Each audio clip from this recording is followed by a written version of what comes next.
Rah! The guy in the toxic stuff. Help me! Ah!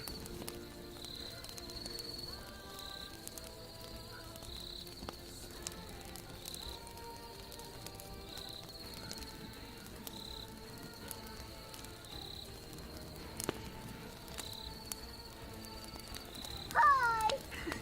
Hi! Good morning!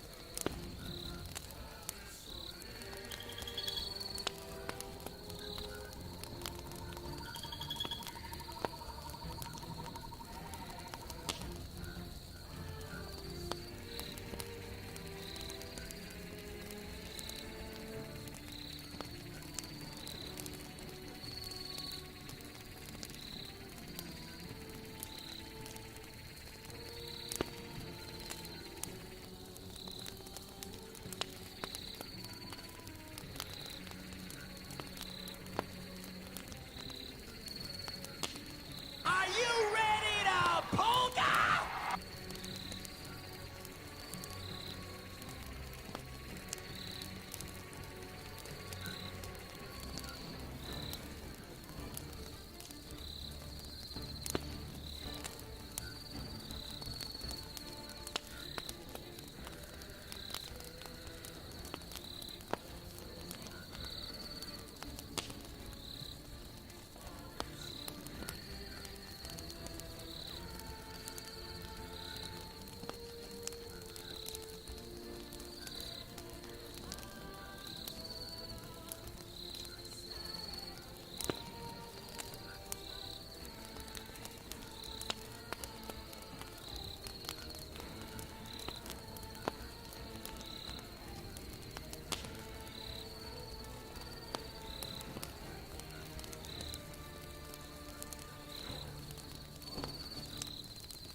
My viewers like the polka more than me.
You know what it really is? Welcome More to like a Wing circus. Day.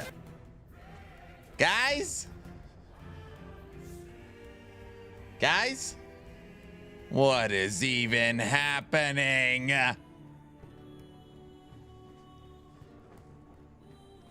Guys, please make it stop. Everyone? Oof, I thought it was over. Thank God. Everyone? What? What's wrong? Diesel, yesterday,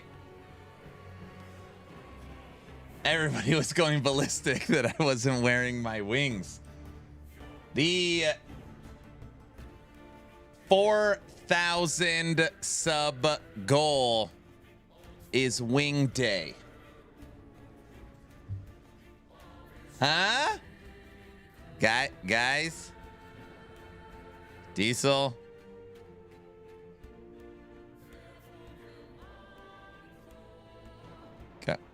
Guys? Awesome wings. Oh, God. Good Lord. You killed the fence with your deaths.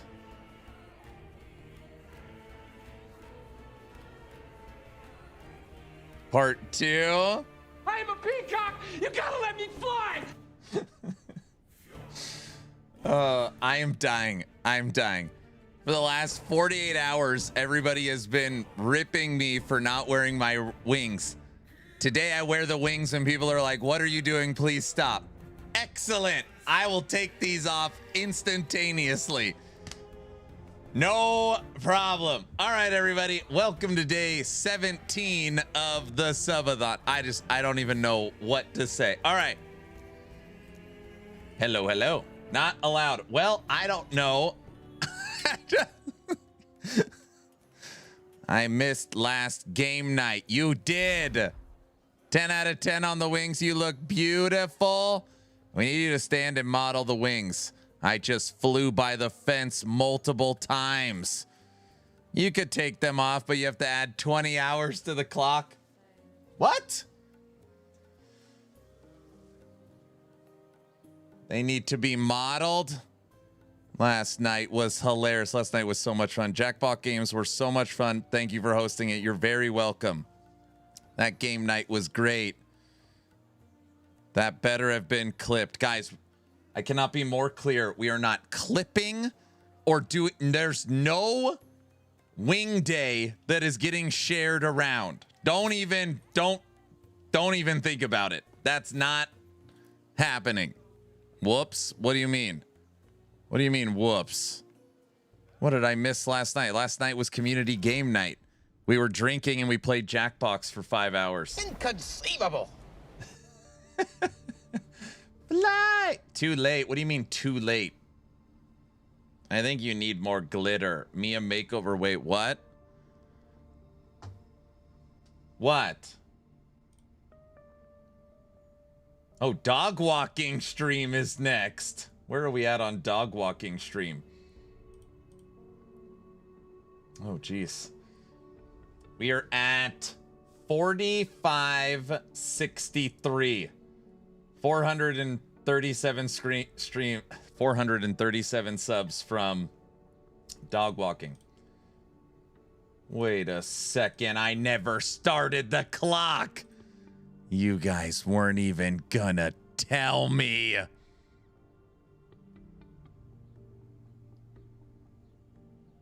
I should have known. Everything is turned off right now. Hold on. Because of I had to set the stream for last night's game night. I thought it was intentional. All right, there. We're back. What? That's messed, bro. Dog walking, better you mean fix that be right outing, now. right? With you in the hive all dressed up? No. Yeah, and my voice is a little off. I was literally screaming for 5 hours as we were playing Jackbox last night. It was a lot of fun. It was a lot of fun. All right. BVV, thank you for starting the stream with 20 subs to push the clock closer to 6 hours. Thank you, sir. That is very, very kind of you. Good morning, everyone. Good morning. Slider is everywhere. Good morning. Hoofprint, Odin, Sith Lord, Devil Dog, Toxic, Goose, Voltan, Danny, Bacon, Mr. Ben Diesel, Mr. Orange, Plunderer, Cajun, Groovy. Good morning. Constantine, yo. Hello. Danny, good morning. VC, good morning. Secret Agent, Bacon, good morning. Who else do we got here? Memphis. This does not seem like a professional stream. I don't know about this. Floor, what are you talking about? Everyone said I had to do it. Why is the fence? Why the fence and not a whiteboard? Oh, brother. Just forget it. 7, what up? Loxley, yo. Rob, good morning. Bob Benson, you.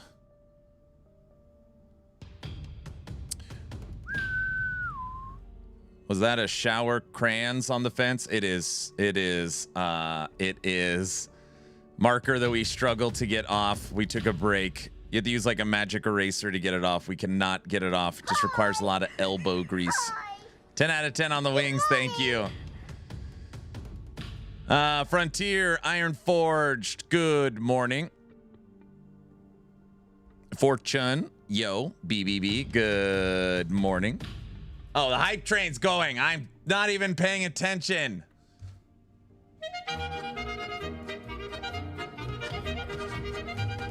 We're here for the cult stuff.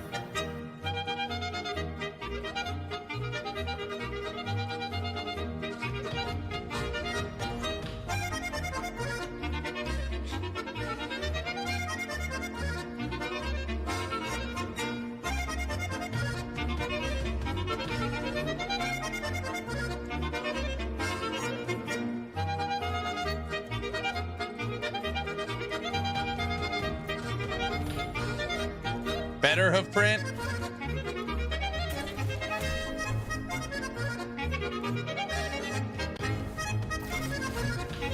Oh, you're doing a great job.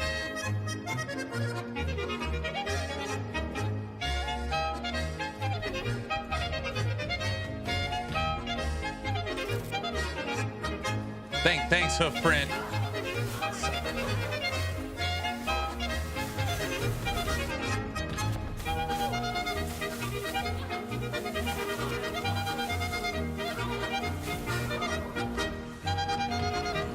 T4 Julra.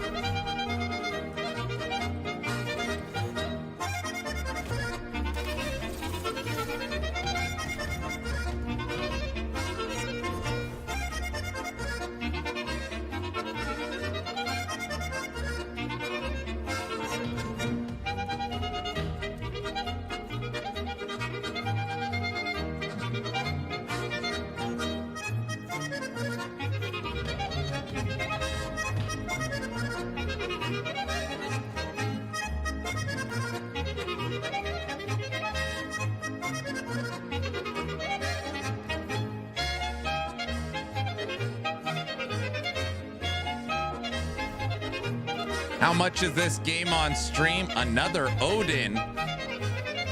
There's someone on YouTube called First Odin. Odin on Twitch. You're not even the first one. I found the first one. This game is $35. You never played Last Epoch? Are you not an ARPG guy? Elite Gaming, what's up?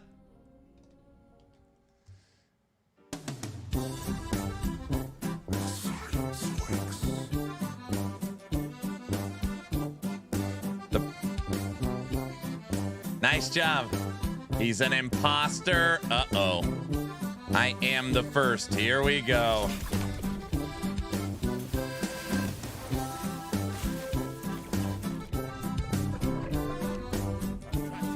Last day of the Subathon. No, it is not.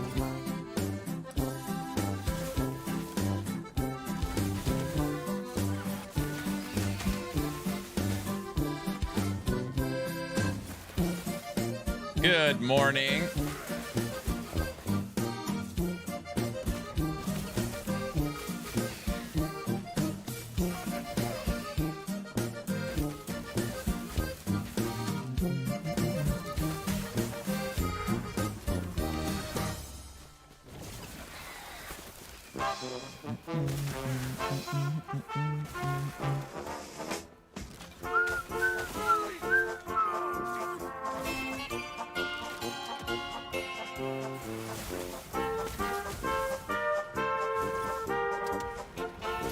Today's gotta be the final day, right?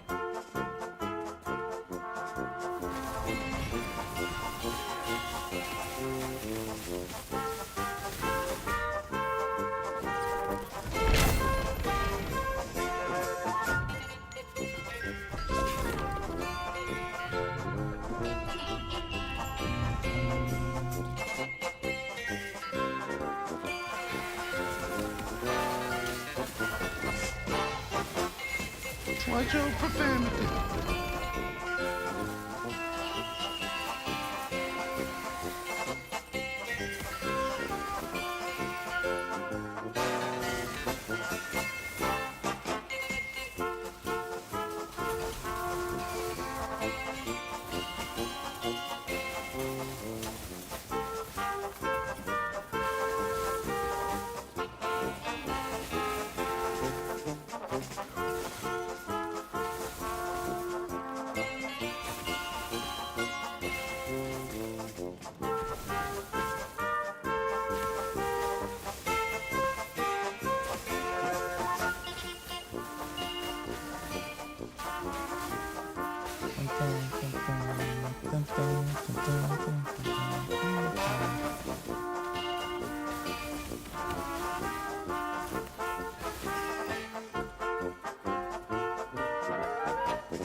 It's Saturday.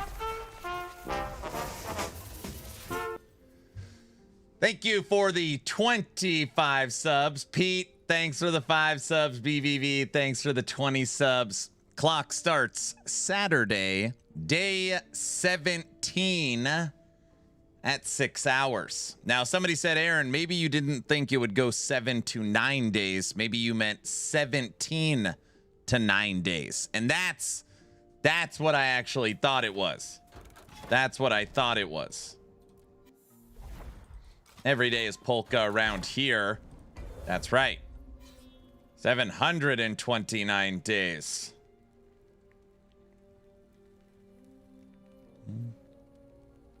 70 to 90 days, not 70 to 90 days. What are you talking about? My wife's about to feed me chili. I'll be back later, oh brother. Okay, I just woke up. Luz, you missed the intro for Wing Day. Luz?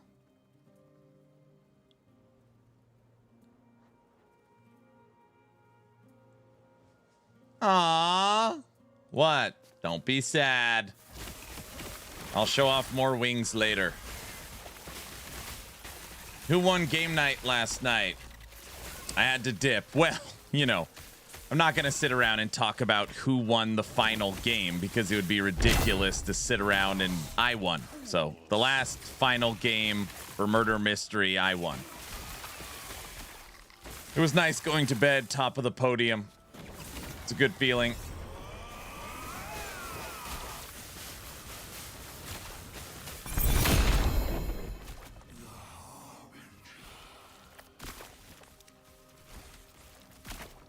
Whoop whoop. Everyone had their time. West won twice in a row. Mr. Orange won. Winfox. Guilty.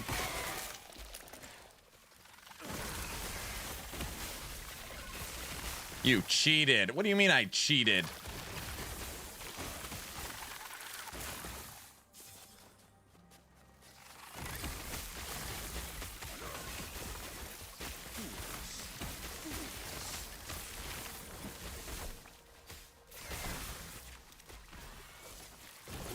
Dog walking stream is...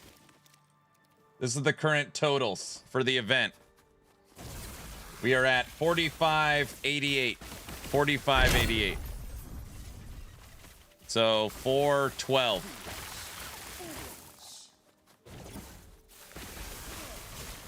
I definitely should have had at least 2 games won. You couldn't get the final question, Frontier. You wanted that dub too. I could feel it. Like, oh, he wants that. Everyone, right now we're playing at 506 corruption. 506.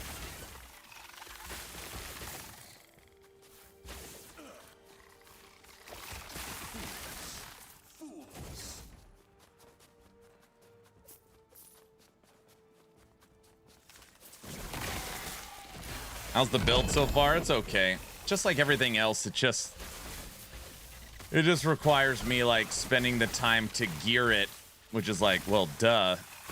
It's just, I put together a build plan for it during the Friday dev stream yesterday. It's just like, for sure, a lot of work.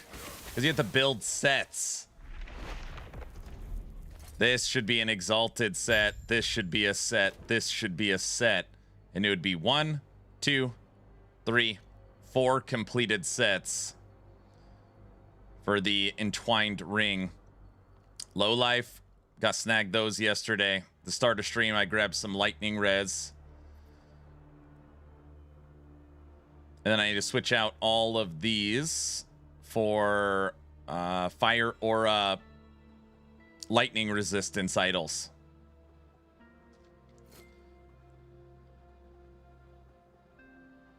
I definitely should have had 2 of those games. I was hungry for that win. I gotta get some breakfast. Don't show the wing intro yet. No, it was a lie. It's not a pre-recorded video. I was showing off the wings outside.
Actually, I haven't had any breakfast or coffee yet today. I was too focused on wing day.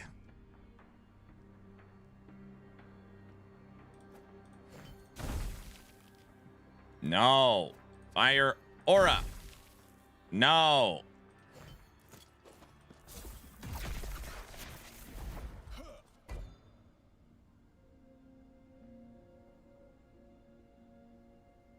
That's not really RF, right? Then you shoot this beam out for the real damage. The beam does nothing. So if you're saying that Firebrand does nothing, yeah. It looks like it. I see why you would say that, but no, it's the opposite. The beam does 0. Almost 0. The beam creates the rings. Watch. Ready? I'm not shooting.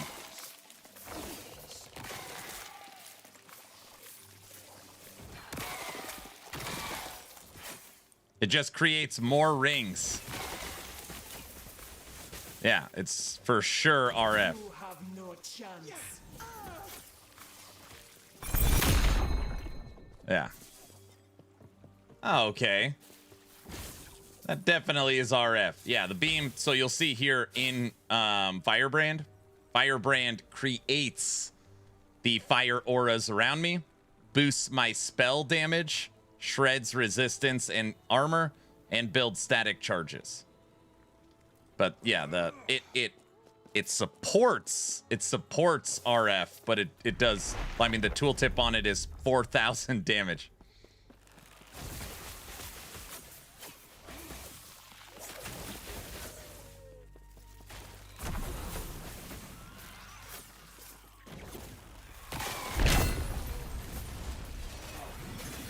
Good morning, Jaime. Hello. We'll let the stream go for a little bit. Get some people in here, and then I'll show off my wings again.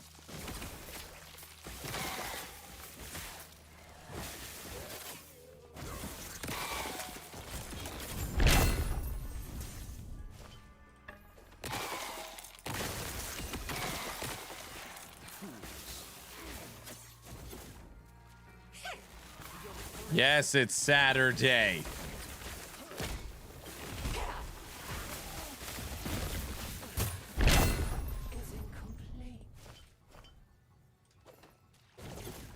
I killed my last Harbinger last night for my Fire Dancer. Nice.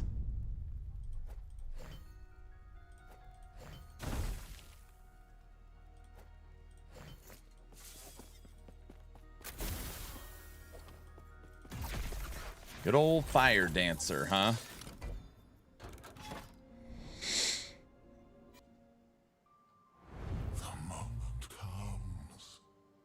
Aaron, I'm trying this build and I would love your feedback on it.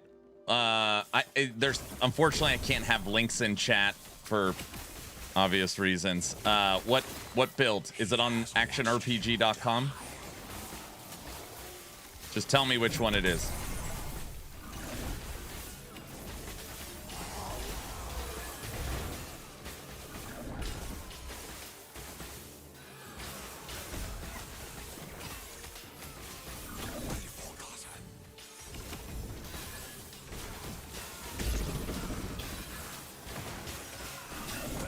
It's a necro build. Mages explode skellies. Ah, the skeleton pop build. I haven't played that in a long time. I've never made that guide. We just played it on one of the subathons. Normally when I play necromancer, I want like a minion army. It's just like my preferred play style. But a lot of people love that build.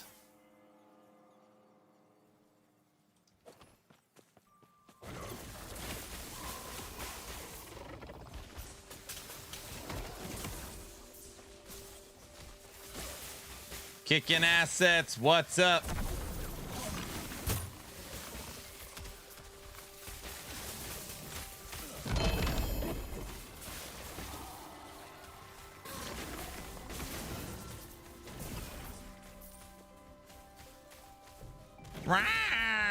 The guy in the toxic stuff. My first time trying it, super fun, but I got a bit stuck. Yeah, sorry, I wish I could help you, but I haven't played it, and it's probably another creator's guide. I try not to look at other creators' guides almost never, because it's impossible to not take influence from them. Inconceivable. That is inconceivable.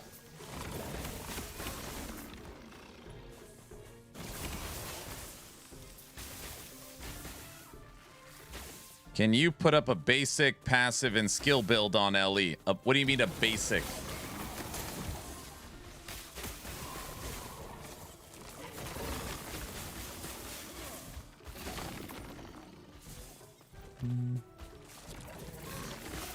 Happy Saturday, everybody. Happy Saturday. Guys, it's the weekend.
Old Iron, thanks for the follow. I got him following focused on mana, but I don't need the mana regen. I was wondering what else I could use instead. I see.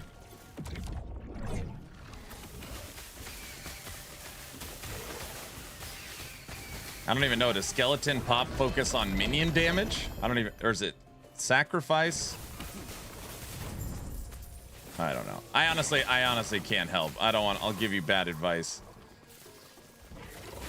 I'm working on Fire Spriggans, level 70. Very nice. That is my current #1 favorite build of the season.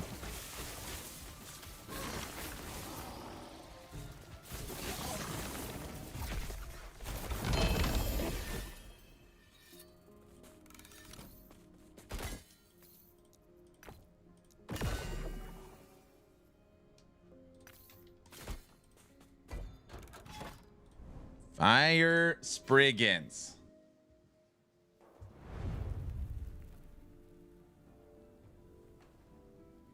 Okay, there's a build you don't see ever. What build? For your current build, since I think I got most of it. Wait. Wait, this build? Chad, has you played Flame Reave build yet? I played Flame Reave the week before Season 4 launched. That was the final build I made before the launch of Season 4 was Flame Reave. So I played it recently, but I haven't played it this season.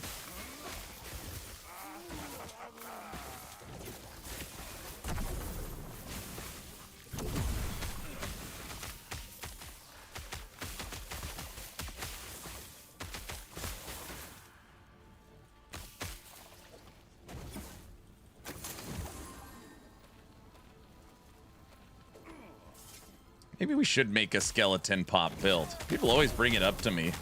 I'm just like, I don't know. I like corpse explosion. I don't know about minion explosion.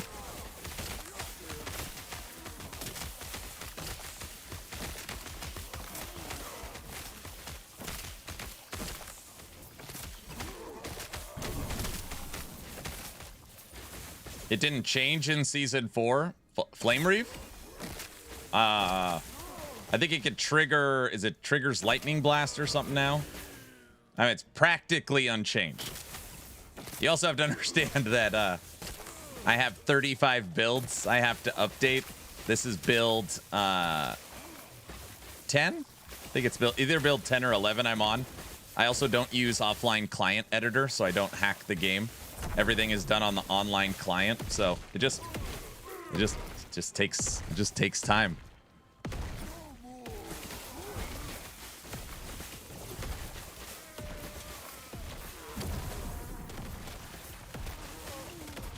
Just takes time. I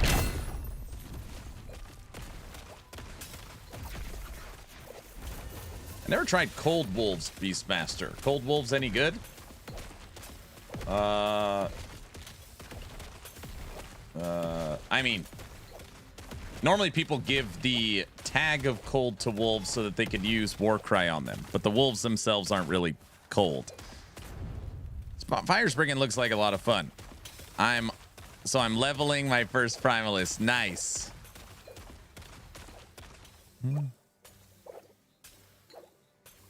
Flame Weaver is already really good. I mean, this season, the big update was Spellblade. Passive tree. Which, I mean, I guess is Flame Reave. And Rogue. Yeah, I guess Flame Reave probably needs to be looked at just from a passive tree standpoint. I don't see why we would trigger anything.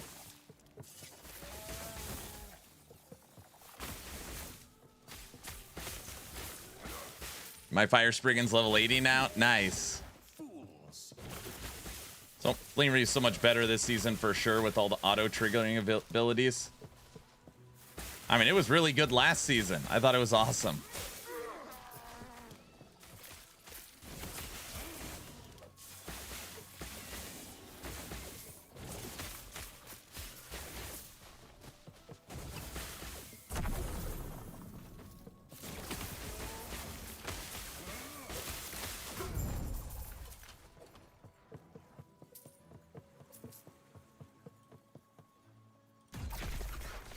Enhanced weapon is better when it... I do like enhanced weapon, how it's triggered off a melee attack now. I do like that.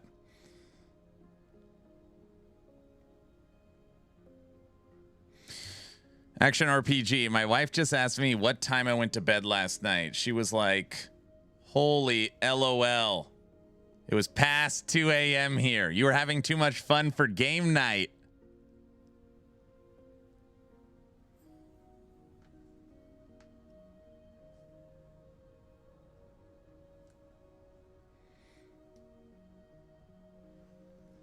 I had a 2 LP Aaron's Will with perfect slams. Then the corruption took 10 tiers off. I'm sorry. Big guy, what up? Big guy, thanks for coming out last night. It was a lot of fun.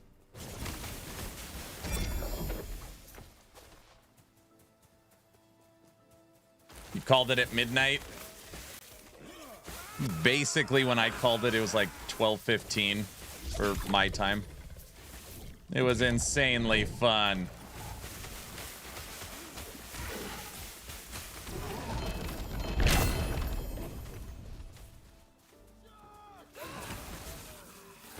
Aaron plays other games. You know what game I updated? I updated 2 games before stream. I made sure Crossout was up to date, and I downloaded the new update for Dragonkin. I know it sounds silly. I've been like itching a little bit to go back and play more Dragonkin. The problem is, the second I play any game other than Last Epoch, it's, Aaron, why did you abandon Ellie? And it's like, I'm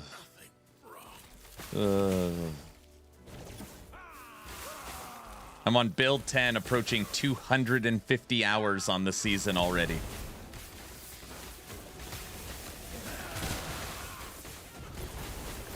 Morning. Why do stomach bugs hit so hard and fast? Yeah, that is true. I'm sorry, Bunny. That sucks. Because fate is cruel. Why do you hate Last Epoch? Normally, this is what happens.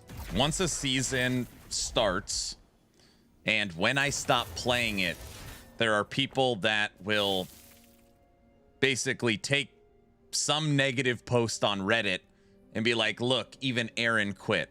And I'll be like, wait, what are you talking about? And it's like, oh, people are unhappy. And it's like, I have not been to Reddit one time this season. I'm very happy. You're not at the bazaar.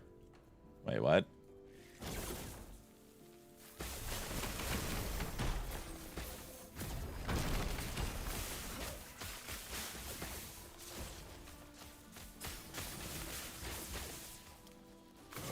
I mean, I know people don't believe me. I have not been to Reddit one time this season. Loser, we're going shopping. Not once.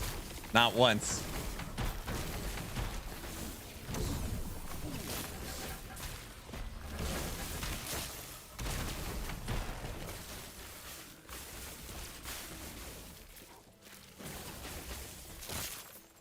Yeah, we're going to play some TLI on the 16th. So we got 5 days. Next week, we'll have Torchlight Infinite.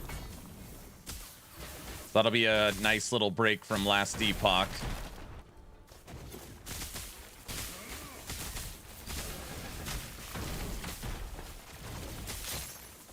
Why go with the lightning version of this opposed to fire? I always wanted to play lightning. It's got perfect synergy. Fire, I'd play Rune Master. If I was playing light or fire, I'd go Disintegrate. Yeah, my righteous fire Rune Master is fire version. Spellblade's lightning.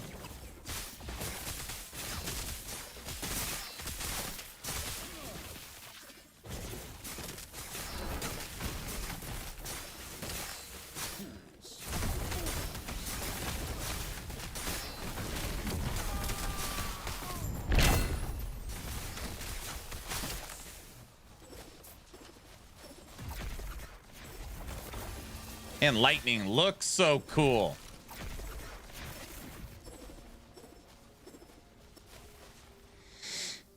I'm super excited to play TLI again. Looks like a good season.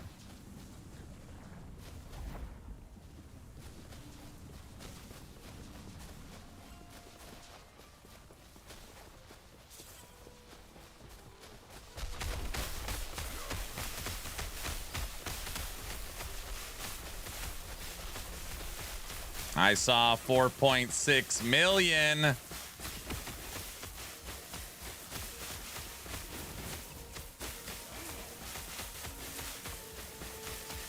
$5 million. There's a 5 million tick. Not too shabby for just starting. Yeah, 5 million.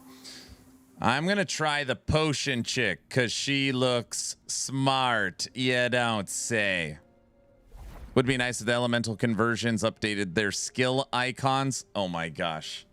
I can't even. Oh. Whale. Yes. I cannot tell you. I wonder if I could find it. I have gone to war with 11th Hour Games over why does the icons not change when you convert the skills? And they're like, well, we don't want to confuse people. And I was like, yeah, but isn't it confusing if they don't convert and it shows that the conversion works? No, I'm 100% team conversion.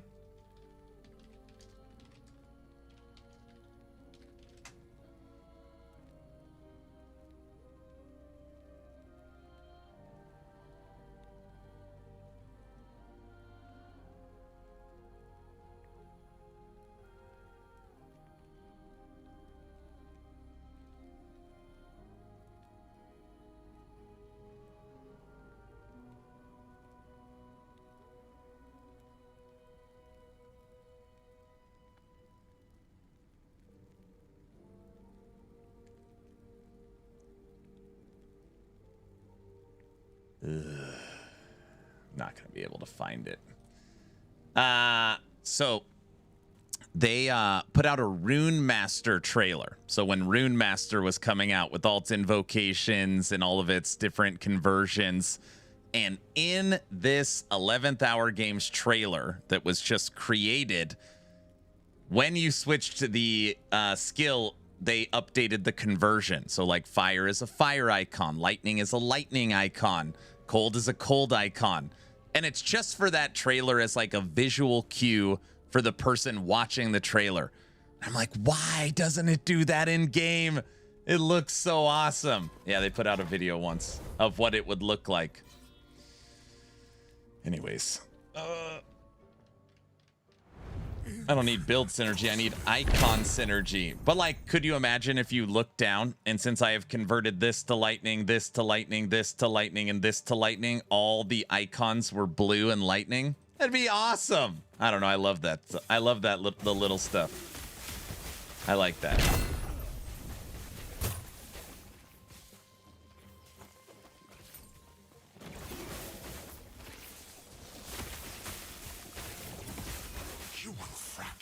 I have fought that war, dude.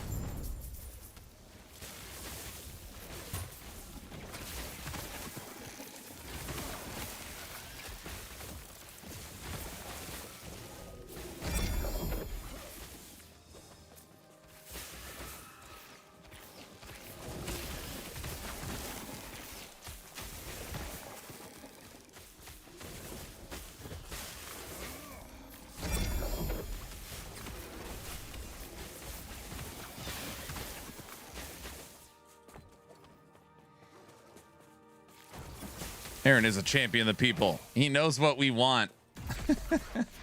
I mean, thank you, I think. You know, like the devil is in the detail. I don't know. Yeah, that type of stuff I really like.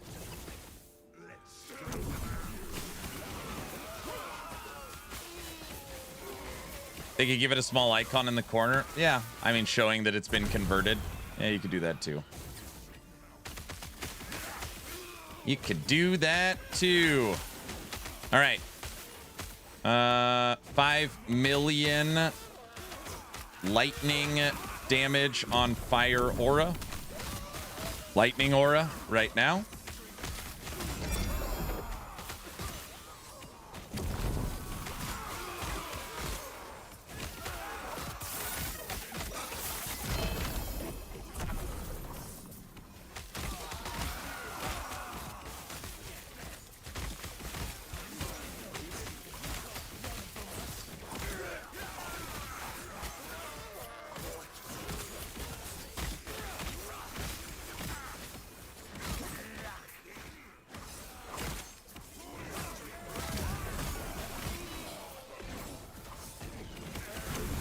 Let's get it to 20 days. The Subathon to 20 days.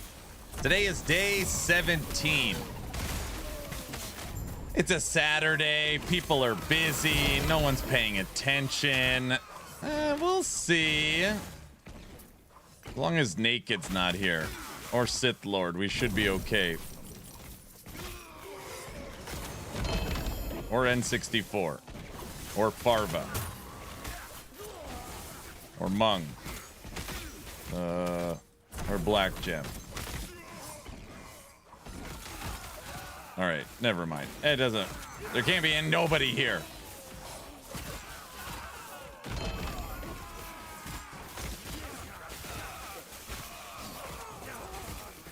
Or anyone else. Yeah, or anyone else for that matter.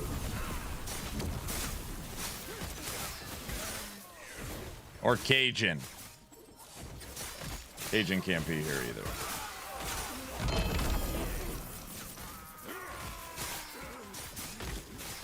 Or Fox. Or Anger. What's that? None of you are allowed to be here, so the Subathon can end. That's what that's not... Wait, what did I say?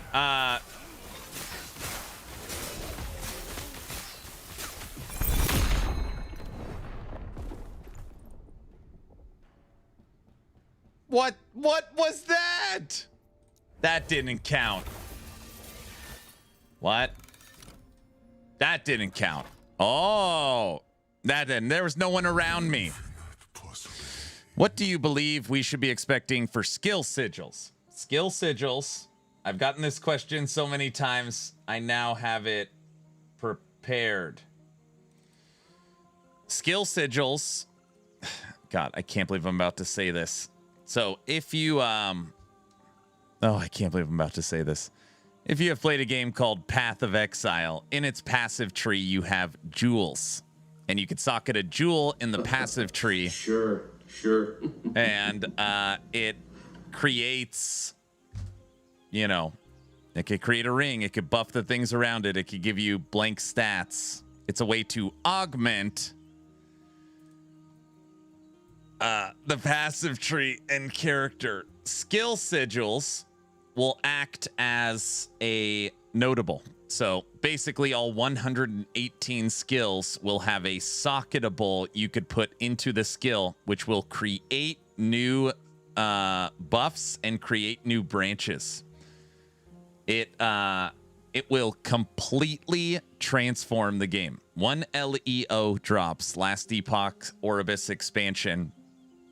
I would guess that every existing build guide, sorry, tech, will need to be changed because, yeah, you're going to be able to change every skill in multiple ways. And if this happens the way that EHG wants it to happen, it will likely solidify Last Epoch as having the best skill system of any game. Poor tech, yeah. It already has 120 skills that have their own custom trees that interact in multiple ways. But now you're going to have multiple ways to socket in skill sigils to further change them. So, EHG says over and over and over again that the image I am showing you is just a created piece of art to showcase the idea, and that skill sigils have gone through multiple iterations, and this image is no longer an accurate representation of it. And no, it is not AI generated. That being said, it is the visual, though, that you will have a skill sigil of some kind. And it cracks me up that in this image, they chose a jewel that will change the tree. So, yeah. Damn. So we can make the Ice Brigand way more broken, or Necro class will be broken forever. I have no idea. But on the Friday dev streams, Mike's like, someone will throw out a suggestion or say something, and he'll be like, well, in the future, you will be able to change blah, blah, blah. And he's always referring to skill sigils. So, yeah, that sounds quite insane with how many skill modifications will be coming. Correct. That is correct. That is correct. Yep.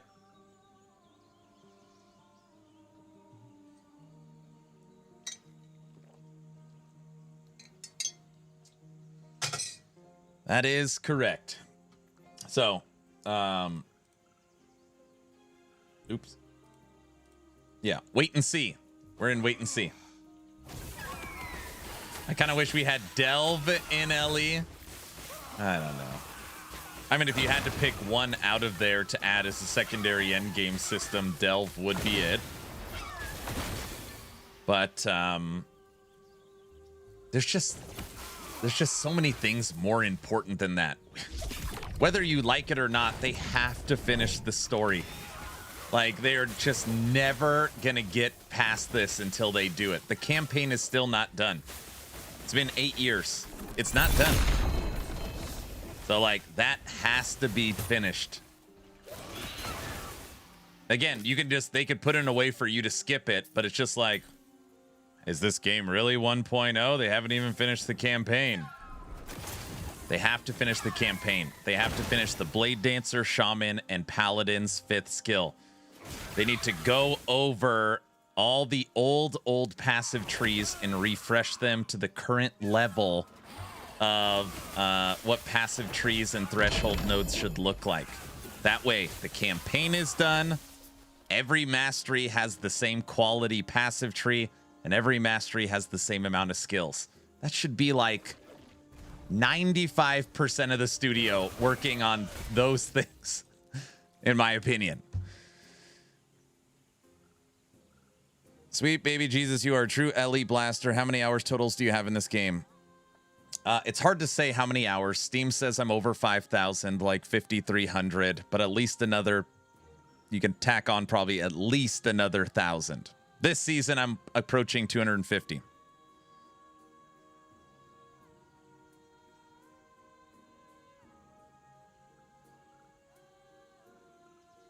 Frosty Ranger, what you are doing wrong is you don't have +1 to champion. You don't have +1 to companions on your helmet. Yeah.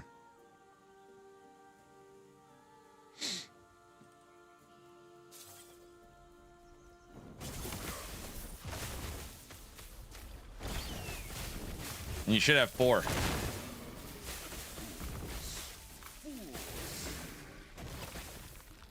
Yeah, you want to see some crazy stats? Lizard's at 12,000 hours. Uh-oh. Yeah. That's, yeah. Yeah. That's true. That's, yeah, that's true. Okay, I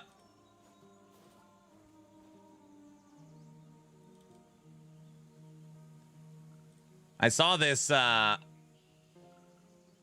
this, like, the stats breakdown.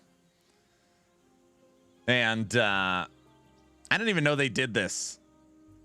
So my total playtime for last year, 56% of all playtime on Steam was Last Epoch. I had 742 sessions, and at one point I had a 54-day login streak. Now, it's like, oh, Aaron, are you just going to sit here and brag? There are a lot of other people that play Last Epoch in the creator field that you will see big buffs of their bars and playtime up and around seasons. But you rarely see creators for Last Epoch that play the game consistently every single month. I actually think I might be the only one. So, yeah. Yeah, there is a lot of people that stacked a lot of hours back in the day. That is true. You are not human. You're a tourist. I know. That's just last year. That's just last year.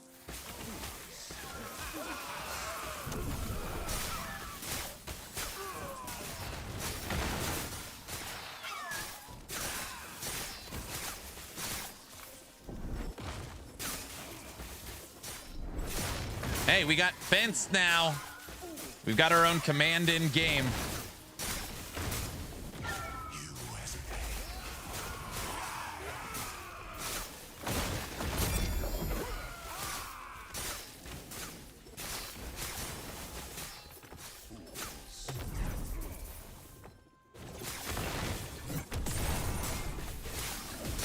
That omen is very nicely tucked in the corner.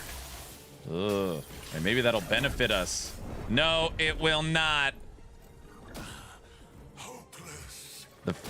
The last two deaths were both poison. What is the one resistance I don't have maxed? Unbelievable. Unbelievable. That worm said no. It would be awesome if you could have your character name shown and not your profile. Yeah, that's been requested forever too. I've grown quite fond of this game, especially this season. It's not my favorite on the list for sure. It's on my favorite list for sure. Nice. There are Skelly Pop, high corruption build. I don't know. I don't play Skelly Pop. Skelly Pop's been around a long time. Surprised it's like regained popularity. I don't think there's anything. Is there anything new for Skelly Pop this time around?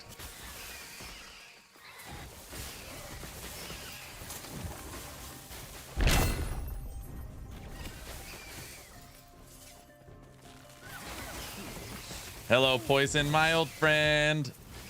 I've come for you to die. Hey, we got Shade of Oribus.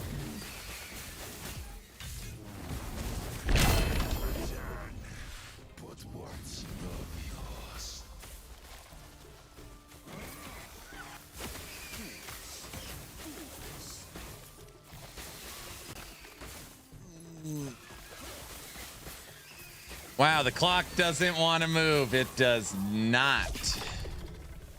Clock says no soup for you.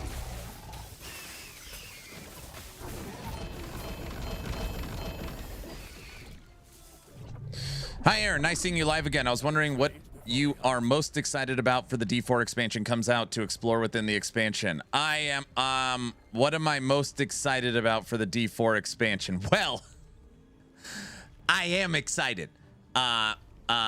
Following all the news and campfire chats and expansions and watching all the videos that they have released from IGN, I would say I am most excited about exploring the new Warlock class. And fishing.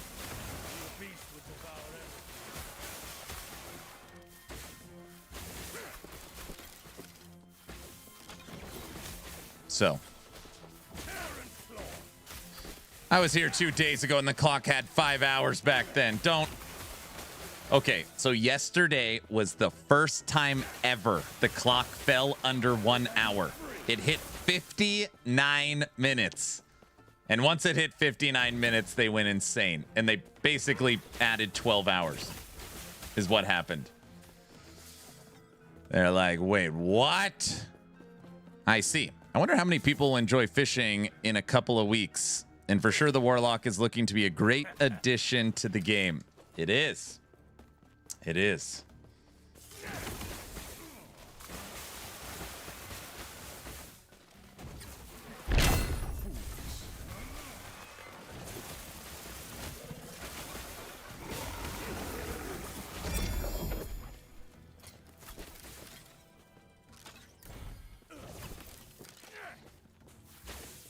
Aaron, can you play Summon Spriggan for leveling?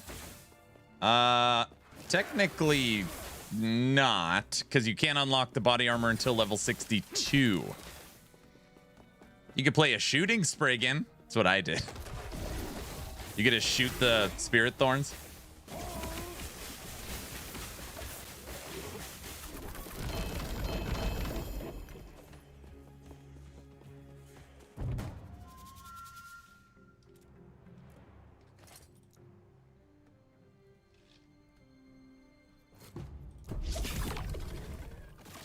As someone super excited for the expansion and having followed all the news, when is that coming out again? April 28th? Didn't you try Warlock in D2R? I did. I use Thorn Totems, Wolves, and Crows to level. There you go. We're here for the cult stuff. I have killed Aberoth for a friend, but I'm still at empowered 200 corruption. The game didn't check that I killed it. I guess this is normal. Did you joined your friend's game? Obviously, he didn't join yours, right? So yes, that would be normal, I think. Because you haven't killed all 10 Harbingers? Yeah, you couldn't have. You will fracture like glass. You gotta kill T10 Harbinger, bro.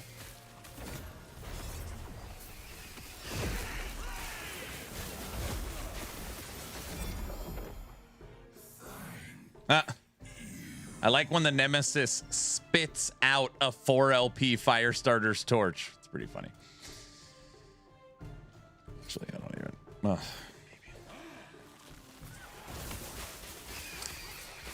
What is the best two-handed melee weapon for a Sentinel at the moment? You killed me! Getting killed defied reading chat. What build are you playing? It'd be like saying, what's the best necromancer skill? Like what? Oh, the fly killed me. You play World Splitter, I guess, if you're a Void Knight.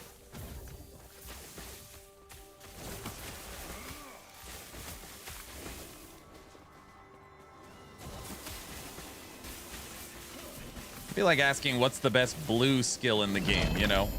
Be like, the lightning ones? How the hell am I? I don't know. There are so many options. I know.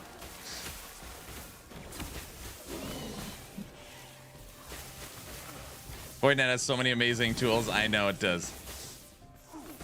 I'll tell you this. How about this? I got it. World Splitter's the most expensive.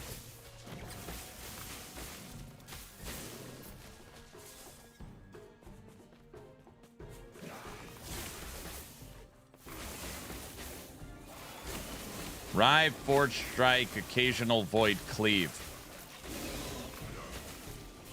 Oh, so you're playing Forge Guard. Oh, I don't know.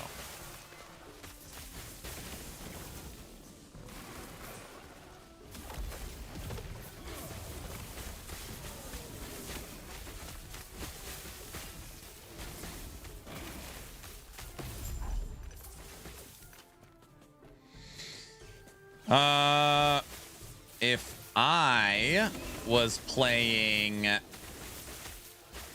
Forge Guard and I was playing Forge Guard Rive, that would mean that I'd be playing Fire Forge Guard. It would also mean that I'd be stacking Attunement, and I would be using a Gavel.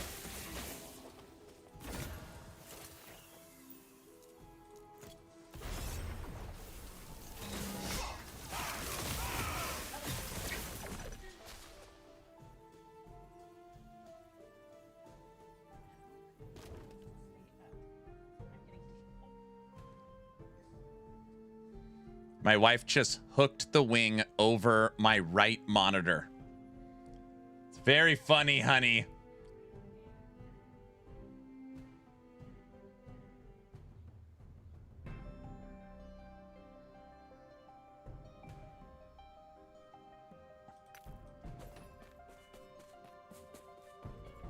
Curse your sudden but inevitable betrayal.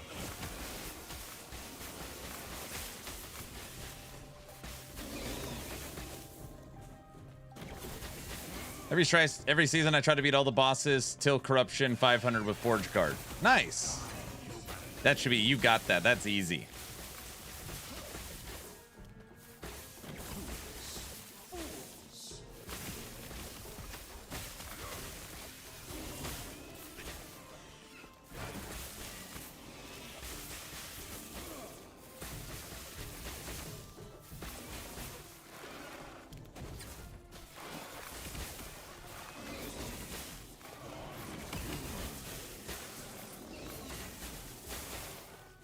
I made one attunement stacking fire rive. The wings are... Get out of here!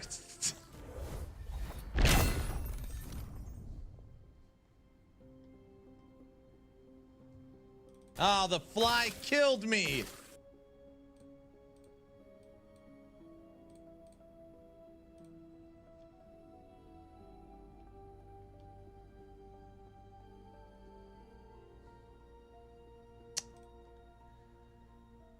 When everybody says, Aaron, are you insane? I just want to be clear. The answer is yes.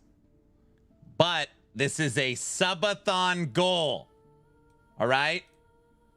It's a goal. 4,000 subs is dress up. No, I'm going outside real quick. I'm going to show everyone. Dress up wing day is 4,000. You see it? That's why I'm wearing wings. It's a subathon goal. I don't want to wear them. Okay. It's not like, why the hell's Aaron wearing wings? I have to. Are you crazy? Is that your problem? He's lying. He wears them for fun. Wings for fun? You're doing it what? He wears them to bed. But that Aaron like it. No, I don't like it. I don't like it. Lose my mind.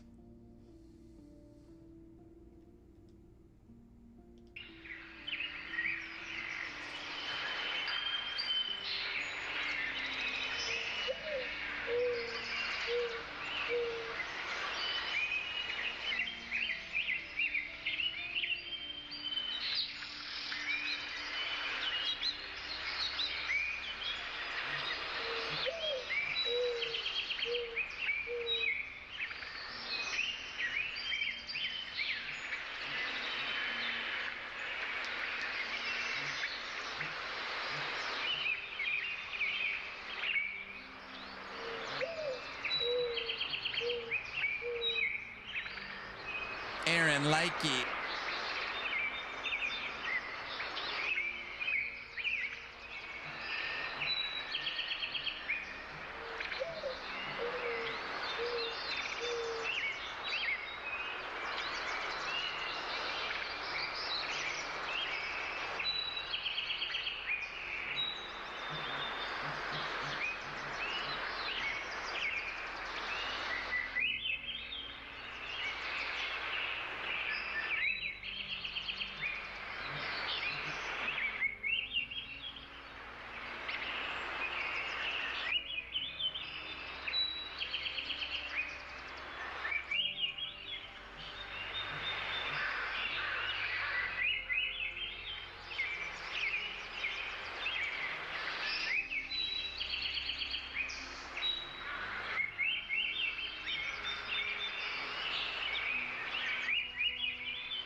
Inconceivable!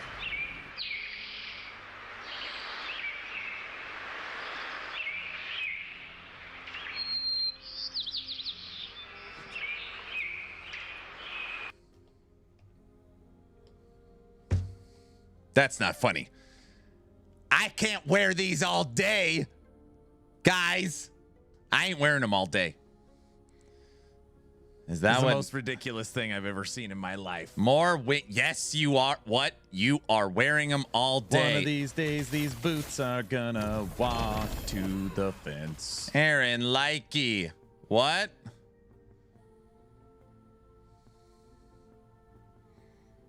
What does your neighbor say when they see you? I don't ask. I hope they don't see it. Aaron Likey. You love those. What pretty wings. Sure. Aaron's a beautiful butterfly. He wears them to bed at night. Pretty wings. Those are his weekend wings. He likes it. Fake AI outside noise. No, it's really real AI. No, it's real outside noise. I mean, I just took like a nature camp. Never mind. That's not AI. No wing flapping was all wrong. You have to do it again. Wait, what? The Subathon goal literally says wear wings for a day. Now, when it says wear wings for a day, it means my normal stream day, which would be 4 to 6 hours. So it means like a normal content day, not a calendar 24-hour day. That's what it means. 14 to 16 what? What? He's cheating. You're in my world now, Grandma. I don't think it counts. Okay, so let me just I want to ensure I understand. Since I put these wings on this morning, that would mean technically, even when I end the stream tonight, I have to wear them to bed, and I cannot take them off until I start stream tomorrow, because that would be 24 hours. Is that right? Is that? Because it does. Yes. Yeah. Yes. Yes. I have to sleep in them. Yep. Yes. Yes. Yes. Yes. So you don't ever stream 4 to 6 hours. So correct. Wings in bed. Uh-huh. Yep. Yep. Yep. We also need photos. What? That math actually does check out. Now you're getting it. That seems fair. Well, Joshua, just get out of here. By that logic, yes. And then you have to wear the wings and lederhosen on the dog walking too. What? But I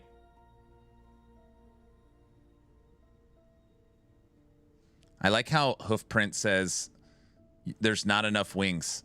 I think he actually expects me to keep my arms extended out and just sit here with the wings. Are you crazy or something? Wait, that's not what you guys want, right? Those wings are more like capes.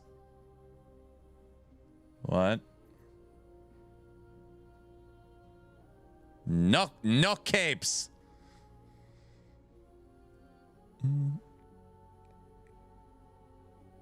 It's like Ralphie's brother. I can't put my arms down. That's fine. These wings are made for flying. That's just what I'll do. I better stop singing before it turns into a blurb. All right. And don't even think about it. That's not what I meant. Be careful. I know.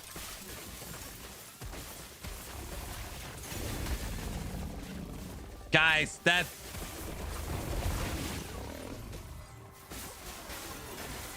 first season killing Aberoth, then farming. I got Uber to 50%. Nice job. He's tough. He's tough. You got to know the fight. You got to have S tier meta progression build guide. Basically a broken build that'll be nerfed next season. And you got to have really good gear.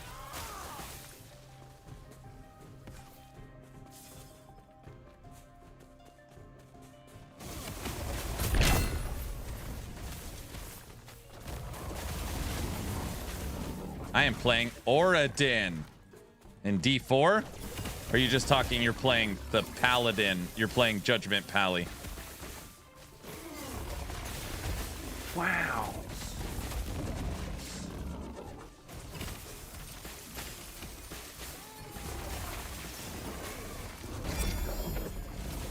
It's with Just shadows. when I thought you couldn't get any dumber, you go and pull a stunt like this.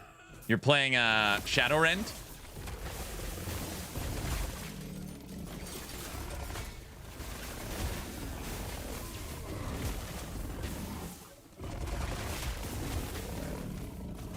I see a slight beard growing as well. Might be time to axe the beard.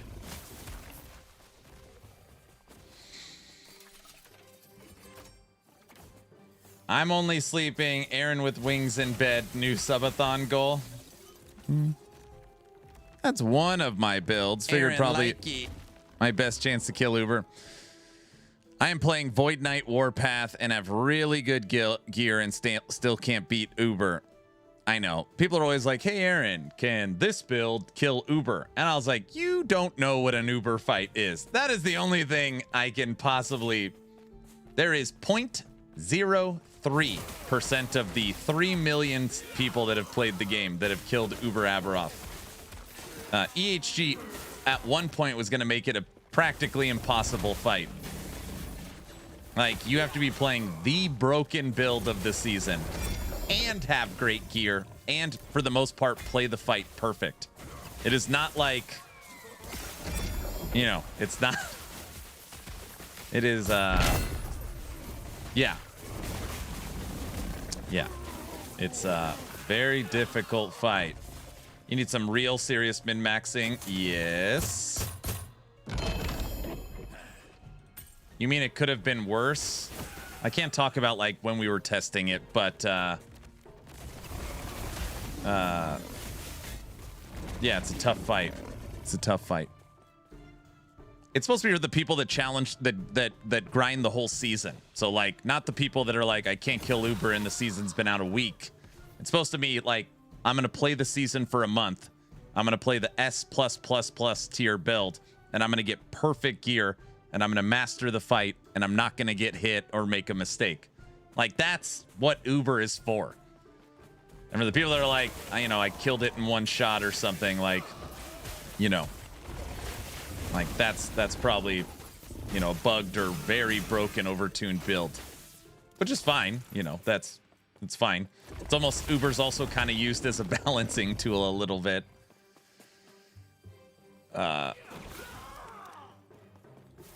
2 LP seed just egged. I don't think seed's a boss drop. I don't think. I mean, I guess you could put it in one of them, right? I feel like it's catered to Ward, where you have to be 8,000 HP to be able to live through his hits, because I have insane damage, but everything one taps me. Yeah, exactly. So, there are some people that go 100% offense, and it's just simple. Can I kill him before I get hit once? That's a strategy. Most people just play Paladin or Void Knight because they're tanky. I can't stand how Ward/Energy Shield and LE and PoE just outclass straight HP in late end game. It's very annoying. Yeah. Aaron, I put seed in the egg and got 2 LP. That is money. Chadman, thanks for the 500 bits.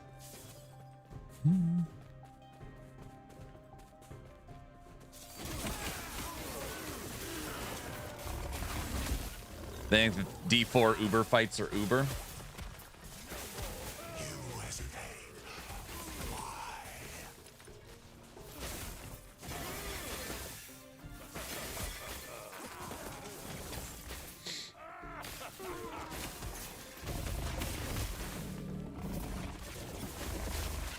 The vision of the Observer fight is pretty interesting too. But what makes that fight interesting is how you unlock it.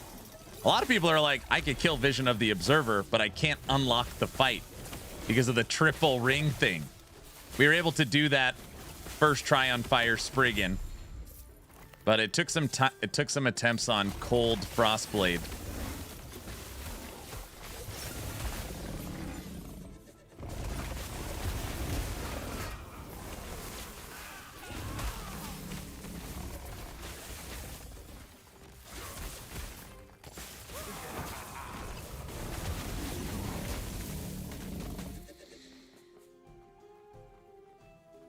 Warlock and D2 getting gutted. They're nerfing it.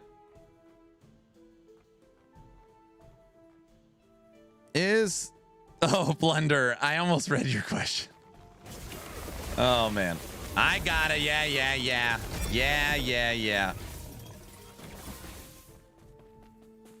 Yeah.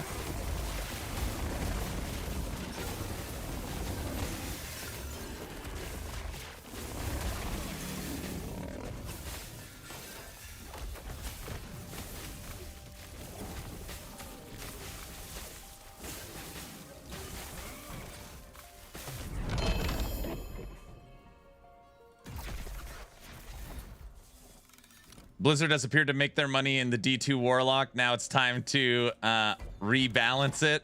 No. Luz, I just went outside and flapped my wings.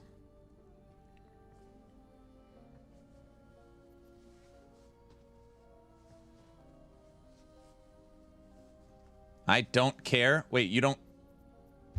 Wait, Aaron, likey. What? What? I don't understand. What do you mean?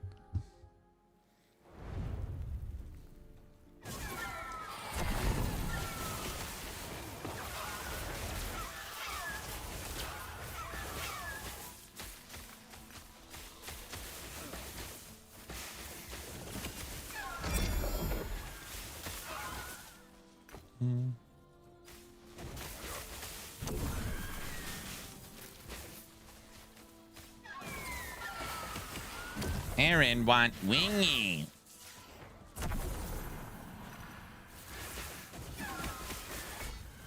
We're getting ripped off. You should be flapping him every 10 minutes. Every 10 minutes until I wake up. I'm actually not allowed to sleep tonight either. Okay, I will literally never make that mistake again. Putting wing day on the goal sheet was a terrible mistake. I will remember that. I have a serious problem. Okay. I will remember that one. You done messed up? You know, they're not very comfortable either. Wait, I say all the stupid stuff. In case you're curious. They're not very comfortable. Wing day is core now. What the hell are you talking about? Wing hour. Wing hour is what it should say. Wait, what?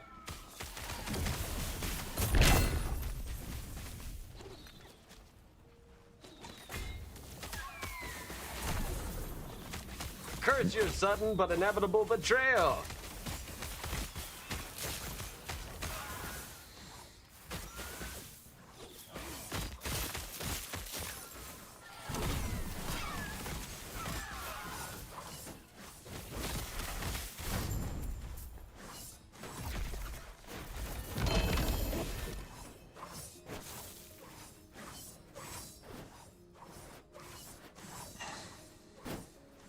What about shaving your head? I did that last Subathon.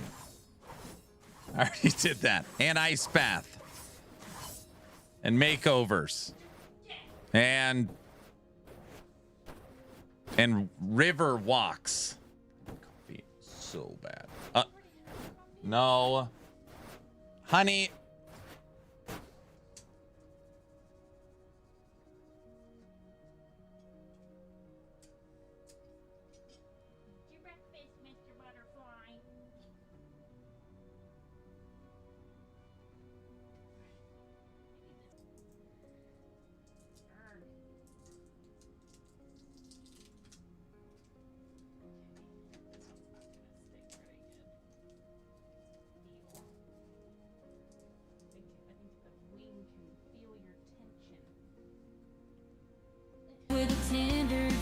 And smiling face. Are you all right? She's the one behind the man we see. Wifey action RPG. There you go.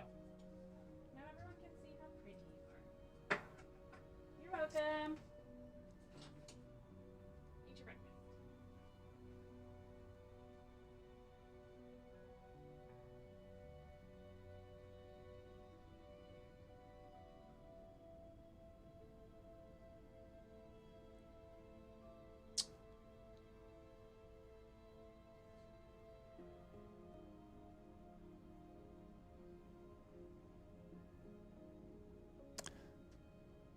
It's hard to describe my... Honey, I need more coffee and a straight jacket.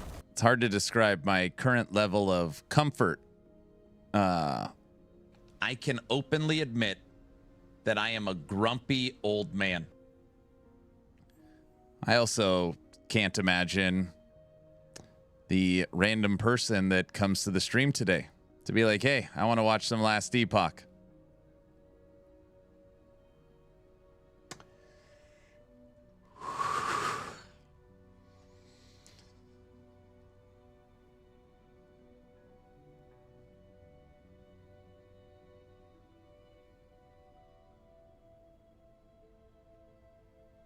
Concealed affixes move to another item. No.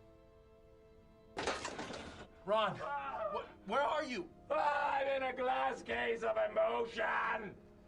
The You know what only it really is? It's more like a circus.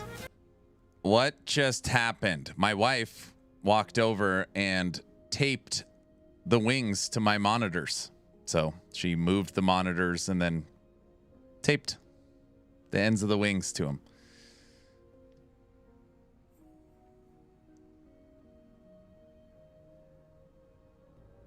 Aaron, likey. The only semi-saving part is she handed me this, though. Aaron, likey.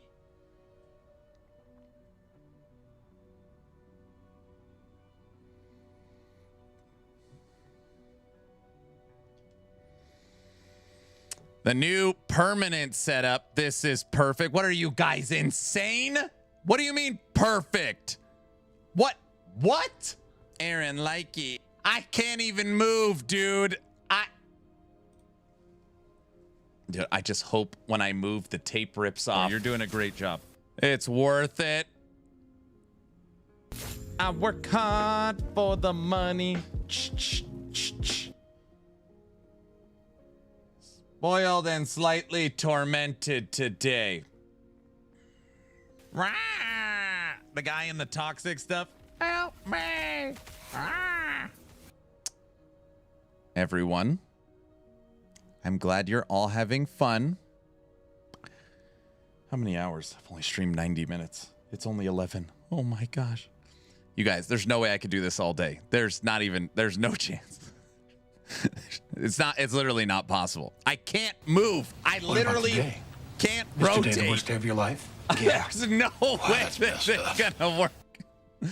I can't even sit back in my chair. There's no way in hell this is gonna work. It's fine. Perfect. I appreciate the effort, but I don't think the tape was a good idea. Yes, you can. You could stand up. It's possible. It's only day 17. Nevertheless, I am going to contemplate my options in life while I consume breakfast and while I'm eating. So we're not sitting here in silence. I'm going to turn on Don the Crown's Torchlight Infinite video. Hello everyone, Don the Crown here, back with my mathematical tier list, or we're calling it the no bait tier list. This series is basically about how much I dislike making tier lists normally. And so what we've done is figured out a mathematical way to approach making a tier list, because I find that for the most part when you're I get asked all the time, Aaron, are you going to make a Last Epoch tier list? And I'm always like, I mean, I technically never have. I've never made a Last Epoch tier list video. I don't think ever. People are like, I hate them. And there's people like, oh, I love them. I only follow tier lists. Watching a tier list video, the like personal opinion and experience of the person making the tier list matters a lot, because it's very difficult for people to go and play all of the builds, and so they tend to rate the things that they're familiar with, like typically a little bit higher, or if it was bad, really low. And it's not really based on fact or how things actually went. And there's been a lot of times where when I've gone and counted all of the people who have hit level 95. I just told the wife, honey, this isn't gonna work.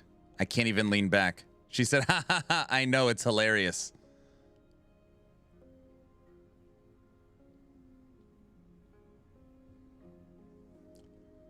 Or level 94 and level 93 the first couple of days of the season, that I've been incredibly surprised by the actual numbers, because it didn't line up with what my opinion was.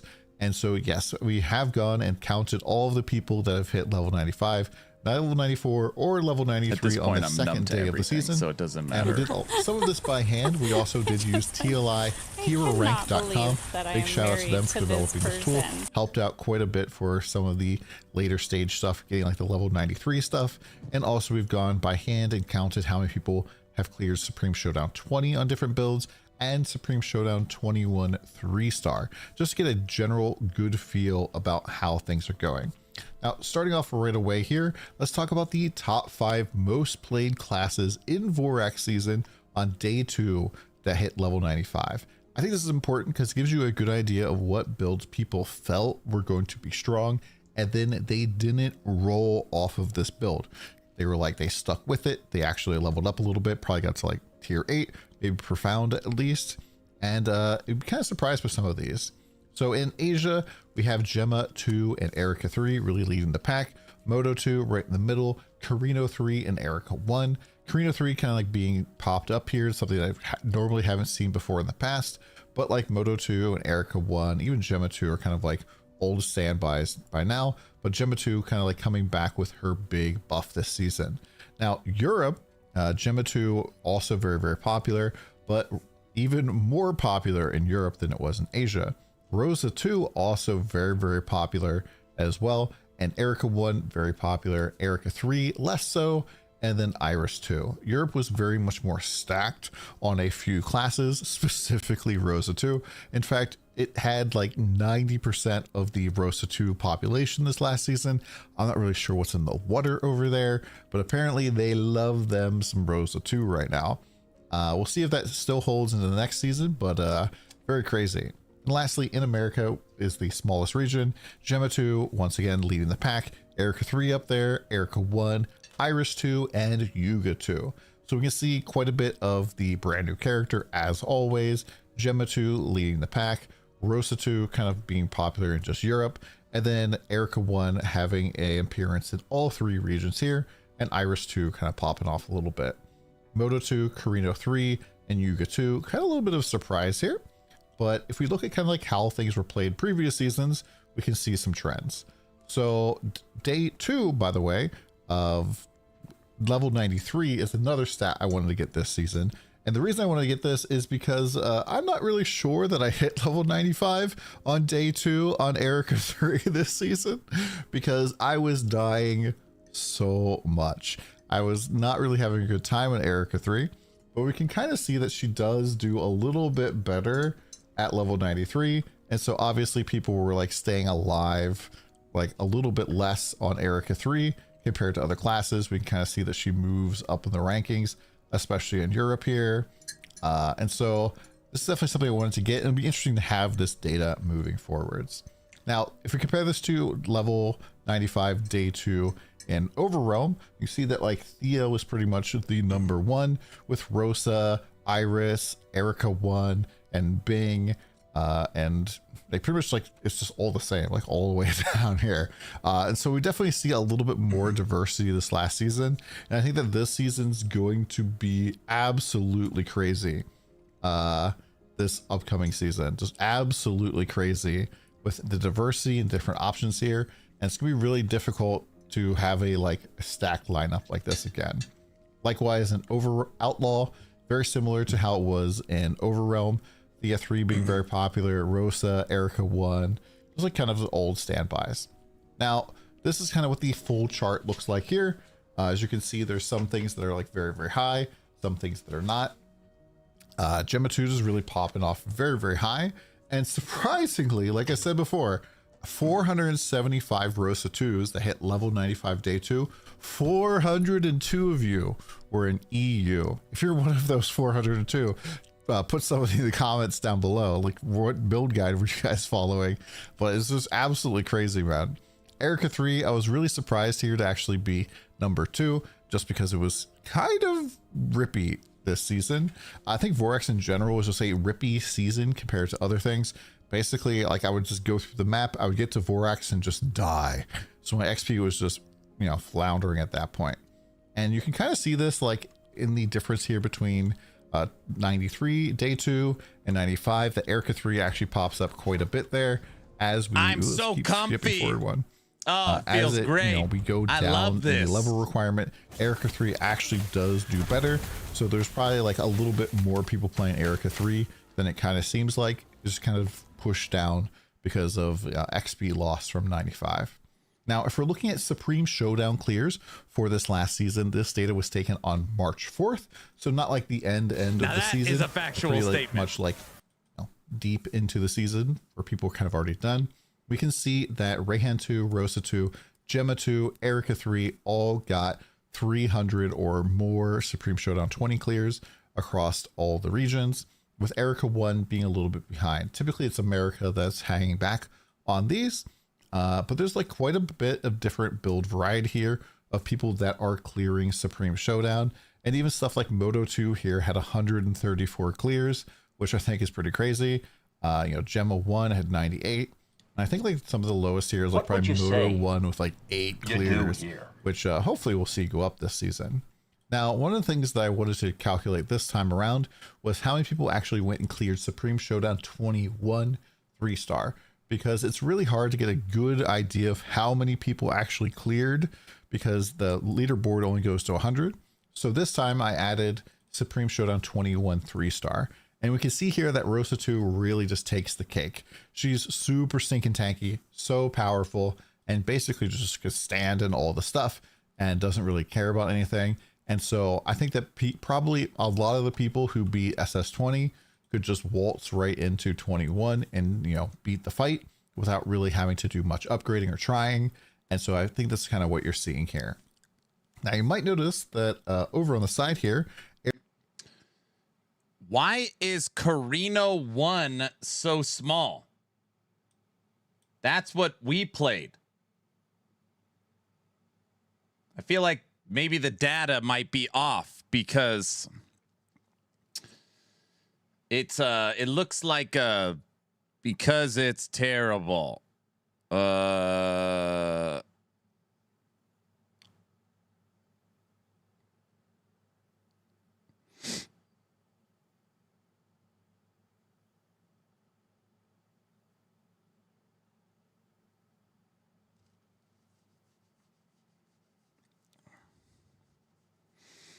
Hey, Aaron, any build suggestions that could take down Uber Abbey without the build needing Uber Abbey items?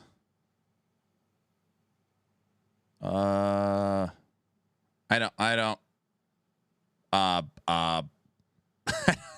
Just so your goal is to kill Uber Aberoth, but you want.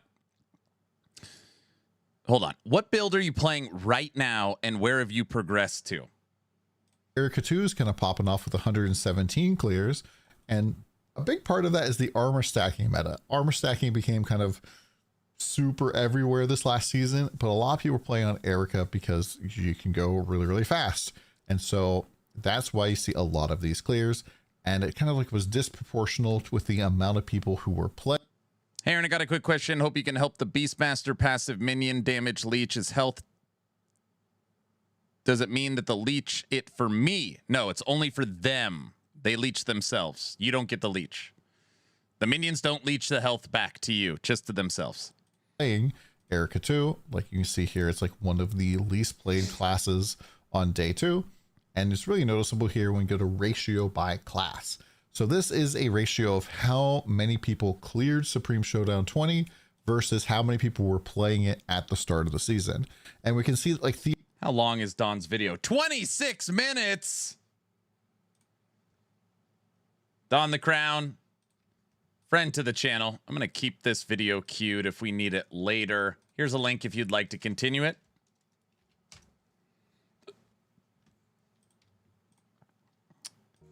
Okay. G2DP. Listen to me for a second, okay? Just hear me for a second. Uber Aberoth is a Pinnacle Uber fight in Last Epoch. It has only been completed by 0.03% of the population. It requires an SSS tier meta progression, sometimes bugged build guide with near perfect gear. Not to mention you would still need to not get hit and know the fight well. It's a fight that, hey, I'm going to play 2 months of season 4, one character, and I'm going to go for Uber, all right? Unless you're playing some offline, hacked, offline Last Epoch editor where you're just creating the character out of thin air, which, by the way, a lot of people and creators do. So, you know, it's not like a, hey, give me a build guide that I could just go beat it with really quick without Uber items. Like, that's not how it works. Like, it is, you have to, if your goal is truly, hey, I'm going to kill Uber Aberoth, you need to, you're going to be spending a lot of time with one build. So I would pick a build that you enjoy that is also likely going to be nerfed next season, you know? So I hope that helps. Your Fire Spriggan build might be able to do it. Fire Spriggan's at 1200 corruption. We beat the new Omens on the first try, and we beat Visions of the Observer on the first try. So that build is very strong, but the minions would die to Uber's aura. So it's impossible. I don't want to say it's impossible, but it would require, to maybe make it possible, it would require so much effort. But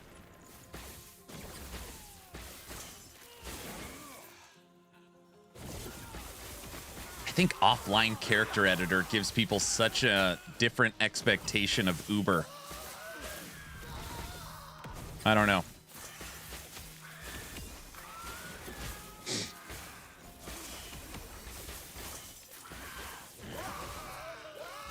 Guys, if everybody's wondering what the hell's going on, today for this 4,000 sub goal is Wing Day.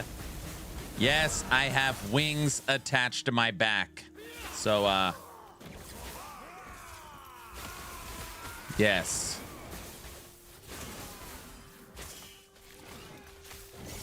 Thank you. That makes sense. How does the new boots... How about the new boss this season? How hard is that for a casual player? It's still really hard. It's still really hard. I've killed him with 2 builds, Cold Bladestorm and Fire Spriggans. Granted, those were the only 2 builds I attempted him with. He is not, well, he is a challenge, but you have to unlock his fight, which requires basically you have to beat a certain omen to unlock the boss. So it's a 2-pronged challenge.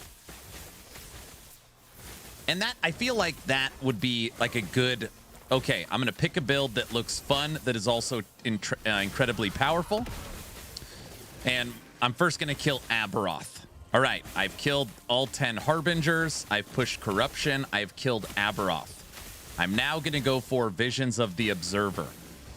You gotta clear the Omen's Veil Echo, and then you gotta kill the Vision of the Observer. Then if you're like, man, this build has so much headroom, I want to move on to Uber Abby, that makes a lot more sense than I'm gonna start a new character, goal is killing Abby, you know. That, yeah. So you're just winging it today, yeah. I did notice, I don't notice anything different from yesterday. Bleh. Your wings match your eyes. You guys want to know what else is so annoying? I have a fan. My fan is to the right. And as you can see, my right wing is flapping a little bit. Great job. Because the fan keeps pushing the wing into my right arm.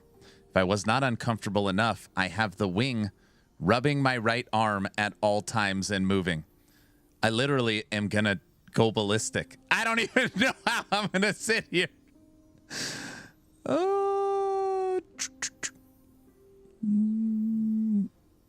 It's fluttering. Oh, you're doing a great job. I killed Uber Abby on the Ling Starter Judgment or a Paladin, but it is slow. Bladestorm, Shadow Ren, Blade Dancer, better builds for Uber Abby, and do not need Uber Abby items. But know that no matter what build you go with, you will need to spend time learning the fight.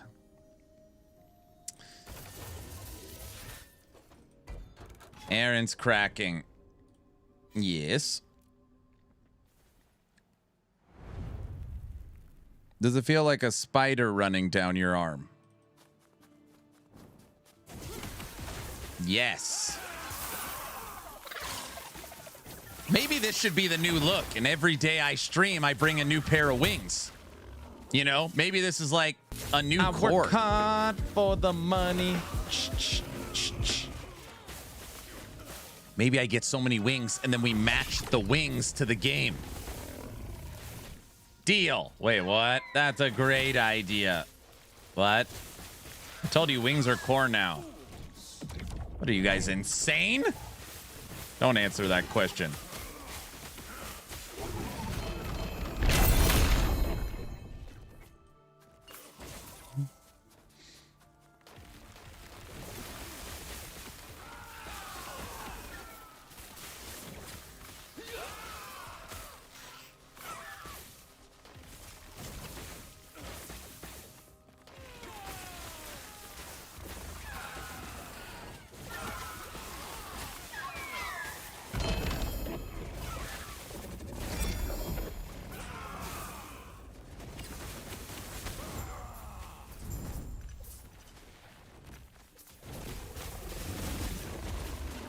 Yeah, Judgment Paladin's always been able to kill Uber. That's a good one, and it's tanky.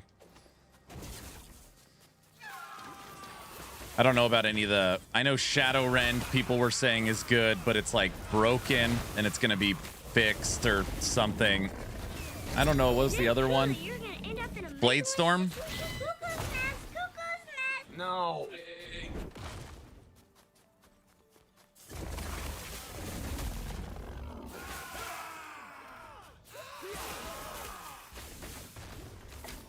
Not Shadowrend. Stop it. You're going to get my build nerfed. They don't listen to me.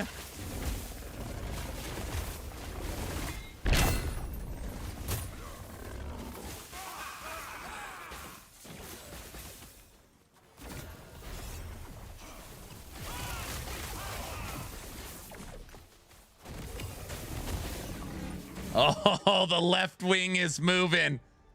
Oh, the tape is going. Excellent. I could already hear it. Will they fix Shadowrend this season? If it's bugged, yes. It is such an interesting philosophy. So let's just say EHG comes out and says, hey, Shadowrend, we made some mistakes. The build is broken. It one-shots Uber Aberoth. It will be fixed in Season 5. Would that make you flock to the build to play it now before they fix the problem? Or would it be like, oh, there's no point in playing it knowing that it won't be a future build? Which side of the fence would you stand on?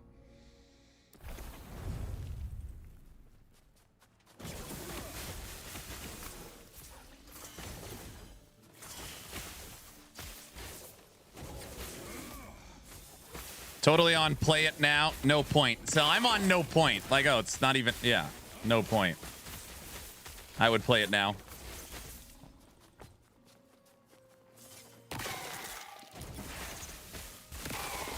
Because technically you'd be playing a build that EHG said that they made a mistake on, right? So it's like...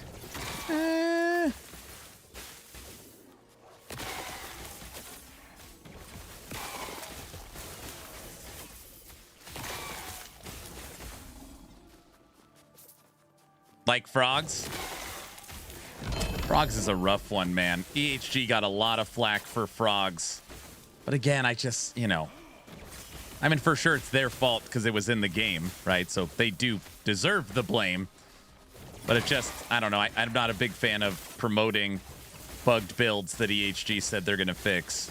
It just pisses people off.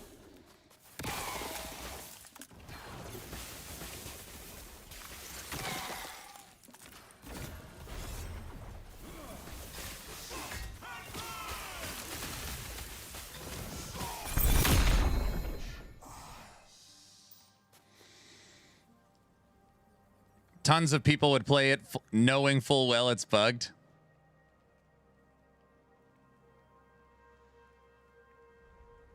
On the side where your death count is. I don't know what that means. I plan to make a Shadowrend as my next character, but if they fix it this season, I'll take another one.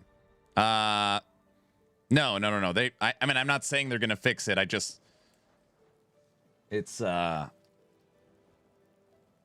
about to lose the left wing. I'm just saying if there's I've been hearing from the community that Shadowrend is in a very good place. So, I don't. There's the wing. We lost one. Ugh. Excellent. Aaron, I haven't played since the buy-over. Is there pay-to-win elements in the game now? No. Who told you that?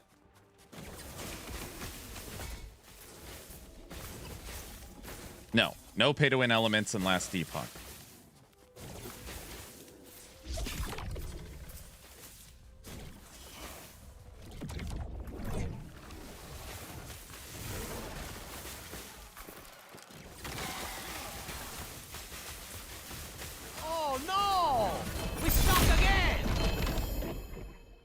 We lost the wing.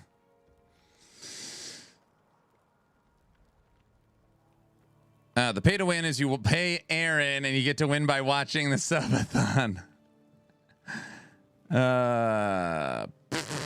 Where's the wing? Draped over my left arm is where the wing is.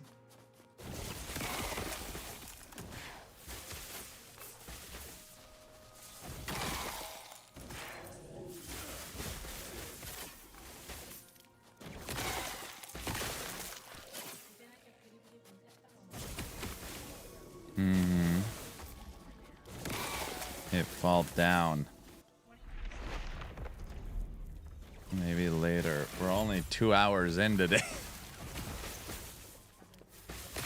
They love the wings. They would like me to wear different wings each day to match the game.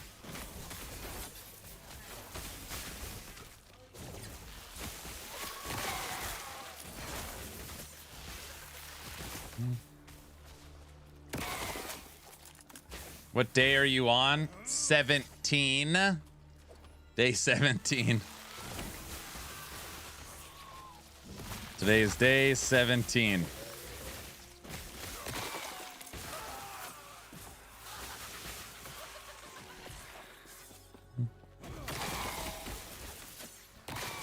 You know what I haven't heard in a while? The Bazaar song.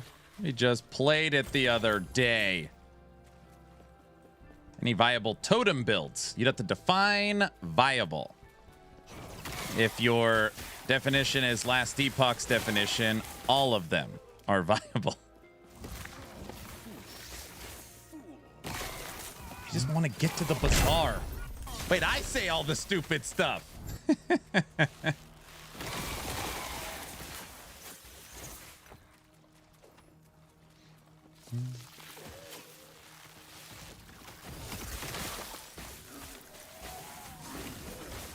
Season 5 theme song. He don't read. What? Didn't I just say that? I thought I just said that. What didn't I read?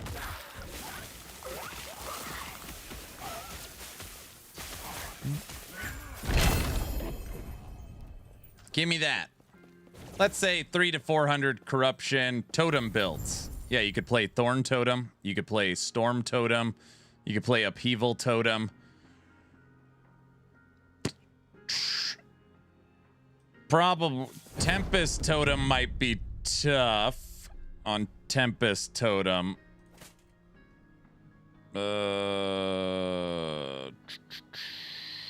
Yeah, most of them.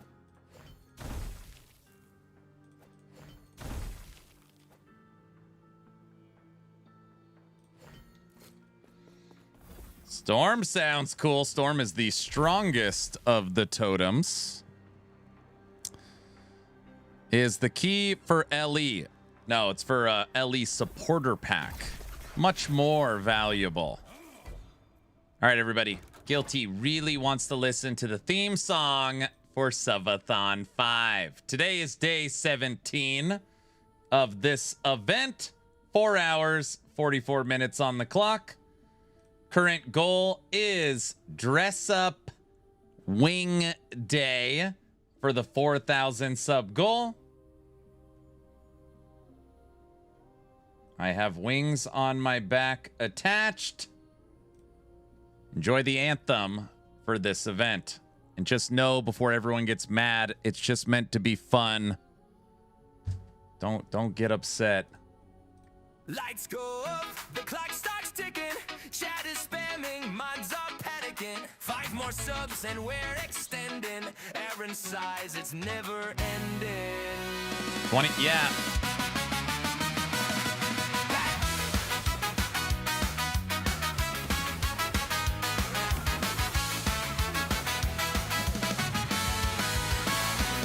Coffee cold, but the grind goes on.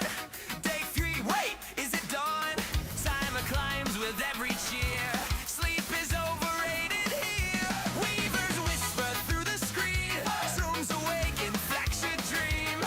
Shattered omens fill the air. Aaron still in the gamer chair. Chat says, 1 more hour. Subs fall down like meteor showers. Nobody knows what day it is, but this is how we live. Subathon 5, the timer's alive. Shattered omens in the sky tonight. Subathon 5, we never log out. Chat keeps pushing the countdown high. Subathon 5, we're along for the ride. Streaming through the endless night. Watch this play, be confidently cries, then immediately buys. But that wipe was part of the plan, a teaching moment for the fans. Lessons learned the hard way here. Respawn screen, but no one fears. Every fall's a guide somehow. Professional gameplay now. Chat says, 1 more hour. Subs fall down like meteor showers. Nobody knows what day it is, but this is how we live. Subathon 5, the timer's alive. Shattered omens in the sky tonight. Subathon 5, we never log out. Chat keeps pushing the countdown high. Subathon 5, we're along for the ride. Streaming through the endless night. Streamer client saving grace. Perfect luck in every place. Nothing strange to see tonight. Just incredibly skilled inside. Quick stop at the bazaar line. Just 1 trade, this'll take no time. Chat explodes, the timer climbs. Welcome to Subathon 5. Subathon 5, the timer's alive. Shattered omens in the sky tonight. Subathon 5, we never log out. Chat keeps pushing the countdown high. Subathon 5, through the chaos and the grind. Streaming flow, the endless night.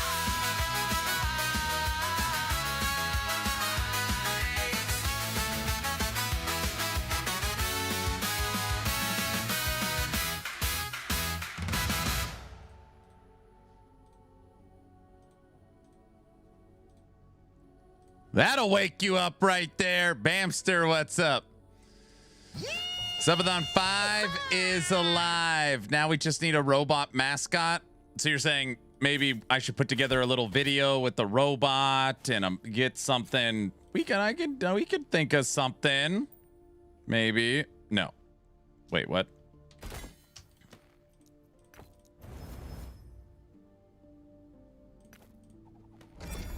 Yes, that is a good idea. Oh, bother. Oh, bother. Sounds like a half wing idea. That's right. I love this song. Reminds me of Phineas and Ferb. Hey, Phineas, what you doing? I'm eating burgers right now and enjoying the stream. Nice.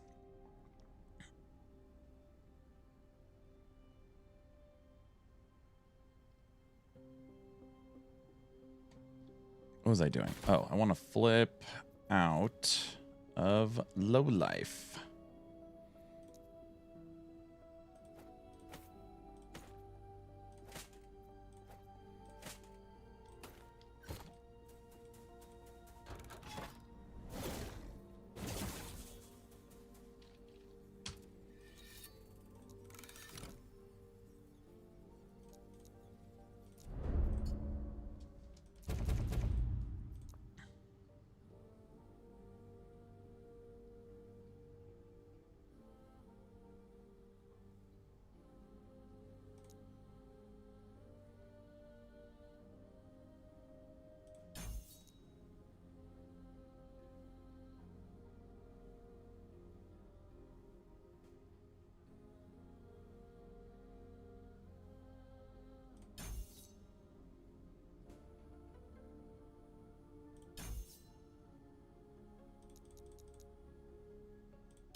All right. Are you trapped to that chair till the wing comes loose? No, I could just take it off, obviously. Hey, gang, does anyone know if you are 100 corruption but didn't complete one island, the stupid ones with the shard drop rate, for example, will you get the Shade of Oribus when you move away from the center? You got to go through the echo chains. So if you're trying to trigger a Shade of Oribus, the best way is through the echo chains. Or you use your temporal keystones to boost Gaze of Oribus to trigger the shade. Tea time. Have you watched my video on how to push corruption? You could just create Shades of Oribus. You could just create it here.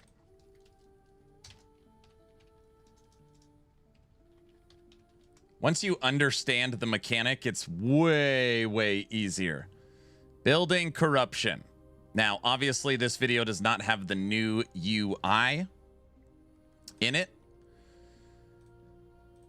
But if you watch that video, the only difference is in that video back in the day, you had to use a Glyph of Envy to build stability. Now you use the Temporal Keystone. Other than that, it's the same.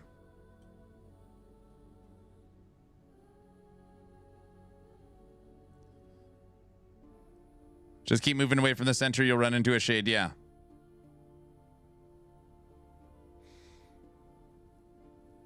Good info. Thank you. You're very welcome.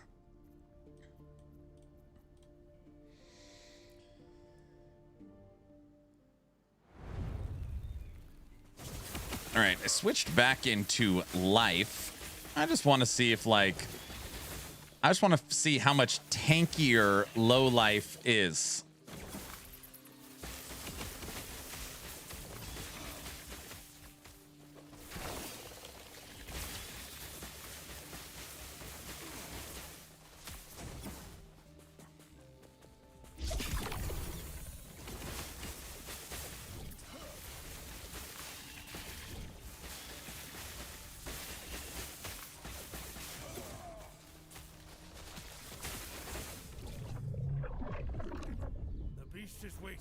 Are you the one-winged wonder today? I've already gone outside and flapped my wings a few times. My wife came by and taped the wings to my monitors, and one came loose.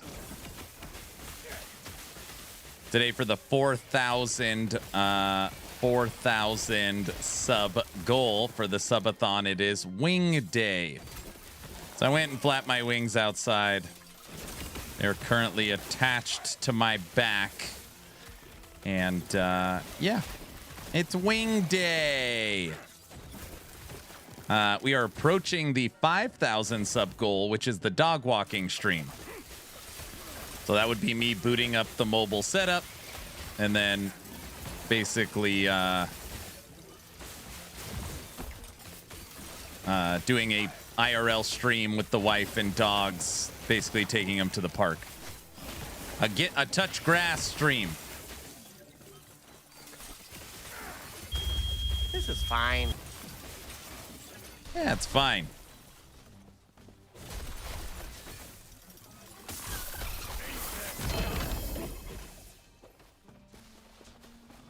Cajun.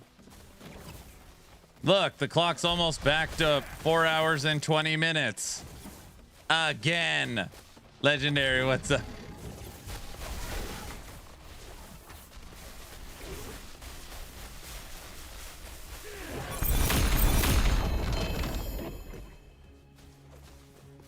It's deja vu. What is... No.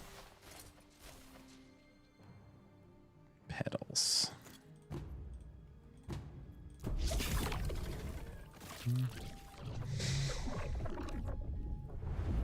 I forgot there's grass outside. Yes, there's grass out there. I don't like that jumping bell guy.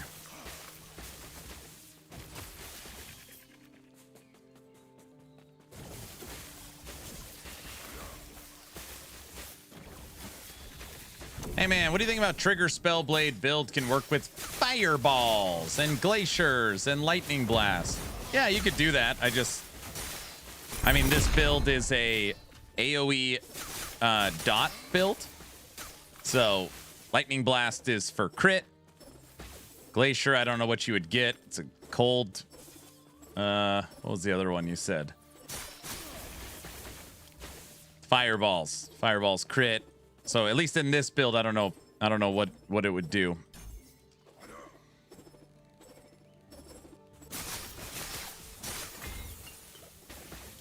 But yeah, I mean, people love triggered abilities. Click one button and it shoots 4 skills.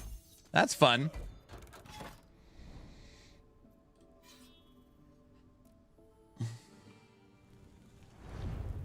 Fireball spreading flames. Can you transfer spreading flames to lightning?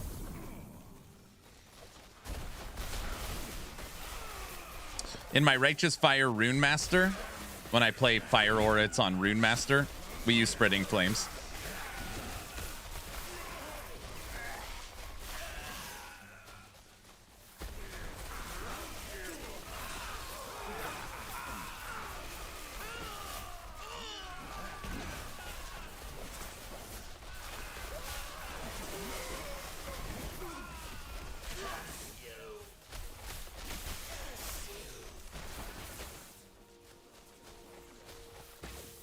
The Glacier Strike is going to be strong, I'm sure. How much mana is Glacier? Or do you not have to pay the mana cost if it's auto-triggered?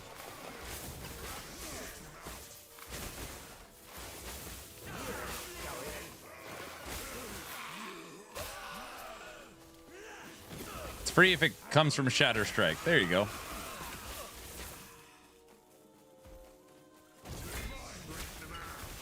I hate void beams. Why?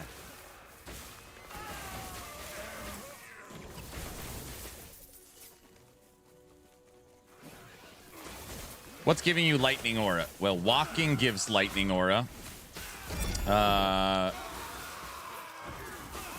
Literally every skill. Surge is giving lightning aura. Flame ward is giving lightning aura, and firebrand. Yeah.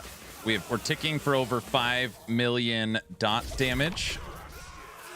People are like, is this really an RF build? This is what Memphis was saying earlier. It looks like it's more of just like a lightning blast build. I was like, 1, we don't use lightning blast. 2, that just creates fire auras.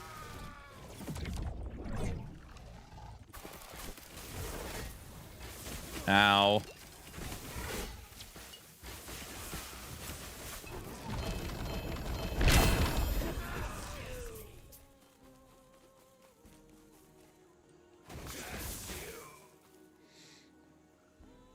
Yeah, so if you look here, this gives Fire Aura with Surge. Fire Aura damage. Fire Aura. Fire Aura. And then in the passive tree here, you've got Fire Aura per second, Fire Aura Shred, Fire Aura Area, and Fire Aura multiplicative damage per uncapped lightning res.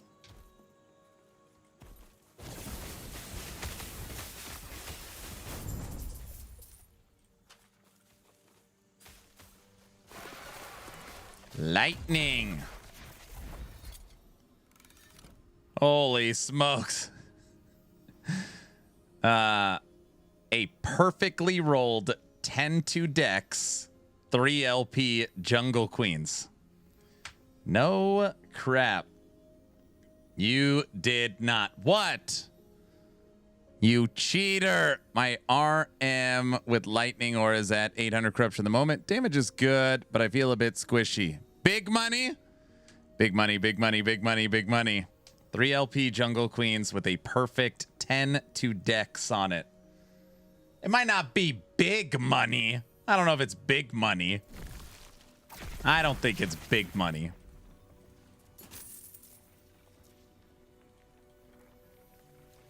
It's not a streamer client.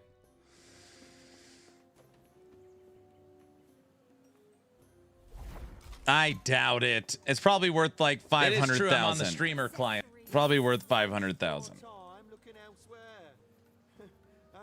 Jungle Queens, 3 LP, Dex roll 10.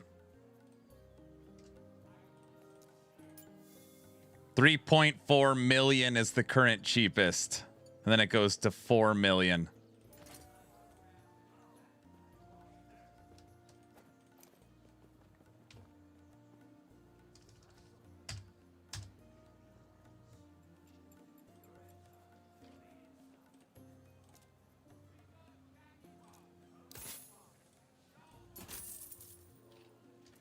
I'll take that.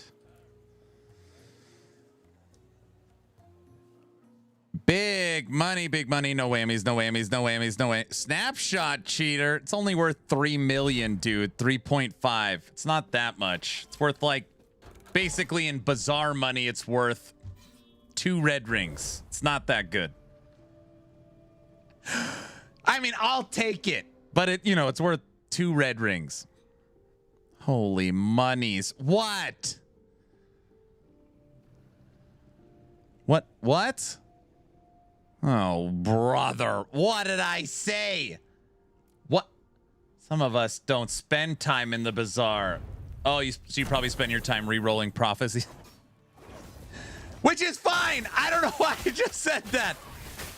That's fun, too. Okay. Let's continue with Lightning Spellblade.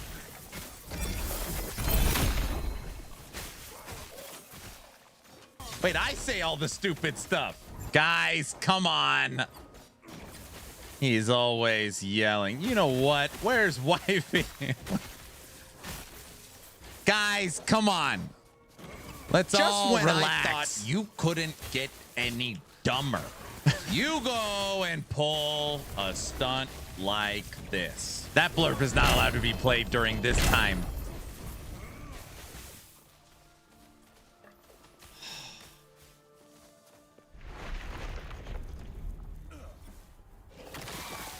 Three LP Jungle Queens with a perfect dex roll is a very nice find.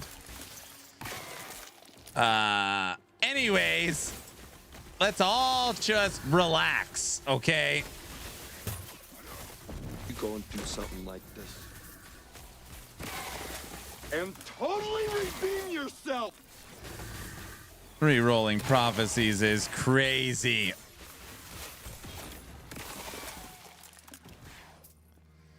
Are you able to switch between COF and trade without any penalty? No. No, you no.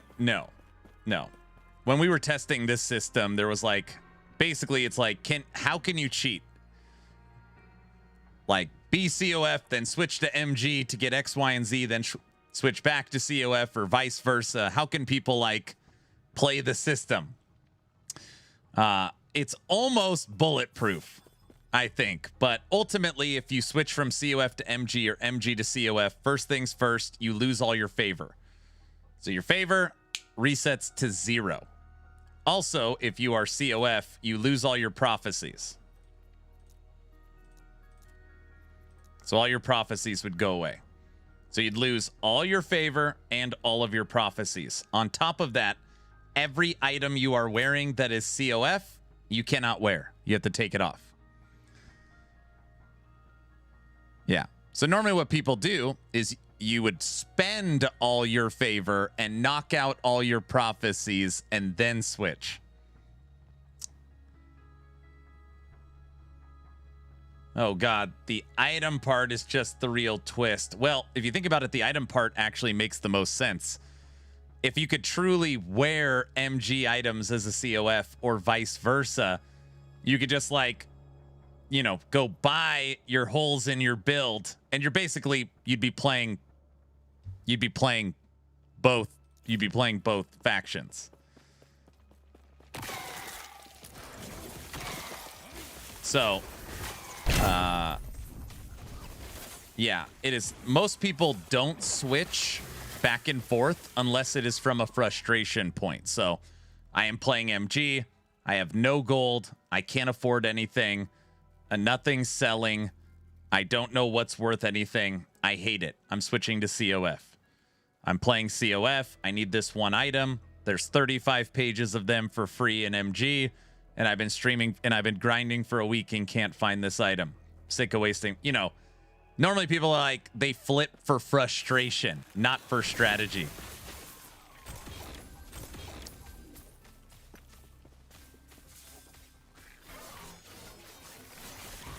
But if you really think about it, EHG is geniuses, because even though you can't technically benefit from both factions, you could still have MG and COF items in the same stash tab. You could still play with friends regardless of faction.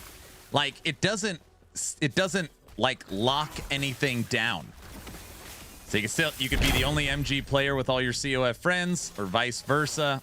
You could have your individual stash tabs for the items. You could have individual characters. One character could be COF, the other could be MG. Like, it's pretty... There's a lot of thought that went into the system. And Season 5, we get the faction reset. That's first kind of refresh. Now, I will guess that the refresh for factions was really the COF refresh, which is needed. I doubt MG gets a ton of stuff, but 11th Hour Games has said they will be refreshing factions for Season 5.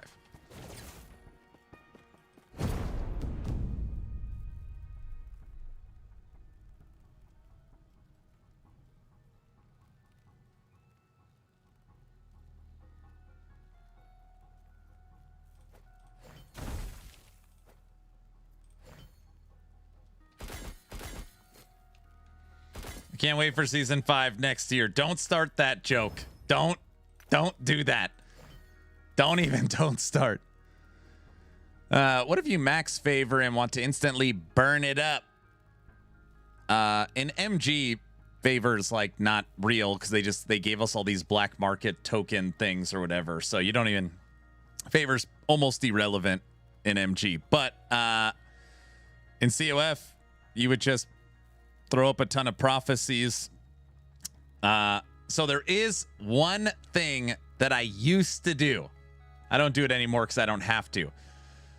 I used to play COF and I would take Glyph of Despair prophecies. Glyph of Despair used to be so rare. Like, you never had enough.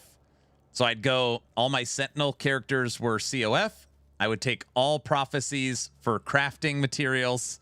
I would build up 1,000 or 2,000 Glyphs of Despair, and then technically that crafting material can be used on an MG character. So that would be like a small example of how you could kinda... You can't put a tag on crafting material. So anyways, just... Here's a catch. If you have multiple characters on the season and you want to leave COF to go to MG, make sure your other tune in COF, when you switch, if you ever want to switch back, as long as you have one tune in the faction, you keep all the reputation and level rank. You will always keep your level rank, so that never goes away. Imagine how screwed up the economy would be if COF and MG at the same time. Yeah, it would just be... Yeah, it'd be crazy. And there is a louder voice that I've been hearing more often than not. Like, why can't I play COF and trade? Like, why does EHG limit what I can do? Right, and you could already see where that's going. And it's well, then it wouldn't be a choice in how you play, and you wouldn't really be joining a faction. It would just be you get better drops and you can trade. Normally those opinions come from never mind. You could be only MG with your COF friends. Are you sure they are still friends? I mean, your MG. Yes. Oh, did you hear it'll be coming this year? No. I have always played MG. This season I started COF. Let's see how it goes. You got this, Noodle. MG tokens need a nerf.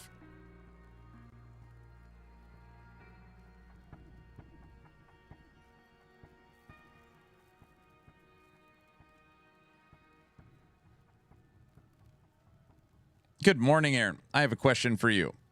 When you have a moment, I am ready. Give me everything, and I want to kill Uber day one.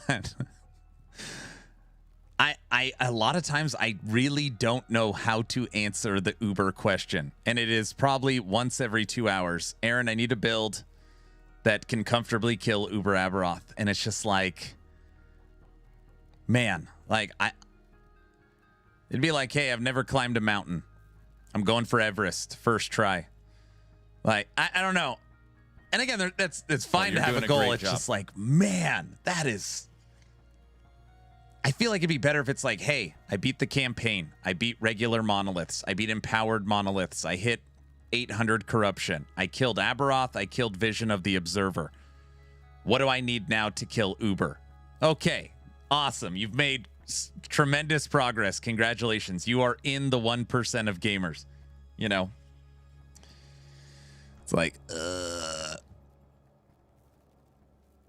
Aaron called me a friend recently, although I am a hardcore COF player. I hope he means it. Kidding, bro. You are a friend. The only issue I have with COF is the question of never know what to do to need the next build. So you keep so much stuff. Yeah, you got to hoard a lot of stuff. I used to play COF, but I can never build up favor fast enough to actually get prophecies that I actually want. I want 0 friction. I also say I achieved the hardest thing ever. Have you heard of anything about a visual bug with Falconer? There are health potions I don't pick up, but they say stuck. There are health potions I don't pick up, but they say stuck on the screen. I have not heard anything about that. You have to be playing Ballista. That's the only way you have mass potions. I'm guessing you're playing Ballista. It'd be easier just to name the builds that can't do Uber. No, that's most. Uber Abbey is not designed to be comfortable. I know. I want to go to the moon, but I've yet to go up a ladder. Please help.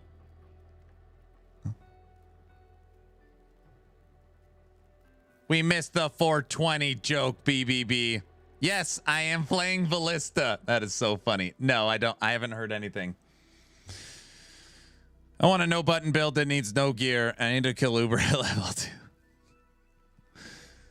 2.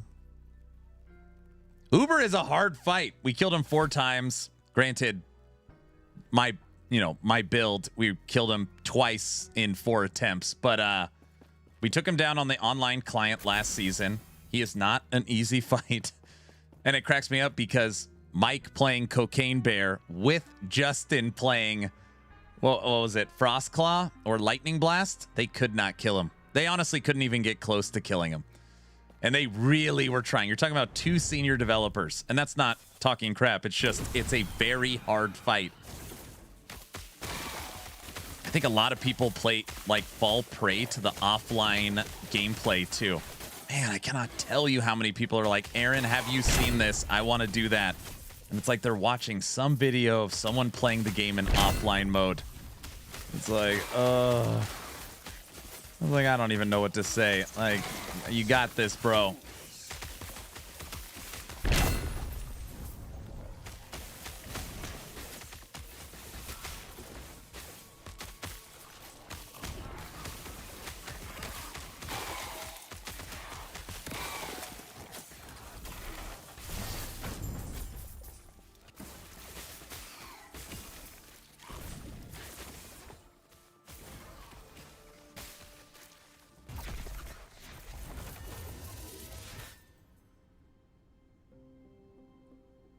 Aaron, have you turned on immortal mode yet? No, not yet.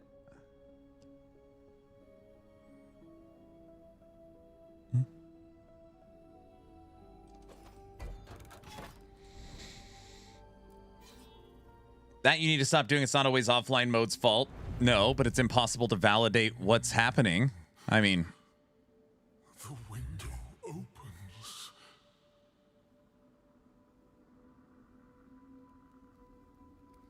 Any news on Mage's last skill? Mage's has all its skills. There's no skills for Mage. They're done.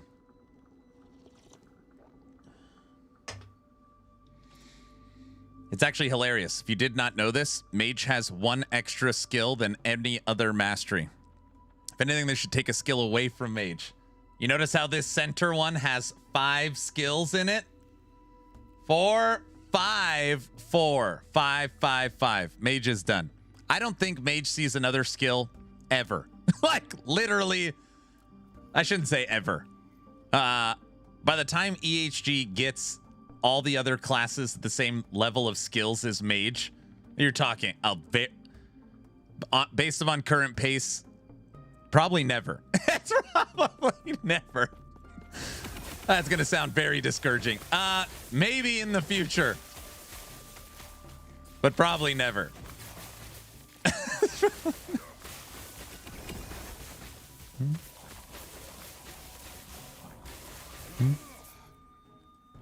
Mage has an entire library of skills. Yes, they do. Skill sigils. You'll get skill sigils to change them all.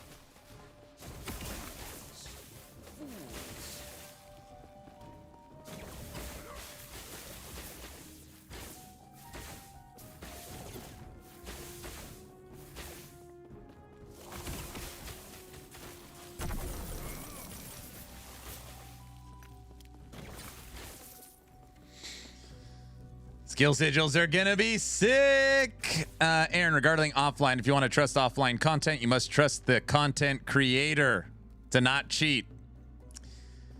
Yep. That's true. Actually, they could take AA focus and disintegrate. I found a 3 LP. Howl of the West Wind. Lightning wolves.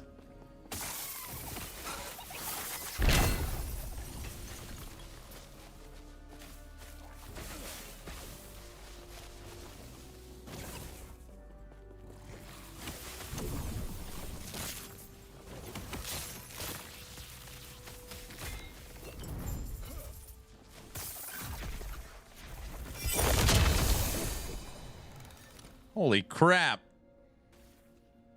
I don't even have... There's no imprints. Is that our second Orin's Eye?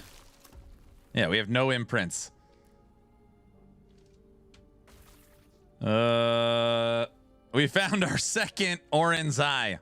If you guys don't know about the item I just found, it is the rarest amulet in the game. It is so rare that it is on the Last Epoch backpack. You see it right there? The eye. It's literally on the backpack cosmetic. People are always like, is it good? It used to be required for Aberoth because of all the void damage. I've never seen it before.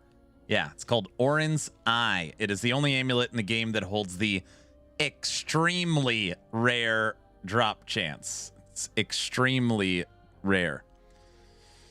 Roll ranges on this are 16% less damage taken. Good. Less fire damage taken. Good. Mana roll. Good. Increased duration of stun immunity after you've been... Yeah, it's a really good roll one.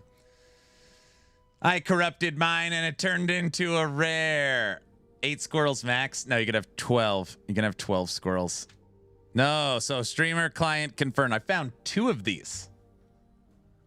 How many tabs of Orin's Eyes do you have? A lot. I have a lot. But this is a non-imprinted Orin's Eye. So just so you're aware, the same likelihood of getting a factionless, hear me what I just said, a factionless, non-imprinted red ring. So not getting a red ring from buying it from the bazaar, not getting a red ring from prophecies, not getting a red ring from imprints, getting a natural drop red ring, which most people have never, like, that's never happened. That's never happened.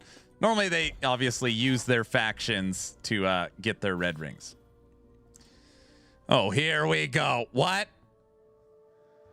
He remembers you. You don't like the option that always shows the tiers and ranges? No, I don't like that, actually. I still haven't gotten the dang box of Hydra. Oh, gosh. How many red rings do you have? None. I found 0 this season. Granted, where am I at? Oh, damn. I'm approaching 11 million gold, so I could use my in-game progression system if I wanted one. You know what? Never mind. Okay.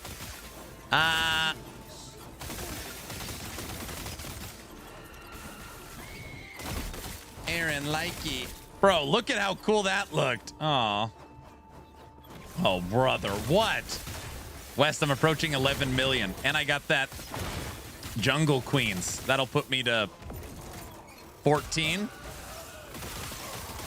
14's pretty healthy per season. That's pretty healthy. 11 million is a lot.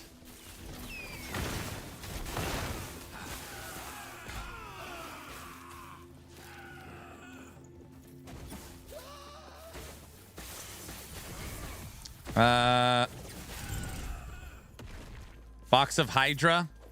Yeah, Diesel can't find one. I'm sitting at 2.5. I know it sounds stupid. I want to put all the gold into Fire Sprig. Not all of it, obviously, but I feel like when I have excess, it should go there. Not that it makes a whole lot of sense since the build is done and the video's already posted. But I feel like what I could do is, since Tech already worked on it, I can already refresh it. That would drive Tech bananas. Hopefully Guilty isn't here. Guilty? Tech's here! Tech, I didn't mean that. I was just kidding, dude. I was... Guilty. He did mean it. What? No,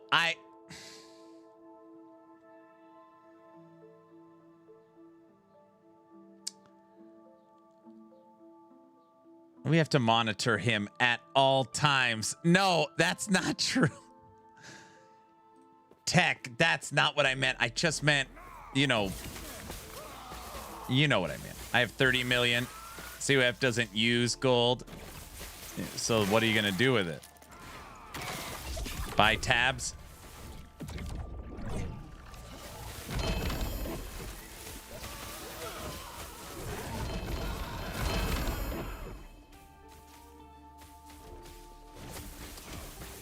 You've driven Guilty to start pill popping?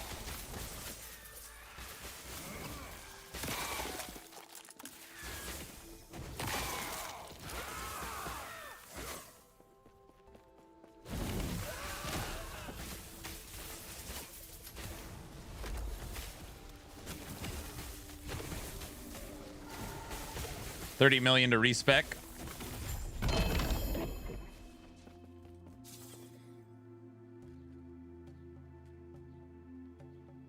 Go to the Soul Bastion. Please refrain from choking Tech with the chain. I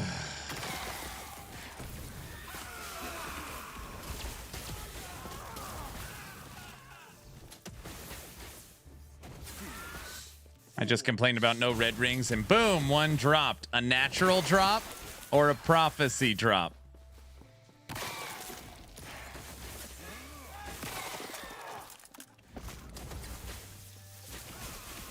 An imprint drop. There you go.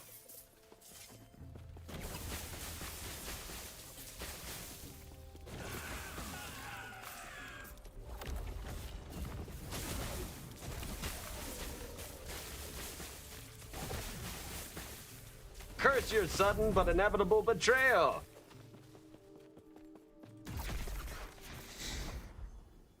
I have burned through 250 runes of Ascendance so far. No red ring. I used 210. Right now I've got another 116. The odds of getting a red ring on a rune of Ascendance is you need 800. 800.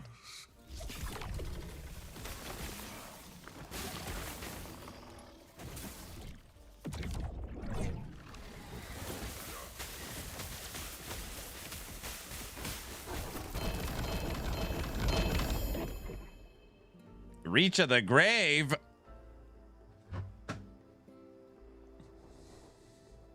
Water tastes good. Coffee tastes good.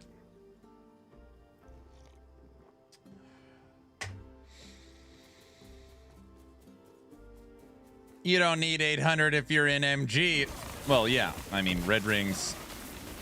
I mean, it's been 3 days now. The last I checked, red rings were going for 1.7 million.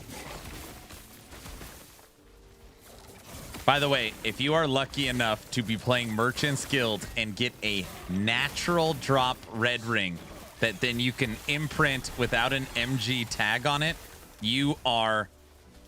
That's it. Like your whole season, you are a billion. You're golden. It's never happened to me, believe it or not. But yeah, that's your gold for the season. Yes, you will just yeah, you don't have to worry about anything.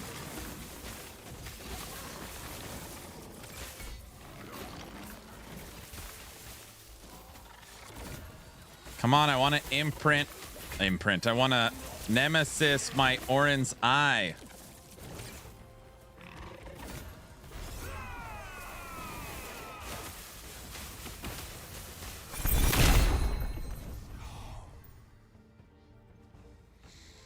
Imprints are pretty hard this season. I mean, they're just half of last season, right? Or 50% less. I don't know. I found 50 red rings last season, so even if I found 25 this season,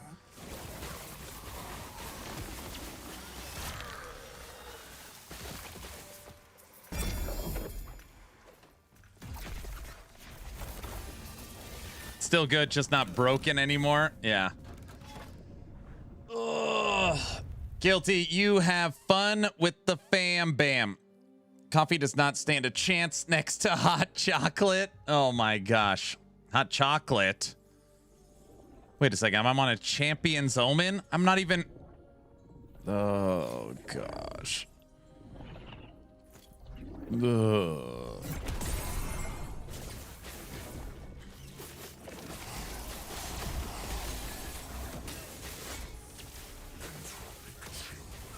This is not going to work. Run! I tried to get to the portal.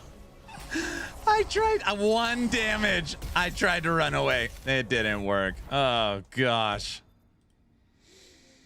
What's on the agenda today? Nothing. Yeah, just a regular, relaxing Saturday. I feel like I'm already ready to play a new build. RF is boring. It is pretty boring.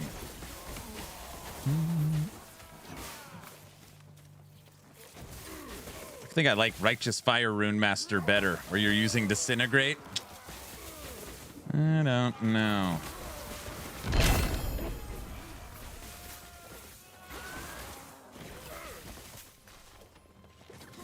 It's just Wing Saturday. Maybe wingless Saturday. Get it? Get it? Wingless.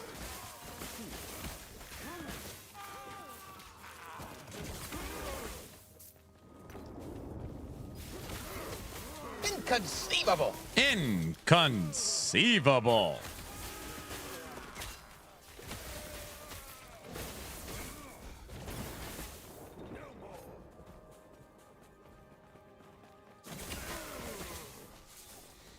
I'm doing good. I think this is the busy week of my entire life. Thank goodness you guys are keeping Aaron entertained.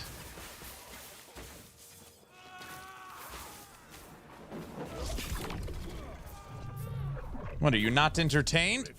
Ugh. All right. Dude, I gotta like...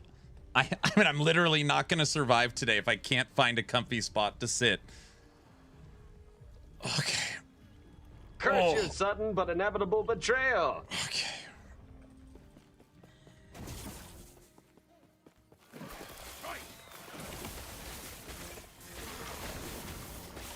Tell me what sort of beast fled in your time.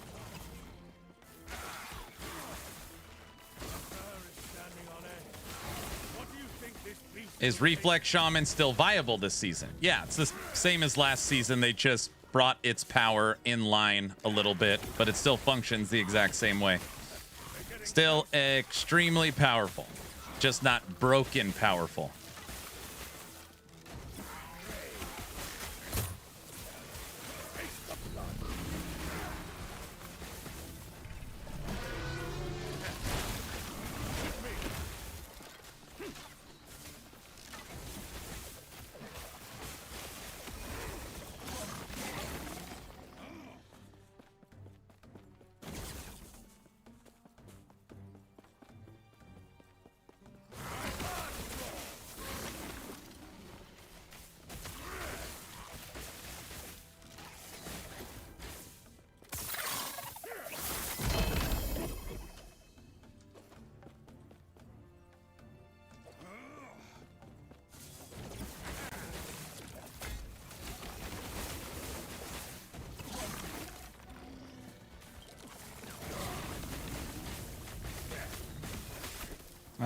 Last season, I did my first Aberoth kill with the Reflect guy. Yeah, a lot of people got their first Abby kill with Reflect. It was very strong and powerful.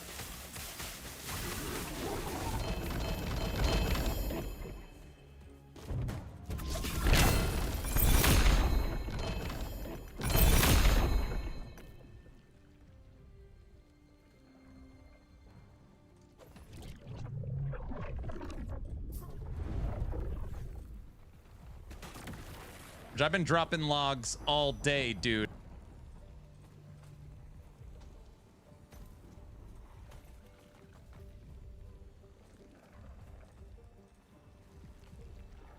Four hours. Dude, the clock has been the same the exact same place for 4 days. 4 days of 4 hours.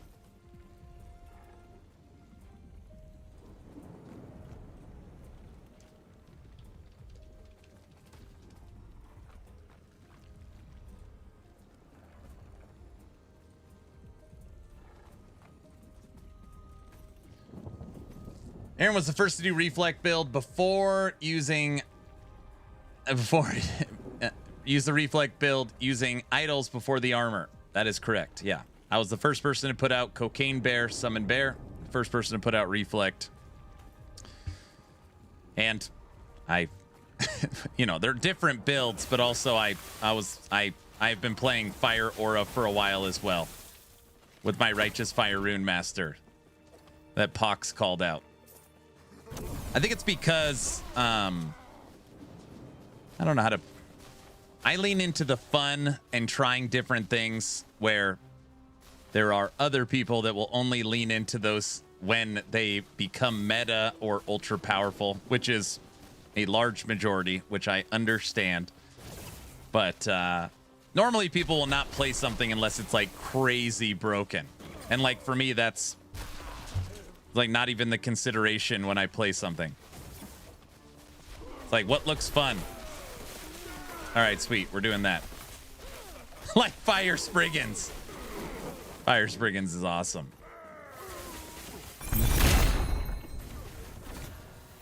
There it is. Oranai in. Stop killing me.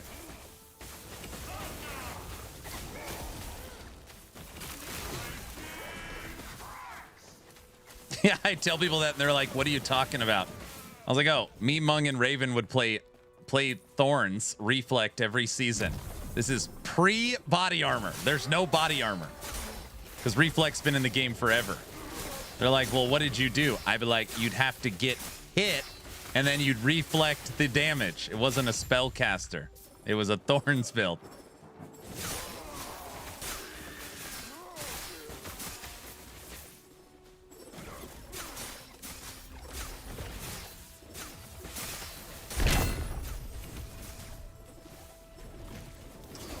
Do you consider anything crazy broken this season?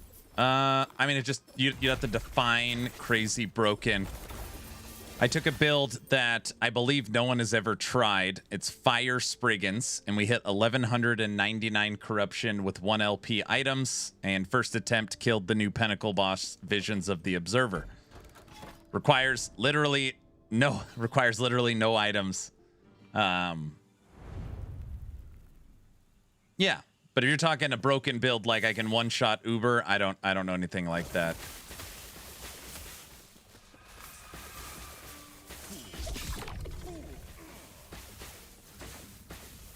The only problem with on that build is that you couldn't kill lizards because they don't attack. What? I've gotten Aberoth down to the last 25% 3 times and died to stupidity all 3 times. I'm gonna play some No Rest for the Wicked today. Wait, why would it? Wait. I didn't plan on it. Is there something happening with Wicked today? I know they put out their final patch, right? Like their patch 1 bug fix, is that right? There was the old reflect. Yeah, you can't kill lizards. You're right, because they don't attack you. Yep. It's the comfort update. Was today? Or are you just talking about patch 1 from a month ago?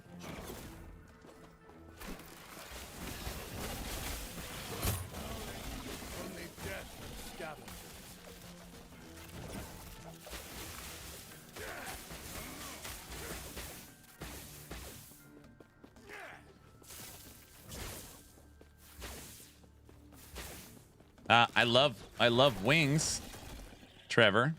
I had, when we were watching Serenity for movie night on Wednesday, I was eating wings. No, nothing new for Wicked today. So before stream, I updated 2 games. I logged into Crossout and got Crossout updated just because, I don't know. A couple people have been asking, are we going to do any Crossout nights? So I was like, all right, let me get that loaded. So I did that. And I updated Dragonkin. Per hoofprint, I kind of want to make a minion knight army because minion knights got a boost. All summons got a boost. Their AI, their attack speed, damage, it's supposed to be smarter. I don't know. It's like, oh, maybe we'll play a little Dragonkin.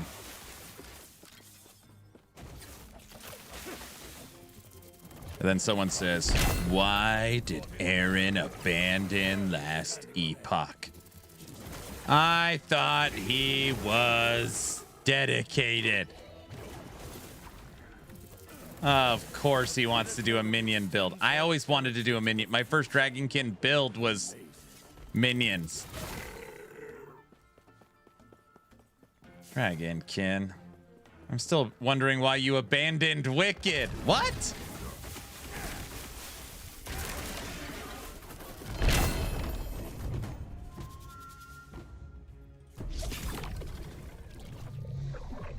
You are the Dragon King guy.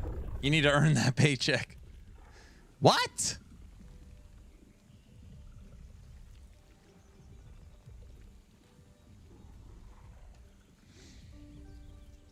You did an insane amount of builds last season. Too much, even. I know, I did 31. Yeah, Aaron, why do you abandon all these games?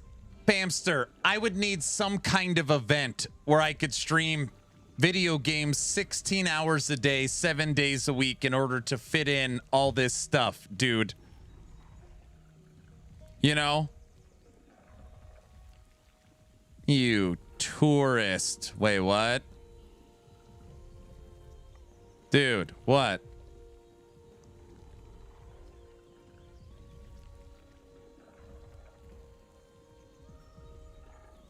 We can help with that. What?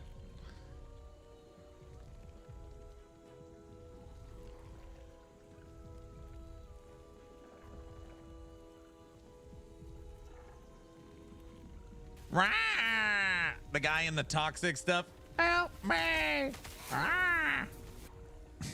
Trevor, can you jump over to kick, please?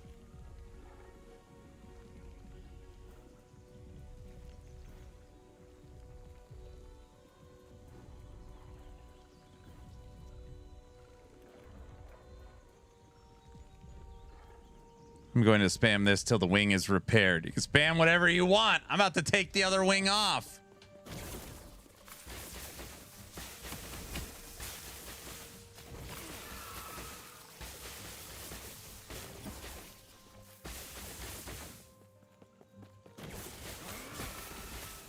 Thank you. I've got an idea for such event. You could take it. You can make it. Wait. You can't stand still in a monolith or you'll die in 3 seconds. It doesn't matter how many enemies you've killed on the screen. Someone will find you. I've got an idea for such an event. Look! Where did this... I've been dropping logs all day, dude. What the... What? This is the craziest, like... If everything you're doing is bad, I want you to know this. This is why people complain about the Nemesis. You can't... What are you supposed to do? My brain doesn't always work great.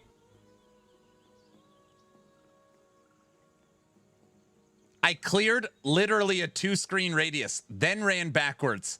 Then an enemy found me. I killed that. Then I went to read the chat. There's nothing on the screen. Dead. You're dead. So much fun. It's insane. I've got an idea for such an event. You can make it so you don't stop playing until the timer... Sorry, I can't read your comment. My wing's in the way. Until the timer expires, and every donation, bit, or sub will extend it. That way you can play 16 hours a day. That's a pretty good idea. That's a good idea.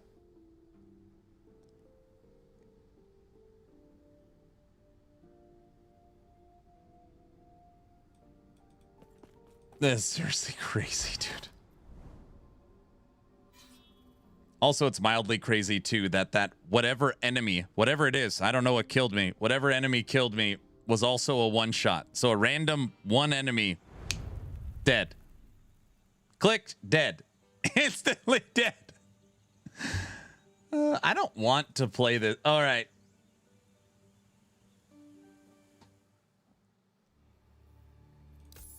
Mage doo-doo.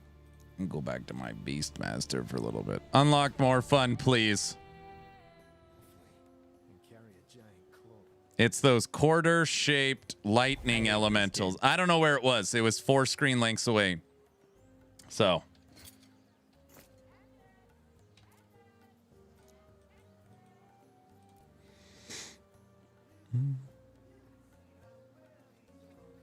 Can we unlock more fun, please? I know, right? Yeah, there seems to be a lot more one-shot mechanic mobs this season. So, in Last Epoch, all the mobs are roaming. Basically, they're always moving, for the most part. They're roaming mobs. So you could kill 2 screen lengths. The second you stand still, you're dead. You're still dead. Someone will find you, for sure. You will be dead. That is why interacting with the Egg and Nemesis feels so horrible. Because it's like you're fighting mobs while fighting the UI.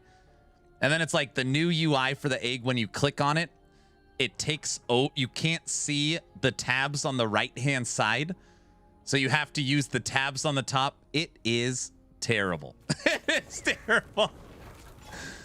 Oh, man. All right.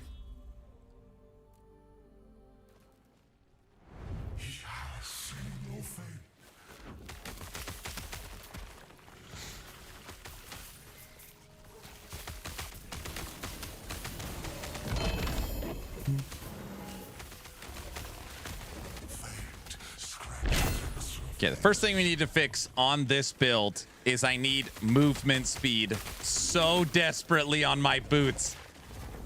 My boots are actually really good, but they are missing one quintessential stat: movement speed. Switching from Righteous Fire to this, you just realize how slow you are.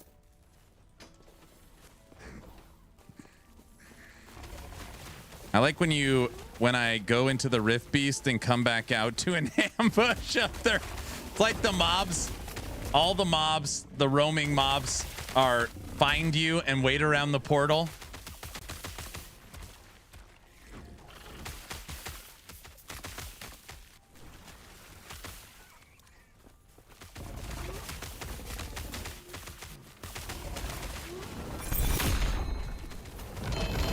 I'm telling you, what they need is like an inventory screen for your freaking Egg.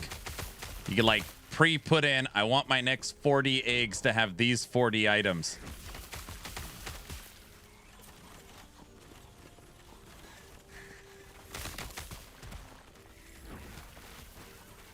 Shouldn't there be wings? No, the other one fell off the monitor.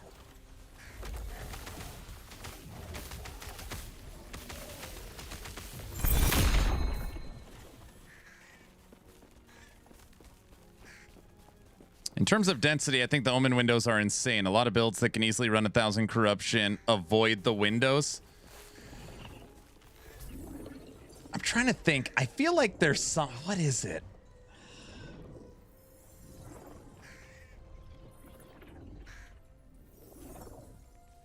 I can't remember. There's another game we play where it's like everything's fine, but there's this one mechanic you never want to interact with because it's like 100 times more difficult. I mean, the Omen windows, this is their first attempt at it, right? But basically, you could almost add, what, a couple hundred corruption at least.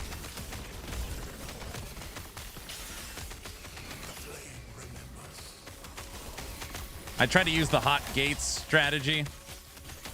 Pack all the minions in one area. And then just try and tear them up. PoE 2 Abyss. Yeah, it's a good example.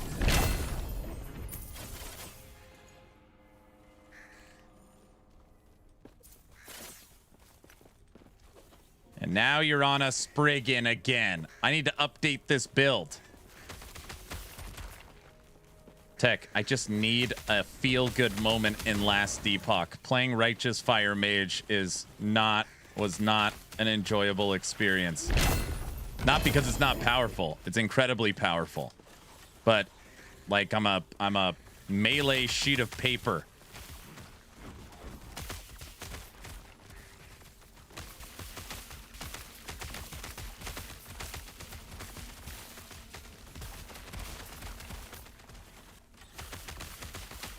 He needs red rings.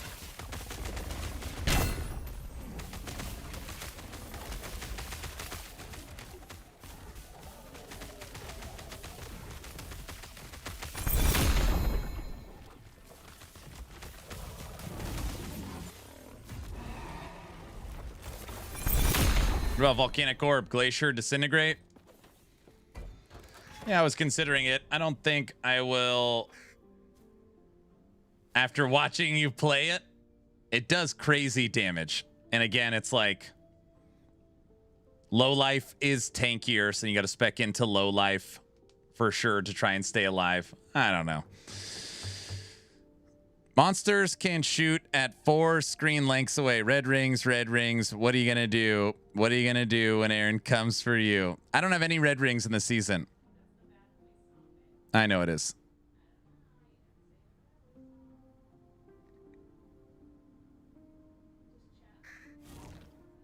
No. Do you have a loot filter for this one? Yeah, it's on actionrpg.com and in the description on the video on YouTube. Okay. Here, you guys can listen to the Bazaar song. Everyone can get all excited. Let's go see what boots are available. It wouldn't matter to me.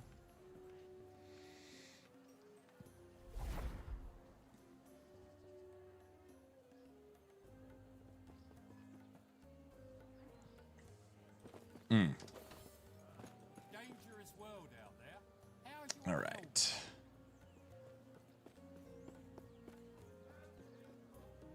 What's great is that if we start changing the build, it'll make tech go insane. So that's kind of where I'm at right now.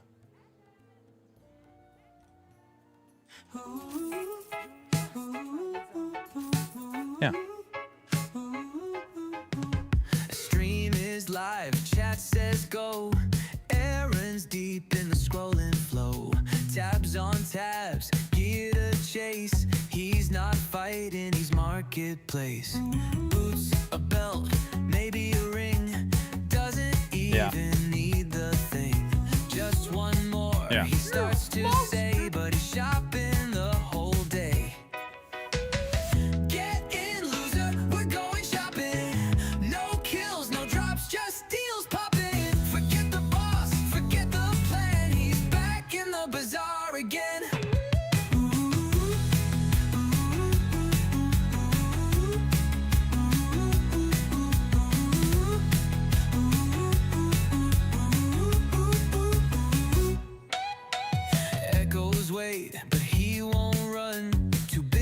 chasing that perfect one.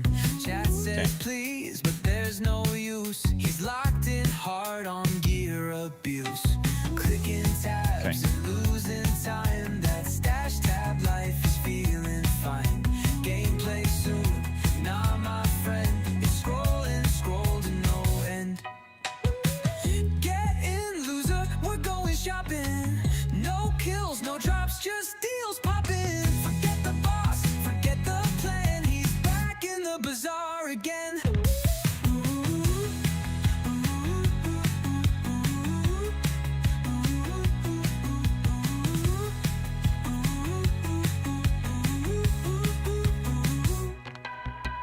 Filters tight, eyes on glow. Crit and life, that's how it go. Game on hold, stream on fire. Buying gear is his true desire.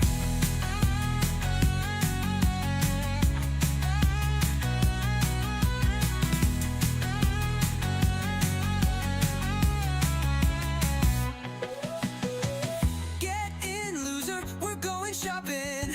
No kills, no drops, just deals popping. Forget the boss, forget the plan. He's back in the bazaar again.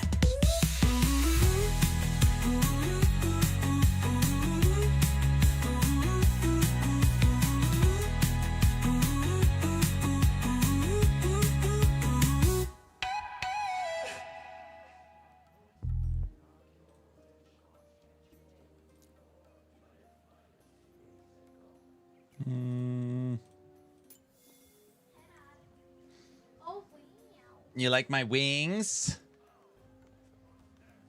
What are you doing? Don't. No. Don't.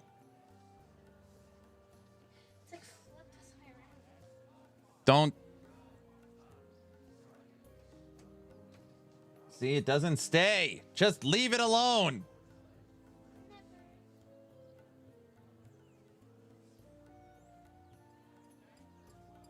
Honey, no, honey. Okay. It's like, Who said no? Why do you want it to stop? Why do you want it to end? Question mark. it's Mia's birthday tomorrow.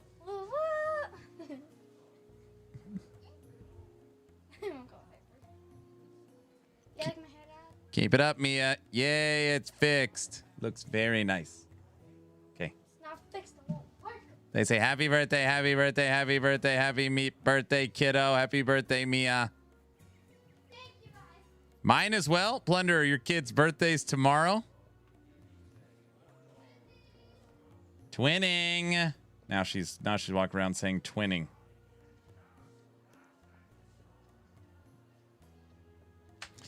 Twinning. Oh, your birthday's tomorrow. I work hard for the money. Aaron, Titan Quest 2 dropped the Summons teaser trailer. That is old news, sir. Old news. I know, we watched it like 3 days ago. It's a good... Look at all the people in the bazaar. I work hard for the money. Look at them all. We're making good progress. I didn't mean... That didn't come across right. I don't mean we're making good progress. I meant... These boots were made for walking. Never mind. Okay.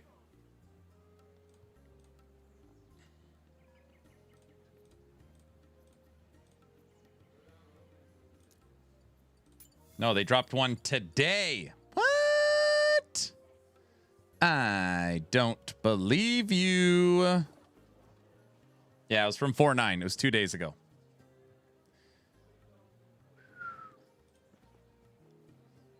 Titan Quest 2 Summons teaser. That one.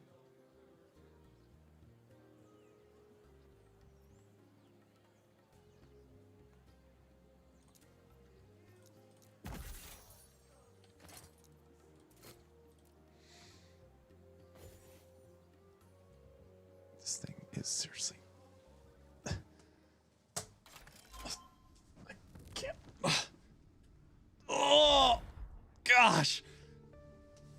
No, I have to stretch or I'm going to have to end the stream. My back is like tightening into a knot. Oh, no, I'm good. I'm good. I just need a second. All right.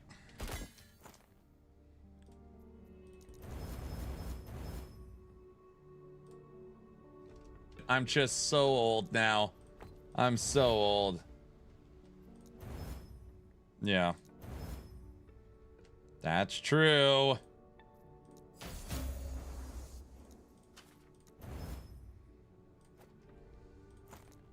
You know something, Princess? You are ugly when you're angry. That's cheating? No, it's not cheating. I can't believe I've literally had them up and propped up for 3 hours.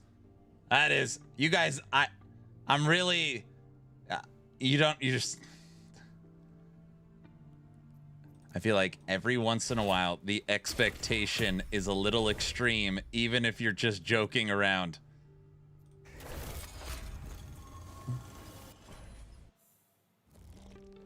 Okay. We're taking a little break from Mage, and I'm working on Spriggan. I promised a couple community members that this will be like my seasonal build. So we're just gonna working on a little bit of gearing for my Summon Spriggan build. Good afternoon, Aaron. What's up, myself? How are you? On this, we are looking for a double prefix, attunement and movement speed. Second best would be movement speed and armor. Worst would be necrotic resistance. Movement speed and attunement or armor. Necrotic resistance. Aaron Likey. I just can't believe it. I think I need a Last Epoch break. I think maybe I'm burning myself out. I've played 12 to 14 hours a day for 17 days. I can't believe it. What in the world? Oh,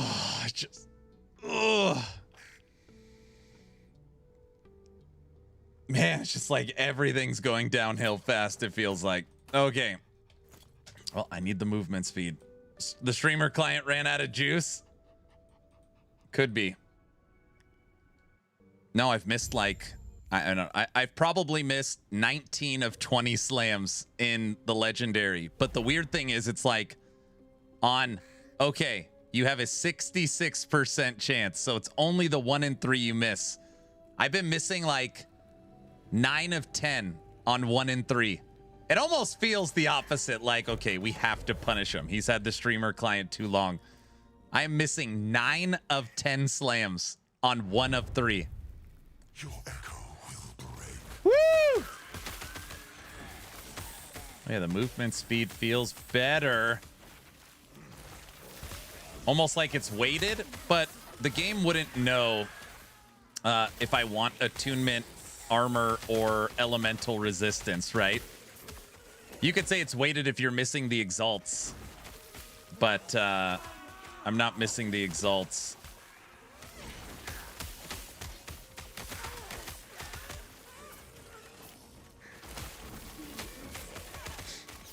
I'm leveling my second build for this season. I'm doing Lightning Wolves. I went MG. MG is cheating. Hey, myself, do you normally play MG?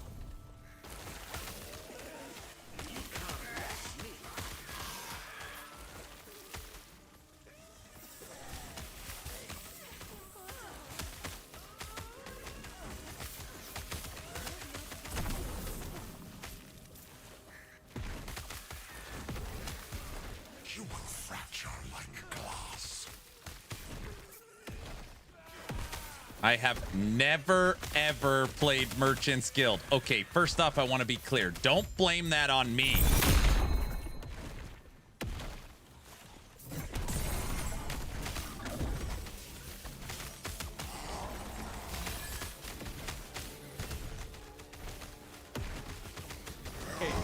We need positive energy.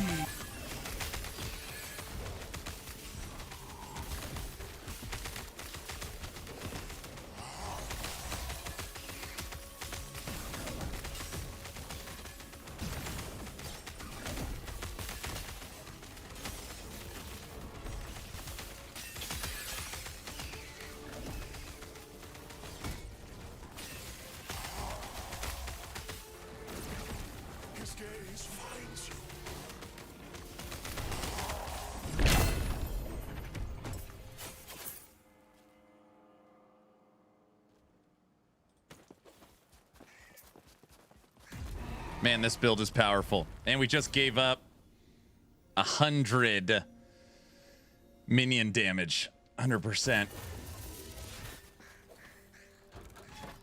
Necrotic is through the roof, and now we're missing poison.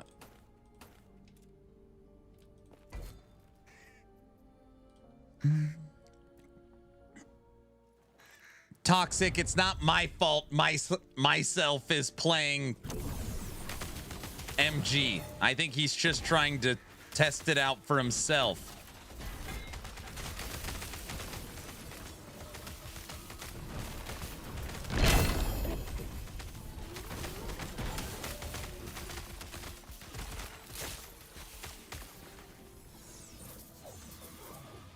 How you have all vines on your bar?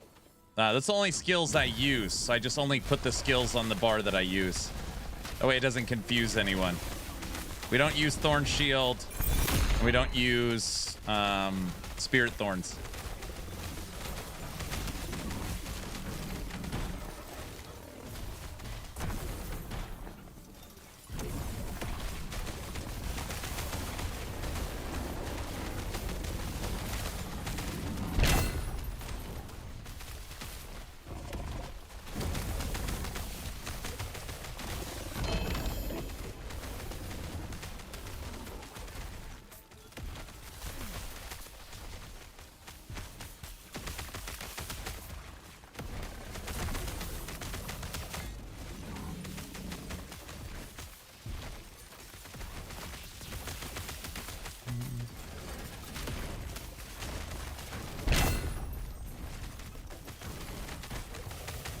Or the Frenzy Totem.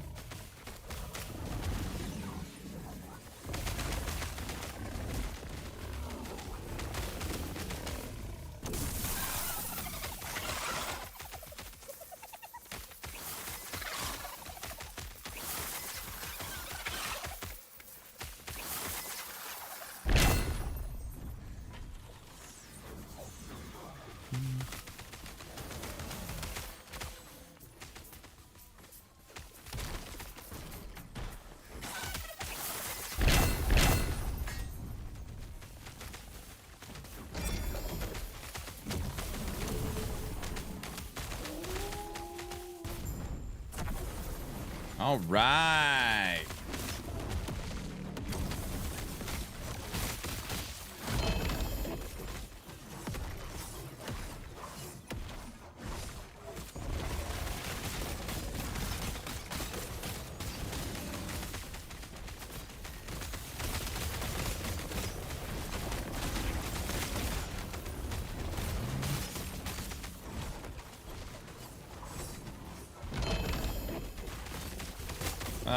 Rob, you could use Nihilus, Exilis. You could use that new 2 to skills rare one. I use that for almost the majority of the build. You could go super crit with the time glass or the primordial. Yeah, I would probably just get the crafted one, the 2 to skills, and then get like armor shred on it.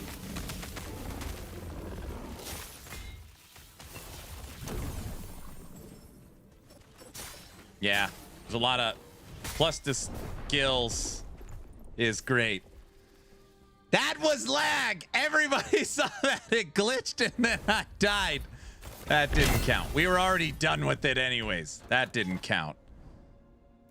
Fly guy, you saw it. You guys saw it. Go ahead. You saw it. Guys. Right? Did you guys? You saw something. Are there any benefits of playing in the arena? The arena is for ladder pushing. So if you want to compete in the arena online, that's what it's for. It's not for drops or rewards. Beowulf, you saw it, dude. Come on.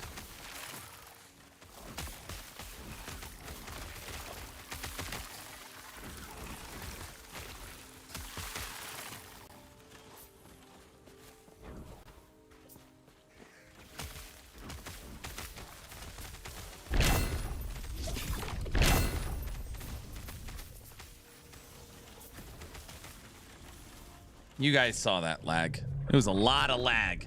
Ready to hunt, traveler.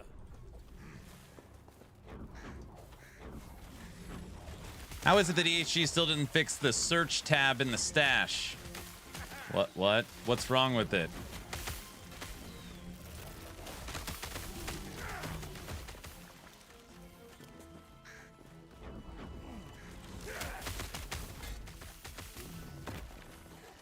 Search tab, there's something bugged? I'd probably notice it if I was on my standard characters.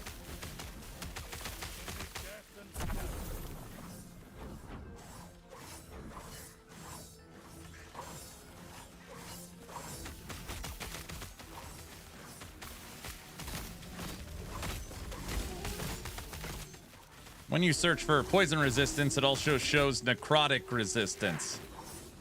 Oh, so it will not show poison, it only shows necrotic? Or it shows both?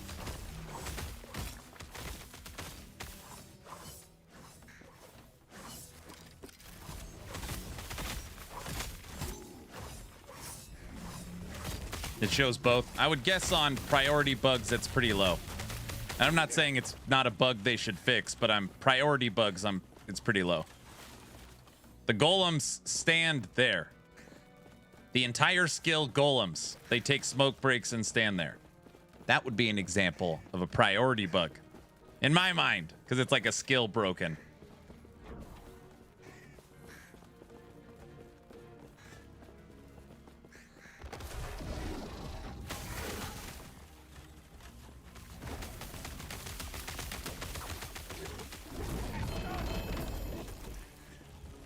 Not a bug. The golems need a break. They do need a break. It also shows vitality. Oh.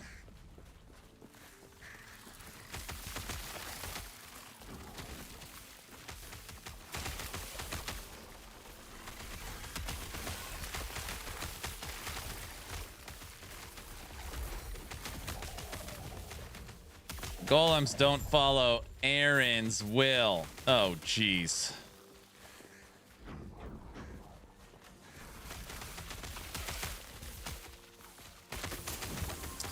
Yeah, I'm thinking maybe we lost this 4% minion crit. Like, how devastating would that be? I don't know. Probably not very good.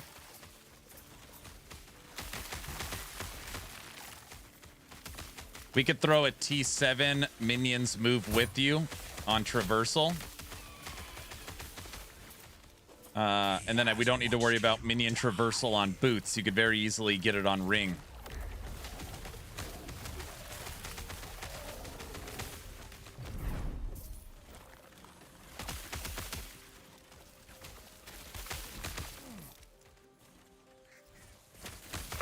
Get in, loser. We're going shopping. But I can't decide. I don't care about the 2 to skills. We could easily shave 2 off of these, off of all of these. It wouldn't even matter.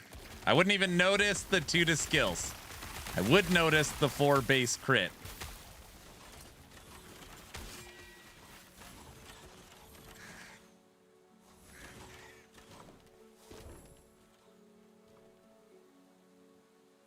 I honestly can't believe minion dodge is a thing. Used to be the joke stat of the whole game.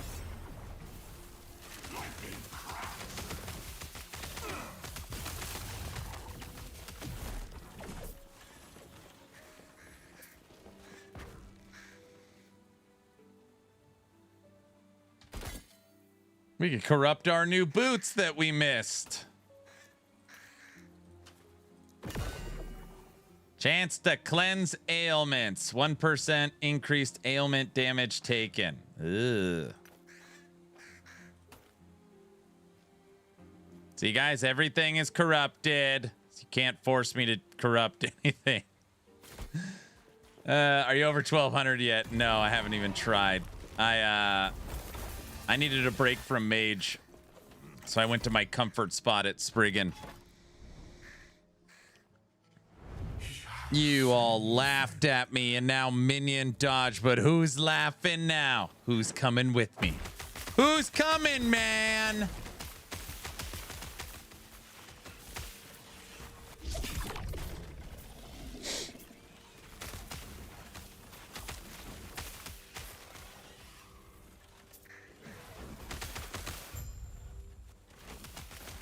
Who's coming with me?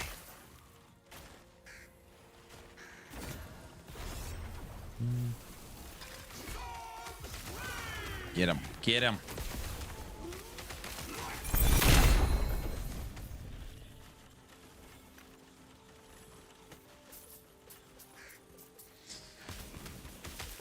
Show me the money.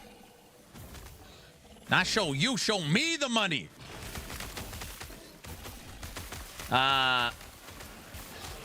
That was our best hit of the day so far. That 3 LP perfectly rolled 10 to Dex Jungle Queen's belt. That is money. It's a 3 million hit. What in the world? Oh, just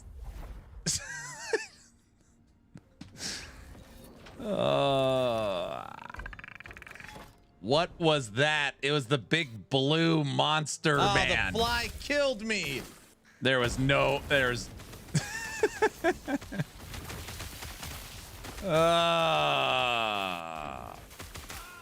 I needed an approach vector. I didn't have an approach vector.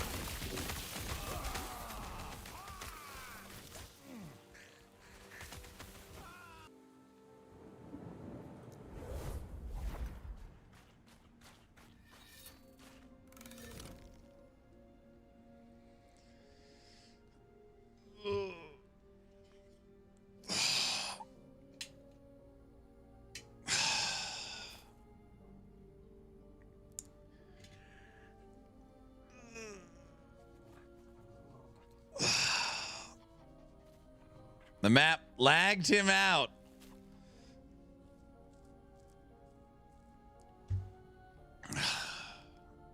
The map took me out.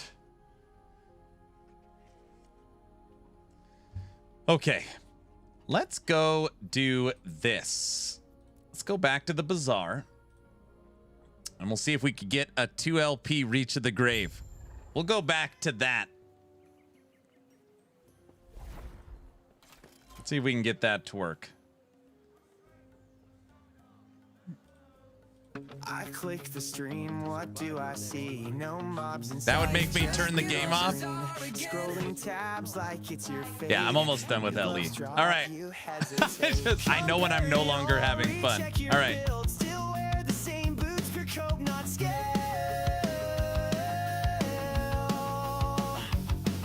Stuck re-rolling gear again. This ain't endgame, it's just pretend. Every time I come in the stream, you're in the bazaar, chasing a dream. Scrolling The guy in the toxic stuff. Help me! Bro, you've got a shopping prob. Chat spams go, you're like, hold tight. You're analyzing a +1 smite. Rare ring shows up and you freeze, debating if you want more bleed. There's echoes up, the portal's live, but you're still browsing aisle 5.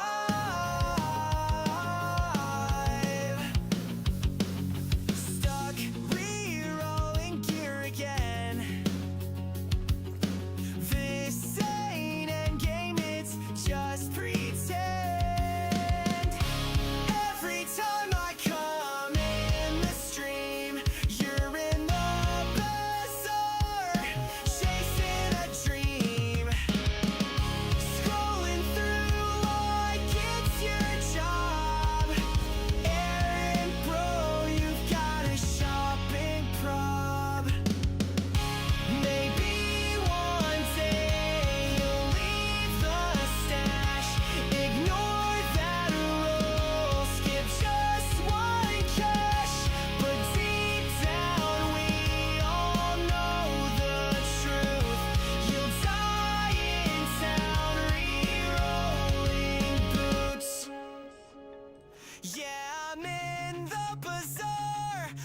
don't feel shame.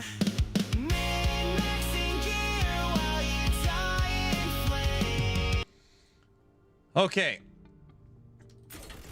Let's try and slam some Reach of the Graves.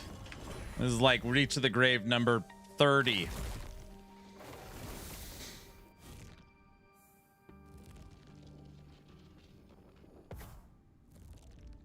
I beg to differ. With the song.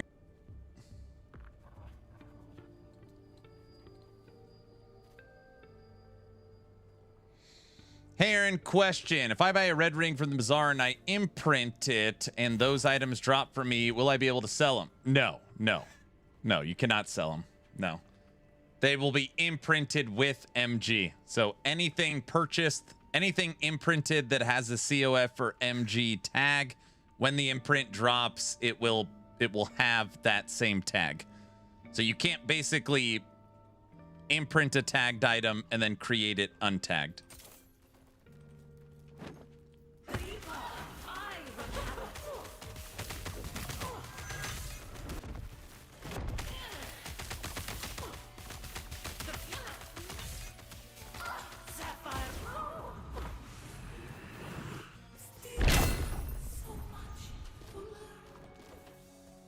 Anger, did you hear that, bud?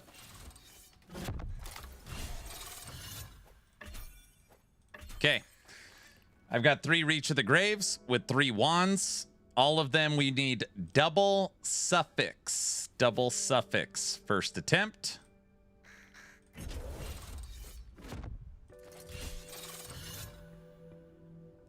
Miss.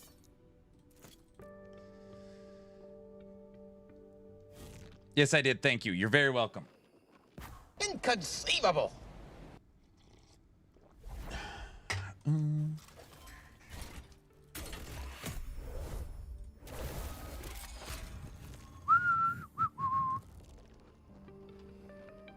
But you can ascend a ring, imprint it, and sell it. Yeah, that's not... Yeah, an ascension will not put a tag on it. Because that would be crafted. Curse your sudden but inevitable betrayal.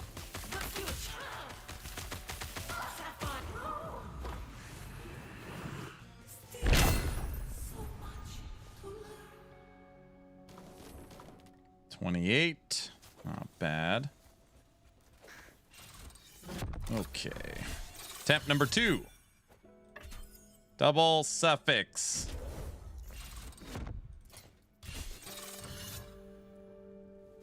Got it. All right. Got 1.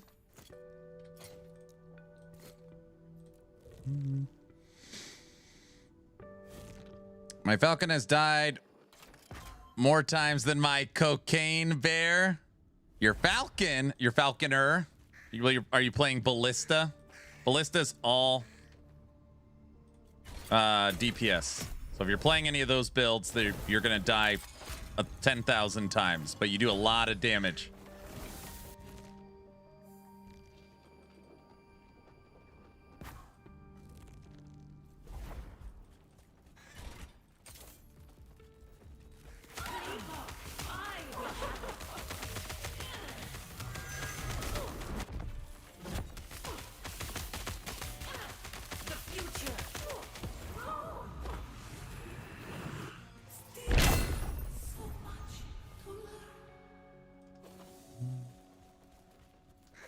Zavom take a smoke break like golems? I don't think so. Nothing I've heard.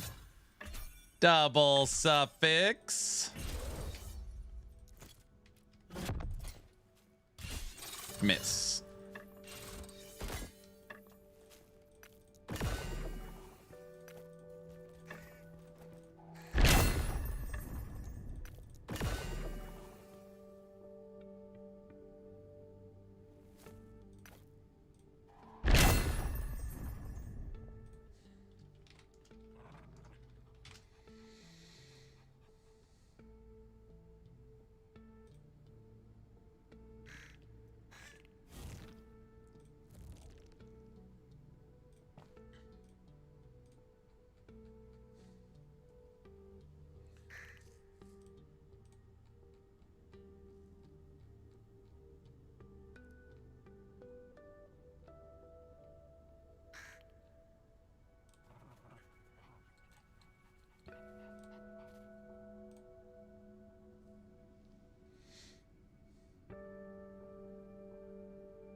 was thinking about it. I was like, is there a corruption outcome that even benefits the build in any way?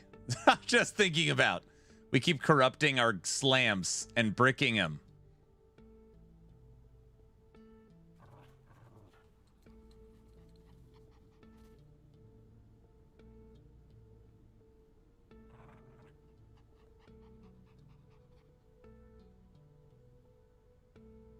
Minion cast speed, that is 1.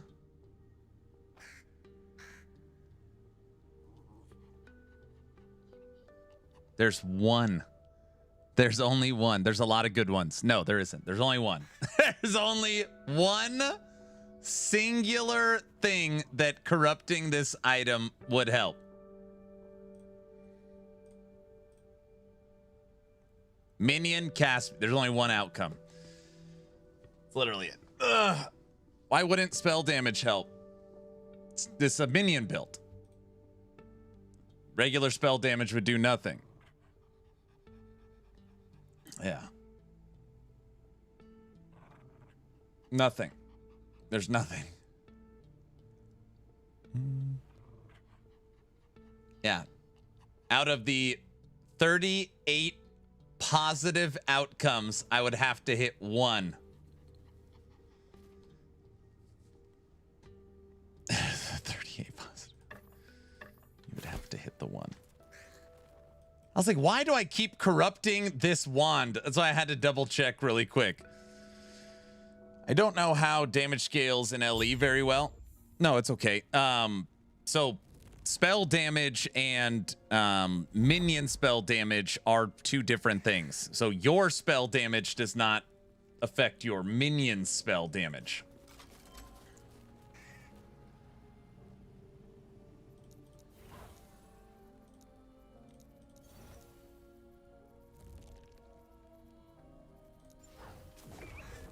I always thought spell damage was higher level and global. No. So, for example, here, you'll see that we've got a perfect 32 minion spell. Minion spell. So if this said 32 spell damage, it'd be a nothing stat. But since it's minion spell, it actually boosts every minion we use, for the most part's spell damage. And then we got minion fire penetration. Yeah. So, out of every potential outcome, yeah, there's only... I guess that's not true. There's 2 corruption outcomes that would benefit. 1, max roll. So, re-roll the item to max roll. And add minion cast speed. There's 2 outcomes. Well, it's probably 50, 60 different total outcomes. And, yeah, there's 2.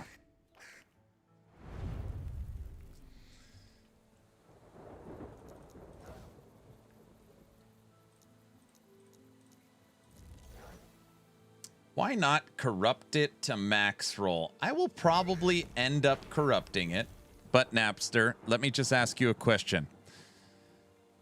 If you spent, I don't know, let's say 5 million gold, and you got 20 of these wands, and you've only ever able to get double suffix twice, and the first time you hit it, you corrupted it and bricked the item, would you corrupt it again?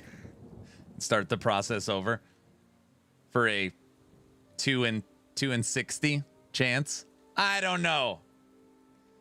A lot of the, like, let's say this was my damage. There's literally like 40 good options. You're rich, you can do it. Okay, you don't understand. All right, I would. No, you wouldn't.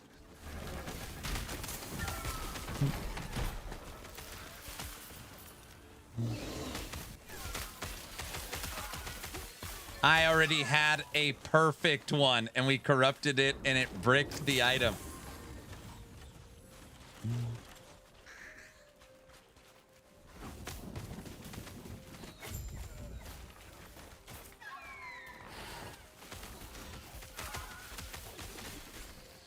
Is there a rule of thumb of how much penetration you want? So shred. So if you're talking about shred, you can get 10 stacks. So that one you would want a little bit because it's easy to get 10 stacks. Penetration, you want as much as you could get. There's no like maximum amount.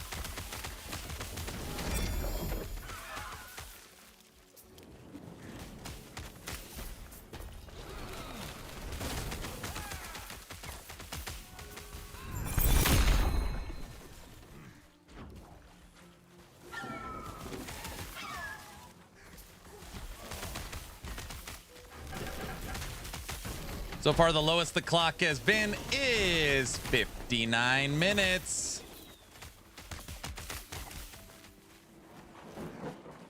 Muffin even answered my question last week that there's no cap on penetration.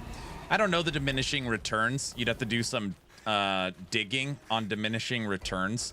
Normally in Last Epoch, there's always like armor shred. Armor shred, there's no cap. You could put 10,000 shreds of armor shred, but there is diminishing returns. You normally want, you know, a couple hundred is like a big deal, but like a couple thousand, it's not as crazy.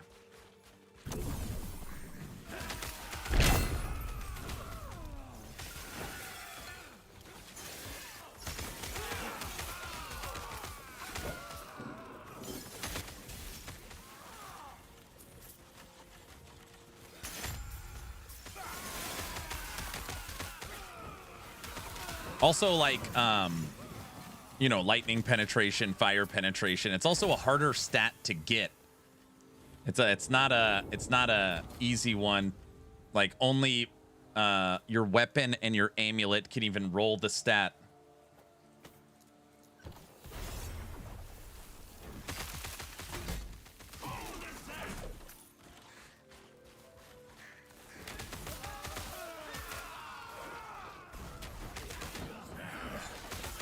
So we just added 11. We lost 10% increased, which is nothing.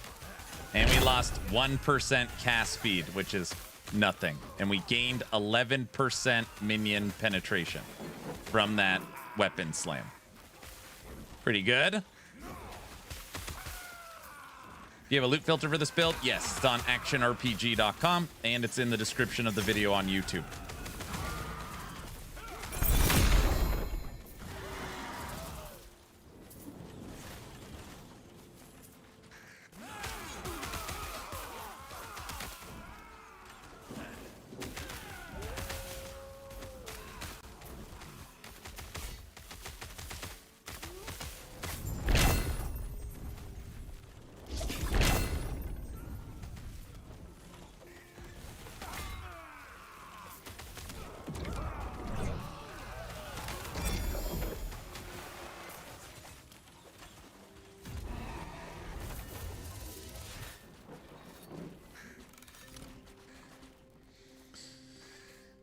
Because it's the same armor formula as for the players, 85% armor need nearly 30,000 armor, but having 5,000 armor is already a rough 55%. So 50 stacks of armor shred, 55% damage multiplier.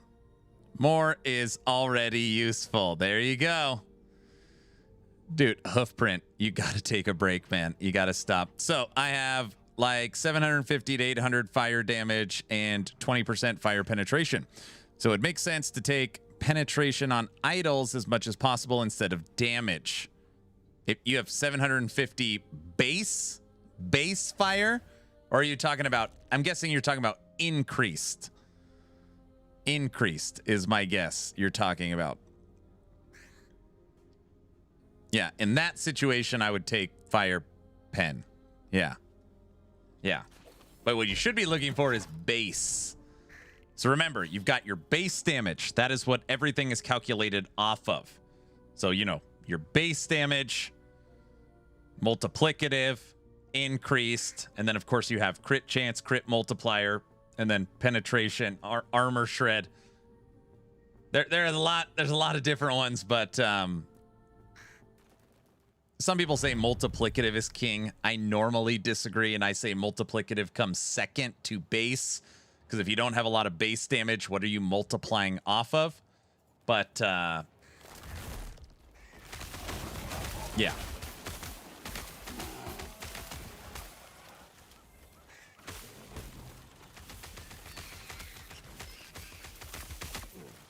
And then every once in a while, I'll be helping somebody out, and they'll be like, I have all of this multiplicative damage. I have all of this base damage.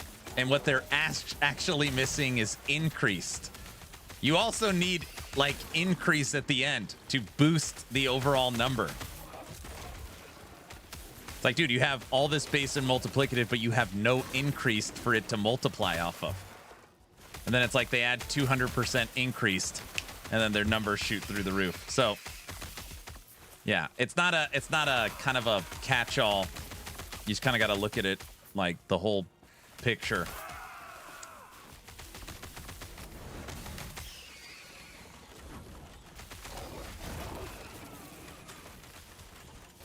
Simple English, 200 of 1 is a lot less than 200 of 2, right? Yes, correct. Correct.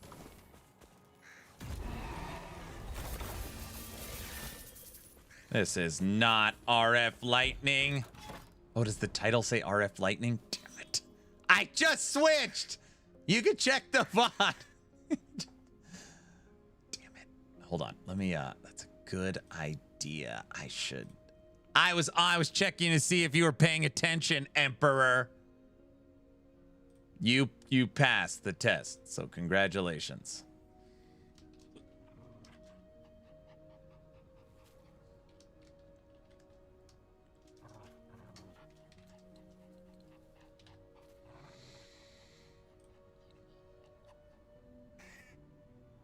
Click.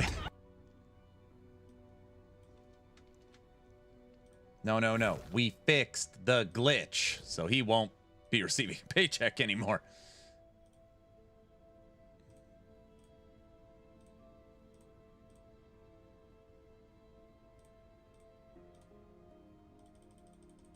Hello, what's up? Frosty Ranger, what's up? Is there a wand and offhand setup better than using Dragonflame Edict Staff? For what?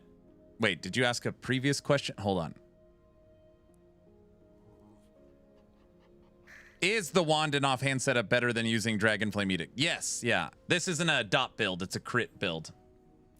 Yeah, this is not dot. We started as Dragonflame Edict, but changed it.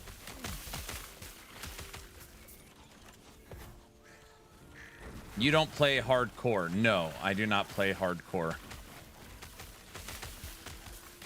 Do you?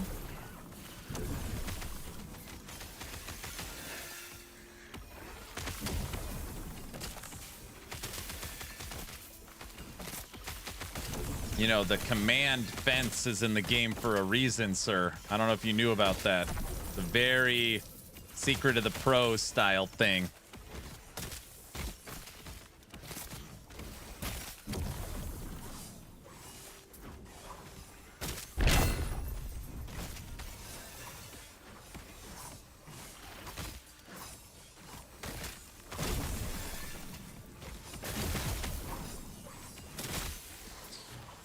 Now I'm going to have to look at what I stacked and figure out if there are more gains to be made.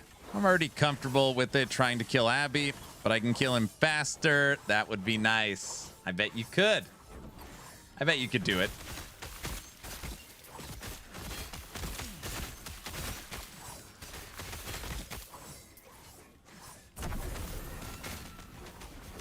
If you killed Aberoth, that'd be huge, dude. I know you could do it. You're getting him down to the last phase.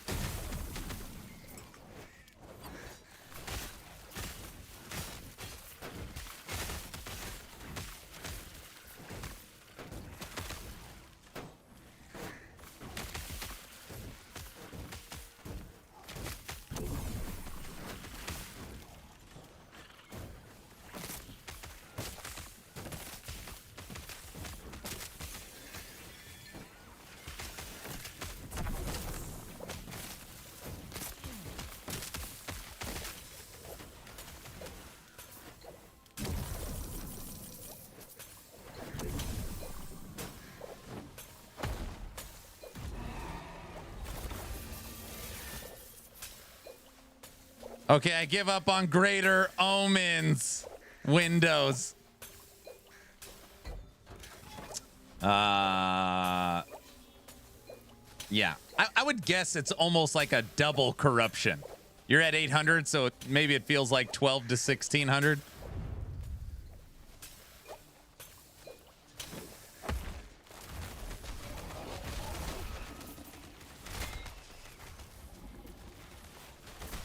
I'm dying a lot right now as well. Oh, I've died today probably more than any other day, with the exception of corruption pushing Oribus.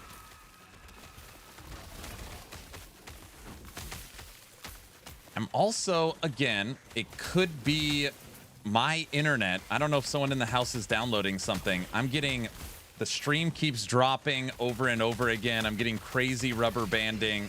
I don't know. It's just, it's all everything.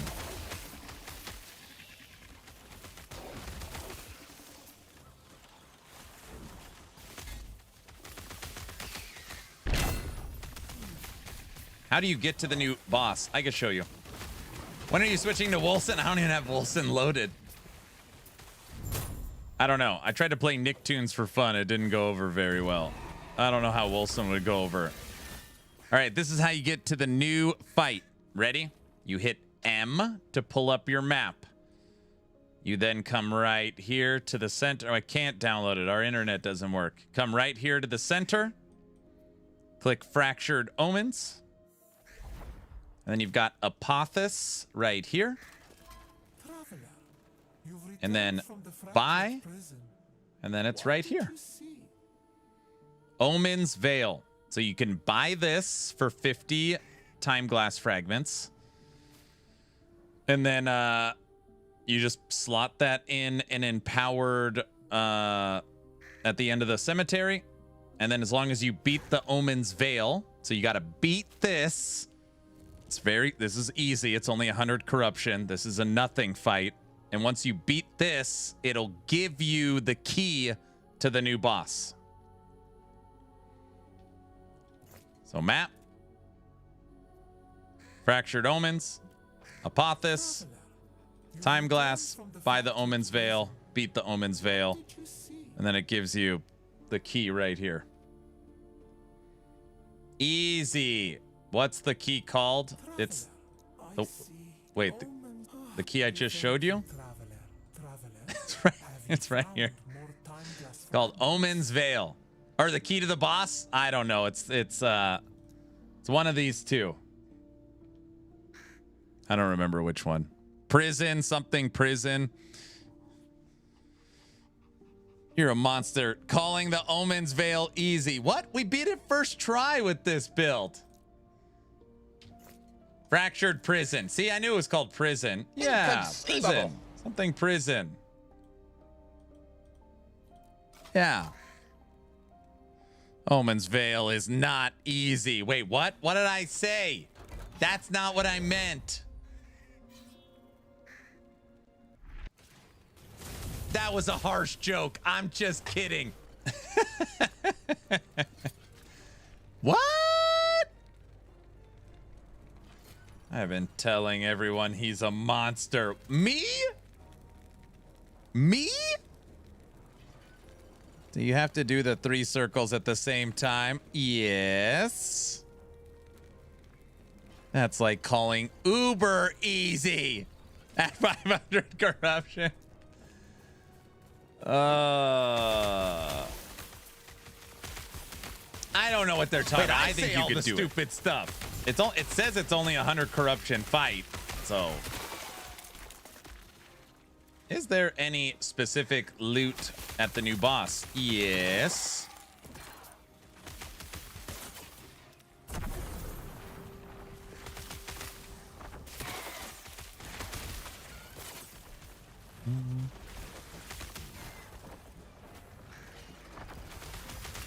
There was when I'm leveling a new character, I talk about the speed running technique of the boots in the cave.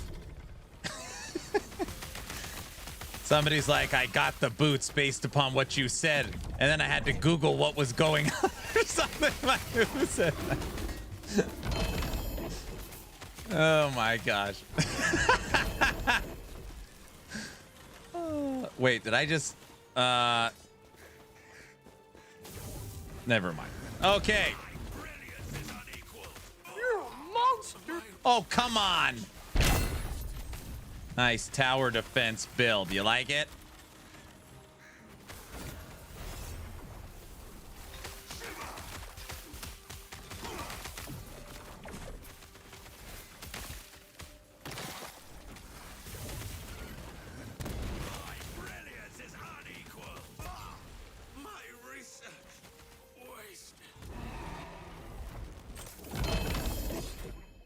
I can't tell. I'm going to relog really quick. And then I'm going to play actually a little bit of Mage because I want to get my Orin's Eye out of the Nemesis. And we'll see.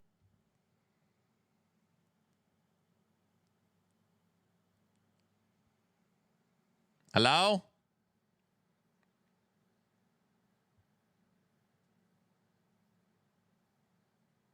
Ellie was the one keeping the internet alive.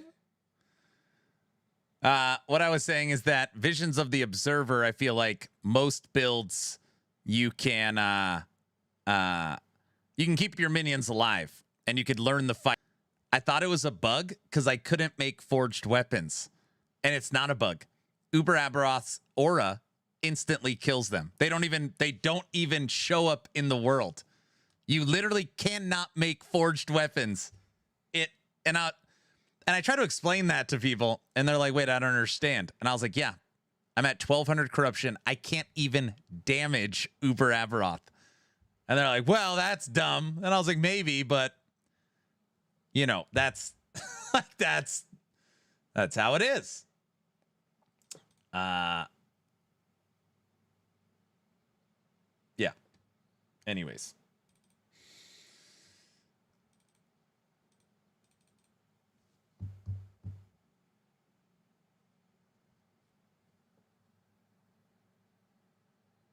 Aaron, the internet's doggy today. I reset everything this morning. I don't know.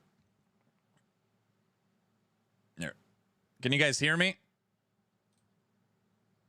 You can't reset a router in the middle of a stream, Mr. Necro.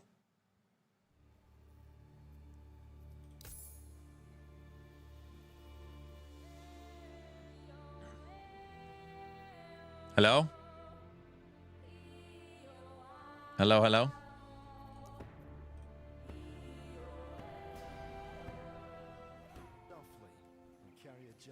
Hello?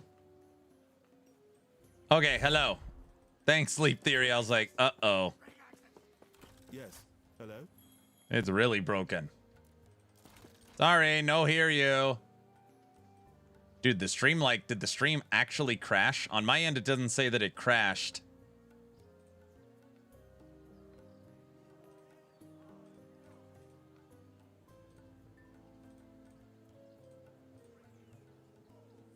No, it's not showing it crashed.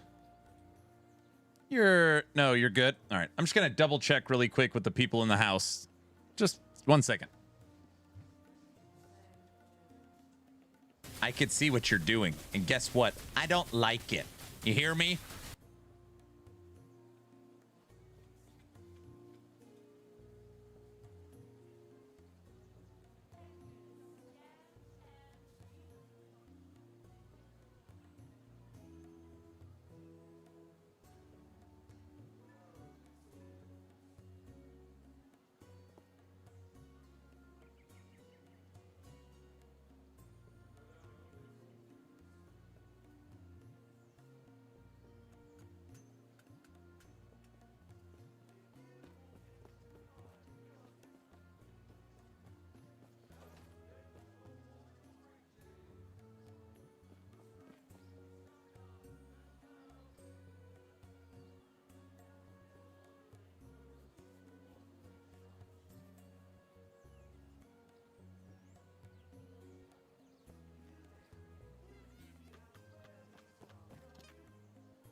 Yeah, it's I checked with everyone in the house. They say, yeah, it's been a little spotty lately, but none of them are downloading anything or doing anything crazy. So I don't know. It's pretty weird. It's weird because prior to the Subathon, I don't remember having any internet stuff or not like big stuff. I don't know. Demand a refund from your ISP. I called my ISP the other day. They're like, everything looks good. I just need to call them again and be like, I'm literally playing for fiber and I cannot maintain a steady internet connection. You know, you send me new equipment, send me something. Yeah, it's pretty weird. I don't like it. They're trying to sabotage the Subathon. The ISP is.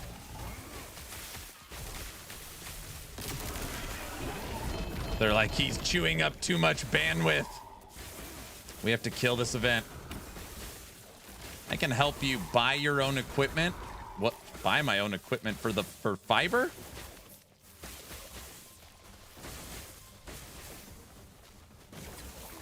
You paid them off. No.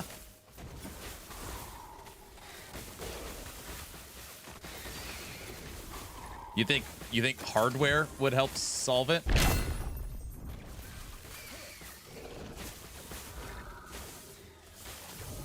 I jump back to Mage because I want my Orin's Eye out of the Nemesis.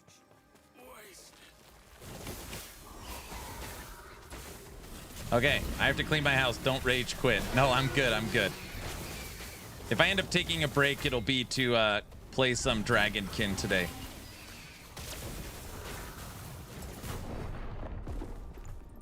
Which might be happening very soon. Which could be happening very soon. Okay. Oftentimes, ISP modems and routers are not great. Yeah, today's the worst LE day I've had. It's been very brutal. I don't know why. I've been playing this build for 2 days. I don't know. Like all of a sudden, everything's one shot. I don't know. It's like I love this game so much, but I've been playing it 12 to 16 hours a day for 17 days. Like, maybe I just need maybe I need Torchlight to come.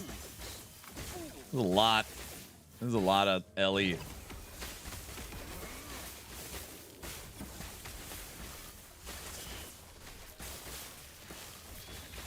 All right, Odin, thank you. You probably need a small break. Yeah, that's what I'm thinking. God, the game is running like crap. This game I never finished. You never finished the campaign?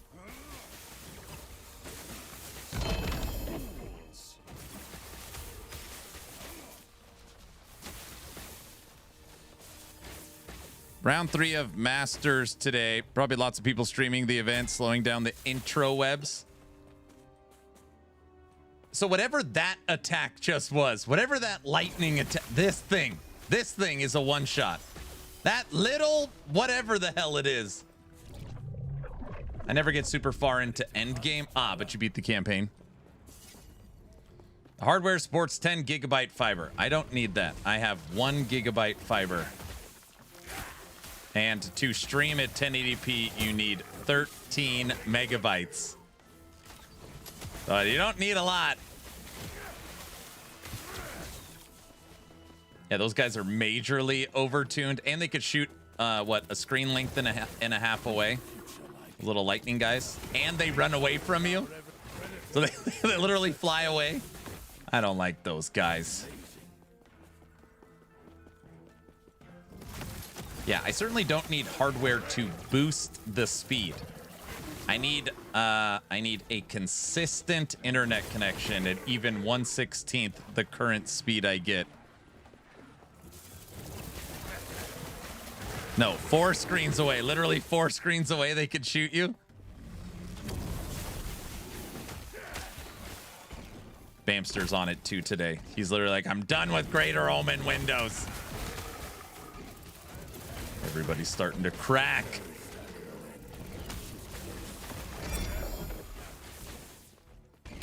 Come here, queen bees. Dude, I was dying last night when we were playing Split the Room. We were playing Split the Room as a community. Aaron in the bee outfit, the queen bee, all the responses. Just dying. That was fun. I like Split the Room.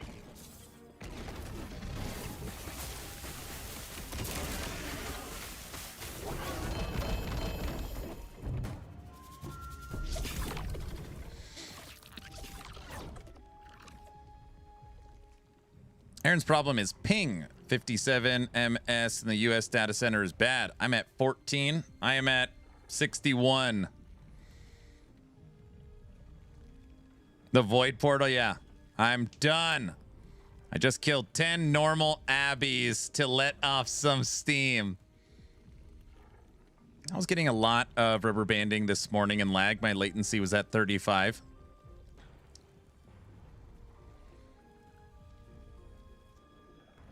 Next time you have to play Survive the Internet, it's so great.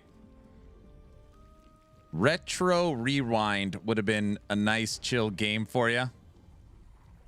Like I said, the hardware is junk.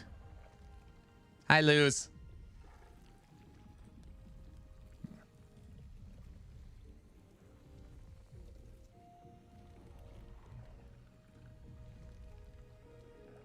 So, Odin, how do I know that this would work with mine? It would just work with all of them?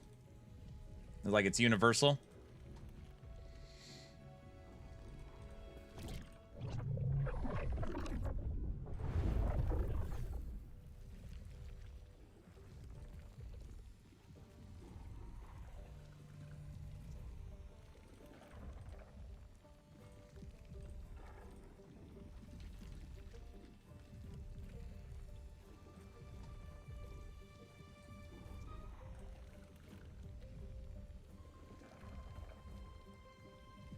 Either way, I'm a Dragonkin for the simple fact that every class has wings.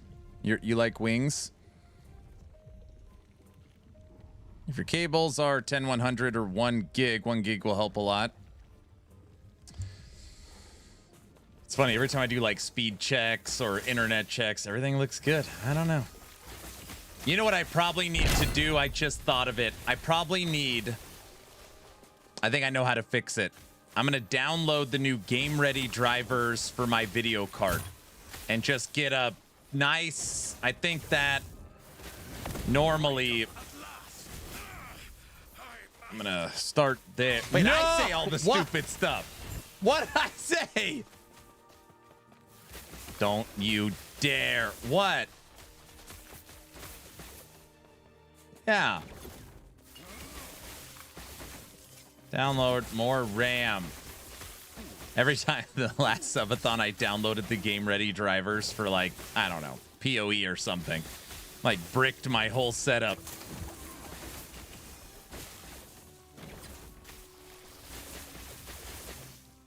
I love it too. I'm going to go back on my Mage because I want to get my Oran's Eye out of the Nemesis.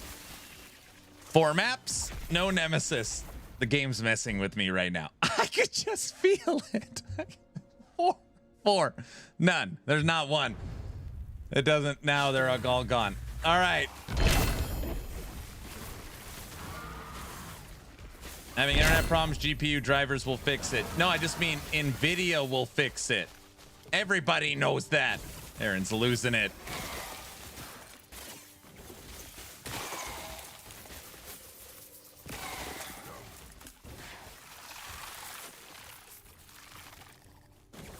You really turned off your streamer client. Oh, it's been horrible.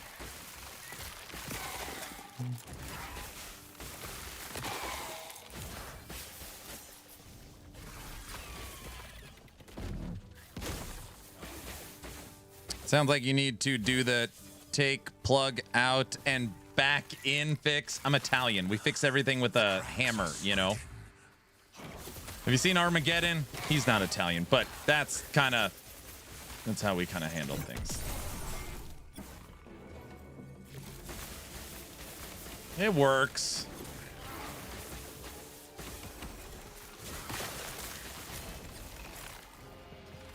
There's no nemesis. You got to be kidding me. Where?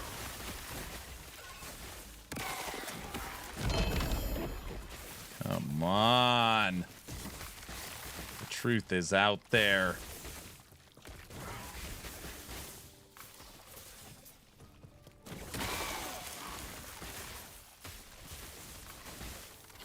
Italiano. Okay. Yes, I have the Weaver's Note Spect. There's one. All right. See, we just had to keep looking around.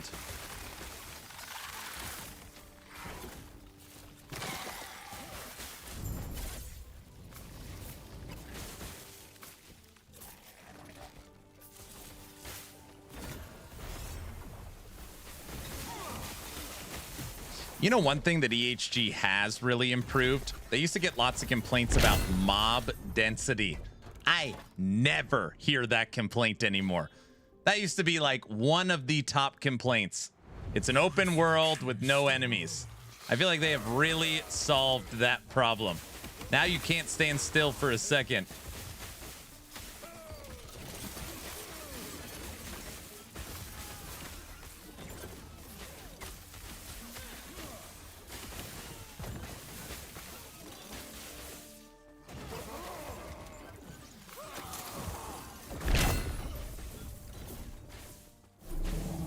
You have a guide for this one? It looks interesting. This is my Lightning RF build.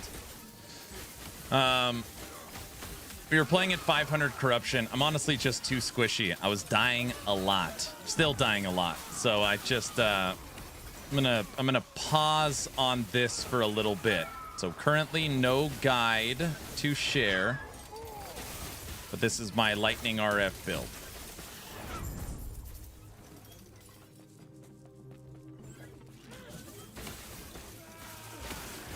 Aaron, you need to check Reddit to keep up with the current complaints. Most people don't believe me. I have not looked at Reddit one time this season. Not once. Not one singular time. I'm sure it's not good, because it's never good, but I have not looked one time.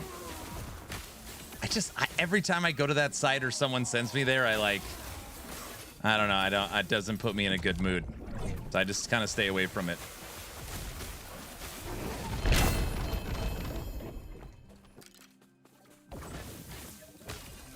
And I should. I mean, truth be told, I should stay on top of it because Last Epoch updates its game almost strictly from Reddit. So, which is also kind of scary.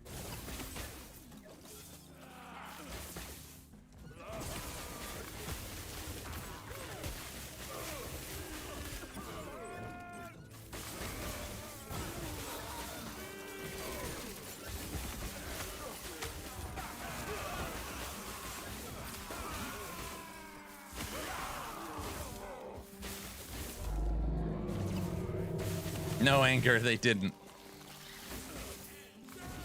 Reddit isn't that bad for LE right now. I would venture to guess that Reddit is currently filled with people talking about the imprint nerf, or the game is too hard, or something like that.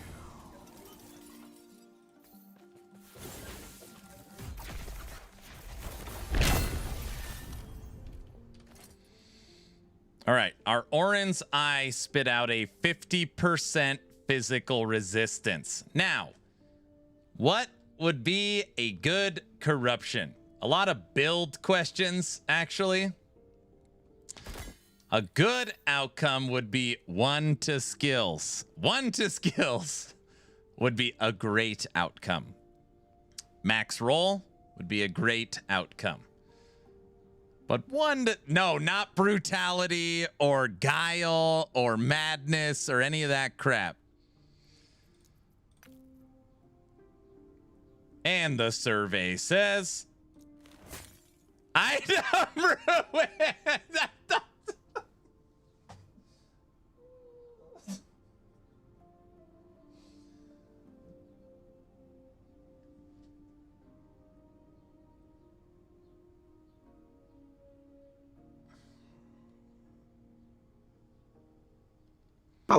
I like me.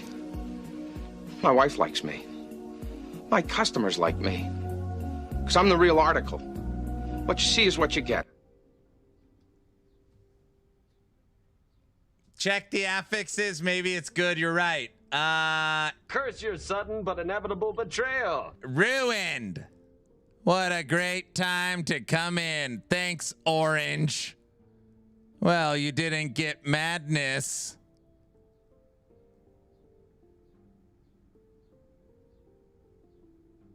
Rah!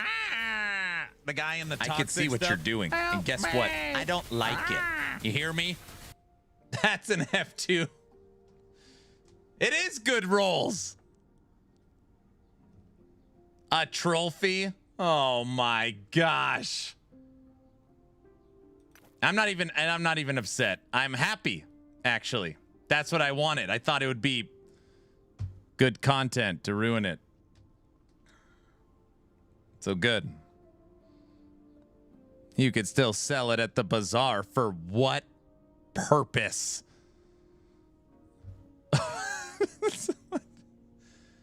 You can use it in your every item slot ruined build challenge.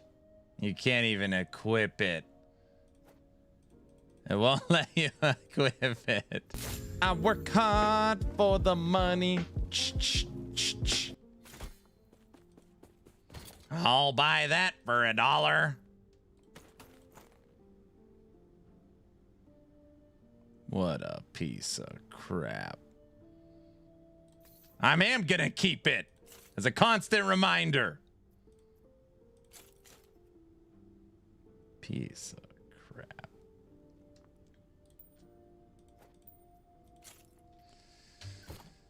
OMG 2LP Nihilist just dropped for me. Is it 2 to skills? For me, Nihilist has to be 2 to skills based upon the current climate. I bricked my Ominous last week. I have a stash tab called My Hubris for full slammed ruined items, like double. Can't you re-roll it? You can. Yeah. Aaron, there's a new challenge you haven't done yet. Make a build using the worst skills and the absolute worst gear and try to beat Abby. I mean, I did do that challenge, and we ended up getting to 1200 corruption and beating Visions of the Observer. Literally, I mean, if you asked me 3 weeks ago, Summon Spriggan is the worst minion in the game. And that's what we did. Stupid. I want to play Mage to get my Orin's eye back and get killed defied. Not Acid Flask. I've already done that. Yes. Hello? This game. It's Bamster's fault. I blame it on Bamster. Hopefully he's not here. I don't even know why. Wait, I want that.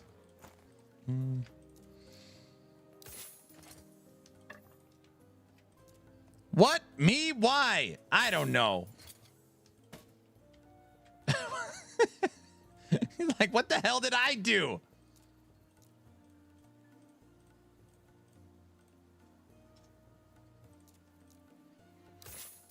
Starting a Beastmaster? Who, you? Yo. Chill out, bro.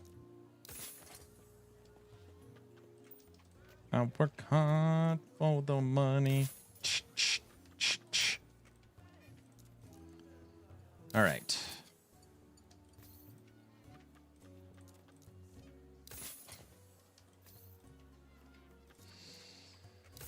You got to keep this one because it's a 30% perfect rolled cast speed. Yes.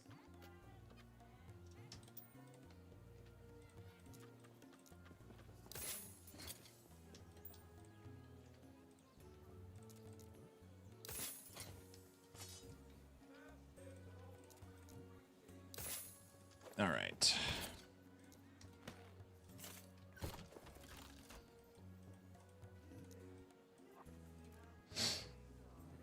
Does the reflect build still work? Yep, unchanged. It still functions the exact same way. What are we blaming on Bamster? I don't even remember what I was mad at, but that.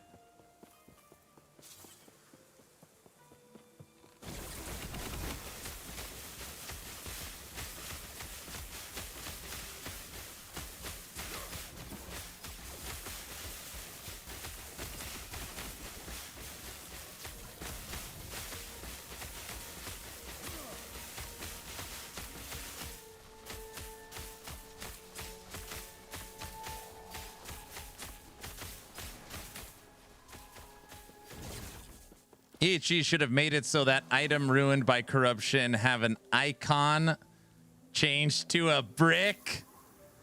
It's funny you say that, Texas. I said I love stuff like that. I love stuff like that. Just like it's already an FU. It might as well just be like a visual. It actually changes the picture to a brick. Yes. They should also make it where your computer opens up and kicks you in the nuts. That would be awesome.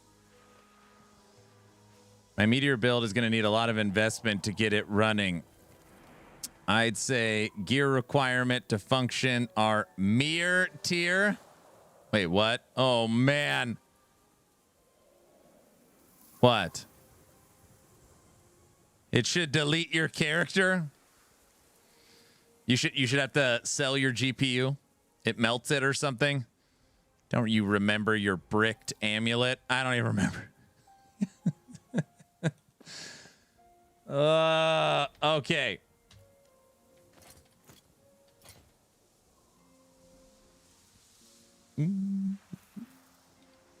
Yeah, that's good.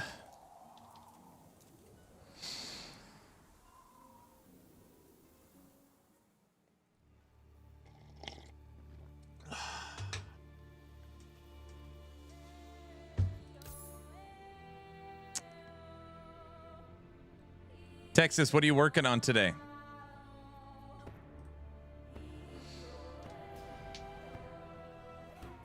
Talk softly and carry a giant club.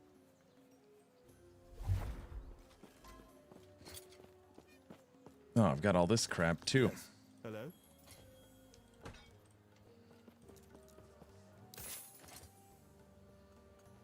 Is there a new season or something? Of what? Wait, what do you mean? I'm still fighting the PoE2 database?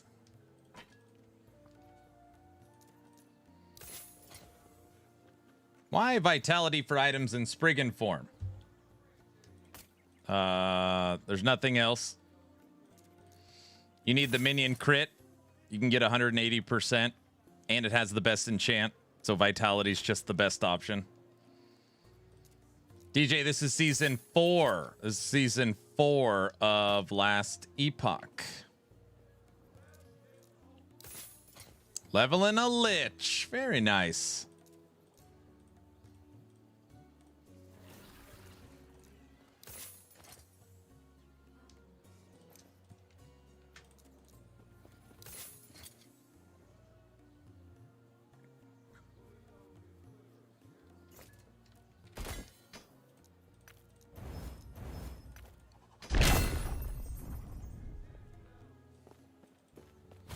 I better keep this one reach of the grave so that when I'm drunk and I slam this one, I have a backup when I destroy it.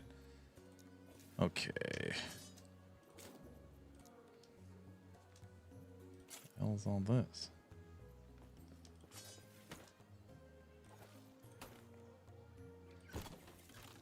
Slam it. Just do it now and get it over with. You plan on being drunk? No. I'm working on leveling a Lich. Nice. What Lich are you thinking? Flay? You play some Flay Lich?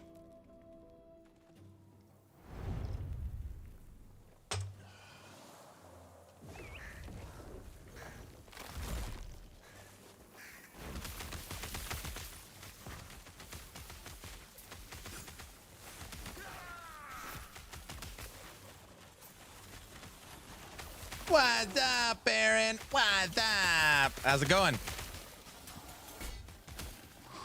Haven't seen people online on Last Epoch, and then all of a sudden I see plenty. The season launched 17 days ago, so there was way more people on Last Epoch if you were here 2 weeks ago. But yeah, the season dropped almost, yeah, I mean, we'll be on 3 weeks soon. Playing Rip Blood, got it.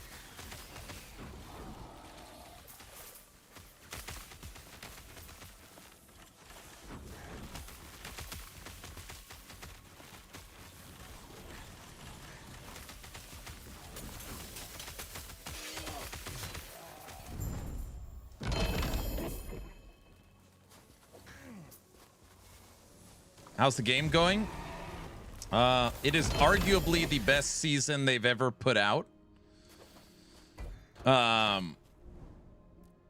would say you could easily say it's the second best season they put out to season 2, but it's pretty good. It's pretty good. We got a new Pinnacle boss. We got a new end game mechanic. We got corruption where you could slam your items. We got 2 new rogue skills and a refreshed rogue skill in Umbral Blades. We got a new passive tree for Spellblade, like 5 new sets, 10 new uniques, new UIs, new polish. There's a whole bunch of stuff. It's been pretty cool.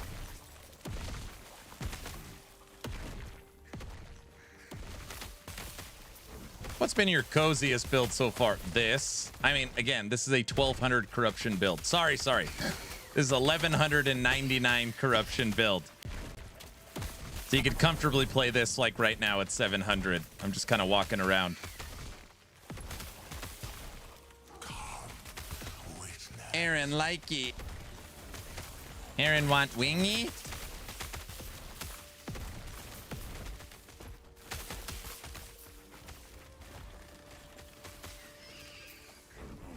Hi, Aaron. I have a question. I heard something that Last Epoch content creators are cheating their gear in offline mode to solve everything on patch day. What does that actually mean?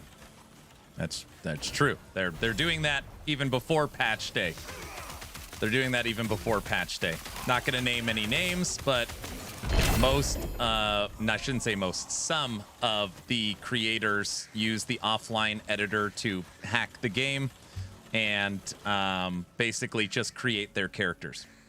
So that's why all the builds are solved day 1, is because they've already been played. So it's just like, that's a known fact. Most of the creators openly stream the game that way or own up to that fact that they are hacking the game. It used to be a bannable offense. EHG now says it is a frownable offense, but they will not be banned. And that's just the way it is. Think of it from a content creator perspective. Build's done. It's pretty simple. That's the whole reason we lost CT server, correct? You know, just imagine that you could theory craft all your builds by snapping your finger. Gives you quite an advantage. Gives you quite an advantage. So, some people say who gives a crap. Other people don't. It's just, yeah.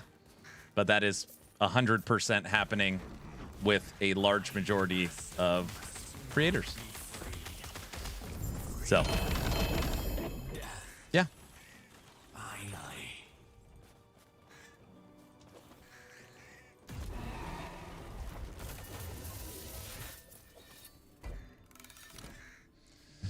What's up, Spooky?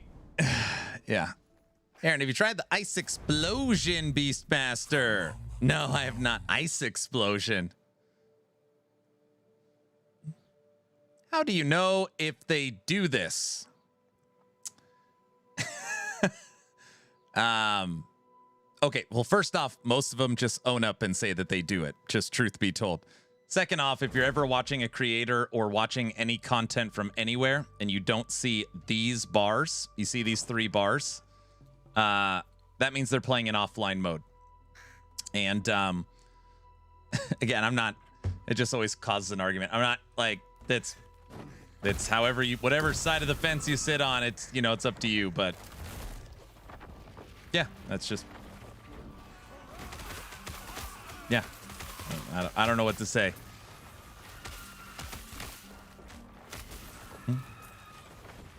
mean, most people could read between the lines what I'm saying, but yeah, it's just, it's magic. Yeah.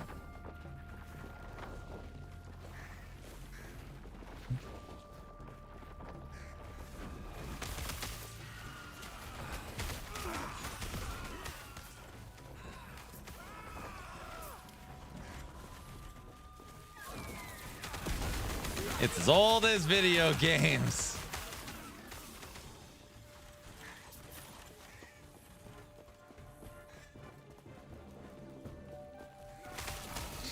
I work in IT. If someone got access to an early build of my product and started releasing content for it, that's a lawsuit waiting to happen. EHG's fine with it. It used to be a bannable offense if you cheated and hacked the offline client. And it's so widespread now that they can't do that. So it's fine. There's nothing really we could do about it. In offline mode, they could do whatever they want. So how can we police it? So it's just the way it is. And again, from a content creator perspective, imagine that advantage. I do not play in offline. I do not hack the game. I've never done it. I don't have the offline editor. All my builds are created live on stream on the online client, which I always talk about at the beginning of all my videos. But just imagine. All right. All perfect gear, level 100. Let's go test Abby. Okay, build done. All right, all perfect gear, level 100. Let's go test Abby. It is an incredible advantage when it comes to content creation. I see why people do it.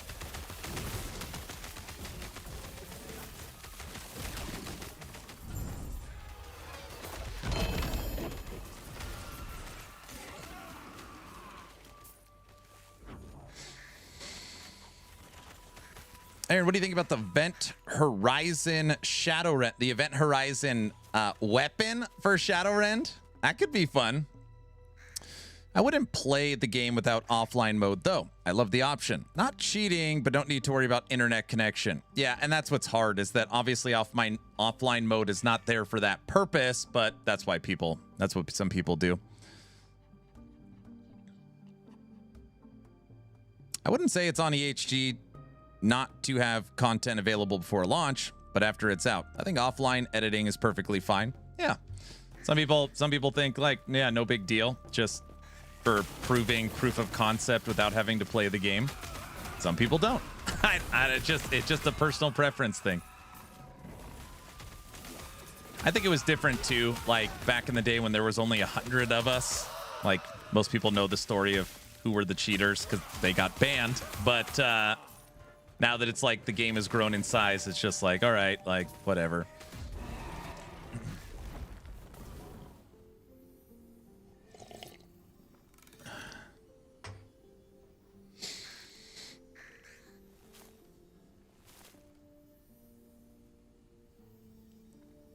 The point of offline cheating is not necessary, even that they make builds that do not work at all. The point is that they have no effort to make the absurd 3 and 4 LP builds, and they parade it around. Yeah, this is a deeper conversation.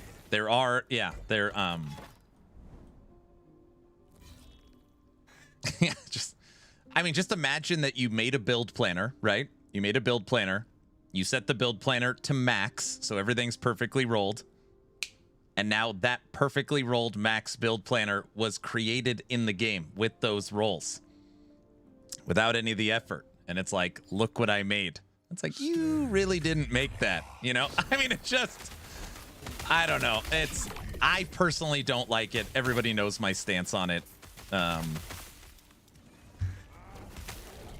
I don't know. And then they trick people. And then it's like, you know, now you're also selling like a false product because you're tricking people. Like you did not take the time, you know, to make this, to test it, to use it. You created it. It is not like going to the bazaar. It is not a false equivalent. Not even like 1 by 100. I'm stuck in Crimson Desert, 85 hours in, and I'm still not out of the first area. Amazing game. Doubt I finished this before TLI. Would you remove offline mode even though some people don't cheat? I would not remove offline mode. I think that's not good. The bigger problem is that all builds are discovered and tested and completed on day 1 of the season. No errors, just generate gear and test. It kills off season of discovery. So that's part of the broader problem, is that 11th Hour Games did remove all content creators from the CT program because we had access to the content early, which then the game would be solved day 1. But the game's already solved day 1, so it doesn't. Yeah, I don't see how they can possibly fix that.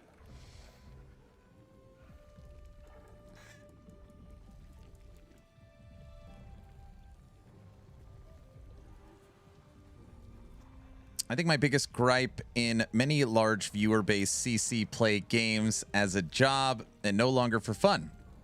As such, their criticism and suggestions for changes are skewed as such. Yeah. A lot of people come here. Did you see this, Aaron? Someone killed Uber Avaroth with bees. Yes. And then I have to say, I didn't see that, but I bet they used the offline editor. And then they say, what are you talking about? Yeah, I don't know. 1,000 times with the Uber kill. Yes, they hacked the game, used a offline editor to kill Uber Avaroth with bees in a non-current version of the game. Yes. They did it as a proof of concept for fun. And that's like, whatever, you know, it's like totally like fun. People want to see bees kill Uber Avaroth. It's more of a problem if someone's like, I want to copy that build because I want to kill Uber Avaroth. Now you're, now you're going to be in trouble. Now, good, you know. Yeah. Bamster says, that is my problem with it. Just have this double red ring, 2 LP with 4 LP weapon and armor. It sets a false expectation. But it's not only that, it's also perfect rolls. So all of your uniques and items are perfect rolls with perfect Exalt slams, and the Exalt slams are also perfect rolls. It is like making a max build planner and then transferring it into the game, right? So it's not just like a mid-rolled T7. It is a perfect rolled T7 on a perfectly rolled unique, because you want to test it with the maximum possible output, right? It's not real. I mean, that's ultimately, it's not real.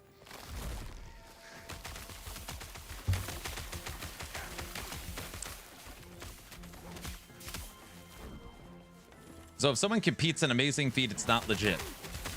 Most of the time, the answer is yes. That's correct. Yeah. Most of the time. Not all the time.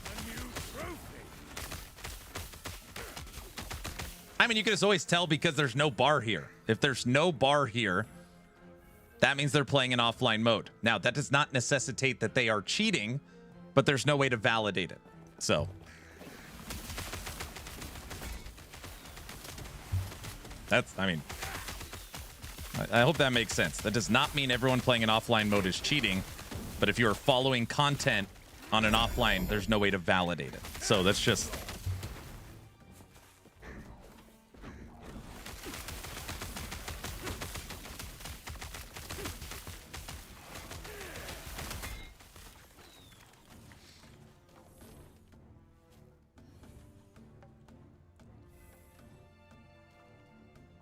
I'm curious your opinion, considering your position. How much ARPG criticism and suggestions from creators come from a business betterment stance for themselves versus betterment genuinely for the games?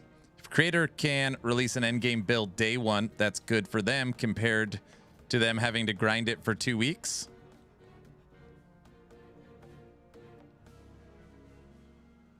I mean, I get what you're saying. You probably don't know me. You probably don't know me very well. Yeah, I'm wholeheartedly against that stance. I'm 100% against that. Yeah. Yeah. So if you're saying I could technically cheat, snap my fingers, and all 44 builds are perfectly up to date day 1 on actionrpg.com, and I wouldn't have to play the game to test them, isn't that better for my website and me as a creator Wouldn't you do that? The answer is no. I would not. I would not.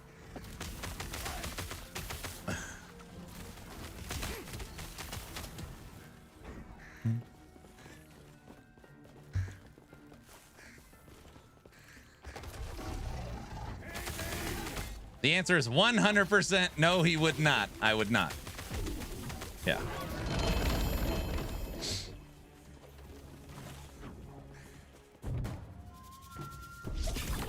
I get your stance. I 100%. I get both perspectives. I see why people would, but in that example, I would not.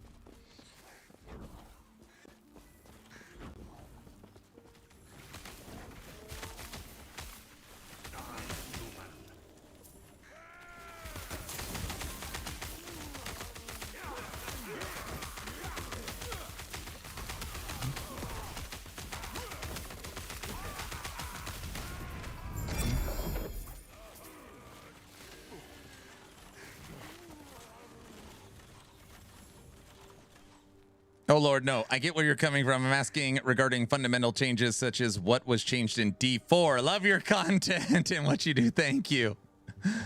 2 LP null armor wins. What? I can respect that opinion. Yeah, I mean, I really do feel like I can see both sides of the argument. I see why people do it. Saves them a ton of time. Better content, quicker content, easier content. You're adding more menu items in a quicker way for your community. I see why people do it. Also, there's a lot of creators that do it that are not full-time creators, so they have limited time. It's like, I've only got a couple of weeks for the season, so it's now or never. It is a requirement to do it that way. I see the argument for it for sure. It's just not my stance. That's it. So, question was asked. I hope that helped answer the question. But ultimately, your question was, is it true that content creators hack the game to cheat? And the answer is yes. Yes. Yes. It's just more about if you consider it cheating. That's really more. It's more. But yeah. Yes. No. Sure.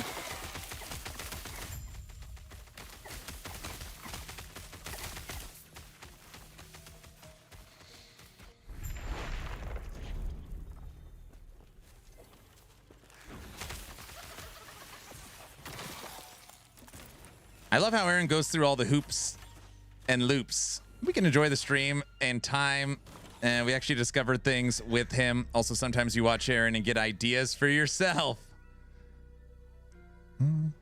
Play it like a man. Stupid. Thanks, Bamster.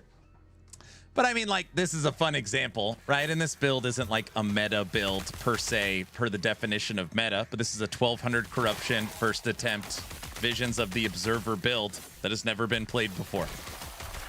I mean, that's pretty cool. I like that. Every once in a while, it's fun to be like, I found this. I like that.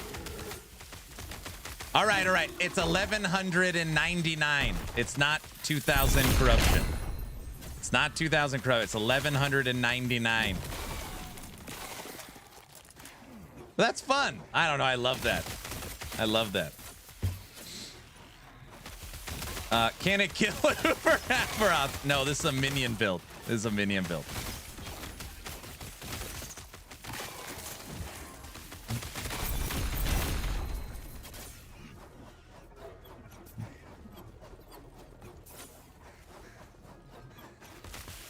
Tell you, you got to birth this Wraith army spam. So I'm not against Wraith army spam. I am against the spam health drain. The health drain you got to spam on your army. I don't like that play style. I've made that build before. It's not my favorite. Actually, truth be told, I hate any build where you have to cast something on your minions. So I've got to find my minion and cast whatever, rip blood on them or drain health or a Terra's Blessing. I hate those builds. I can't find them on the screen. I don't know. I don't like that. Just don't find it very fun. You want to know why? Actually, hold on. Let me raise my hand. You want to know why I like this build so much? You don't have to use swipe. You don't have to use swipe. And again, I got nothing against swipe. I like swipe, but it is a beast master build. It plays a lot like frogs. It plays a lot like frogs. You do not have to use swipe. Very, very nice. I hate the swipe play style. Yeah, Terra's Blessing feels bad. Dude, if a Terra's Blessing, I could set the skill that when I click the button, it just buffs a nearby Spriggan. This build would... I'm not kidding. I bet you this build goes up 500 corruption. If I could somehow get this skill to use this and this on my Spriggans, I bet it goes up 500 corruption. But it is horrible. I have to find the Spriggans and click on them every 4 seconds. It's impossible.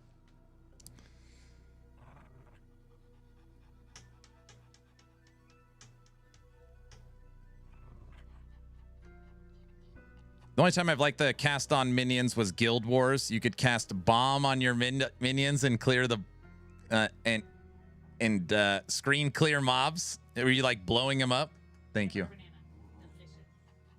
Guys, my sippy cup has arrived. My wife said peanut butter banana.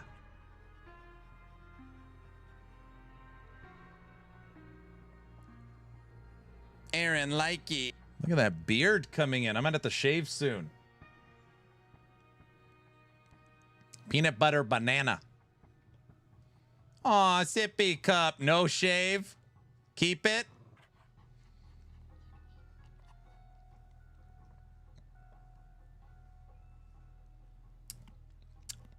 It is good.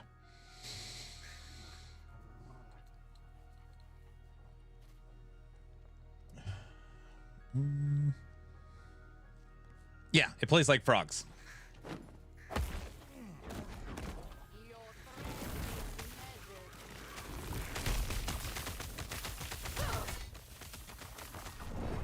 Son of no shave till November. November? What month is it? That didn't count, Cajun. I had a brain freeze from my cup. Peanut butter on banana is actually super yummy. Woo! Glad I was able to get on the stream before it ended. For Tato, how you doing today? Happy Saturday. Sippy cup for the baby butterfly. Here we go with the excuses. What can we upgrade today? 2 LPK. We got that. This thing. Our silver. We could do this. Health regen and dex. Those aren't very good. Bad minion damage.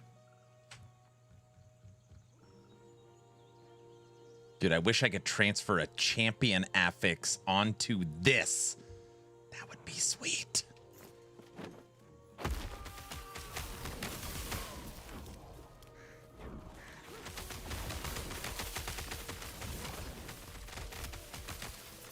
There's 2 ways to move your minions with you. An experimental affix on boots and a champion affix on rings.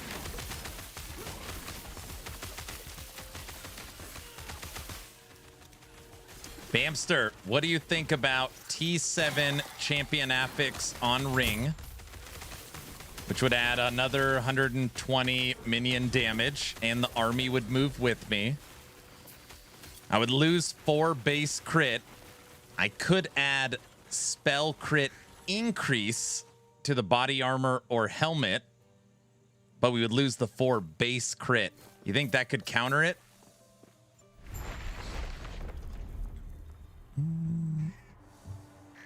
Maybe. Because we get the 8% base crit from the Spriggan. I need to get the movement speed off of boots. Or it's too hard to get the T7 experimental on boots.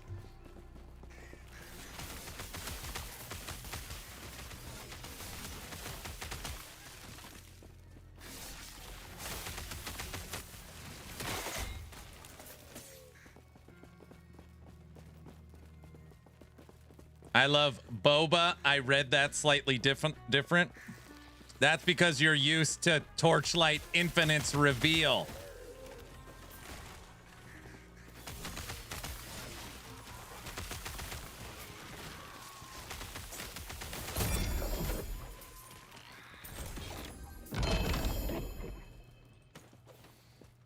Exactly. I learned it by watching Aaron. Very funny. I see what you did there.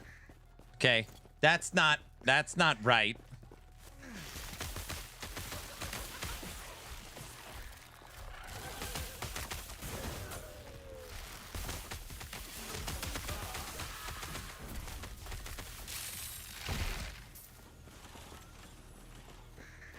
I was showing my friend the alchemist. That was a harsh joke. I'm just kidding. He likes her bottle. I'm not finishing it.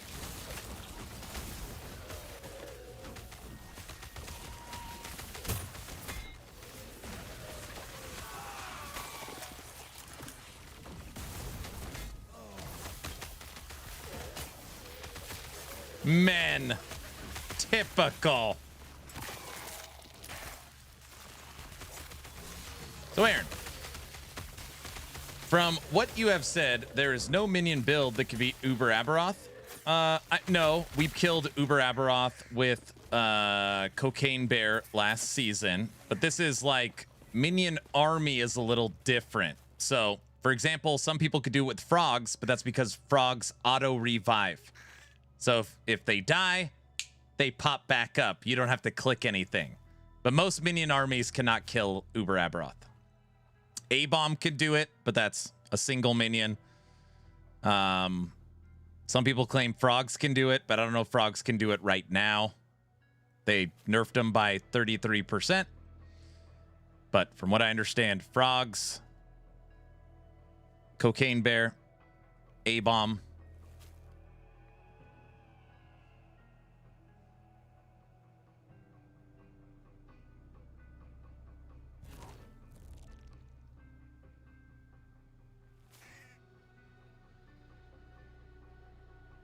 Crows in offline mode doesn't count. Can you migrate offline to seasonal play? No, you cannot. No. Bees cannot. Oh, I mean bees. Yeah. No, bees cannot.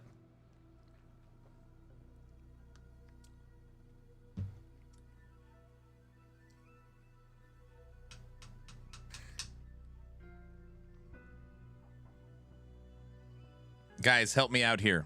Abomination, Cocaine Bear. No, Lightning Wolves. No way. So I told the story a little bit ago. I was at 1200 corruption on my forged weapons forge guard. 1200 corruption. And they're like, you got to fight Uber. So I go fight Uber with it. And I was like, dude, is the game lagging? Is it bugged? Because my character will not make forged weapons. It won't make them. And I was like, is there a bug? Uber Aberoth's aura is insta killing them so fast that they won't even show in the work. They won't even show in the game. They are created so fast that they instantly died. And that build was at 1200 corruption. Like, it's just an example. They were instant. I was just hitting and there's no forged weapons popping up because they couldn't be created because they died so fast. I still think people don't have a realistic expectation of the Uber fight. It is next to impossible. You have to have Uber meta progression, SS tier or bugged build with near perfect gear with a great knowledge of the fight. It is very, very difficult unless you are playing that, that truly air quotes broken build. It is not easy. I've tried it with insane rogue gear. I still can't do it. Yeah, exactly. Yeah, so, people will be like, that's not true. I do it easily with blah, blah, blah. And it's like, yes, that is an example of like, the build. But, yeah. Aaron, question. I'm getting bored of my Ripped Blood Warlock at 91. I'm thinking about trying Raiden. Is it easy to get online? Your bear can use Earthquake. What? Yeah, Raiden's pretty easy to get online. If you actually look at my video, I show the gear that I'm using in game, and most of it's 1 LP. So, very, very easy. Very powerful. People are saying Lightning Blast, Ridley Spark Charge will likely get nerfed again. So, very good. And I say insane gear. Insane to me. Yeah. I did it with multiple T7 affixes last season, and I still couldn't get it on my Void Knight. 3 LP Shattered Worlds. Yeah. It's a very tough fight. It's a very tough fight. So, Aura Battler, to answer your question, I was able to kill Uber Aberoth last season on the online client with Cocaine Bear 2.0. I did it 4 times. And I don't want to say I had it on farm, because that, I feel like if you say you have it on farm, you could kill it every time. But I killed him twice in 4 attempts. So it was like, kill, or actually like die, win, or something like that. It's like, okay, almost every other time I could kill him. And that is with like a really good build. Really good build. And that build got nerfed this season, so I probably can't even do it anymore. Have you done it with Abomination? No, I don't play A-Bomb. I don't like the play style. I don't like the snapshotting mechanic. I don't like the having to reset your skills. It just, I have nothing against A-Bomb. Necro is my favorite mastery, but I feel like if I'm going to play a single minion, I'm going to play Beastmaster. When I play Necromancer, I want a minion army. That's just the way I like playing it. I feel like Uber Aberoth is there to catch builds that are way OP. That, and now they have the corruption leaderboard. Yeah, that's a fair view. Yeah.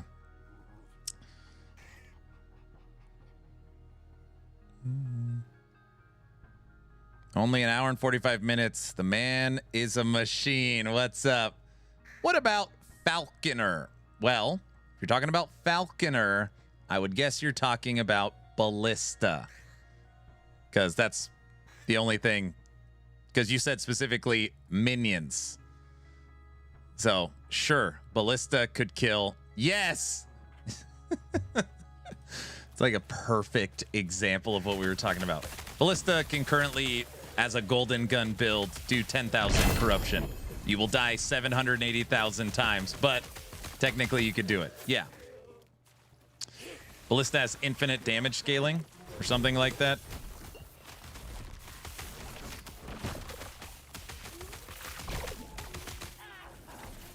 I bet they get Ballista next season. There's no way they're going to allow that. It's been like 3 seasons. I can't believe they've never done anything. But, yeah, the top of the corruption leaderboards, Ballista's like at 12,000 corruption.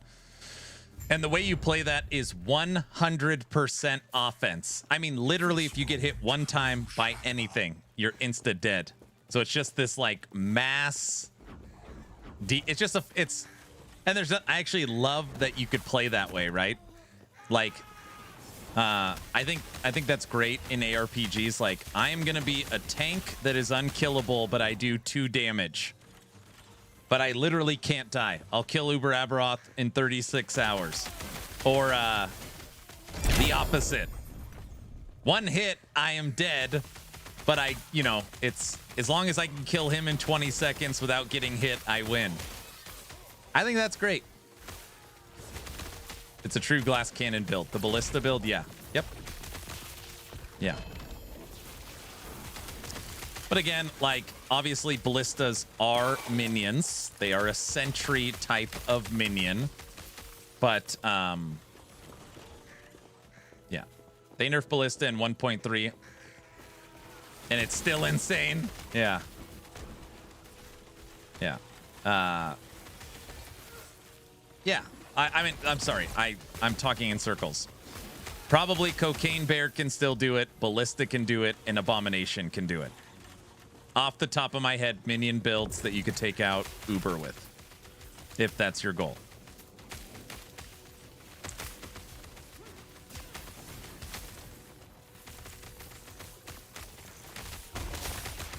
I play Ballista every season to update it on actionrpg.com. It is not my favorite. It is not my favorite. You know what I don't like about Ballista? I don't like builds that you have to spam potions. I know it's silly because it's just another button to push, like, who cares? I don't know. I've never liked it either. I play it. Yeah, it's not my favorite either. Ugh. You, like, super juice your ballistas by spamming potions. Have you explored Bladestorm? We beat the new Visions of the Observer fight, the new Pinnacle boss, with Cold Bladestorm. Not Acid Flask. How much gold can I get for selling in the bazaar in offline COF mode? A lot.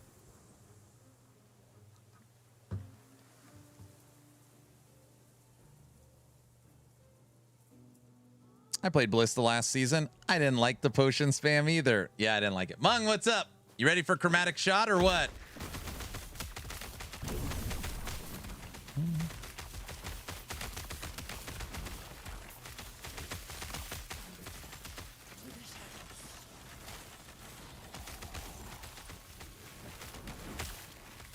Maybe.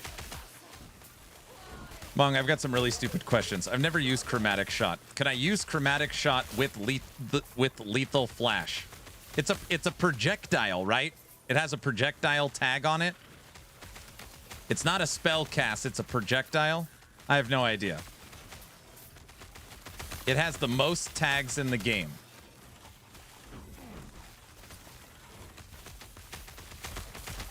But one of those tags is projectile. Spell, projectile, fire, cold, lightning.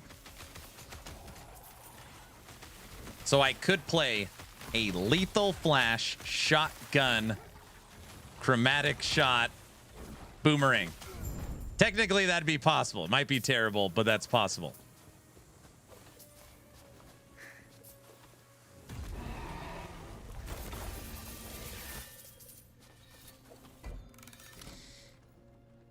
Yes. Interesting.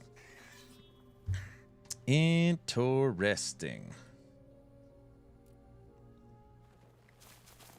Your echo will break.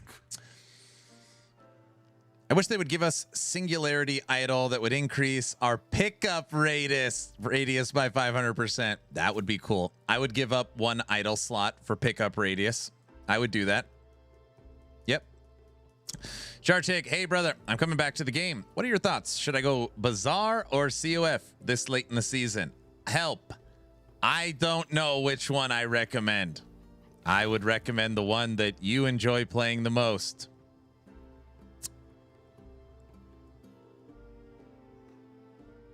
I don't have an opinion on faction selection. I would pick the one you enjoy. Oh, brother. What did I say? What?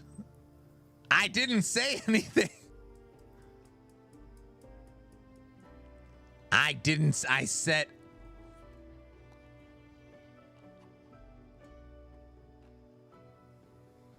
Extremely helpful. I didn't say. Honestly, MG isn't bad if you are not playing a max roll S tier build. That's what Wes said. I didn't say that. He did. OMG. What? It's not that late. Less gear in MG due to the player count. If you're only playing one or two builds, COF.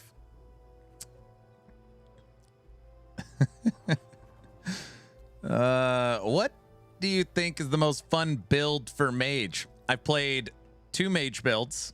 B-Raiden 10th version as a source. And Righteous Lightning Spellblade. Definitely, we were at 1,040 corruption on Lightning Blast. Very powerful. Spellblade, partly my fault. I didn't really take the time to gear it correctly, but I'm just sick of dying. Spellblade being in melee range, especially inside of Omen windows, it is a brutal. So even with maxed resistances and low life over 6,000 ward, we were still getting one shot. So I need a little bit of a, I'm taking a little mage break. Taking a little mage break.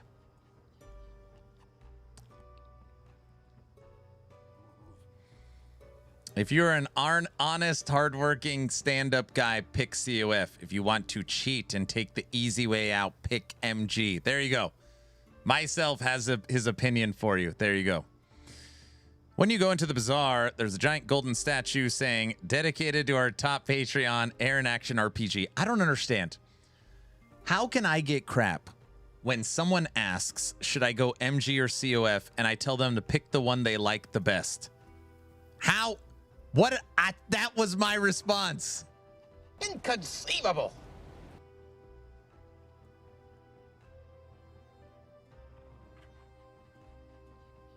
Guilty, we should. Send it to me. You guys are awesome. Thank you so much. Yeah. If I was going to say, Jartik, you should play MG, then I could see why people would jump all over me saying what you're play doing. MG. And guess what? I don't But I'm like not it. saying You play hear me? MG. That's not what I'm saying. Or else I would have said, Jartik, if I were you, I'd play Merchant's Guild. But I wouldn't say that. I'm saying pick the one you want. Gosh.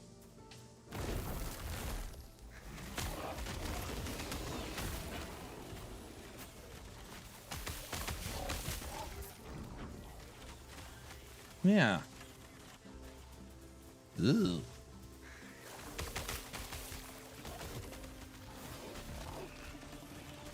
What kind of answer is that? Runs away? Hey, hey, get over here.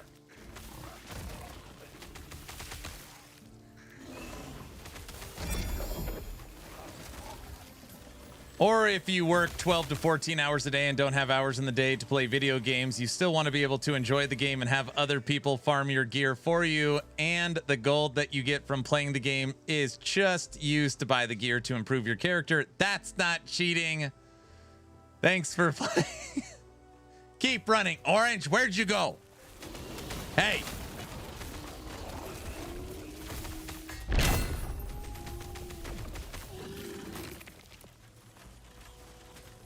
Where'd he go? The wings would slow him down anyways. That's right. They're like a sail.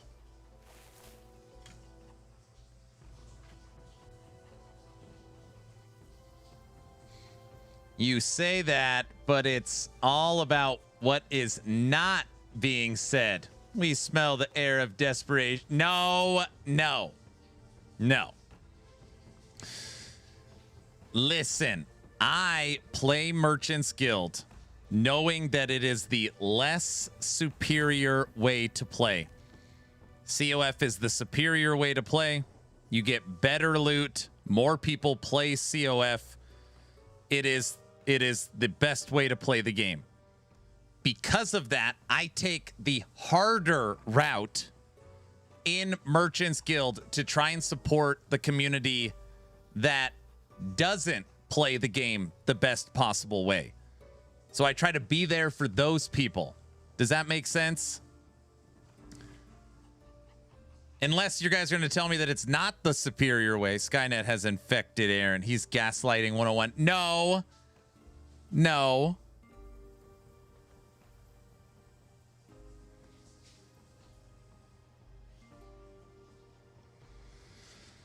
So that's why I do what I do. He's putting COF players in a chokehold. No.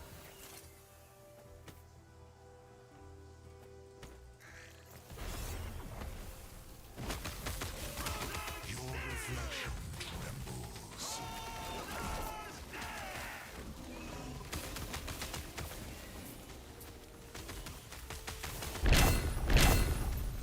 Oh, brother.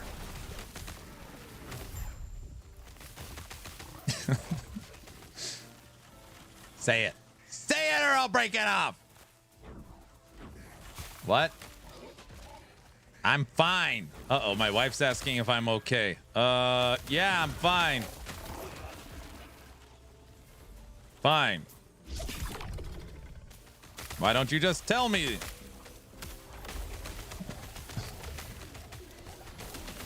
$90 minutes.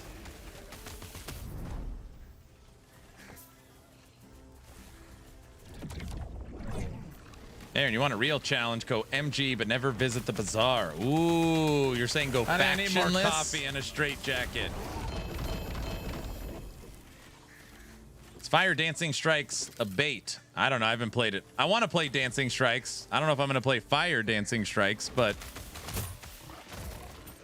Wait, I say all the stupid stuff. I need to update my Dancing Strikes build.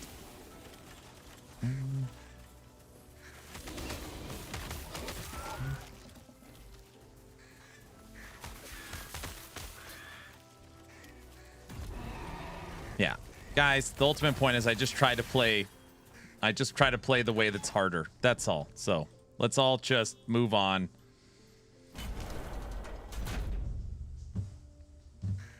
I'm thinking of using the amulet for the fire skill for more AoE. More. Factionless sounds like a more boring version of the game. What?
All right. I'm with you, Jaime. Let's take on Aberoth together. Something like that. Jaime.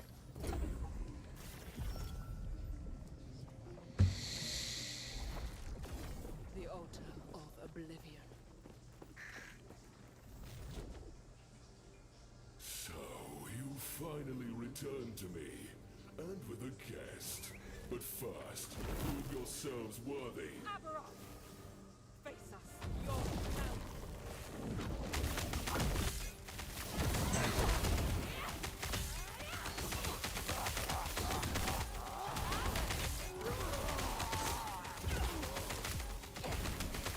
Enough of this. Witches, entertain my dear sister for a moment. I'm using Smoke Bomb for movement and shadows. Fire Cascade for main damage dealer. Dancing Strike second damage proc. You got this. Such wasted potential. Olympus would have welcomed you.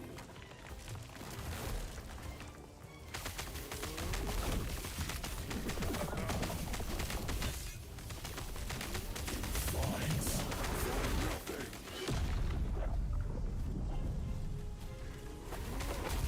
The void comes. See the beauty we were denied. It's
Got him.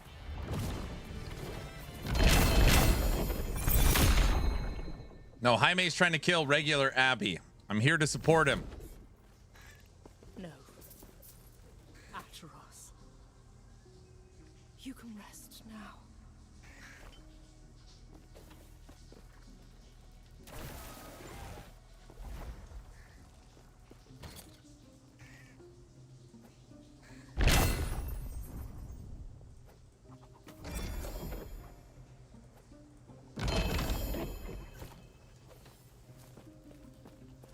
By killing Abby alone, greedy. No, by showing him he can do it.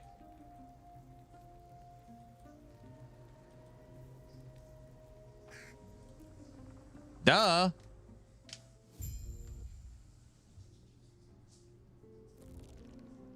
He's getting closer to beating him. He's getting him down to the final phase.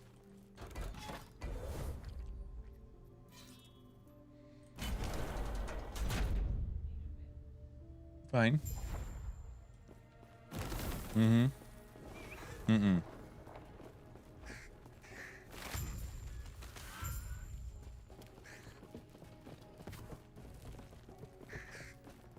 I'm confused. Isn't the amulet for fire skills only on direct use?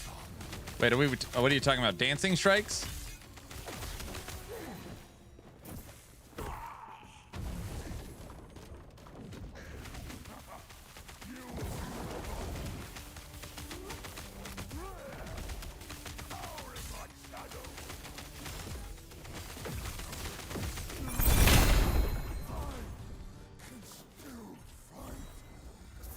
Oh, wildfire embers. Oh my gosh, is that what people are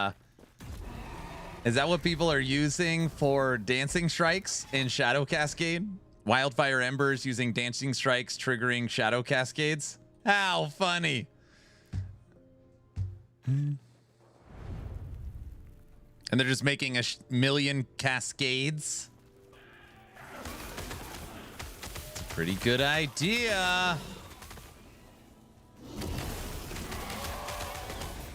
It's the final countdown.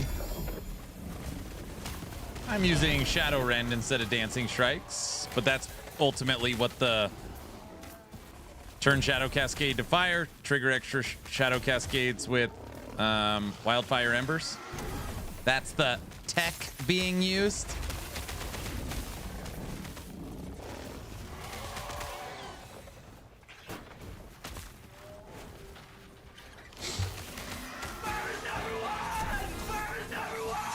You guys can't just call upon Farva when the clock's getting late. Low, nice try.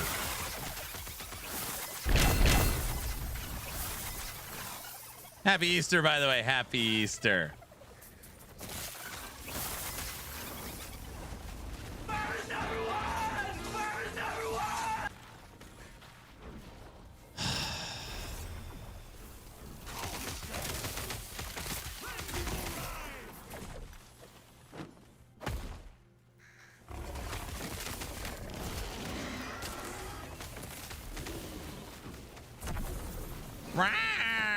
The guy in the toxic stuff. Help me! Ah. Oh no. They're getting their second wind. I could already feel it. Guys, we're just relaxing. We're just relaxing. Level 99. Help me. What? I'm feeling wild. Wait, I say all the stupid stuff.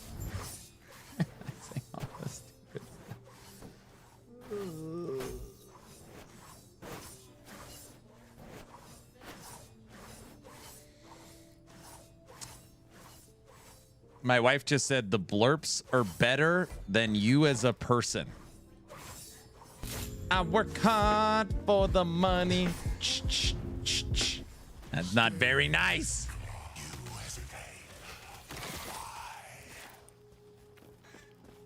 Not very and don't nice. Clip and make a blurp. Me saying don't clip making a blurp. Wow, rude. Emotional damage. They think you are mean. No. My brain doesn't always work great. She said the blurps are all the fun Aaron moments without all the cranky Aaron moments. That's even worse. That makes it sound worse. That's not funny. Clock back to 2 hours. What do we got? Oktoberfest. Thank you for the 20 subs. Thank you. Thank you.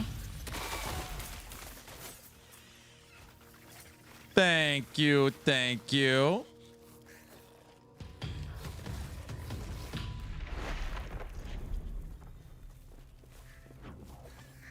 Still not done with machine gun Spriggan. No. I've already made an entirely another new build. This is my seasonal comfort build. And I promised the community I would continue to work on gear for it to see what it can be. So today we added 11% fire penetration to it.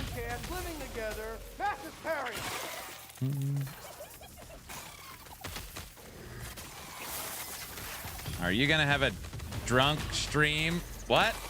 You guys missed community game night last night. It was awesome. We were up till after midnight. We played 3-4 different Jackbox games. It was a lot of fun. It was a lot of fun. People were dying. They kept typing. They couldn't breathe. Mr. Orange triggered a community train. I don't know, but I don't like it. Here at Action RPG, if there's ever a level 2 hype train, let alone level 4, the 5, the polka must flow till the hype train is over. That wasn't very nice. Wait, the clock. Are you ready to polka? Hold on. The clock went up another 30 minutes.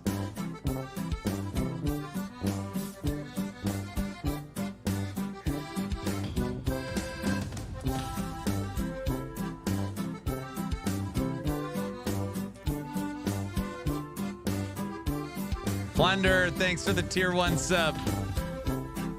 He's cheating. Crimson, thanks for the tier 1 sub. Inconceivable. It's kick subs. I couldn't. It's like, where did the 30 minutes go? Make it America. Thank you for the 20 gifted subs on Kick. You're not allowed to do that. Wait, are you allowed to do that? 25 gifted subs on Kick. I had to go over and look.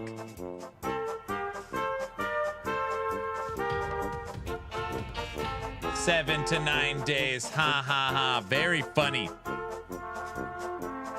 All right, all right.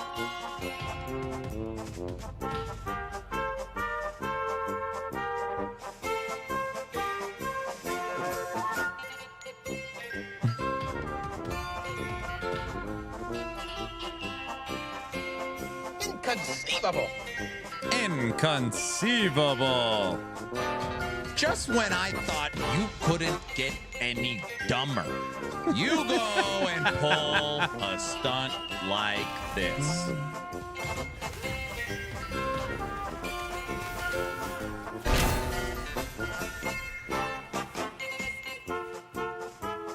I don't think I've ever joined a community night. Well, it's your loss, bro.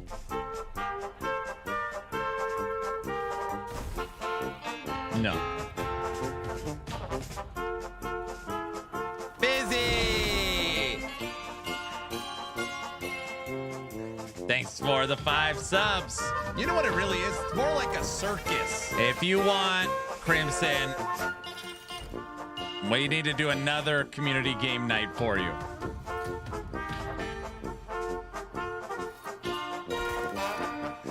Is this fire? Shadow Cascade is converted to fire. This helmet. Item ruined. The guy in the toxic stuff? Item ruined. Oh, brother.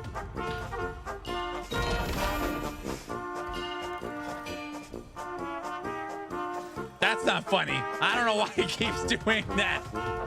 It's broken. Rob, thanks for the 5 subs. Fizzy, thanks for the 5 subs. Crimson, thanks for the sub. Plunderer, thanks for the sub.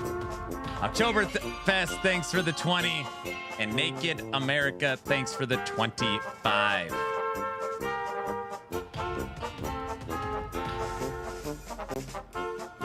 $39 emotes for chat. It's building emotes to give out. There better be polka ones in there. Think there's polka ones? Wait, I say all the stupid stuff.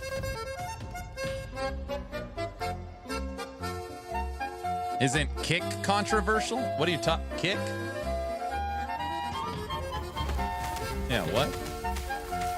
I've been dropping logs all day, dude. Because I wake up at 7 a.m., I miss everything.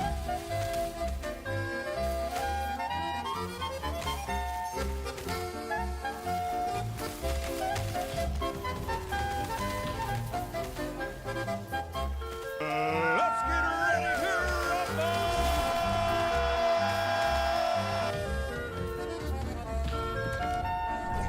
It's already 5 a.m. You guys, stop spamming Farva. He's done enough.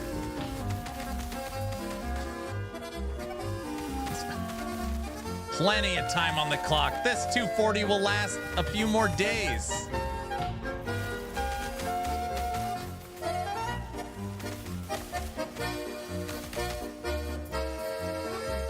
I don't think it counts. It counts.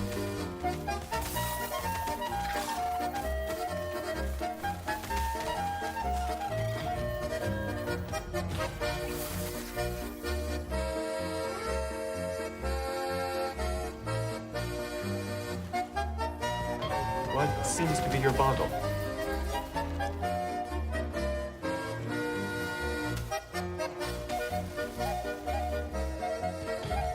Aberoth down. You killed Abby. Congrats, sir. Proud of you, man. That's awesome. Nice job. I knew you could do it.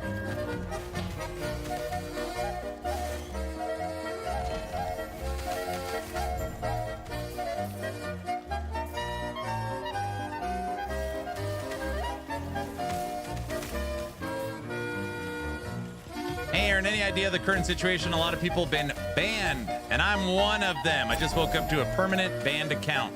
In Last Epoch, I've not heard one thing.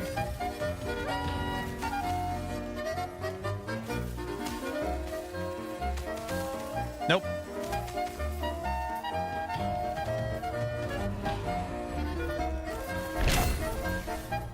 The only time I have ever heard Last Epoch perma-banning people is because of RMT.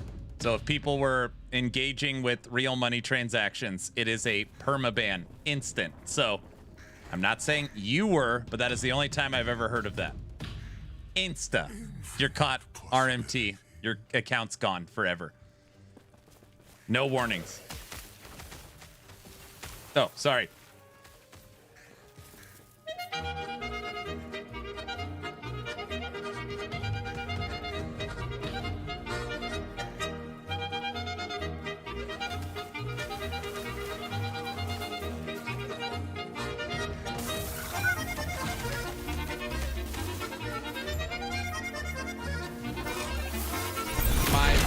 Like the polka more than me. Level 7. Clock goes uppy. I've been farming monos for a week for a blood mage gloves. At this point, because not rare. So turns out Macro Filter had them hidden for the build that uses them. Showed all uniques and got them in 10 minutes. There you go. That makes sense.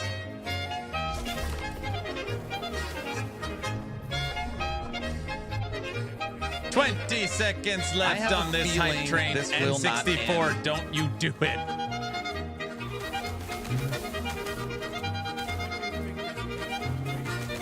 7, 6, 5, 4, a 3, a 2, a 1. Level 7 community hype train, done.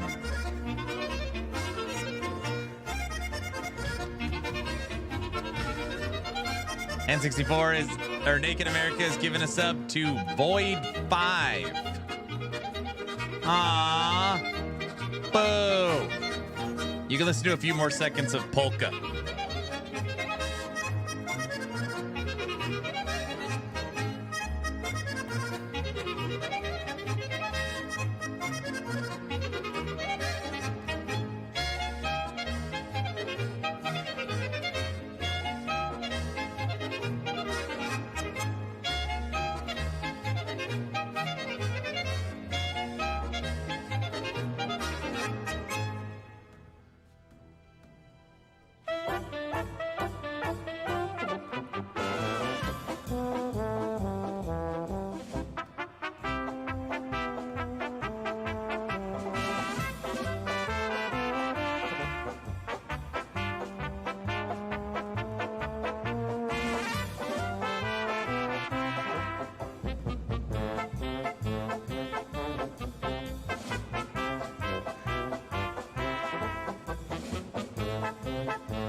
You know, if you guys didn't know, today is dress up. Should I rub it all over my belly? Wing Like Day. this? Today is dress up Wing Day for the 4,000 sub goal. I feel like I need to stretch my legs for a second, okay? No, this is not a normal thing, and it's not core. But I owe you guys dress up Wing Day. We're here for the cult stuff? Now that I believe.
You're not allowed to clip anything that you saw.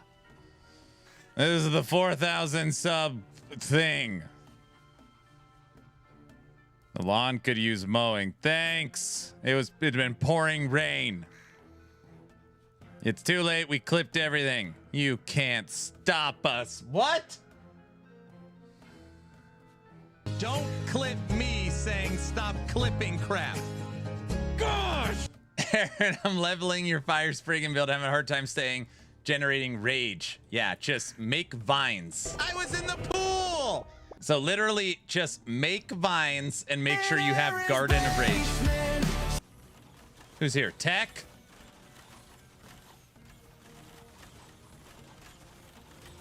Okay, honestly, Aaron, your butterflies give me inspiration. We could have butterfly minions in the future. You should be proud. Oh, great.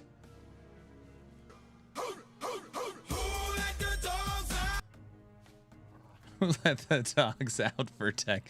That is really funny. That could be Tech's walk-on. That's how I stay in Spriggan form. As I use vines, it's my teleport. It makes the vines hit enemies, and it generates rage. So basically, as you're traversing through the map, as long as your vines are hitting enemies, you stay in form. Farming the meta. Nice wings, Aaron. I'm glad you like them. It's the third time I've walked outside, and earlier, my wife had them taped to my monitors. Monsters, dude. Was it Guilty or Tech that showed up here? I work hard for the money. What I should do in the future for Wing Day is do a pre-recorded skit, and then I can just play it over and over again, so I don't got to wear them all day. Or is that cheating?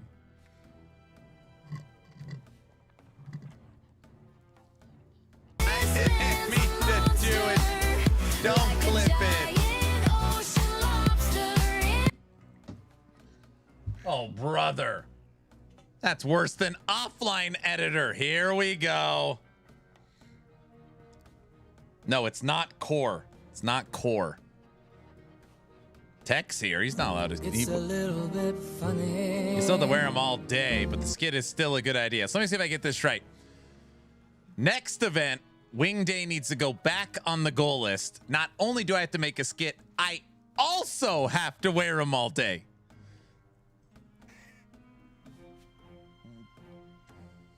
Wing a week? What? Yes. Yes. Yep. Yep. Yep. Yes. Yeah. Intro video is core 2. What are you guys? 5 minutes isn't all day. Okay, Fizzy. I know it might not look like it. There is 2 straps attached to me right now. These damn wings I have been wearing all day. They are not comfortable.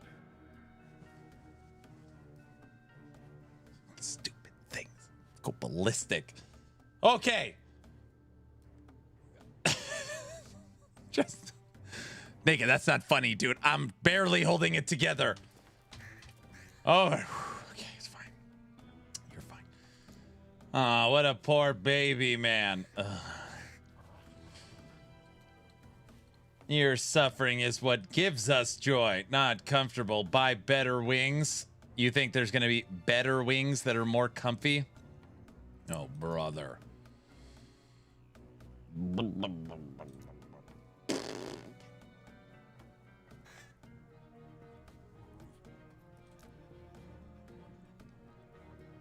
But they look great. This is First Epoch Problems. It's a wing-a-thon? I don't know.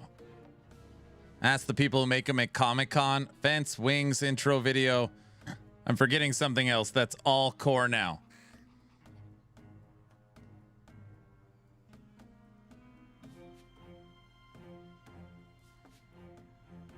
That is not core. Okay. Oh, you're doing a great job. Intro video.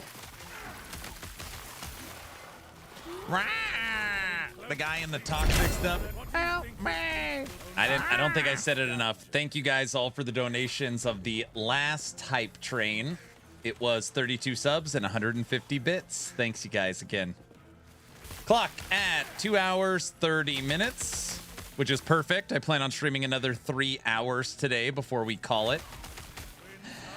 And then, in case I don't see you, good afternoon, good evening, and good night.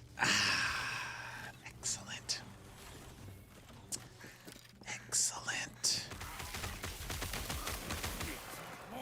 What? Wait, I say all the stupid stuff. That's not the stupid stuff reference.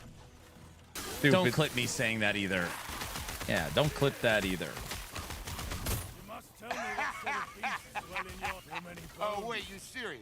Let me laugh even harder. You guys can't keep this up much longer. I can sense it. I can, right? Right? Okay. Right.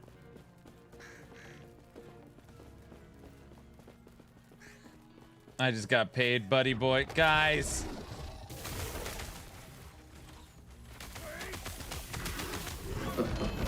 Sure. Okay. Guys, if you are watching on Twitch, I'm going to put up a quick poll. All right? I would appreciate it if you actually answered honestly and not joked around. How many more days I work hard for the money last? Very simple. From this moment, how many more days will this event last? 1 day, 3 days, 5 days, 7 days, 10 plus days. How many more days will this event last? Today is day 17. Don't clip me saying that either. Today is day 17. Currently 2 hours and 25 minutes on the clock. 1 day, 3, 5, 7, 10 plus. Top of Twitch. How many more days will this event last? Vote. Let's see what people think. 600. Vote. I can't see the vote. Refresh. It's up there. People are voting.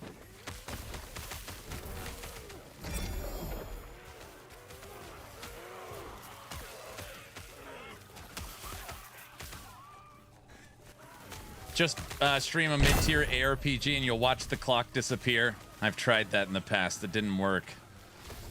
I mean, I'm not saying I tried that in the past. That didn't come across right. I wouldn't do that to them. That's not what I meant.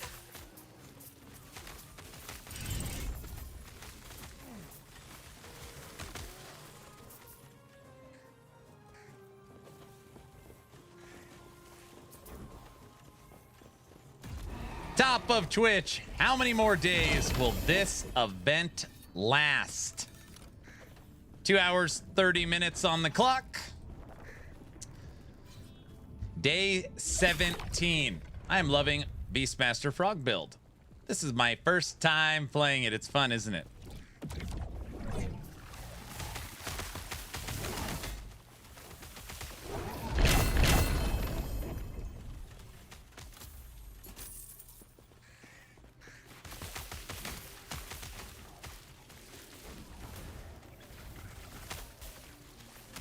I seriously am looking at the poll and I just can't believe it. Right now, out of all the votes on how long will this last, the most voted for is 10 more days. You guys, I've been at this for 17 days and there's 2 hours on the clock. What?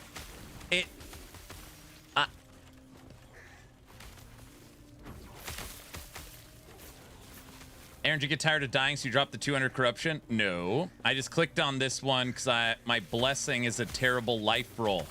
I just was looking around at min-maxing per your request. So I jumped to this Echo to get a good life blessing roll. So funny. Trying to talk crap. And I'm actually doing what he wants me to do. It's actually funny. My don't want to die on this character is 700 corruption.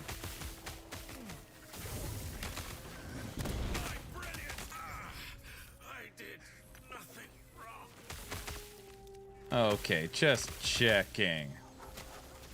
I have faith in N64 and Farva. You can't put the fate of 10 days on 2 people.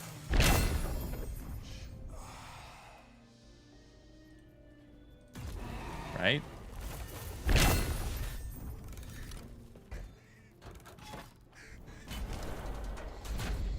We have faith in you, Aaron. You could go for another 10 days. Dude, I haven't even got it. I haven't even started this Subathon.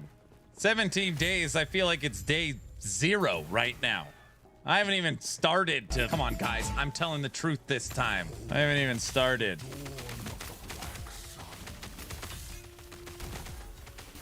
Good. What do you mean, good? The hell's that supposed to mean? Curse your sudden but inevitable betrayal. All right. Top of Twitch. Make your voices heard. How much longer will this event last? It is day 17. 2 hours on the clock. There's what I wanted. See? Look, I got an extra 10 health. Look at that. That's how you min-max right there. See?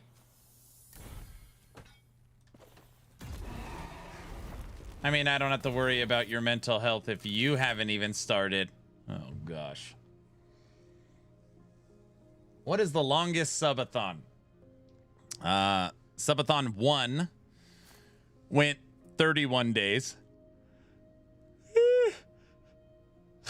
Subathon 2 went 65 days. Subathon 3 went 45 days.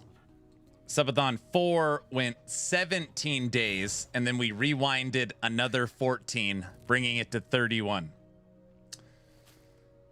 Technically, Subathon 4 ended today, day 17.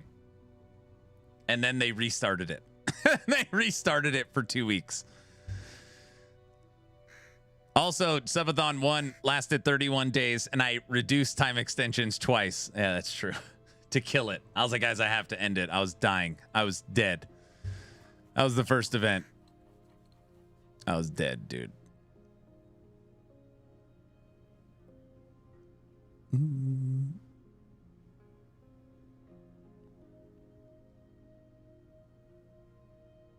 You die when you say you can't. What? That was funny. I was dead. I had no energy. I was like, I can't do it anymore. I was like, guys, I was dead. Oh man. Yeah, I was really jacked up. I was like, oh, poor baby. I was jacked up.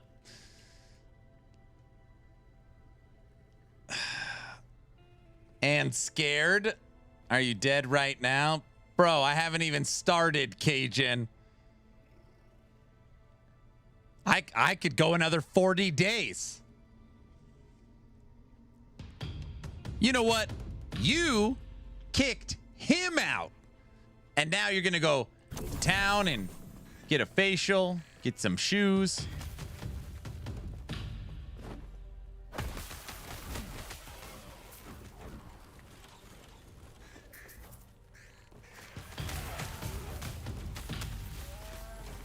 Chizzy, thanks for the 5 gifted subs. All right. 40% of the community thinks this event will go 10 plus more days.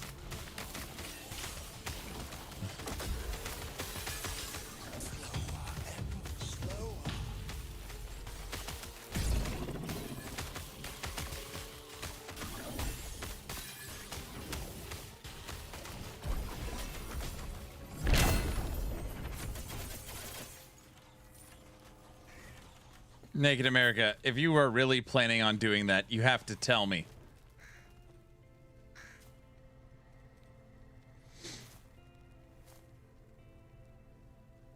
It'll go until the Diablo 4 expansion.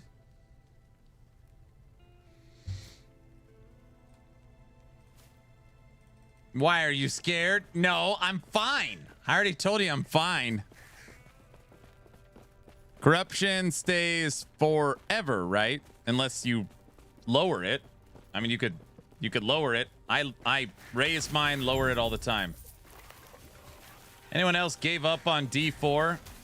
There's a lot of people that still play D4 here. He's shaking in his wings. I'm not nervous. I'm fine. I'm fine. I mean, season 4 corruption stays. It's core. Oh yeah, they don't do non-core. Everything for Last Epoch is core. They don't do seasonal only content. Yeah. Yeah. I get that question quite often because of Diablo 4 and Path of Exile. In Last Epoch's world, everything is core. Nothing is removed.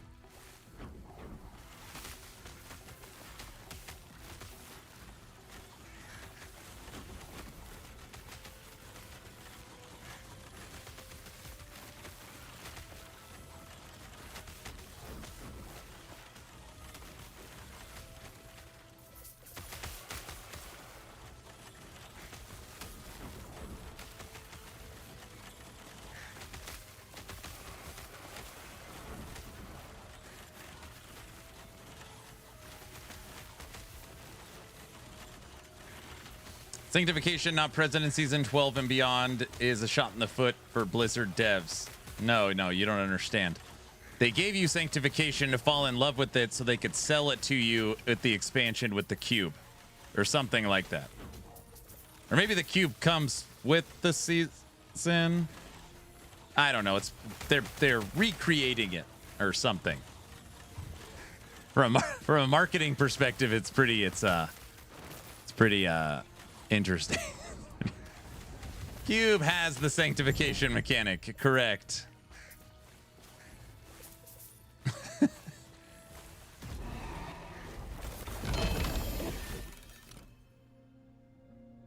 It's something like that.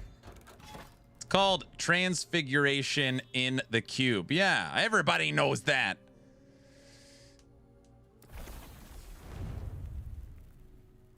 Mm-hmm.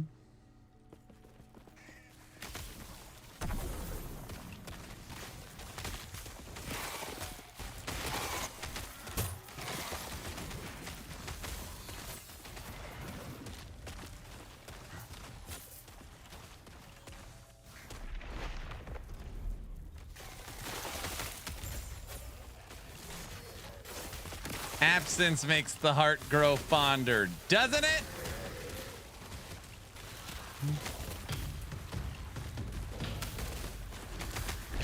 Naked America is gifted a T3 sub.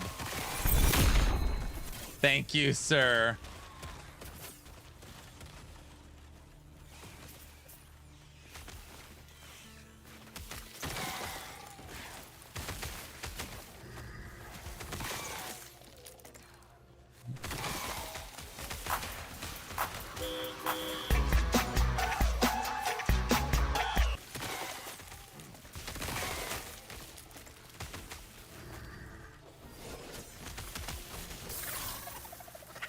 Lady Medusa, how's your day going? Happy Saturday.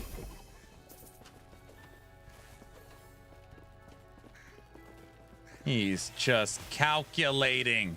What is he doing? Not that Dude, Naked, do your worst, dude. I don't care. Or do nothing. Whatever.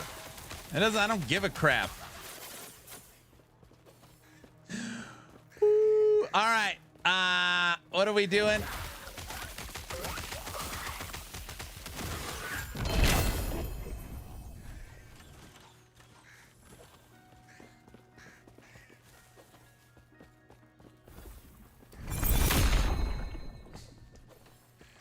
They're scheming over there. I can see them.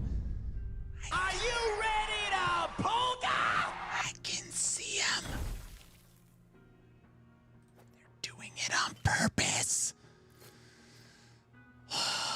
Here at Action RPG, if there's ever a level 2 hype train, let alone level 3, the polka must flow till the hype train is over. They know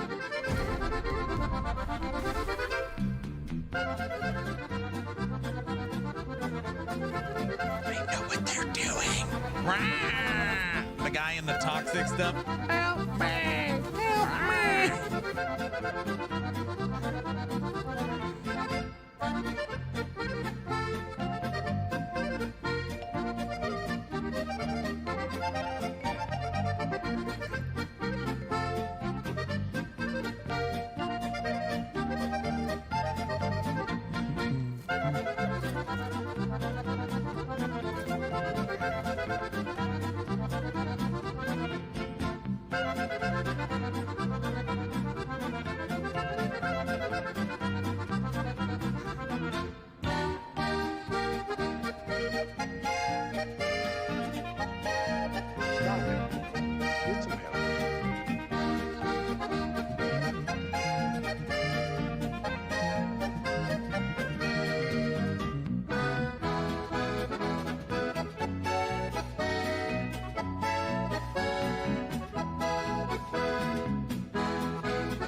Druid or Shaman, this is a Beastmaster.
Polka, polka. Good.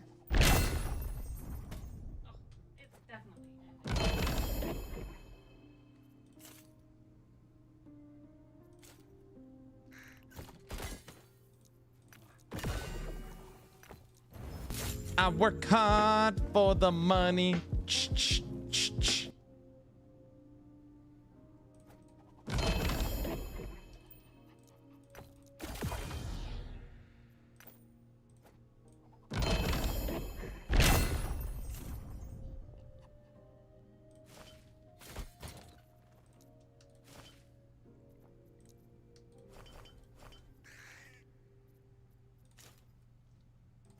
Just when I thought you couldn't get any dumber, you go and pull a stunt like this. I cannot believe that blurb exists. I just...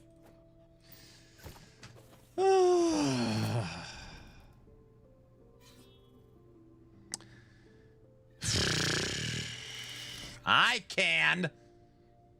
Look at all that wasted gold. What are you talking about? I told you I blurped it. Wasted gold.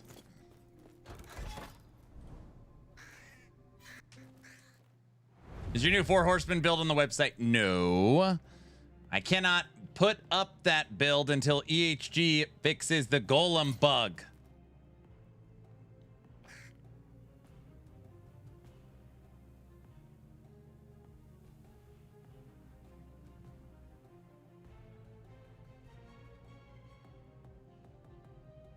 What's the bug? Golems take smoke breaks. If you were playing 4 golems, you'd see it. 4 guys who don't do anything build. Yeah, they take smoke breaks.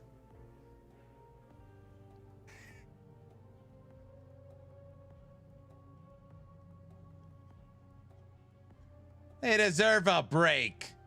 Hey, Naked, are you out there? Of course you're out there. Hey. Interesting. I want to ask you something. So this Raven's Rise has a T2 basically experimental low life. 5% of missing health gained as ward.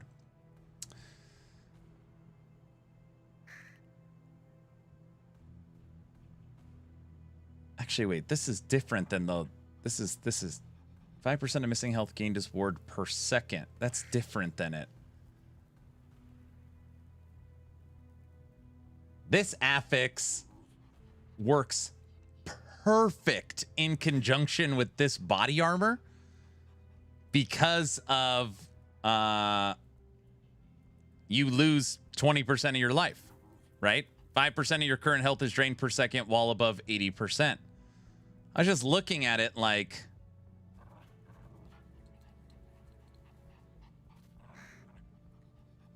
It's almost like a way of generating a decent amount of ward. If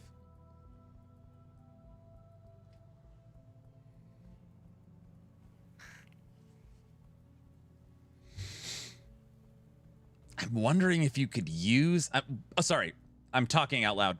My thought is there a way to use this 20% missing health and flip it into a positive? That's basically what I'm saying. Is there a way we can take that negative and turn it into a positive? Because here, it's giving us 500 ward at 5%. Question is, do you have that much health regen? I think this affix is different.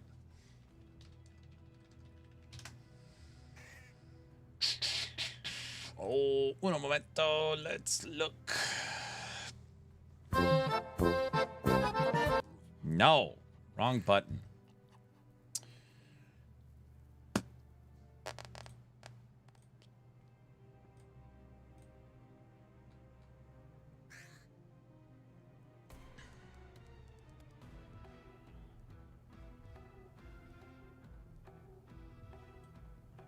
Current health lost per second, missing health gained as ward.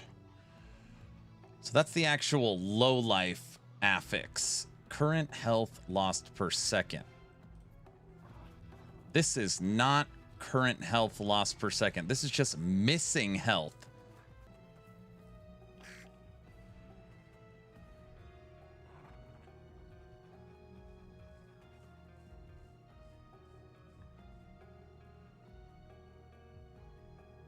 Dude, imagine that affix if you were playing Lich and sealing your life, right? That is very interesting. All right, I'm learning.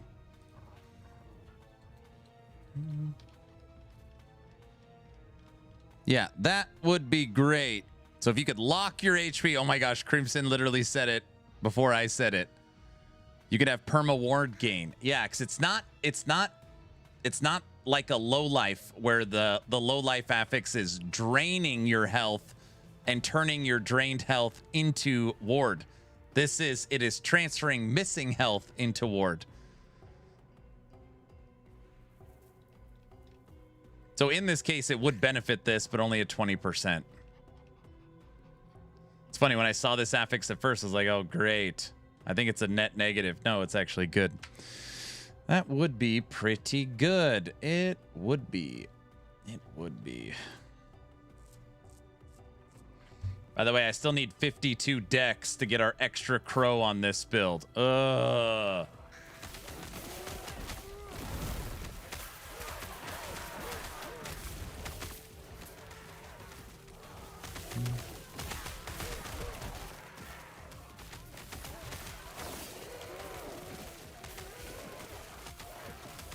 You can also get it on a body armor.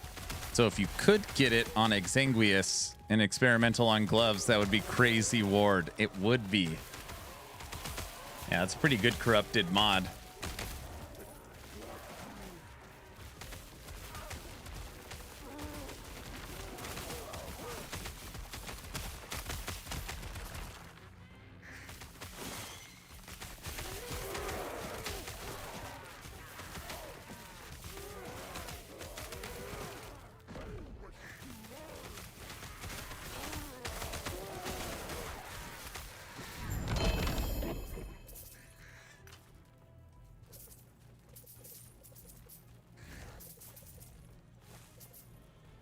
I love gold.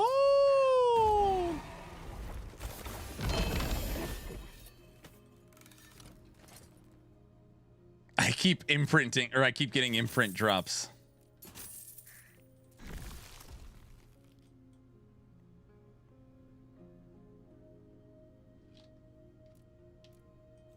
Now that needs to be a blurb. What? Oh, I love gold? No, no, no, no, no, no, no, no, no, no. No. No, that I was warp and I got the same Sorry, passive I can't focus when on there's it. gold to I be got made. twice the 2% increased damage per 1% movement speed. Oh, brother. Yes. What?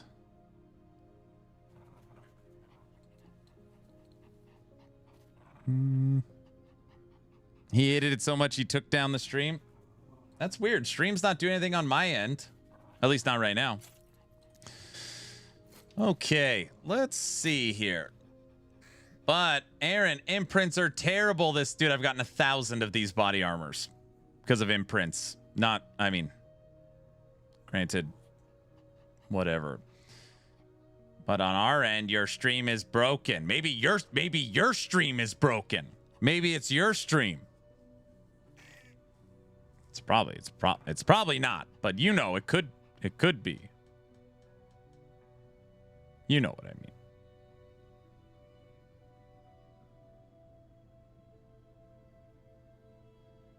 Get a Loki's.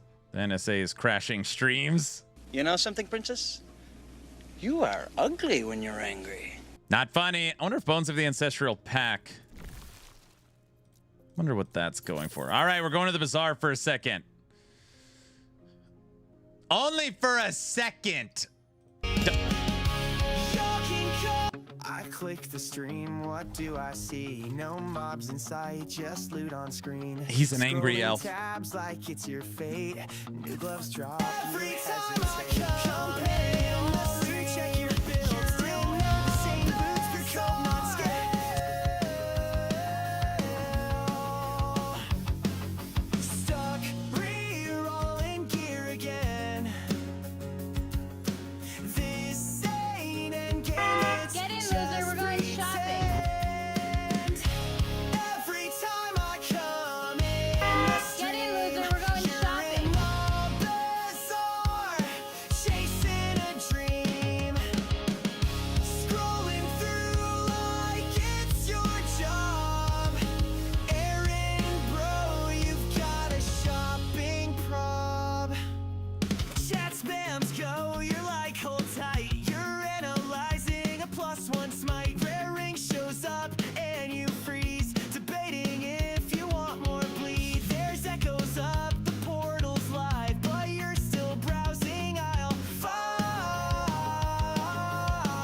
Sorry, I can't focus when there's gold to be made. Stuck re-rolling gear again.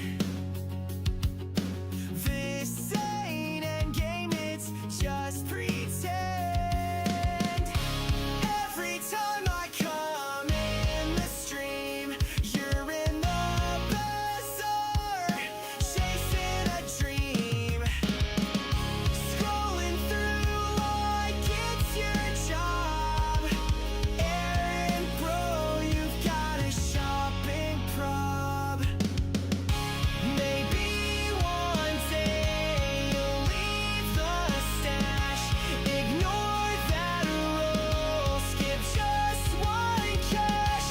But deep down we all know the truth.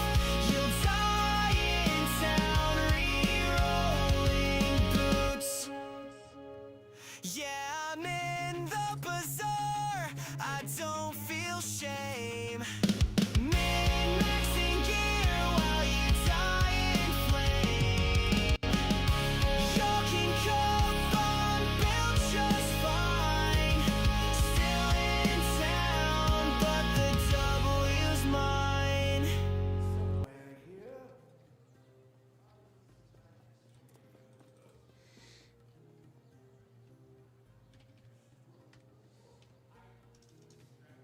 I need minion dodge rating.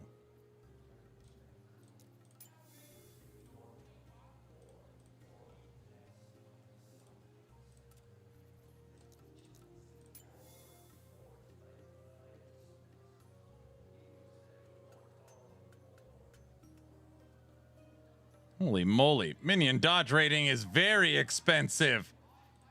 Who the... What? Good night.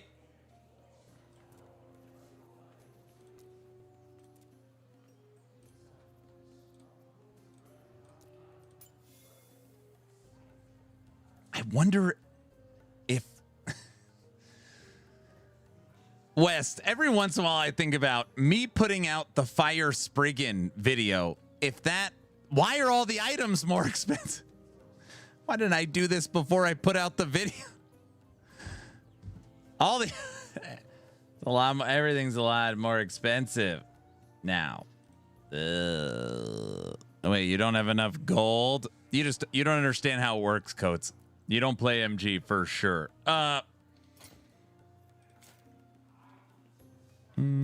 It's self-sabotage. I know. I do have enough gold. This build's already done. This is like a project build. But I have to make 20 other builds. So it's silly to waste all this gold on dumb crap when I have 20 other builds I need to update. Yes. Hello?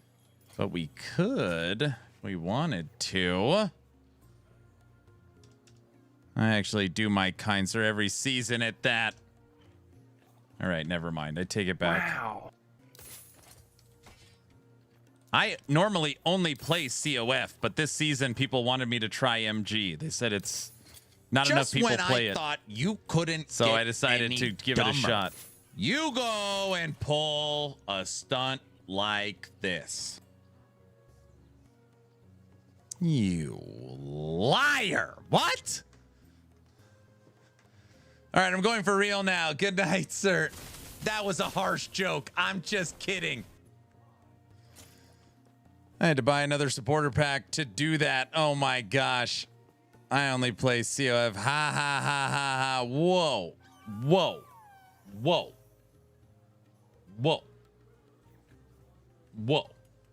Are we playing make believe now? Okay, now I'm starting to get upset. I was here. You just moved me up to here. You wouldn't like to see me up here. I'm here. I was here. But I say all the stupid stuff.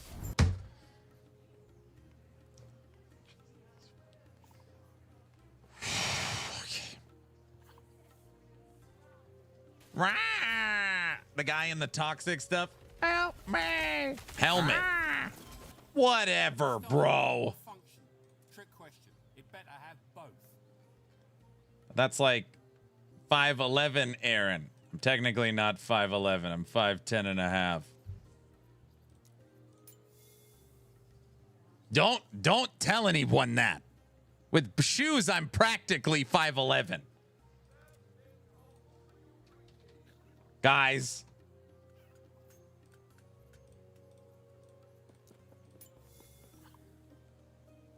Guys, you believe me, right? Deep breaths, deep breaths, deep breaths. I don't even know what that means. No one knows what it means, but it's provocative. No, it's not. It's Gets gross. the people going. It's how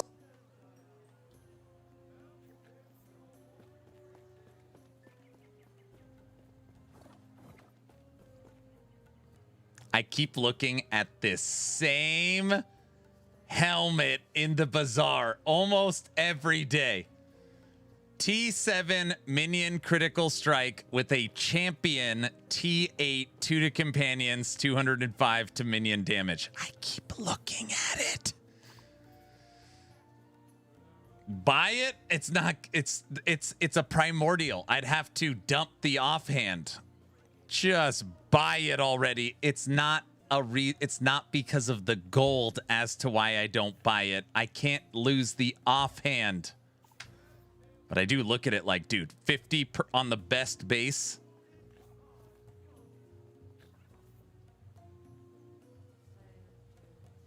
The extra companion would give us an extra crow. An extra crow would give the Spriggans an extra 10% multiplicative.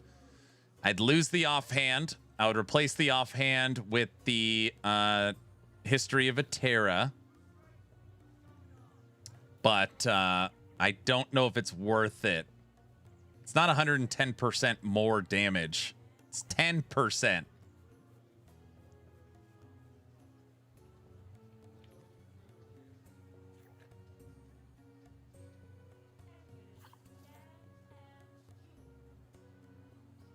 Because it gives your Spriggans another thorn too.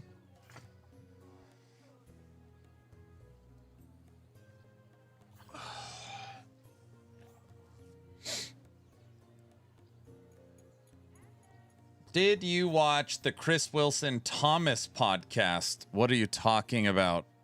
Thomas from Wicked and Chris Wilson? What?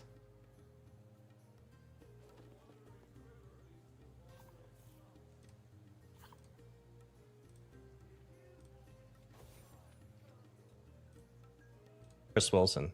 Today I'm going to be chatting with Thomas Mahler, creator of No Rest for the Wicked. And initially I was planning to interview him about his background and game development history and how he came to make this game. But he suggested it would be a lot more interesting if we just had a chat about action RPGs. So that's what we're going to be doing. Hey Thomas, how are you doing? Hey Chris, I'm really excited to have this discussion. I think this is going to be awesome. Oh boy. Oh, man. Oh, boy. 2 goats? It happened.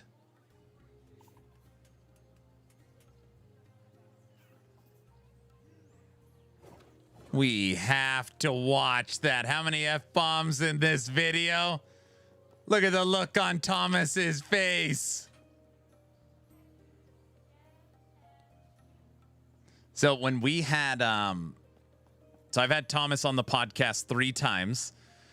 And one time he mentioned we should try and get Chris Wilson on for a discussion around ARPGs. And I was like, dude, if you could get me a hookup to get Chris Wilson on the podcast, hell yes. And then it was funny that Thomas is like, oh, Chris kind of has something else going on. His YouTube channel, right? So me and Thomas did talk about it, but it's like, you know, Chris Wilson is starting his own YouTube channel, so he's not touring like that. He's bringing people to him. But it's so interesting seeing these two together. He dumped you because you abandoned No Rest for the Wicked. No. No.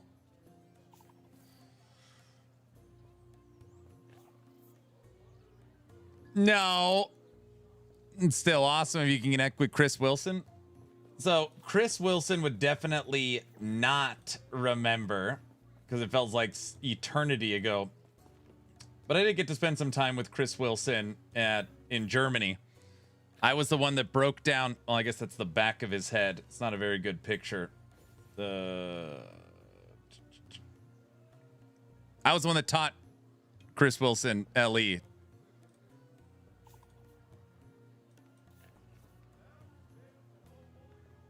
Oh, brother. I saw the Thomas post on X and hopped on immediately.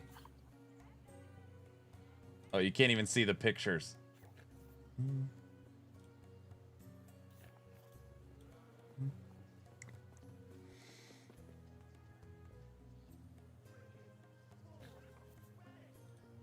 Hold on. So it's a silly story, but Chris Wilson was walking by and I had talked to him the previous day. So I had like kind of already broken the ice, and you probably could guess this about me. I'm not very shy. So I was talking to Chris the previous day. It was before Gamescom like day 2 started. I was like, Chris, come over here. He's like, what's up? And I was like, dude, you have to try this new Rune Master update for Last Epoch. And he's like, why do I have to?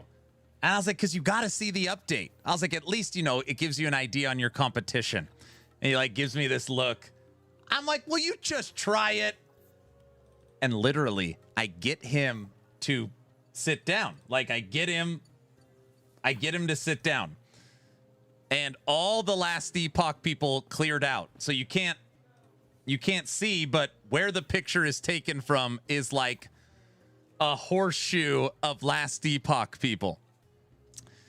And so I get Chris Wilson to sit down at the Last Epoch booth. We're chatting, and then I swear on my life, it's like a switch in his brain, like triggers. And he's like, okay, Aaron, if I'm gonna sit here and play it, I want to really play it. Tell me everything. Everything. I'm gonna beat the whole demo. Everything. And he legitimately played. This is Rune Master launch. He legitimately played the whole demo. He's like, this is very cool. Thank you for showing me it. And then he quit GGG. It's right. He probably quit GGG because after I showed him this game, he knew that they couldn't compete.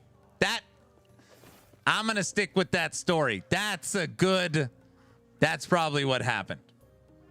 I think that's what happened. Aaron got him to quit. That's gotta be it. Yeah. He was tired to limiting himself. Wait, I say all the stupid stuff. No, brother.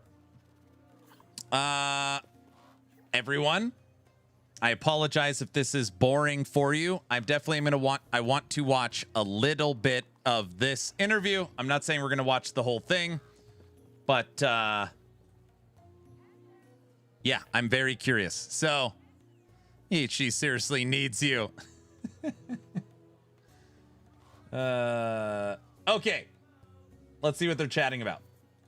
Yep, I have no idea what we're talking about. We have no particular agenda. So, yeah, we met actually last month in San Francisco for the first time in real life after chatting a bit online beforehand. We were both at GDC, and there was a private action RPG roundtable event with some devs from each of the ARPG studios. It was really good to meet you, and honestly, I thought that event was very cool. Yeah, I thought so too. Like I went there mostly kind of like to figure out where is everybody's mind at, right? Like we are all, like everybody in that roundtable is approaching ARPGs, and that's what I find really interesting from a very unique angle, right? And so that was fascinating to kind of like really understand how is everybody here thinking about potentially the future of ARPGs, right? And where the genre came from and where it could head and so on. It was fascinating. Yeah, I was very pleased to see that there was quite small amounts of very little overlap between the projects. Like, for example, No Rest for the Wicked is incredibly different than Path of Exile and is different than, some of the other games that were shown there. That's actually something that was a conscious decision on our side, right? Like, so when we started working on No Rest for the Wicked, we very consciously kind of like had to decide, like, hey, are we gonna take the same path as like Diablo, right? Or are we gonna try something very new, right? And our decision, or my decision, clearly was, no, we're like if we play the same game that everybody else plays, we're probably gonna lose, right? Because you guys have had a lot more experience already, right? Like have been through the ringer for in that particular genre for a long time, and I just didn't feel comfortable competing against like Blizzard and Grinding Gear games and so on, right, on that level. So the original history of like No Rest for the Wicked was mostly like it was created because I was playing Diablo 2 obviously when I was, you know, a teen, right? And I fell in love with it, same as you, right?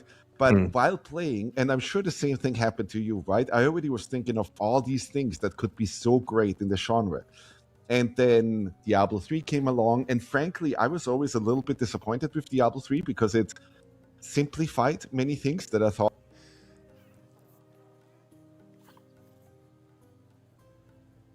I am curious how Thomas is going to handle this interview.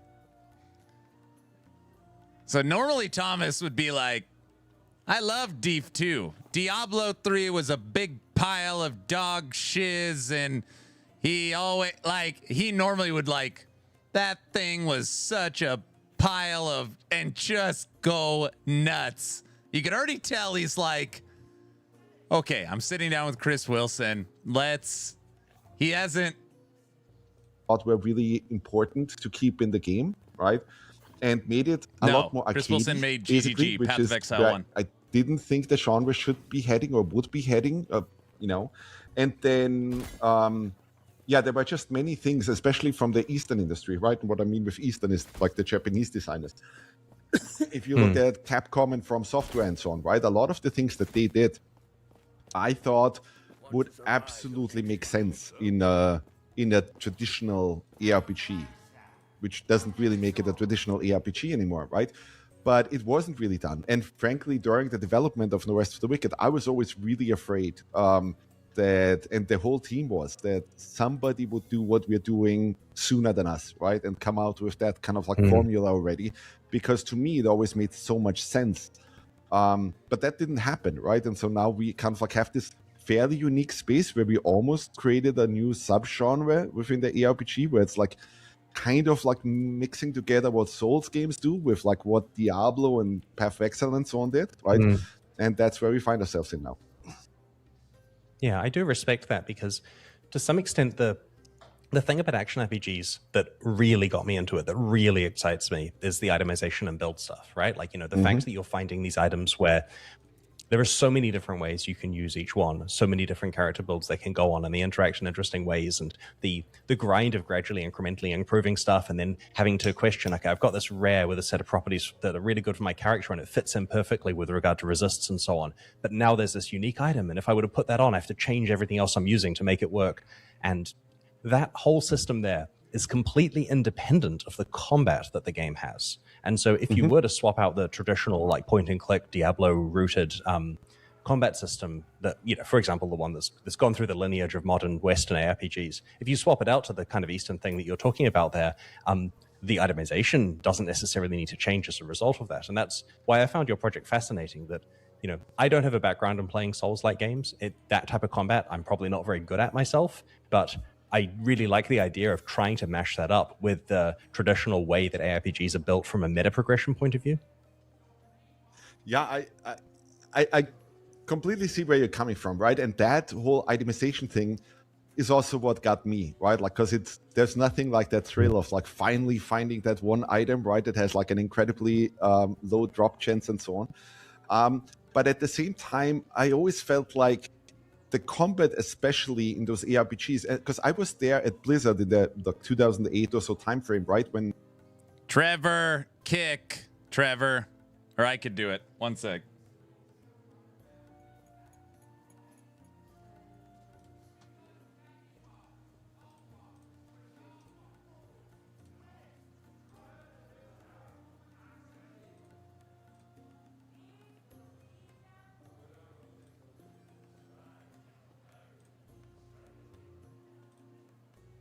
Oh, I beat you to it barely.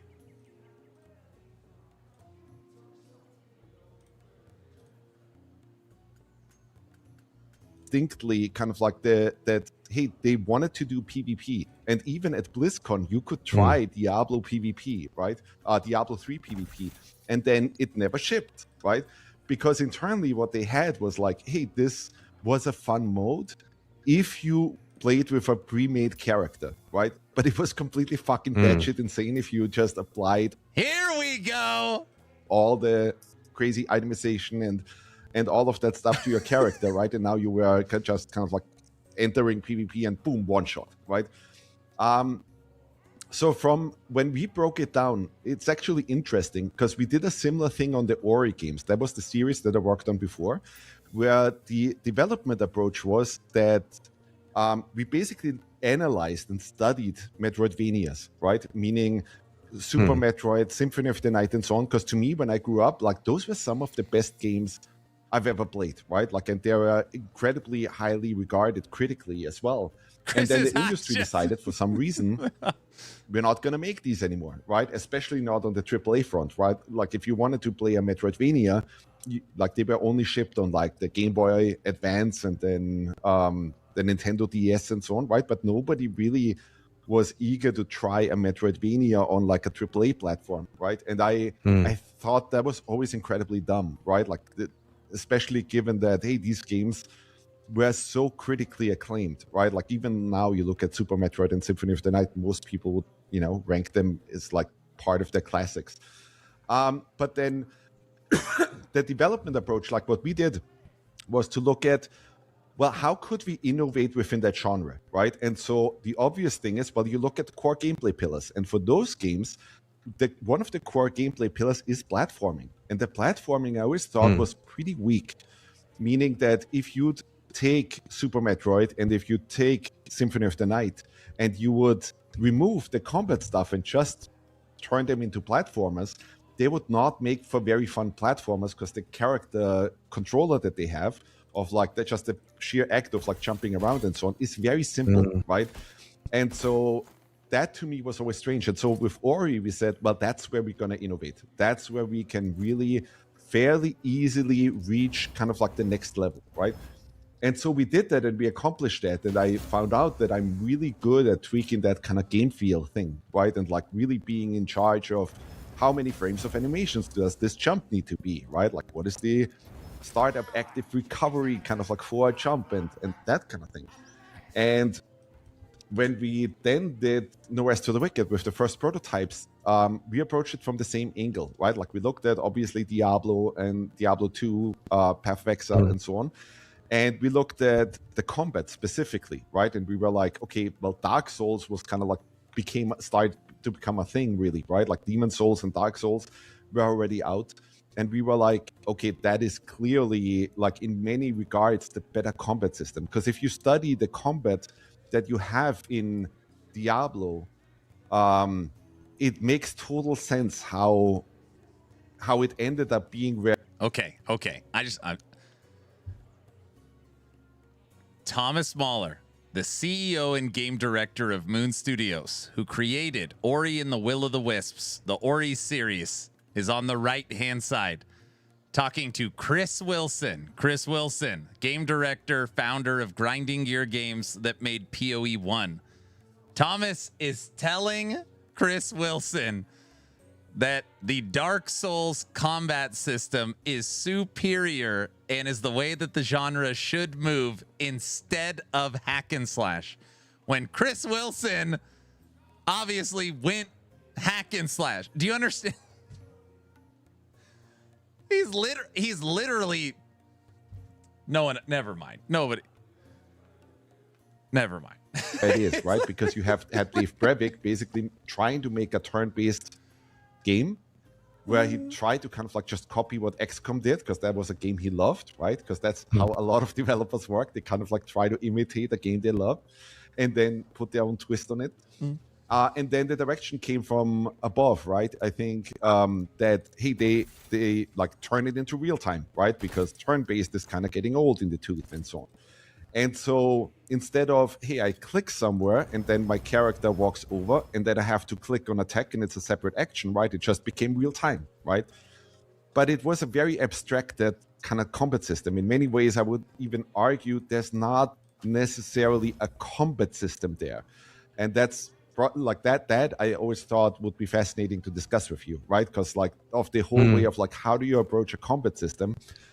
Because you're coming from that angle of like, hey, you also looked at Diablo 2 and you ended up with Path of Exile.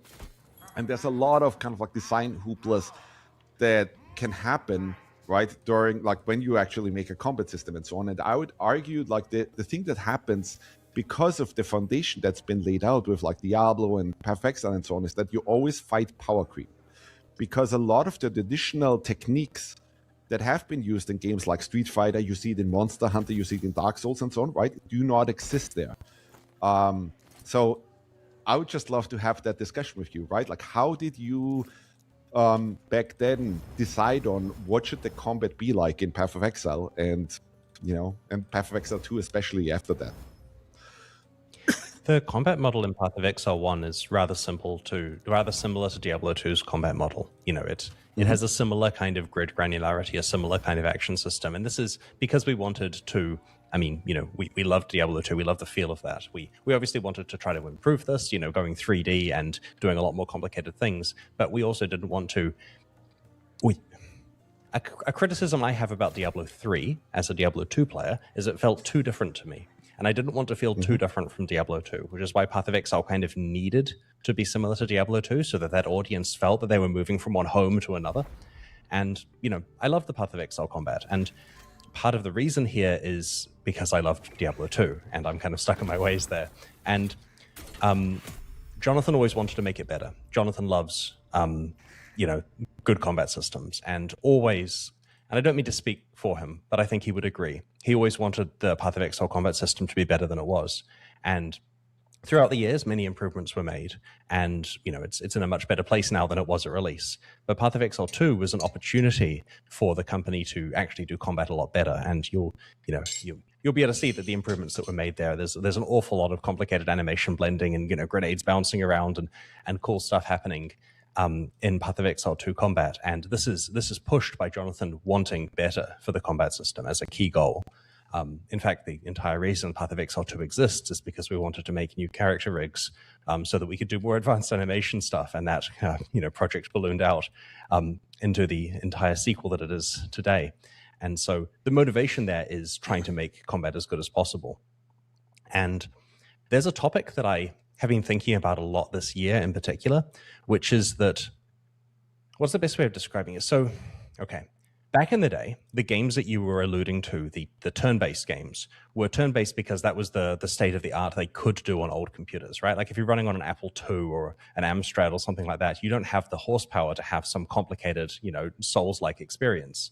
And so they essentially had RPGs be turn-based where an awful lot of stats are used. It's essentially simulating Dungeons and Dragons where there's dice being rolled and so on. And you know, that traces its lineage through the early Diablo games. Diablo 1 was going to be exactly that, but in an isometric point of view, like XCOM. And then they made it real-time. But real-time, where it still feels kind of turn-based, you're still moving a cell at a time and doing attacks on monsters, but it's in real-time. And in Diablo 2, that was made more granular, made more fluid. You can run rather than walk. There's all this stuff, but it's still the same kind of lineage, as you were saying. And in this fantasy, if you want to do better at the game, if you want your character to kill faster and so on, you have to invest in the character's stats. If you want them to hit more accurately, you click the dexterity button because it's your hero that's capable of fighting. They're the warrior, they're the spellcaster, they're the one who has the ability. You're just some dude playing a game in your underwear. And the character is the one, the fantasy is it's them fighting. And I feel that a lot of modern combat systems in games, you know, like No Rest for the Wicked example, put a lot of this in the player's hands. They say, oh, how do you think you'd do with all the timing? And they give you the ability to dodge out of the way and time attacks properly and have really granular positioning. And this is very exciting for players who want to demonstrate their skill at actually playing the game. And I feel that we have two camps here. One of them is like player power fantasy. You as a player get to demonstrate how good you are at playing. And the other one is character power fantasy. You build a character who does the playing, and the best you do is kind of click the dexterity button to get better at it. And sure, in that camp, there's still positioning. Like in Diablo 2, you still want to put yourself in a doorway. You still want to, like, you know, kite the monsters it still matters. There's still action elements. But as far as the spectrum goes, it's way on the other side to what studios like yours are doing with incredibly realistic, Souls-esque combat. And our mutual friend Daniel Stanzens commented earlier this year at the roundtable, in fact. He described it as dexterity players versus intelligence players, where a dexterity player wants to test their hand-eye coordination and how good they are with the controls, and an intelligence player is keen to come up with some clever character build that is, the best min-maxing of stats that does damage. And I find that a kind of a cool way of looking at it. I'm personally in the camp of wanting my character to do the fighting for me, partly because I care more about itemization and builds than I do about timing stuff perfectly. I don't love quick time events in games. I get the impression that you do very much like that type of combat, and that explains your design decisions. Oh, I hate quick time events. I want the player to really feel like that character, right?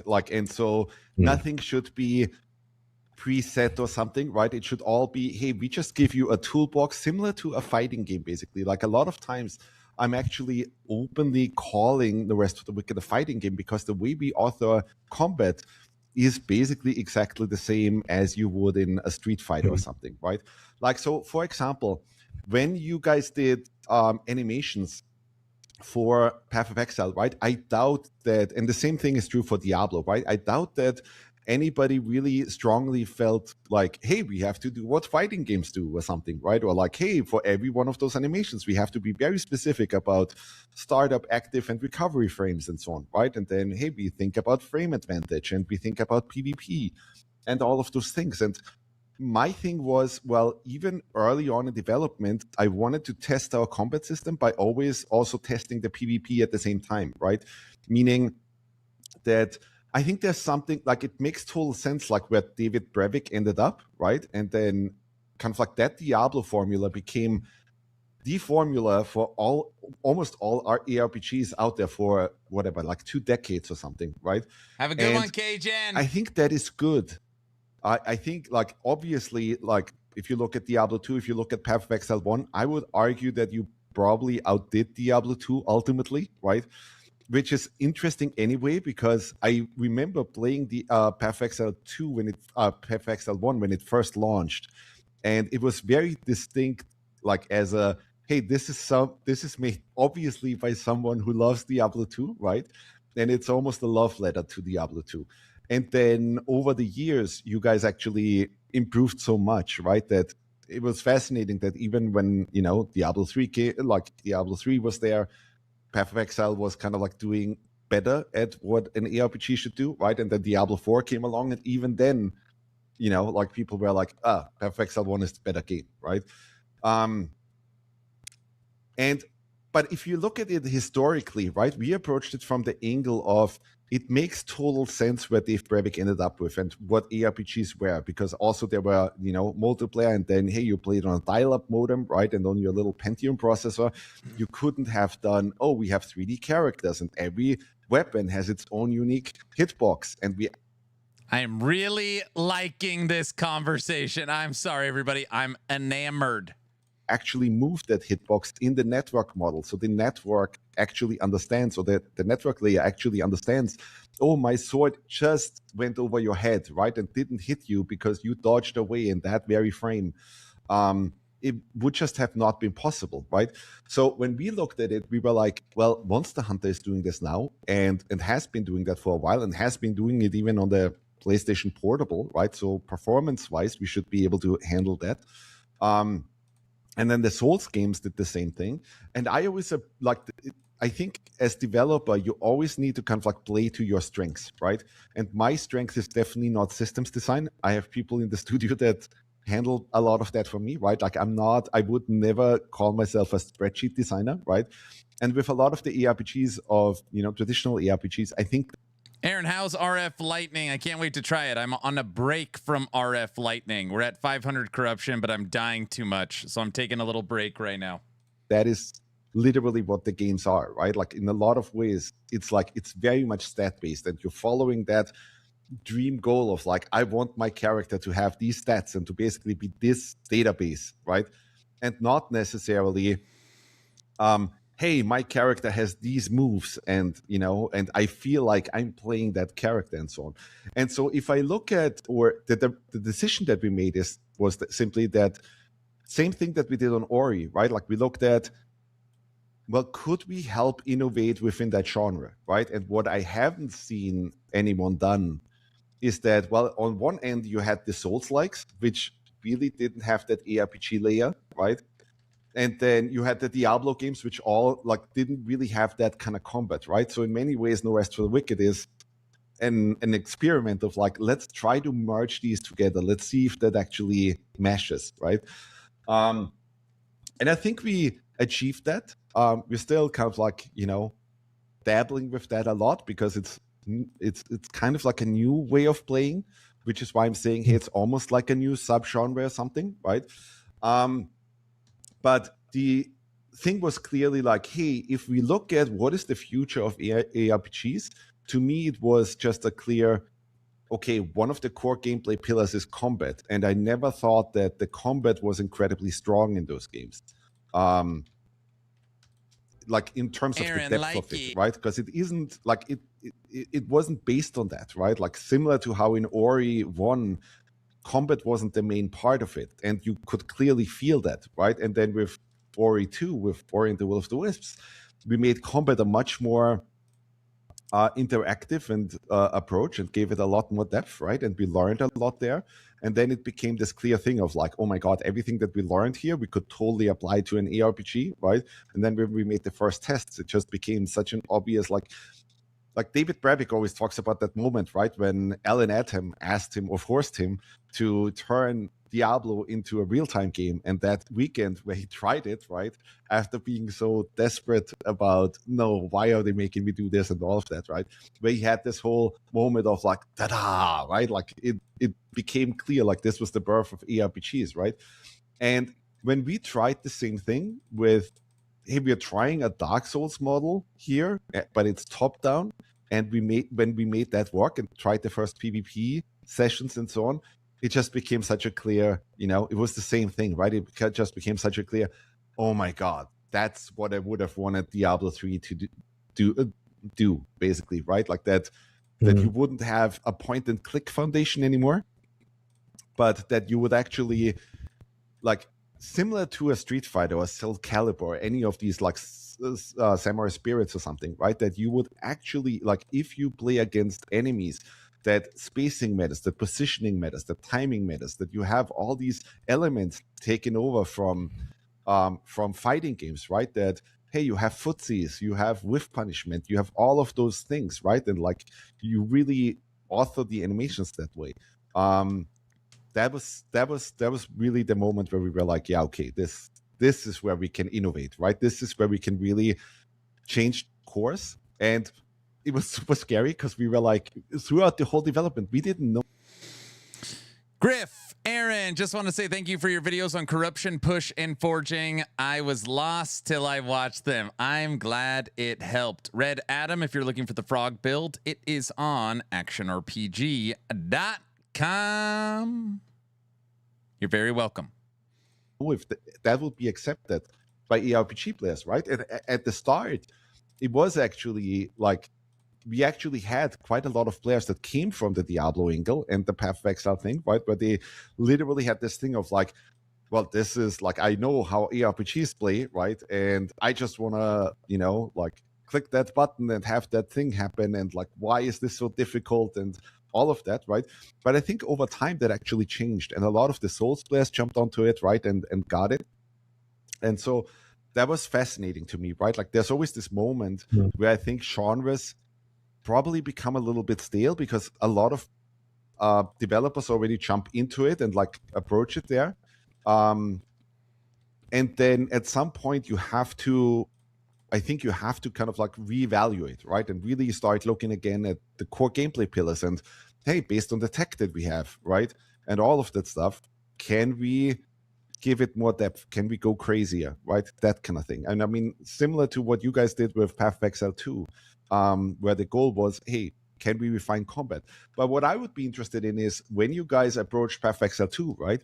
Was there a conscious, did you guys consciously look at what Monster Hunter, Souls games, and so on did, or was that more of a, oh, we already know how it works, so let's just play around and try it? So Jonathan was working on the combat side of Path of Exile 2. My role on that project was mostly production, and he had played a lot of Elden Ring beforehand. I mean, it's better for him to discuss this. I was trying to make a 3LP incorrect history of a Terra with minion, and poison res. I finally hit it. Corrupted, item ruined. Just this whole time I've been trying to make this one item. I ruined it. I can't tell you how much I hate the corruption mechanic. I just hate it so much. Of course, and I'm sure he either has done or will do, but he certainly was quite impressed by the combat in those games and very much wanted to model aspects of that into Path of Exile 2, within reason, of course. I have to, you're going to make me corrupted anyways. I finally hit it. Bricked. God. Ugh. He still wanted to keep the Path of Exile DNA in there, but there are lots of complicated internal things like poise and so on that have come across, as far as I understand. I have a question for you about this, because there's a thing in action RPGs where if someone wins the build game, like they win the itemization game and just get a character that's insanely powerful, it can invalidate a lot of the subtlety of combat, right? Like if you can click your button and kill everything on screen, then a lot of the features we've just discussed are less relevant. Have you guys had this happen in No Rest for the Wicked, and how are you dealing with that? We just had it happen. So there was an interesting thing that just happened to us, right? Like we had polished the game a lot after the Breach update came out, because there were a lot of was a lot of feedback where we just fumbled the balance a bit, right, on the Breach update, where it was just, hey, the enemies were tuned too difficult and so on. Some areas that you entered at like too low a level and so on. And so then we shipped the Breach Refined to kind of like make up for that, which was just another patch basically. And then we had some time and like tune things more and polish things more and so on. And then No Rest for the Wicked Together came out, and it was If I don't understand your spoken language, I can translate the text. Red, do you have a question? I run actionrpg.com. www.actionrpg.com. You could type in !site and it'll pull up the link. Probably a little bit overtuned in terms of the player power, right? Meaning that you had lots of builds there. What's up, Cat Tag?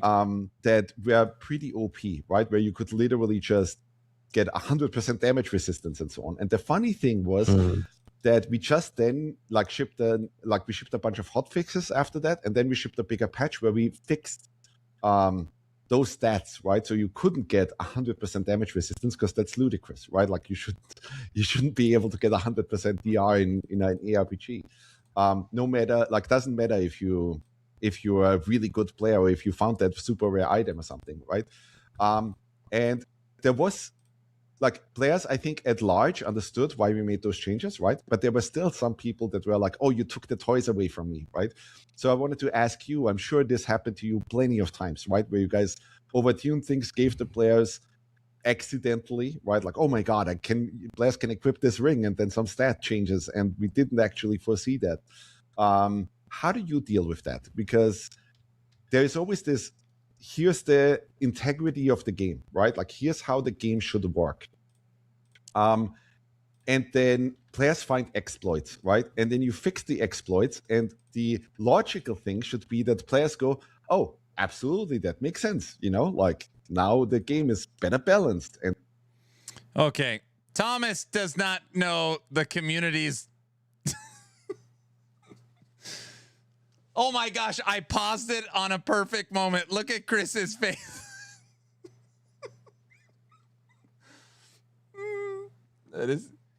That is really funny. You would think that when you nerf the broken thing, they'd be like, oh yeah, I understand. Oh my gosh.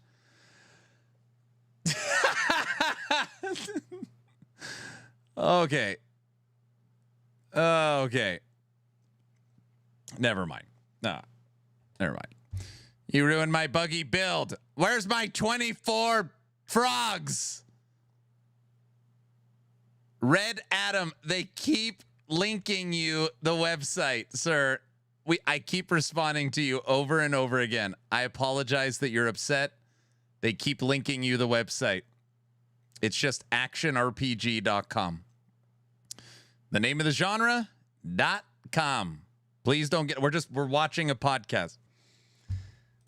It works, right? But in many ways, like, if you do that, you're also taking away the fun thing that players had before, right? Where they were able to play God mode, right?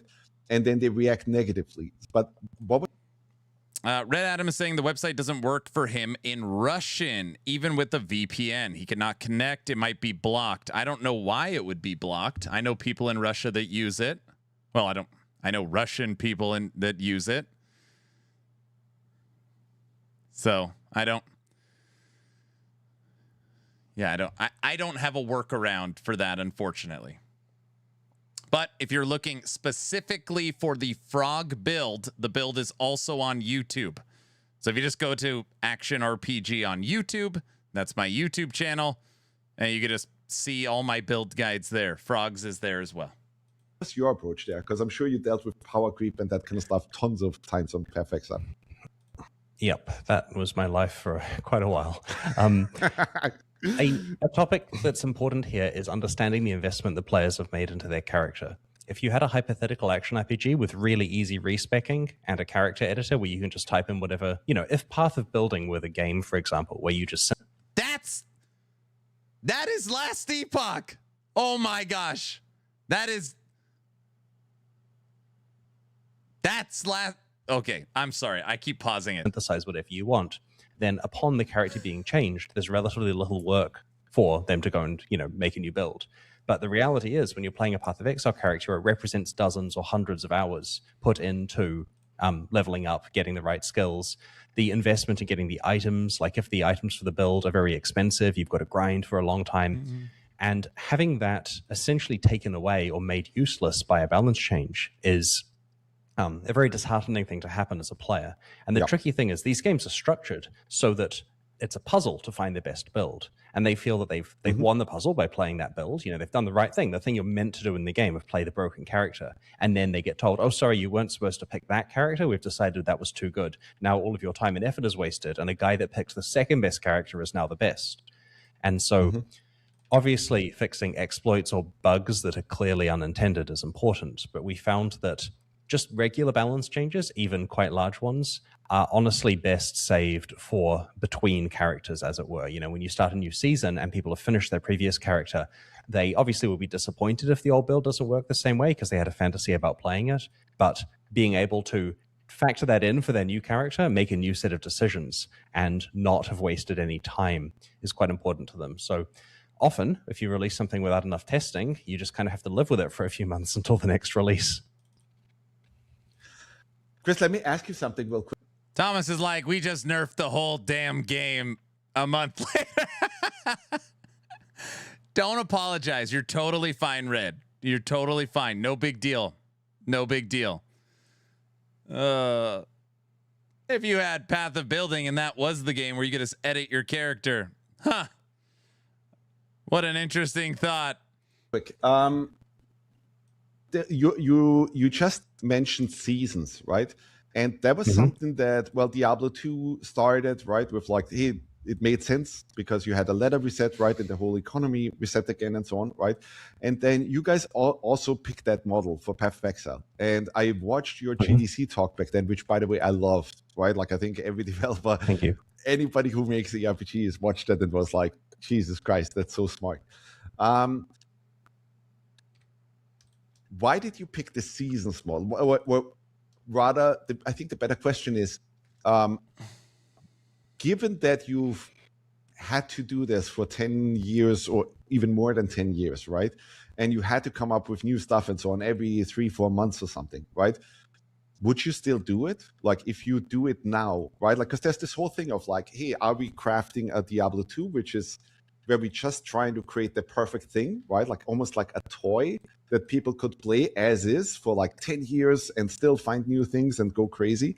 Or are we actually constantly shipping updates and create new things and so on? And we're forcing ourselves to do that every 3-4 months and so on. I would love to hear you talk about that and where your mindset is now.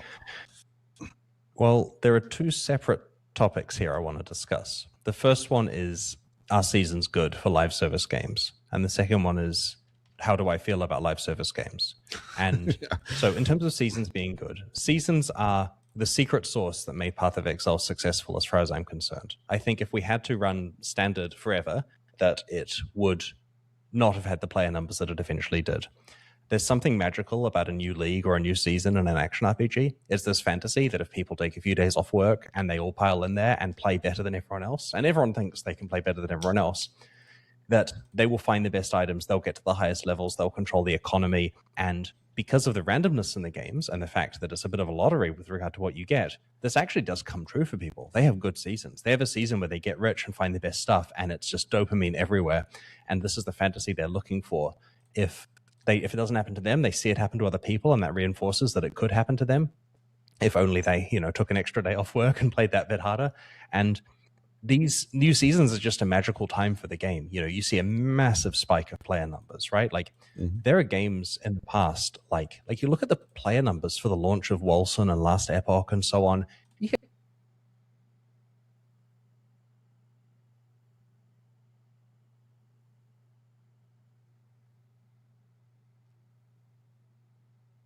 That's us.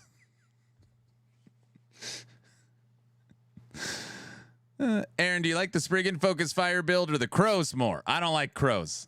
Wolcen mention and Last Epoch. 250,000 players because it's a new action RPG that people can play seasonally. And to be clear, Wolcen hit 127,000 concurrent. Last Epoch hit 256,000. It almost doubled Wolcen. But I'm not counting. I posit that if someone were to make a competent live service action RPG and release it, they're going to get these numbers because the players are desperate for seasons. Now, doing seasons repeatedly for a long period of time is tricky. Like, if the game doesn't have legs, you'll see numbers declining and that kind of stuff. And that was part of the difficulty with Path of Exile. I don't understand this numbers declining thing. I don't understand that one. Was how do you make season numbers go up? And, I don't have accurate stats on current PoE seasons because many of the players aren't playing on Steam, so they're not publicly available. But my understanding is that... I love Nash. Nash cannot help himself. He can't help himself. He can't. He has to come into stream. And right now, Hero Siege is higher than Last Epoch. He can't help himself. He can't do it. He has to go there. He has to. Path of Exile 1 is hitting record player numbers after I left GGG, right? Like, it's still a growing game despite the fact that we started it 20 years ago this year. Yes. And so seasons are great. If a law was passed where the game had to not have seasons anymore, that would be a very bad thing, right? Just, especially the way the players have been trained. So in general, I think if you're running a live service game, there's a lot of value in doing seasons well. I landed another triple, corrupted it, values rolled to a minimum. It's another million gone. Personally, especially as I get older as a gamer, have growing problems playing and enjoying live service games. So I'm defining live service here as... I'm having fun. I'm defining live service as games that are constantly evolving. Dude, I am really close to... I'm about to lose it. Right? Like, they've got new updates coming out all the time. Because when you have people playing, 10 hours a day, 16 hours a day, the streamer group or people that just really love the game, they need new content. It's worse than ruining a great job. And I'm not trying to argue that a game with no new content is going to entertain one of those people for tens of thousands of hours. Like, eventually you run out of stuff to do. But there's something nice about every time I returned to a game like Diablo 2 over the last few decades is pretty similar to where I left it previously. I mean, sure, recently there's been a push to new content, and that's obviously going to mean that it changes. But there was a case where if a new ladder's coming up for D2, I know how to build my sorceress. It's probably going to work. There's some minor adjustment. Now Mosaic exists where it didn't before or whatever. But the amount of live service going on was very low. And I find this problem with Magic the Gathering, where when I go to play it, I don't recognize any cards, right? Not only the fact that, there's Teenage Mutant Ninja Turtles on them, but also the fact that there's so many new abilities being printed. There's new sets coming out so frequently that I don't know what's going on. And I struggle when I return to playing my favorite live service games to have to relearn stuff. And with limited amounts of, free time for gaming, it means that in a given 3-month season, I'm only going to see a small portion of the content because I'm not playing 16 hours a day. And then the next season comes out and changes it. Digital Void, thank you for the thought. Gotcha. It's a good idea. Everything. And I kind of want to slow a pace with this stuff in terms of my personal enjoyment of things. And so my feelings are that, I respect something like Baldur's Gate 3, where they made a game and they worked on it really hard, and their goal was to make it as good as possible. With something like Baldur's Gate 3, it would be entirely judged on the game that's on Steam on the day of release. If that game is bug-free, well-balanced, and perfect, it will review well, it will go viral, everyone in the world will play it, and they will be praised for making a perfect game. And that entire approach is quite different to live service games, where the goal is we're releasing this, and 3 months from now we're releasing a different thing, and we have to be constantly thinking about what's next. And there's going to have to be patches, so we're going to fix a bunch of stuff, and there's time pressure, and it's an entirely different development strategy basically. And I've been coming, and again, is because I'm getting older, and releasing a new version of a game every 91 days is a very, very tiring thing to do. That I've been thinking a lot more about the idea of a more slow-paced work on a game until it's perfect kind of approach, rather than the fast-paced development model. Do you mind if I ask you a quick follow-up question? Yeah, of course. So I've been outspoken on, with No Rest for the Wicked, we launched it into early access, right? And we always knew, well, this is the amount of content that we will have for early access. We're not going to do the latter part. We're basically copying in many ways what Larian did with Baldur's Gate 3, right? Where we're saying, hey, the early access is really there to fine-tune the systems, to polish everything, so that at 1.0, when we come out, the game is... Wolf, are you trolling me? Wolf. Hey, Aaron, how do you feel about offline play for Ellie? I personally hate seeing all these OP builds on day one of every new season. It ruins the fun of discovering and learning new builds. Are you trolling me?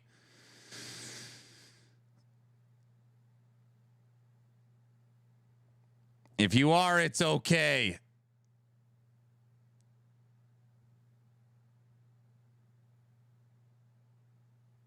Wolf.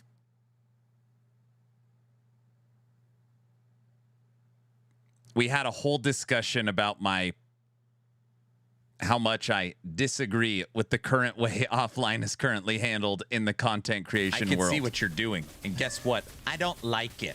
You hear me? No, I am 1,000% against offline editor and using it for content creation based upon hacking the game files.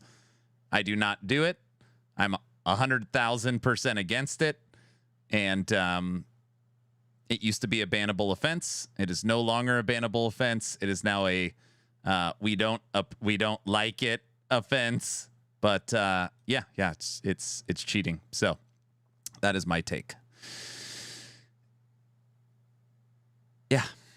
Really tuned, right? And so that critics and players and so on will all go, what? Where did that come from, right? Well, awesome. I see so many YouTubers doing it, and I hate it. Most. The honest answer is most. Yeah. So it came from us having the time to polish it, to iterate, to go crazy with it. And one of the things that I've been harping on about recently is that with No Rest for the Wicked, in many ways, we are almost trying to create a platform, meaning that I'm not even satisfied by just, hey, it's another new ARPG, right? And it's smashing souls and Diablo together in a new way.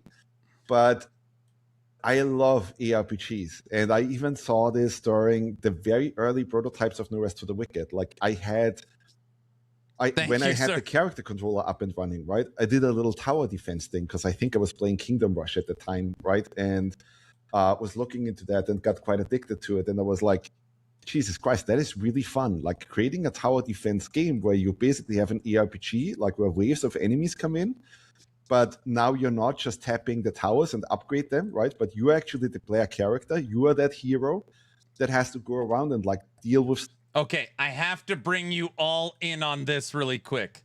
This is the third one. I'm sorry. 1 second.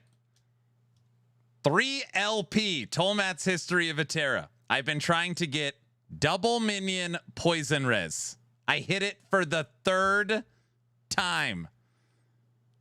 First corrupt was ruined. Second corrupt was rolled minimum levels. Don't do it. Don't do it. Don't do it. Just don't corrupt it until you slam another one. All right, fine. It's for testing this helmet. Where's Guilty at?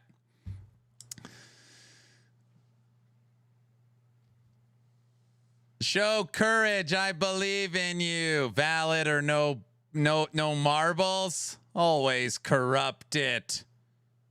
Don't until you have a plan B. Third time's the charm. Guilty, this is what we're testing. T7 minion critical strike multiplier with a 2 to maximum companions, 205 to minion damage. So use this as the primordial and then switch out. Do it. Ancestral pack for Tolmats. I saw it. Crazy. You ain't got the marbles. I've already bricked 3. What the hell's the difference at this point? You know what's funny? I just want it to do nothing. If it said, we added tier 1, go F yourself, I wouldn't care. Great. Just literally don't ruin it and don't make it roll minimum. That's it. I don't care anything else. Legendary status removed. That's it. I'm taking a break. I'm going to freak out. No, it's 3 in a row. I gotta get stuff, right? And then the towers are just support. That was incredibly fun. And in many ways, I'm still trying to follow that principle of like, how do we create new elements in the game? So, for example, in the Rest of the Wicked, we have the Crucible, which is basically our roguelike mode, right? Where we throw stuff at you like, hey, you're going through these rooms, and there's you never know which enemies spawn, and you know, like as you defeat enemies, you get a resource, then you buy boons, and you kind of like get a little bit more of that Diablo-esque feeling of just constantly getting power, and it's just the whole ARPG thing. It's probably, I don't know, 4 million gold, a full hour, 0. It's literally just today is one of the worst Last Epoch's day I've ever had in my life. This is one of the worst day. It is terrible. But delivered in like a really short time span, right? Oh my I also thought in gosh. that sense, by the way, what Vampire Survivors did was really smart. I'd love to hear your thoughts on that as well. But my whole thesis was, once you have a good game where the core pillars work, it is actually really addictive and super fun to add new mechanics, right? And I thought you are the perfect person to talk about this with, because you did this for 10 years, right? Where every season was like, oh my God, we're changing the way Path of Exile works. We're introducing some new mechanic. We're introducing some crazy new thing that will keep players super engaged again, right? So what and funnily enough, like one of the things that I did internally to explain to people that, like to our developers, right, that hey, this works, like we can totally do this and it wouldn't even be that hard to do, was that, well, I took Quake 1. I feel like Exatheus is obviously joking. He is saying that it would have been a better outcome and easier if I was doing it via COF. You're right. It probably would have been way easier to farm 3. Actually, I slammed 5. 5 3LP Tolmats with 5 double minion T7s. Yeah, you're right. I probably would have saved a lot of time. I don't know the how I source didn't code is think out of there, that. right? So I basically just hacked Quake 1 and put a roguelike mode in, right? And I was like surprised how quickly you could change Quake. And the traditional loop of Quake, right, that everybody knows, like how you could change it, where it's like, hey, you start as a grunt with like just 50 health and like only, hey, my max capacity on shells is 10, so now I really have to think about my resources. And every ammo pack suddenly becomes important. The guy right? in the toxic stuff. And it totally worked. And that was really surprising. So, or not surprising, but it confirmed my idea that, hey, we can totally do this. We can put farming into Wicked. And there's no reason, no logical reason, other than us potentially fucking up, right? That that it couldn't be as good as a Stardew Valley, right? Or if we add a Survivor style mode, that it couldn't be as good as as what Vampire Survivors did, and so on. And that I actually find incredibly fun, right? Because you're just sitting there trying new things, and then instead of like already as a developer, instead of me sitting down and like if I'm really enthused about making a Survivor style game, right? I wouldn't start from scratch.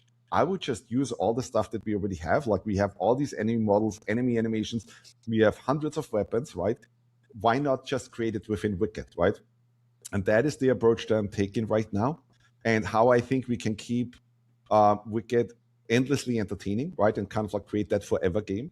And I would just love to hear your opinion on this, because you went through 10 years of like having to think rapidly of like, okay, here. What's hard about this interview is that there's no way Chris Wilson's going to look at Thomas and be like, I disagree. I think you're building Wicked wrong. Nobody, you would never do that in a podcast. I mean, Thomas is asking Chris Wilson, basically the inventor of live service, right? PoE 1, live service, seasons, leagues. He basically created live service, if you really want to talk about it. There's no way he's going to be like, no, Thomas, I disagree. You should be doing seasons, right? Maybe. And the other thing is, no. Which season did you think, like where you introduced some mechanic, did you think was the best? Like that was the most addictive, coolest thing that we ever did. So it works remarkably well to take a game and to permute it like that. And we were often asked, you know, how do you have all these ideas when you're going to run out of ideas? And sometimes, you know, when it takes a while to think of one, we wonder, like, is that it? Have we done all of the ideas now? But I kept going back to Magic the Gathering, where at that stage they were, you know, X years ahead of us, and they've done hundreds of expansions now and are not running out of ideas for, well, I guess they did when they started using other people's IP. Well, prior to that point, they hadn't run out of ideas for cool expansions. And that was our model, where we knew there was more stuff out there. And for a while, we'd like, you know, we'd load up Netflix and we'd go through movies and we'd look at a movie's poster and say, can we do a league of this? And that's where Heist and Harvest came from, right? One of them had plants, one of them had a heist, and we're like, yep, there's 2 leagues. And, you know, it comes up with ideas and it's really cool. In terms of ones that I felt were impactful, I actually thought that Our Breach, that is a long time ago, where you have, you know, your expanding circle of hard monster fight, kind of canonically captured what we... Wait a second. Did PoE 1 copy Omen Windows?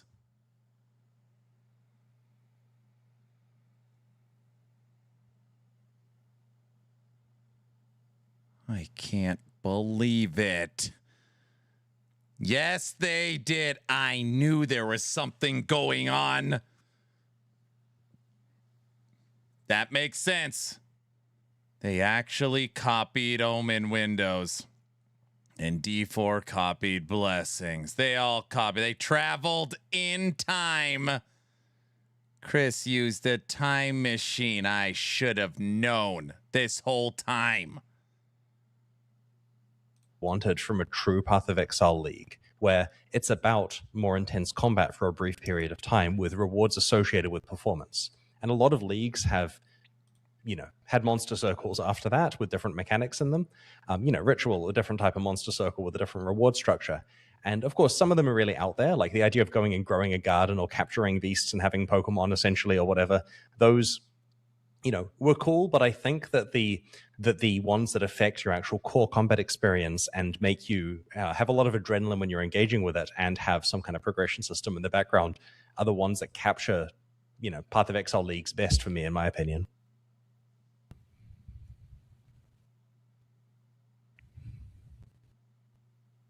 Interesting. Do you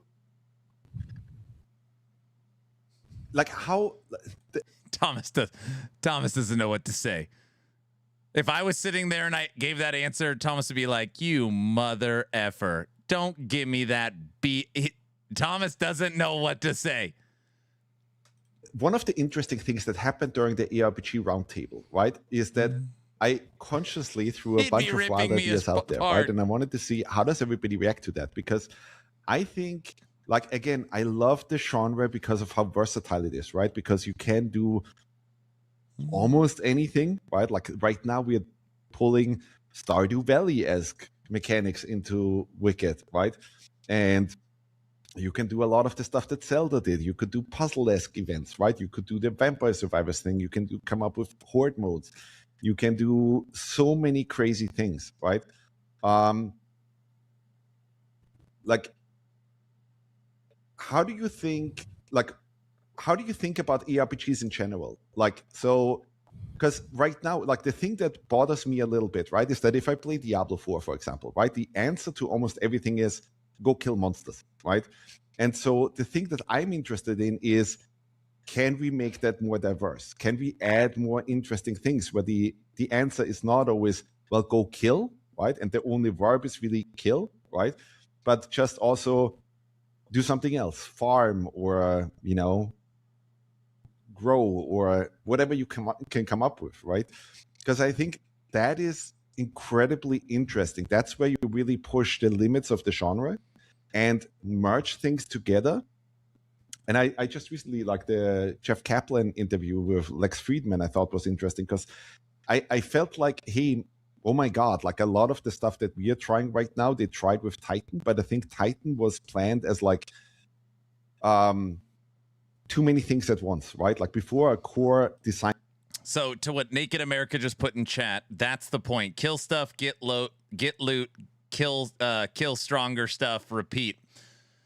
So what Thomas is trying to do with No Rest for the Wicked is you could always do that if that's what you want to do, but it's not required. So for example, right, he uses the example of, you have somebody that loves Stardew Valley and they love farming and they love harvesting, and somebody that's part of your online server, that's all that they do. They can literally maintain the farms, they could grow the crops, they could come up with awesome buffs for the characters, and literally play No Rest for the Wicked in a completely different way. As just one example is what he's saying is in Diablo 4, the requirement is kill this mob, get loot. But in Wicked, in its world, could there be alternative ways to play? And was there that you then expand upon, right? But you keep it based on, like, you keep that core life always. Like, there is a beating heart that works, and then you extend it into extra modules, right? That connect with the beating heart. I thought that was really interesting, right? And I thought, when I listened to that, I was like, I think the reason why it probably failed is because it became too overwhelming. It's already incredibly difficult to create an ARPG by itself because they're so unbelievably complex, right? But I think the thing that excites me for the future is just how much stuff can we pull in, right? So, and I'll give you one example. Like last year, I was working on a short prototype, again, like within Wicked, where I basically just looked at survival games, and especially like things like Don't Starve Together and so on, right? Where I literally just hacked into the Wicked code base and was like, okay, I'm going to make this work locally, so I'm not screwing up the repository that we have and so on. And I made a survival version of Wicked, and it totally worked. And within like 2 or 3 weeks, I had something where I was like, I think this is crazy, but I think this is like the most fun I ever had in a survival game. Simply because when you craft a survival game right now, and you would make the pitch to any publisher out there or something, right? Like, hey, I want to craft a survival game that has Dark Souls-esque combat, that has 400 weapons, that has 100+ enemies, all with unique animations and everything. They would all show you the door, right? Because they would understandably get that what this would be prohibitively expensive, right? But the funny or interesting thing is that if you do it within a game that already exists, that already has that base, then I think suddenly it becomes feasible, right? Then I think suddenly, and obviously because I proved that, right? Like I was like, hey, here's a survival game that has all these things that you could never do from scratch because it would cost you $50-60 million and it would just not work, right? But I would love to hear your thoughts on that, right? Like I'm just still amazed by like how much ARPGs invite you to do, right? And how you see the future of ARPGs. Like how much do you think we can mix and match there and add other influences and so on? I think that the fact that ARPGs is versatile is really good and is fertile ground for us to explore that kind of stuff. And, you know, the 40+ PoE leagues that tried to change gameplay in weird and exotic ways still being fun, despite the fact that gameplay was changed, is a testament to that, you know, as with your survival experiment you did there. I think an important aspect here, though, is identify what part of the ARPG is the key thing that's causing people to play. Whether that is, for example, your combat, or whether it is the feeling of finding an item drop. Like, for example, if you were to ask me, I would have said that in the Diablo 3 Path of Exile lineage, the part that I feel is the core loop is that you leave town, and then there are pressures to return to town to do with inventory and to do with, like, you know, other resources, you know, repairing potions, whatever it is, there's pressures to return to town. And on your excursion, you want to maximize the value you get. You're looking for item drops, you're optimizing how much you take back in your inventory. And if that loop remains intact in the variation of the game, it's probably still a lot of fun. For example, if farming involves leaving, getting some stuff, there's random drops that are exciting, and you have a chance of getting cool stuff, and then you come back with your haul of what you farmed, totally compatible with an ARPG, a lot of fun, I don't see a problem. If farming is deterministic, where you just get a consistent thing, like a treadmill, like, you know, Farmville, for example, it probably is different enough from the core RPG stuff to seem boring in comparison, or maybe not feel like it works. So I think the important part is retaining the essence, because if we start stripping things out of ARPGs, like, I feel if you took an ARPG and made it actually turn-based, it would still have its addictive item systems. It wouldn't be action anymore, but it would still potentially be a fun game. I don't think either of us want to play a purely turn-based one. I think if you took away the top-down camera and went first person, it would still work. And as you strip features away, the game is still reminiscent of the feeling it's trying to create. But I feel as soon as you take away the way that rewards are generated in these games, the pacing, timing, and magnitudes, you know, the Skinner box stuff of the rewards, as soon as that's gone, the game loses the element that we're celebrating here with the genre. And so I feel that any modifications you make still have to have the you know, the pacing and magnitudes being sufficiently randomized to create those feelings as you play it.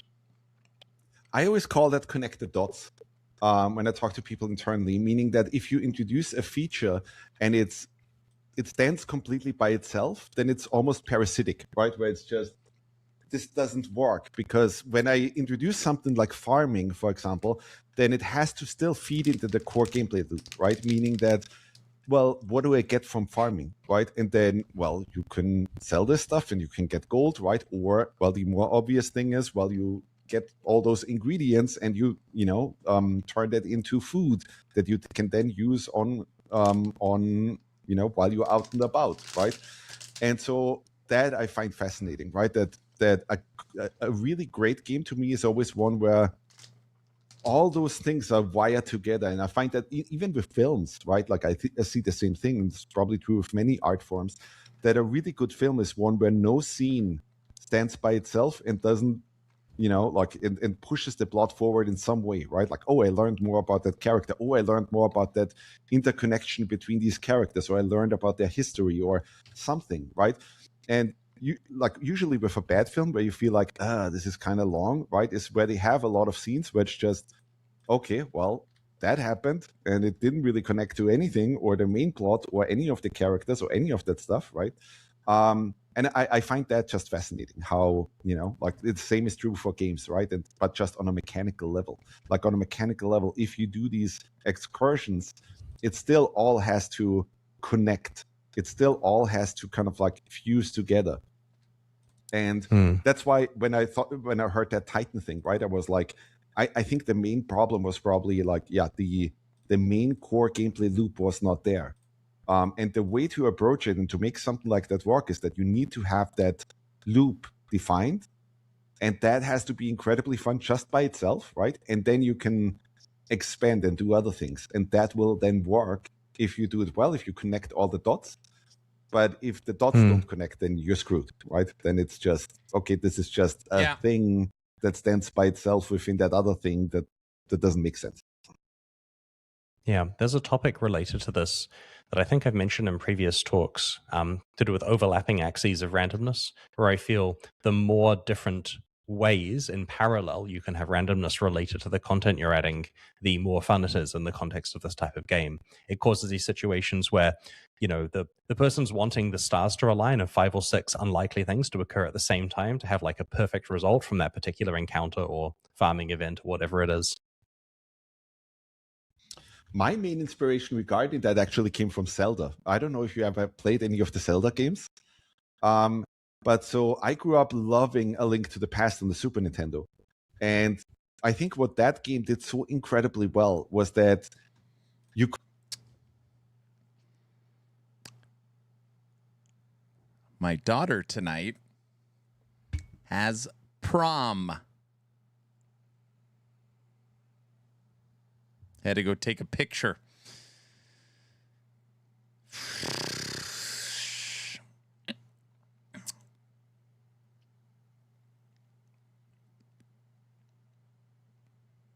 Like, what time will you be home? What time will you be?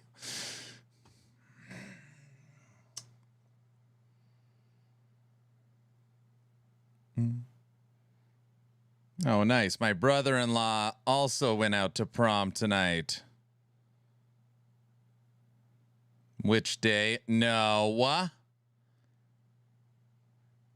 Is it still cool to ride in a limo? Going to a fancy restaurant right now, then pictures, then prom.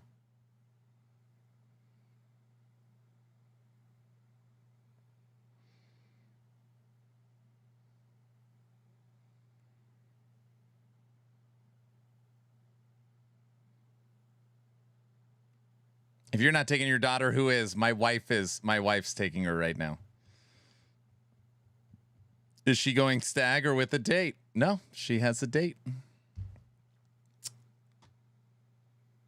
Could have totally designed the game where it would have just been dungeons, right? Like, hey, I walk into a dungeon and I, like defeat the enemies there and I get an item. And then as I exit the dungeon, well, my only next goal is go to the next dungeon and do that, right?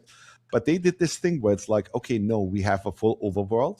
And that overworld... As a father to a daughter, I send my love. Thank you. I know every cop in town, bucko. Prom sucks.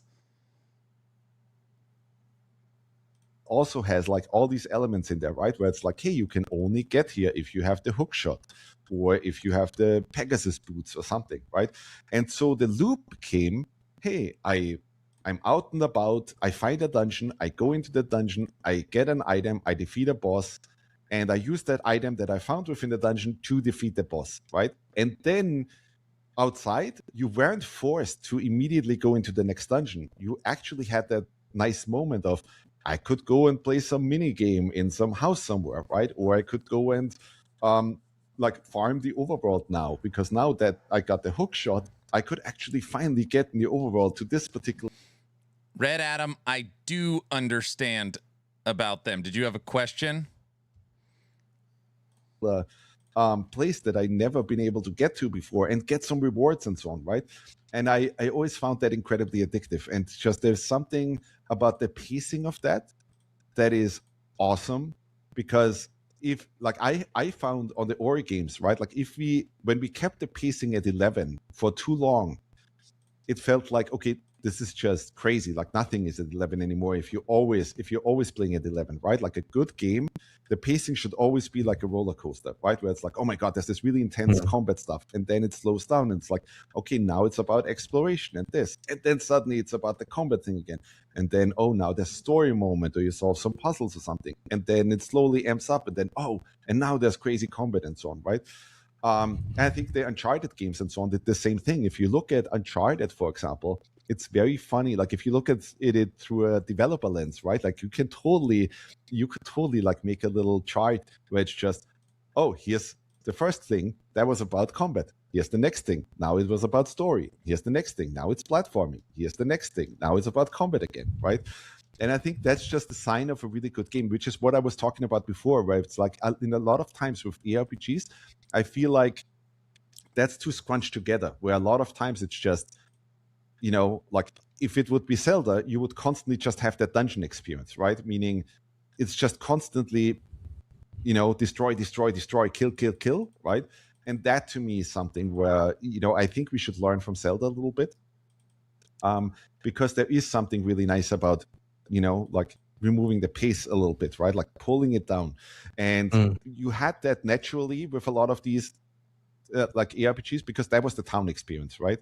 But within the town experience, I was always fascinated with, and what other things could we do within the town or within that overworld, right? Like I always loved the idea of like, imagine Diablo 1, but Tristram would have been broader and there would have been more to do, right? And like within Tristram, oh my God, there's also a cave I can enter here or something, right? And I can only do that after I've already been on level 6 or something of the sanctuary, right? That kind of thing. That to me is fascinating. That actually would be a really fun thing to do, right? That you would, if you would decompile Diablo 1 and then make a new version, right? That's those things, right? And you do the unholy thing of changing it, right? And seeing how players would react. That would be a very fun design exercise. Yeah, that's true. I think that having stuff to do in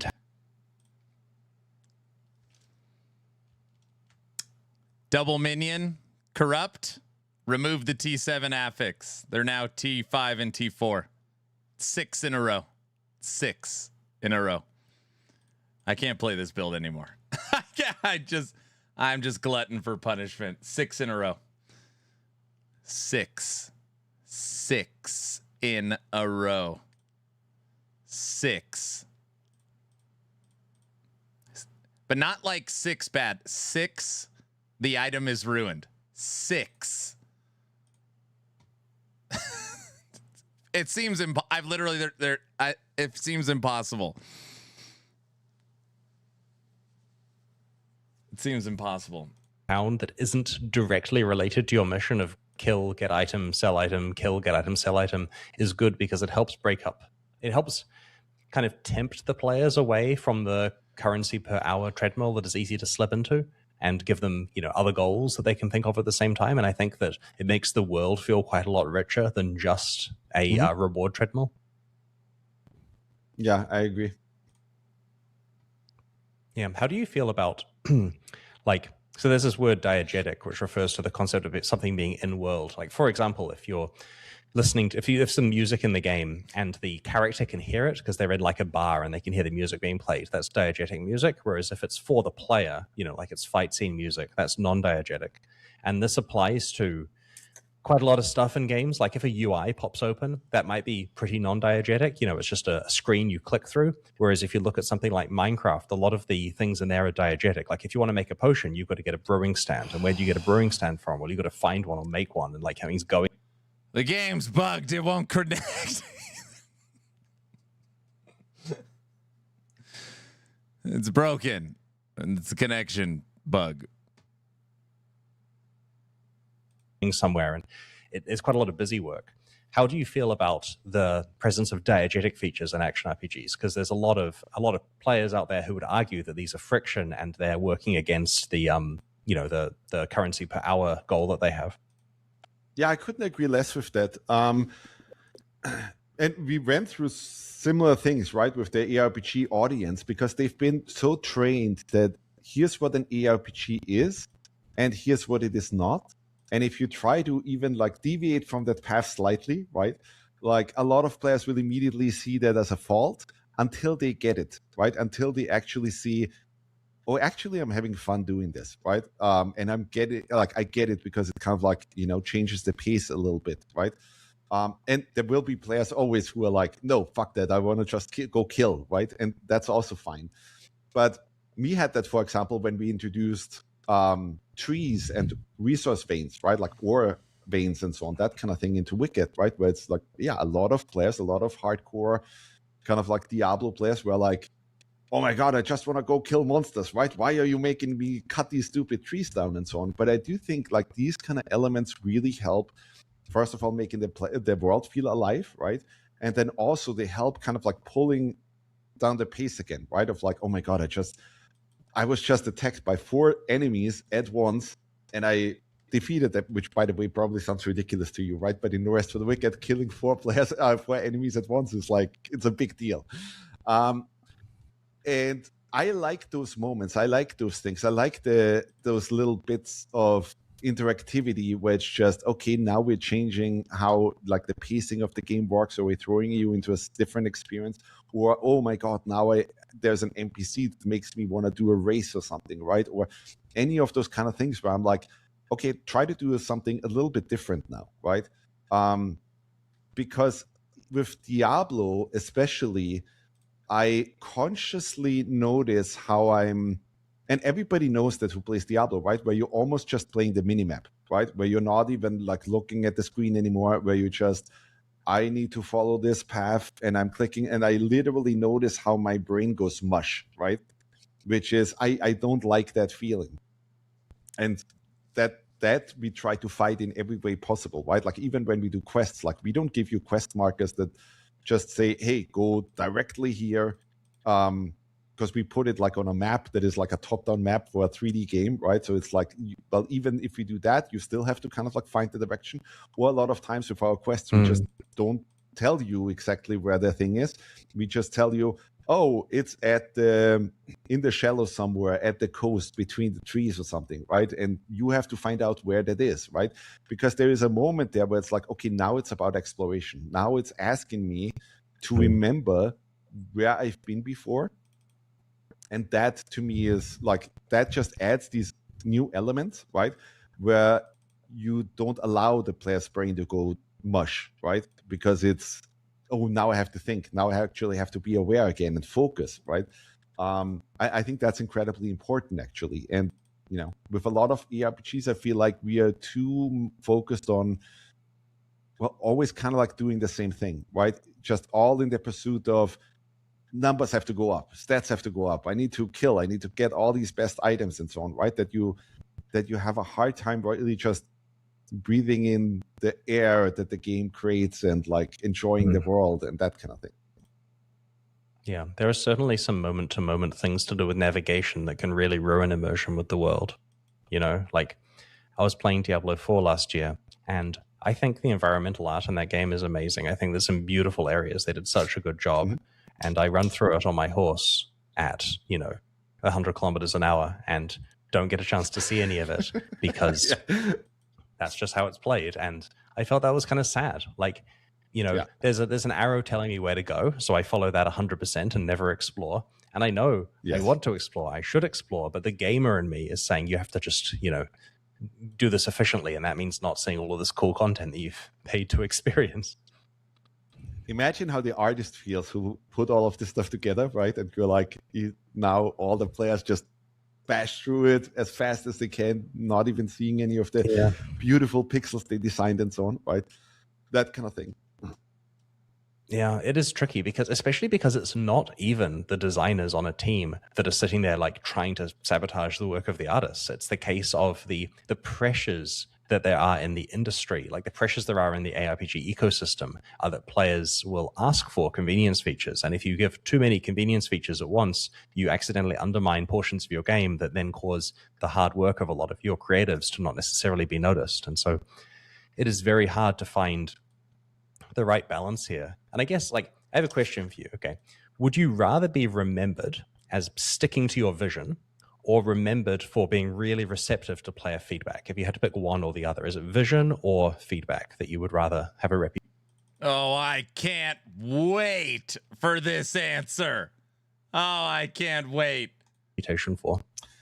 If you make me pick one, I'd probably pick Vision. But at the same time, I've been humbled a lot during I knew he was going to pick Vision, by the way. the development of No Rest for the Wicked, right? Because initially when we launched the game, it was pretty fucking hardcore. And a lot of the stuff that we did was pretty much like the typical developer mistake of like, hey, we played it for years. We think this particular tuning is fun. But then you give it to players and, you know, overwhelmingly they feel, hey, the fall damage should be tweaked or this kind of thing should be lowered, right? And ultimately, I think as a developer, you're the servant, right? Like you're not making a game for yourself. You're making it for the people out there, but you're still the tastemaker, meaning that if you just listen to the community, right, and you're just implementing whatever they want, and that's where, like, I always kind of like, I over the course of my career, I really started to trust my gut a lot, right? Meaning that if I really don't feel passionate about something, I probably won't do it, right? And I can still very much feel passionate about an idea or suggestions that players bring in that I might not originally have been on board with, right? But I could get on board with it if I just think about it a little bit differently, right? I would love to hear from you as well on this, right? That I think it has to be a little bit of both, but ultimately, I mean, we are the people that make the decisions. But I do think it helps a lot for a developer to recognize, like, you're not making the game for yourself. You want people out there to have the most amount of fun possible. And if that clashes with your particular vision, you have to change your vision. Yeah, I'm inclined to agree. I agree. There's obviously a mixture between the two. It's just really tricky to pick a side there. The Path of Exile players meme that I'm all about vision, and they're referring to a few cases where I didn't give in to popular feedback because I felt that it would undermine important parts of the game. The reality was that for, you know, Chris Wilson is talking about the Vision meme.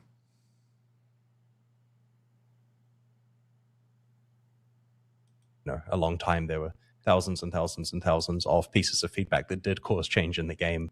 But yes. I agree that the vision is important because it's the role of the developer. And these days, as execution for making games gets easier and easier, it really is a case of the taste and the vision is the thing that will set games apart from each other. Like if you have, we're reaching the point where if someone just has a relatively uninspired like idea for a game, they can make that and they can release it and it will look good in trailers. And it's hard to tell the difference between that and a game that has, you know, there's a better game potentially. And so I think that, you know, having a vision that you're consistent with, that players can trust is quite important there. Chris, let me actually ask you something. So you brought up the whole, like your experience with Diablo 4, right? Where you just like speeded through all the environments and so on with your horse and so on. And I think a lot of times on these kind of games, you can totally see that there's some idea that came in that wasn't like that the game wasn't designed for, but it was pushed in anyway. I would argue that the horse was probably something like that, right? Where it's just, I think it's a terrible idea to add like something like that into an ARPG in the same way. If you played Unreal Tournament back then, right? Like that was an arena shooter that was super tight. Like every single footstep mattered and so on, right? And yeah, I was playing Spellblade, took a little break, went to my Spriggan to work on some gear, taking a little break from that, and now I'm just messing around with Dancing Strikes. Suddenly, like Halo came out, and suddenly Unreal Tournament needs vehicles, right? And then they did that. And it was awful. Like it was just the worst. It didn't make any sense. Like they tried to change the game and all of that stuff so that now vehicles made sense and so on. And it was just awful. But what I'm getting at is, let's talk about exploration for a second, right? Because when we were developing, like one of the things that we wanted to change was combat. And I think we did that. And then the other thing that I always wanted to approach and that I wanted to challenge was that for What happened to the Hungering Souls Death Knight build? I was ranked number 2 in Acolyte, number 24 overall, and hit 750 corruption day 2 of the season. Put the build on actionrpg.com and uploaded the video on YouTube. I'm on build 11 now with Dancing Strikes. Hungering Souls was build 1. Ranked 2. There was only one A-bomb that was better ranked. It's pretty cool. For a good 3 decades or so, right, there was this whole notion of, for an ARPG to be successful, you need to have, like, the environments need to be randomized, right? And the problem that you have with randomized layouts is that because of the way that randomization works, and because we're making top-down games, right, is that, well, like a procedural generator can't really make really good level designs. And I come from having level design for 10 years on the Ori games, where for Metroidvania, level design is one of the absolute most important aspects, right? Because it defines the moment to moment. It, like, you know, it's the whole, oh, I make the player jump here, then do a double jump to reach this other thing, then do a charge jump to get over here. Good night, buddy. Right? And that is one of the absolute key aspects. So for Wicked, one of the decisions that we made was, because of Ori, we clearly said we're not going to do procedural level design. We are going to handcraft all these levels. But the twist is that what happens within the levels, that we're still going to randomize, right? So that if you walk through this environment that you've already known, right, that, hey, once you return to it, oh my God, there could be this crazy boss here, right? That, where did that come from, right? Like that kind of thing.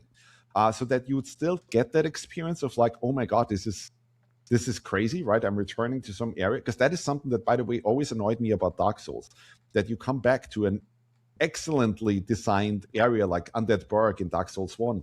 But it's just this lame thing of, like, every single enemy is exactly where they were before. All the chests are already opened. And I don't have any reason to come back here other than to farm the enemies for some XP, right? But they're all in the same position and all the chests are gone, right? And all of that stuff.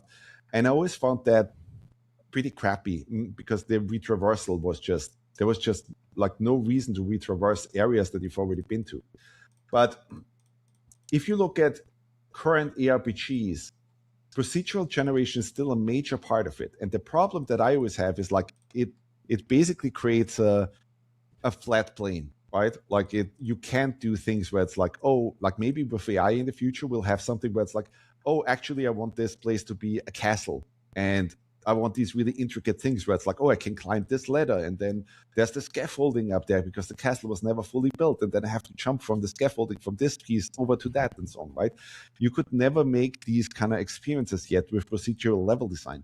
I would love to know where you are now, because you guys, like, when I listened to your GDC talk, right, there was a lot of it has to, like, we have to make maps as fast as possible, right? And they have to be different and all of that stuff, right? But the thing that strikes me as odd is that if you look at Diablo 4 and so on, that we still deal with a lot of this old stuff of, like, there's invisible walls everywhere. My character is bonking against this little ledge that he can't climb, even though it totally doesn't make sense. Like, obviously my character should be able to just step on this ledge, right? Or explore that thing behind there and so on. Where do you see things now? Like, now that you did Path of Exile and used procedural generation and so on, right? Like, what's your mindset on that now?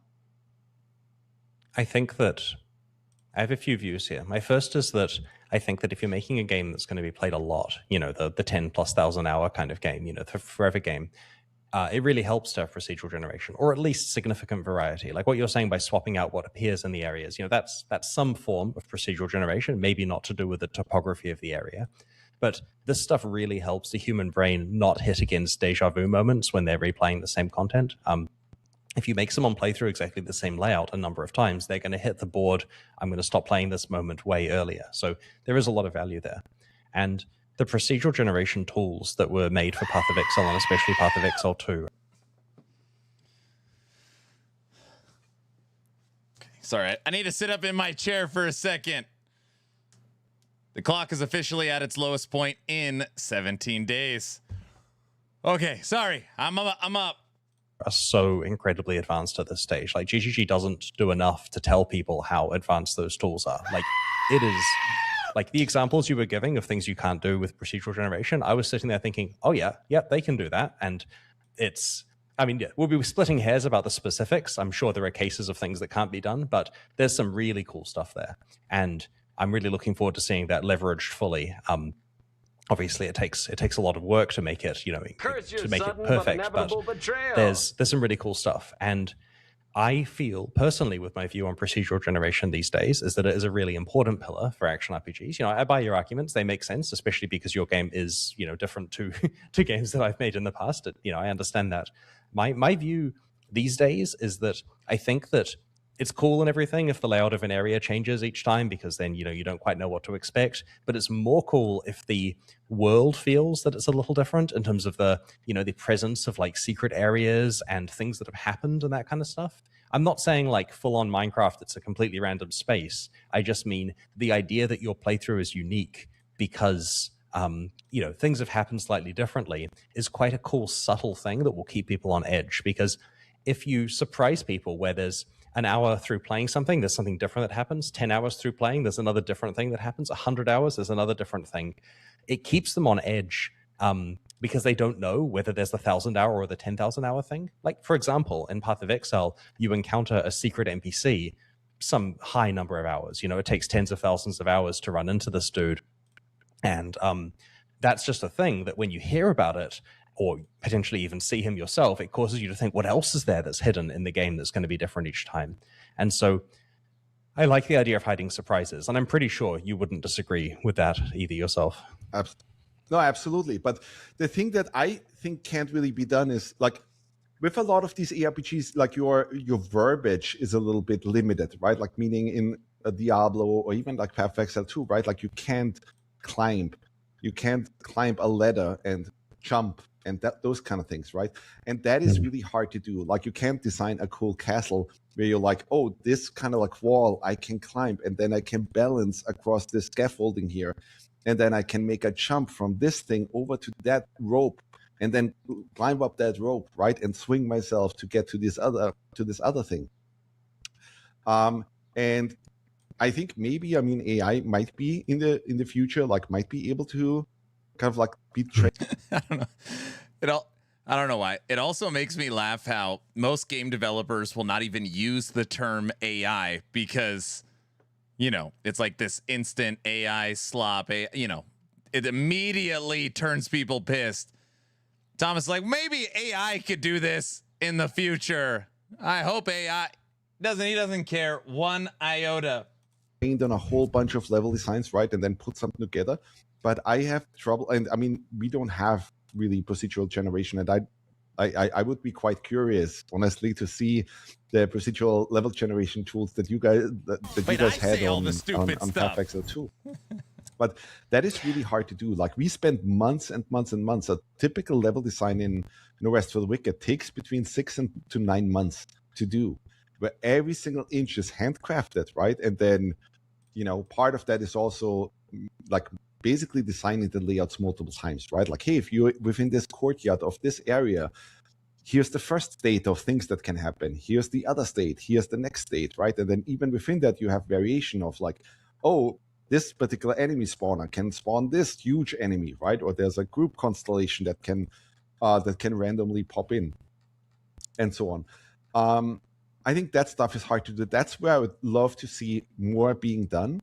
That you just allow the player more movement opportunities, right? Like, more to do, because that, I think, again, pulls you into this direction of like everything is just go kill, because that's literally like your character can just move and then attack, right? But you can't climb, you can't jump, you can't swim, you can't do a lot of these things that I think are really, really cool, that add just this moment of like, again, like pacing breaks, right? Of like, hey, oh my God, there's an island here in the distance. Like, I'm just going to swim over there. And then I find some stuff. And oh my God, there's a hole that I can drop into. Oh my God, there's an entire dungeon here now, right? That kind of thing. That is really hard to do with procedural generation. I think that the reason why Path of Exile 2 and potentially Diablo 4 don't have some of those elements is that the walking on balance beam kind of verbs are ones that they've chosen not to put in the game for whatever reason. And like, it was cool when I was playing No Rest for the Wicked that there was a lot of cool interaction you could do with like shimmying across things, you know, with the ship at the start, for example. You know, that was neat stuff we haven't seen in action RPGs before. So you've got some territory there that other people aren't using. With regard to the distances of like, you know, having a swing across a ravine or whatever, that stuff can be procedurally generated because the rooms are composed out of sections that designers have put together. And so depending on what granularity you're targeting, you can make these little bits and you can instruct it, you know, to only have a swing if there's something on the other side worth swinging for and so on. But I think this conversation, it is a little rough because comparing No Rest for the Wicked to Diablo 4 or Path of Exile is silly. Yes, they're both ARPGs, but they are completely opposite games. Anybody that spent time in D4 or PoE and then you go play Wicked, it's just they're just too different. It's like the same genre. I don't know. They're too different. They're just too different. Like if Wicked's level design was in PoE 1, it probably wouldn't be right. People would be like, why the hell do I have to wait for this elevator and then swim to this island? Like, people would hate that. They'd really, like, it's just, they're very different. Meaning that it doesn't have to be completely procedurally generated, but it can be made out of building blocks as well, where you can put a certain building block in that then happens. Yeah. At the end of the day, handcrafting will produce better results 100% for the single playthrough, right? Like this is going to be a huge topic with all the AI slop coming out in the future, right? Like handmade artisanal stuff that a human has sat there and purposefully put together is going to be king. And the trick with action RPG procedural generation, in my opinion, is to have as much handcrafted elements that are remixed in terms of the meta layout, just to prevent the human brain from feeling, I have played exactly this before. It came to mind while you were discussing climbing, swimming, running, jumping, and so on, that you should have a look at Darkhaven potentially. That's the Moonbeast game that, you know, Phil Schenk and Peter Hu and so on. That has both procedural generation and, because of the fully 3D world, a whole lot of climbing and swimming and you know, stuff that you can do in 3D, which is pretty cool. I've only played about an hour or two of it myself, but there certainly were cases where I'd like build holes in the ground to put monsters in and jump over the hole myself and that kind of thing. Yeah, seeing that was pretty crazy. Like, that is really interesting because they're doing kind of like voxel geometry or something, right? I would guess that you can deform. I haven't seen that in ARPGs yet. It'll be really interesting to see how they make that, you know, like really work, right? Like, how does that actually feed into the core gameplay loop? How does that work with skills? How do we actually even do that, right? Like, and even like top down, right? Like, we are fighting a lot with like, oh my God, you're being obstructed constantly by stuff, right? And we have to set up these manual fader groups and so on. And it's a pain in the nuts to do that. But that's what you have to do with these kind of like super vertical levels that we have. Yeah, I know what you mean. There's always the question where if a game supports meaningful terrain deformation, does that let you subvert the game systems? Like, does the correct way to play involve cheesing the terrain stuff? And I don't know how that's going to play out. You know, it wasn't a bad thing when I was playing the game. I wasn't cheesing stuff with the terrain too much, apart from sticking monsters in holes occasionally. But, you know, it fit the fantasy of the world, which was good. So I'm really fascinated in, with all the hindsight that you have now, right? Meaning, hey, you worked for 10 years on, or over 10 years on Path of Exile, right? What would you have? What are you guys doing? We're just relaxing for a second. We're just relaxing. Everyone. They are summoning Farva. There's nothing to summon. I'm just relaxing. I'm about to cause a ruckus. Naked. The lie detector test determined that was a lie.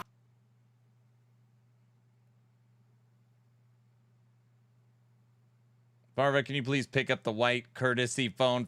Guys!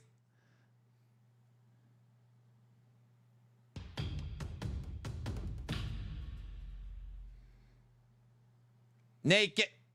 Thank you for the 5 gifted subs. All right, let's all just take a deep breath.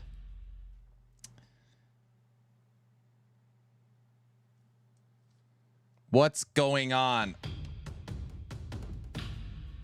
Naked is gifted. Clock's back over an hour. Okay, Naked, thank you for the 5 subs. Naked, thank you for the 5 subs. Naked, thank you for the 5 subs. Rob, thank you for the 5 subs. We are under sub attack. Here at Action RPG, if there's ever a level 2 hype train, the polka must flow until the hype train is over. We will get back to finishing up this interview in a minute. I didn't think anyone was paying attention.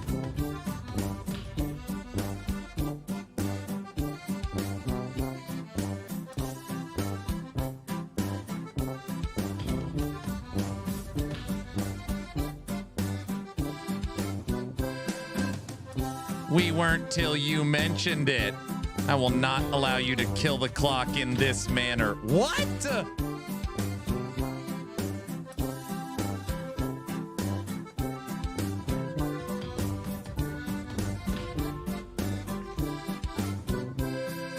What?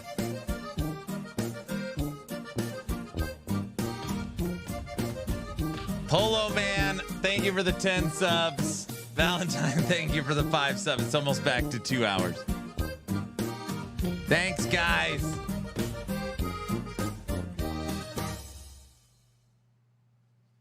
Let's get ready to rumble!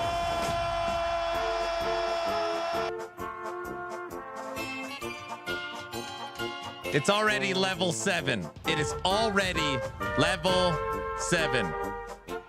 We have a sub multiplier. This is not multiplicative.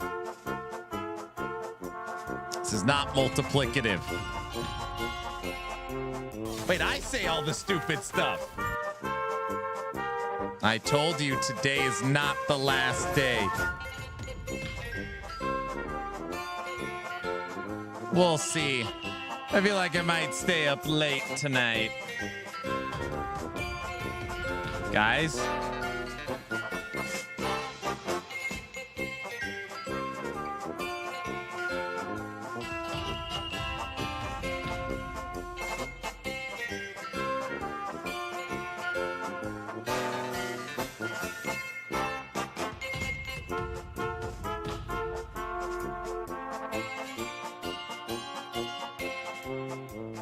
Aaron Likey.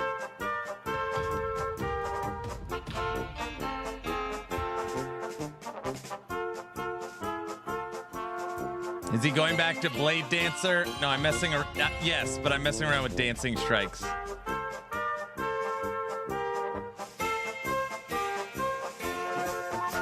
Just when I thought you couldn't get any dumber, you go and pull a stunt like this. 1 hour, 40 minutes on the clock. Now I'm getting upset. That blurb is ridiculous. Polo Man, thanks for the 5 subs. Where did Polo Man come from? I work hard for the money. I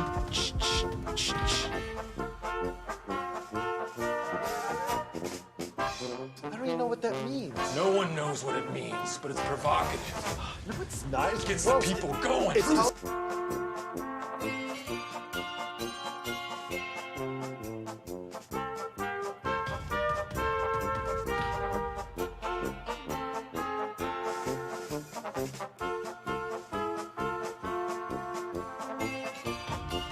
I love seeing the lurkers come out of the woodwork.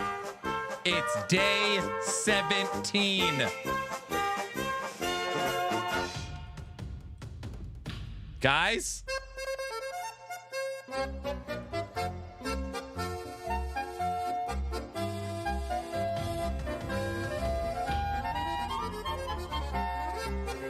Guys?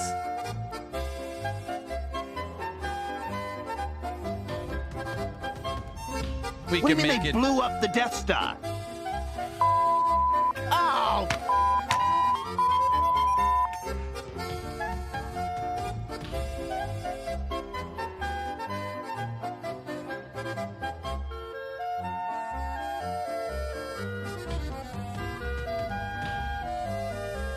That's not funny.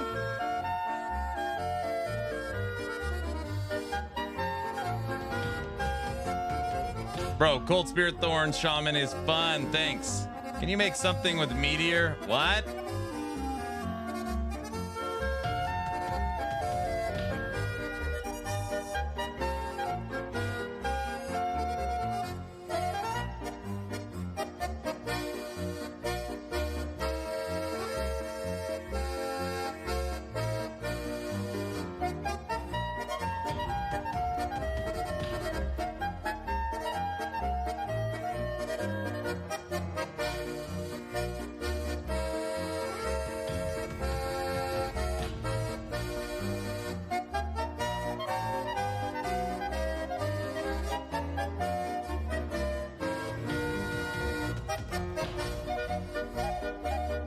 Make it day 420.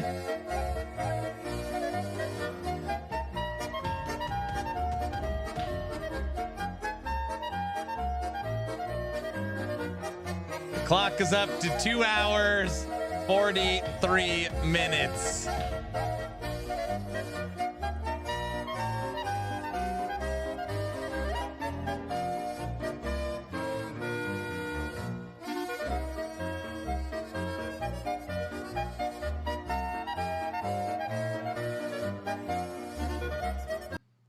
Naked America, thank you for the $100 tip. It also, the tip he wrote, ha ha ha ha ha ha ha ha ha. Ha ha ha ha ha. What up? I work hard for the money. 2.5 hours.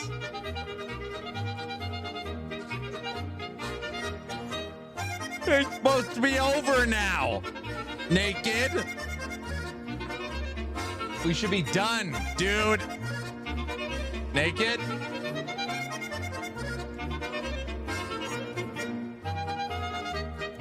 What's with the rap picture? It's because I'm singing.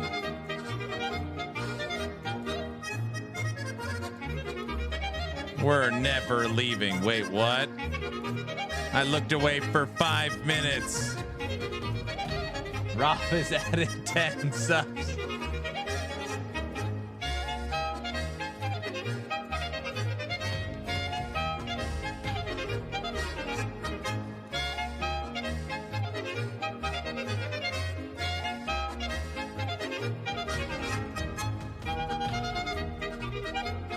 Zai, thanks for the sub. Rob, thanks for the 10 subs.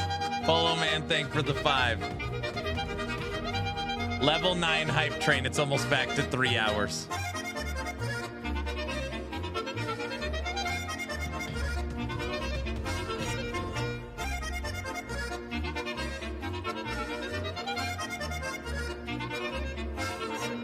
We are 21 subs away from 4,700. We need 321. Still a lot. 321. Everyone just goes ballistic. You started it. You started it. See what happens when you have such a dedicated and generous community? I know. What was I thinking? Plunderer. This community is not even on max roll right now. And they have Kevin killed Uber. Plunderer. I was tired of seeing you moping from breaking 7 items in a row.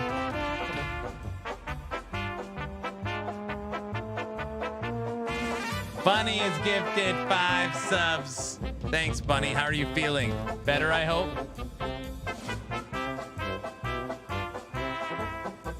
Hope you're feeling better.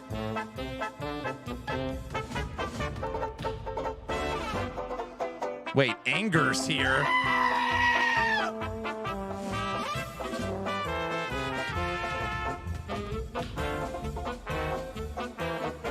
I'm here for my winnings. Sorry, you didn't claim it. Not me, I'm kind of a jerk, but bravo to you. Maybe the polka will help heal her.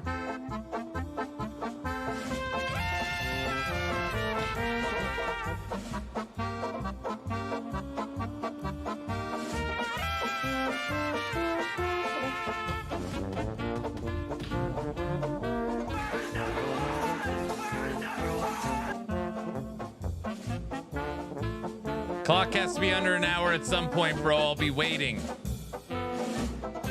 You'll be driving your truck. You won't even notice, dude. You won't even notice.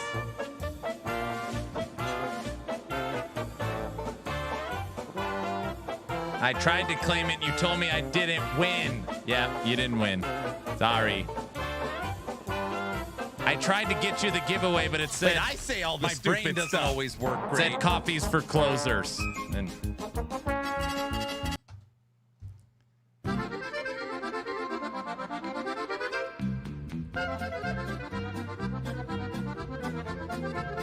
sorry.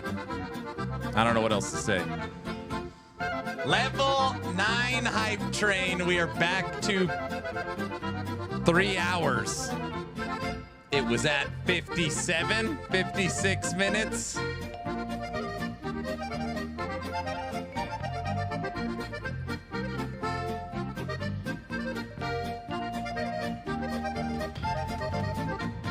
Naked, you don't have to get it over 3 hours. Thank you for the sub.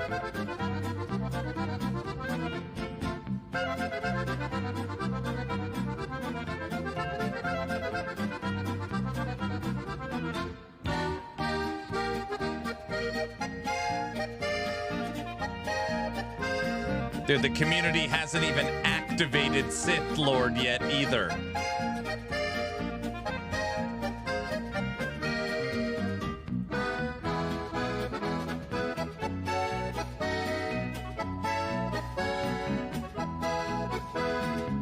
Breaking the Sith Lord wall is tough. That is a tough one. Heavy, thanks for the 7 subs. Hype train level 10.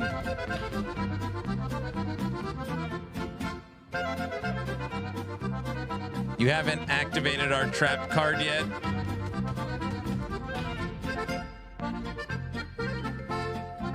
So Sith Lord will have like 1,000 bits and he'll donate one at a time once the clock's under 5 minutes, trying to activate a hype train. And he'll just keep.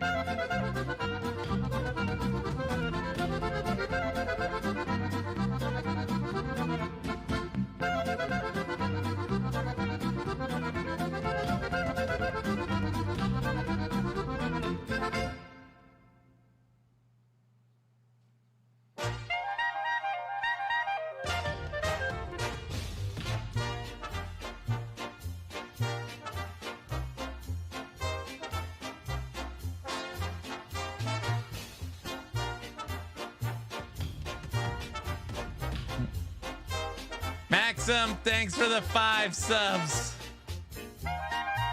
You're giving me ideas.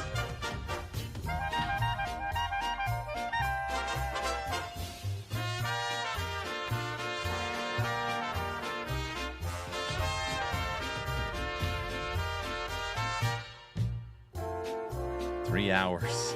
Back to 3 hours. All right, for the remainder of the stream, we're playing Wolson.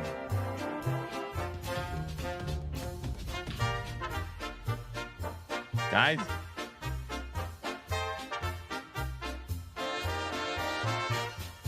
Yeah, what do you mean, yeah, finally? What? What?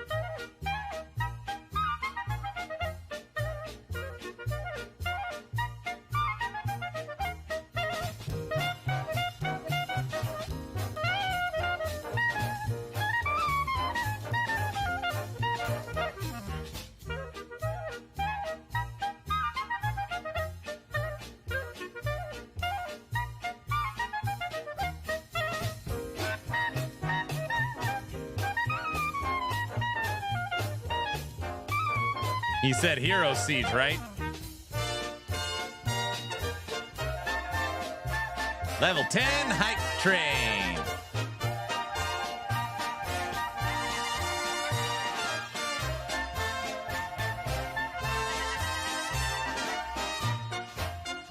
Thanks, Fizzy. I appreciate your There's nothing I can say that doesn't optimism. sound weird.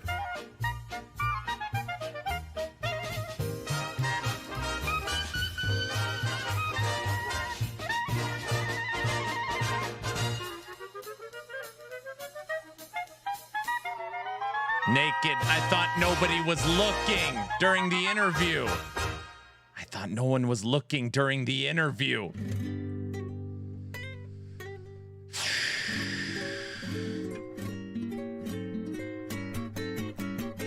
You should know better.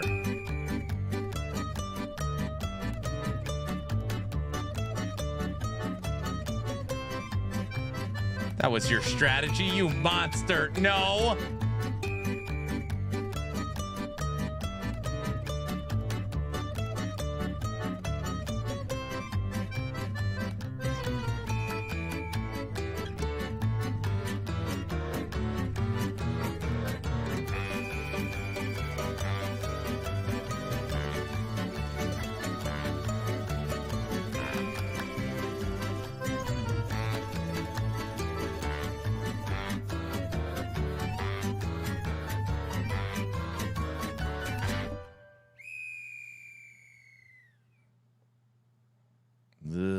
Proceeds to steam mop house while feeding a Disney. No.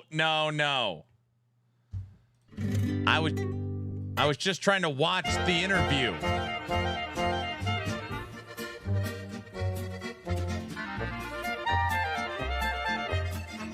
Inconceivable. You guys didn't tell me Lunar Wolf is here. Where? I didn't know Lunar was here either. Just start the video over again.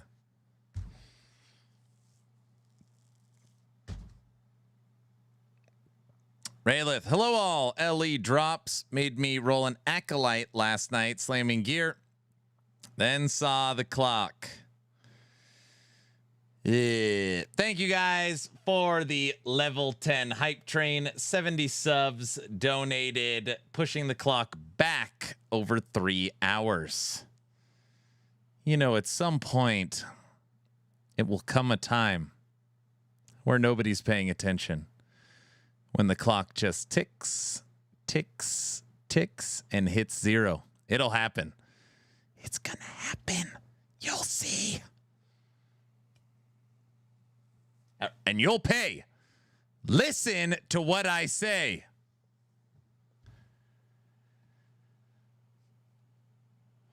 I only watch the clock. What? In your wildest dreams, buddy. When season 5 starts, it's too early to start wishing for the end. Just stay out of my way. All right?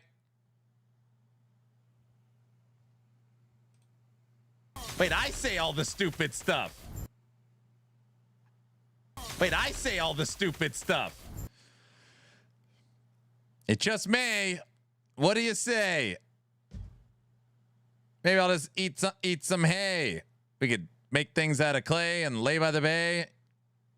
I just may. What do you say? Do you have a general loot filter? No, I just make a separate loot filter for each build.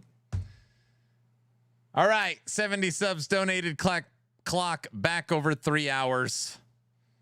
I'm going back into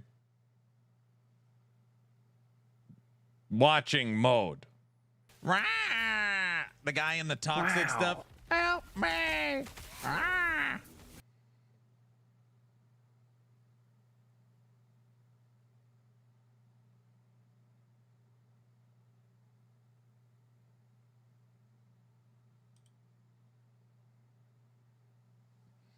Why does the clock say 5 hours? Hold on a second.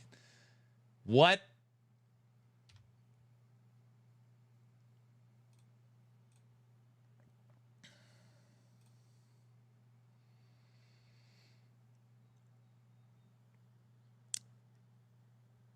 You're welcome. Lunar Wolf, thank you for buying 50 Blurp supporter packs. 50.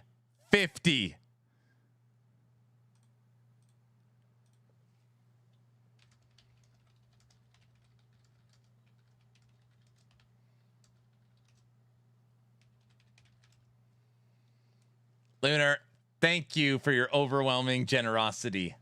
50 Blurp supporter packs. 50. I don't even.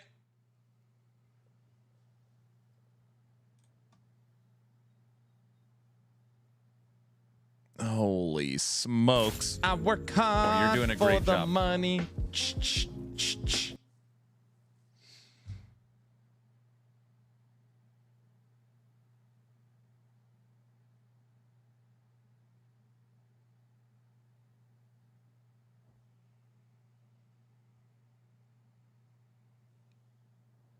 I've got a feeling that maybe we're going to make it to tomorrow.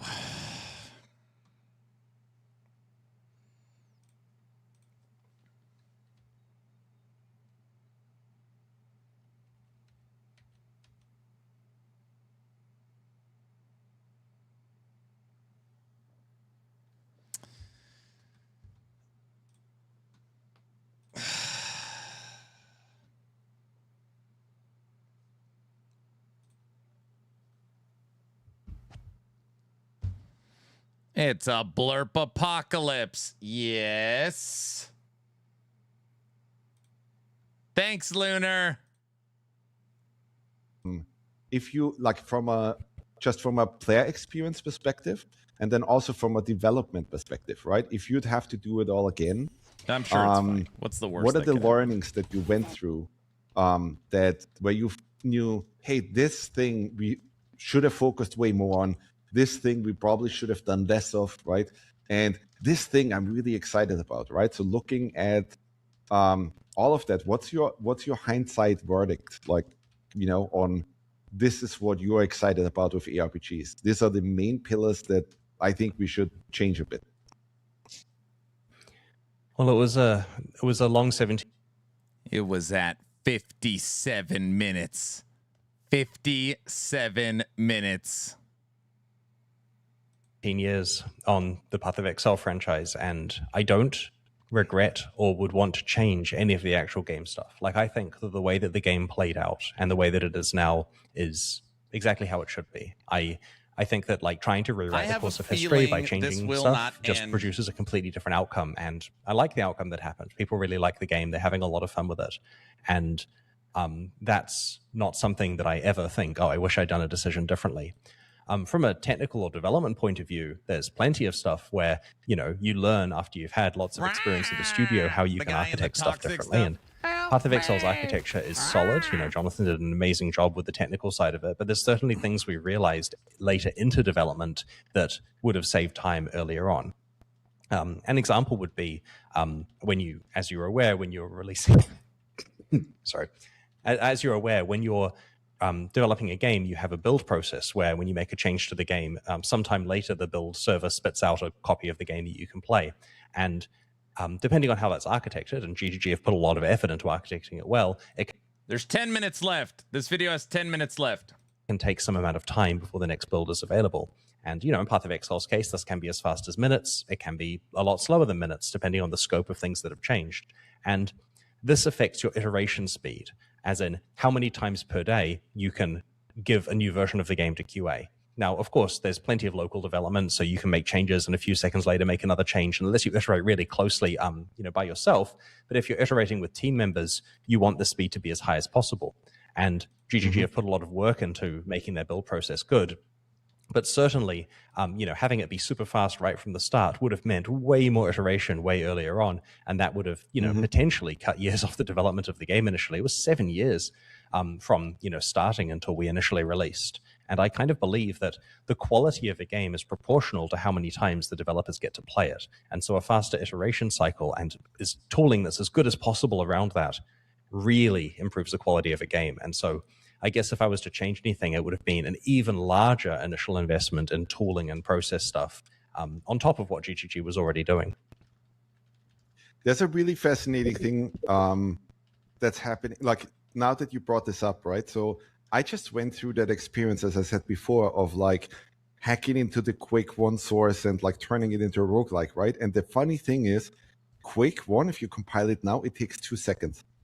So it's just incredible as a developer, right? That you have, oh, I have an idea for some new boons or some new effects, right? And you code it up and you press compile and boom, it's playable, right? Like just like that, it's all done and you can immediately try it, right? And it's such a wonderful process. Like it's just incredibly satisfying. I can tell you right now, like for No Rest for the Wicked, every time you make a build, it takes an hour and a half to just compile a build and try it, right? And if you look at it through, I mean, obviously we have the editor where we can just, you know, make changes live and like see it right there. But it's still a different thing to play a full live build where you have all your characters that you already played before and all of that stuff, right? And as I was doing this, I was thinking, man, if I would work in a first-person shooter right now, I would it would totally be insane, right? And publishers would probably look at you strangely, right? If you would pitch them like, hey, here's my Quake 1 thing, and I'm testing out the entire game and I'm prototyping that inside this crude engine, right?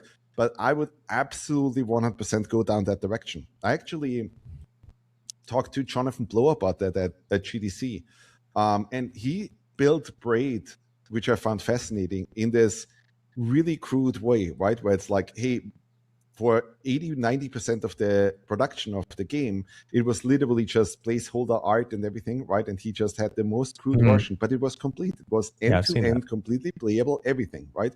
And only after that was done and the game was good, did he decide, okay, now we're going to make some high-res 2D art and all of that stuff, right? And I'm sure that's where all the, like, everything became slow and so on, right?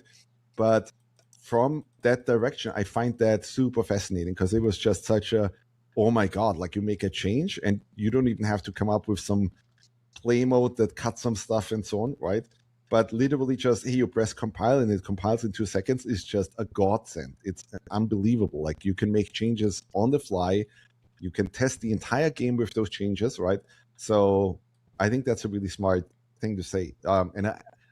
Just even tooling wise and so on, I think a lot of developers out there, if you look at, I've always been frustrated, especially recently, with kind of like AAA for a long time has become this thing where it's like, well, the asset density and quality and so on has to become higher and higher, right? And what automatically happens is that, well, everything just takes a lot longer. Like if you want to implement a feature, it just takes an incredible amount of time to A, produce those assets, and B, then finally try those assets, right? And I'm 100% in agreement with you that the game's quality is extremely dependent on how many times do you get to try it, right? Because if you are working on 5 different features for 5 new effects or something that you have in the game, or enchantments or affixes or whatever, right? Like if you can literally just, hey, I came up with an idea, I coded up the idea, I press a button and I play it, right? That's incredibly powerful. Like, so even from the perspective of just Unreal or Unity or so on, right? Like that, like a lot of times with Unity, right? If you make a change, you have to reload the entire domain, which is just incredibly frustrating. Like a lot of times in development, you just see loading bars, right? To the point where you can just, oh, I guess I have to reload domain, so I'm gonna go get some coffee, right? And it's horrible. So that is fascinating. Yeah, it's kind of the hidden cost of AAA, right? Is that, you know, when someone asks, people ask me about game development quite a lot, and when someone says to me, like, should I get the $50 million to go and make some big AAA thing? It's not just that it costs a lot of money to do that, but it is that you will get to play your game less than you otherwise would because the assets are bigger. They take longer to make. They take longer to load. They take longer to download, to patch, right? Like, you know, the process of running a copy of the game where, you know, things aren't optimized in development mode. And if you hit play and you have to wait 15 seconds for it to load versus waiting 0.15 seconds, there's a very big difference to how many times you can test stuff out in a given day. And so there is certainly a hidden cost. Like, I have an 8-year-old boy now, right? And I've been recently playing a lot of games with him, and I think there's something fascinating happening where I recently Believe it or played not, I like do a play year or video two ago. games So here. I played Secret of Mana with him on the Super Nintendo, right? And he literally still is talking about how beautiful that game was, right? Which is so odd that he's playing this pixel art game, and he played all these games after that, right? Like Zelda and so on, right? Where the asset cost is just 100 times higher, right? Like if you make a bush in Secret of Mana and you pixel it up, it takes a few minutes. But if you make a bush in a Zelda game, right, it's like, oh my God, now I have to make the 3D models, now I have to texture that, now I have to do the physics on top of that, and so on.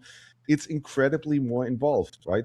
And so, funnily enough, I think there's a generation growing up, and it's probably also because of these games. It's different now, right? Like people, like kids play Roblox and Fortnite and so on, that are arguably not that high quality in terms of like the assets themselves, right?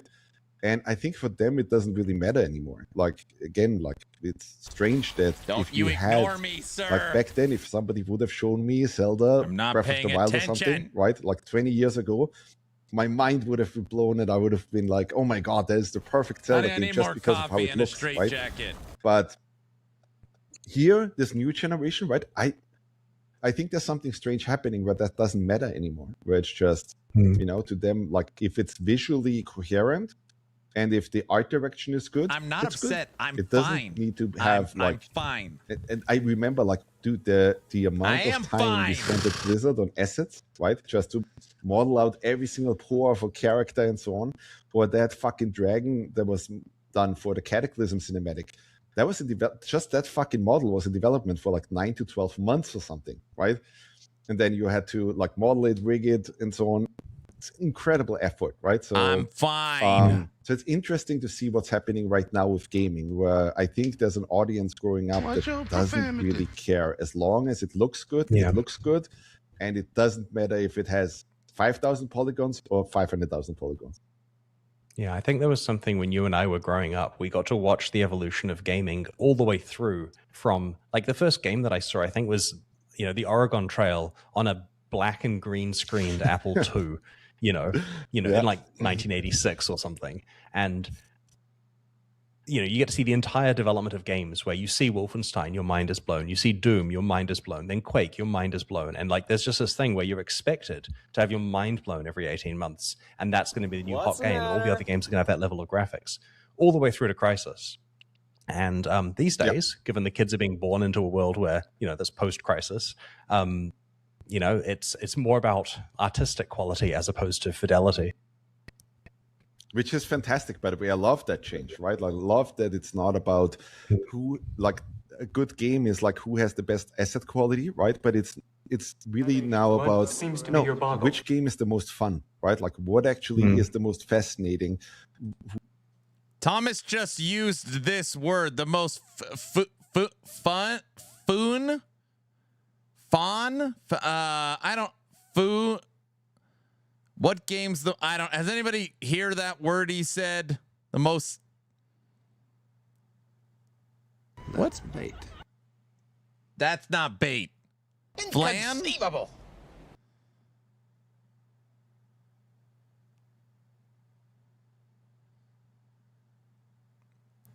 Most optimal?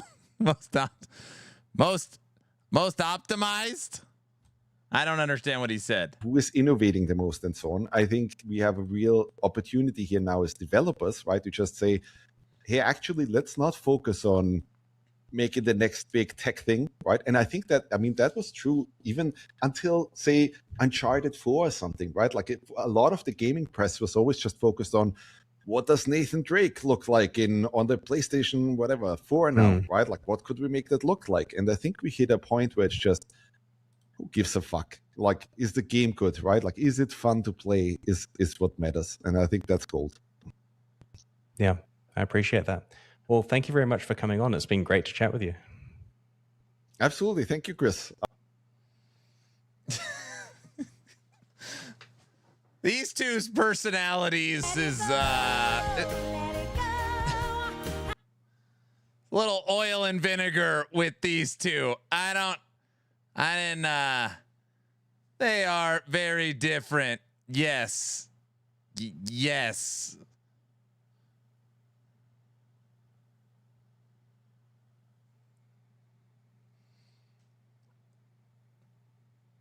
He hit his F limit. Chris was like, "You bore me." Howdy, what's up, Blue? Yeah, yeah, I mean, conversation was great, but yeah, it wasn't what I expected. It was interesting. It was interesting.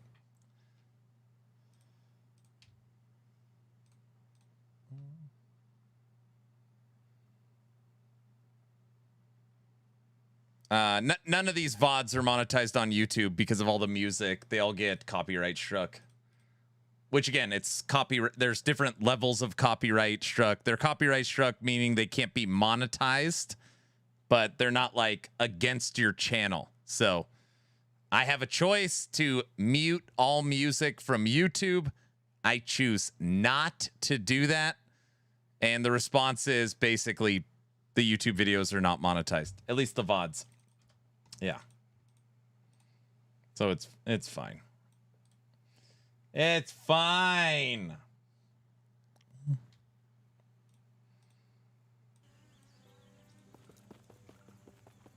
Five hours on the clock.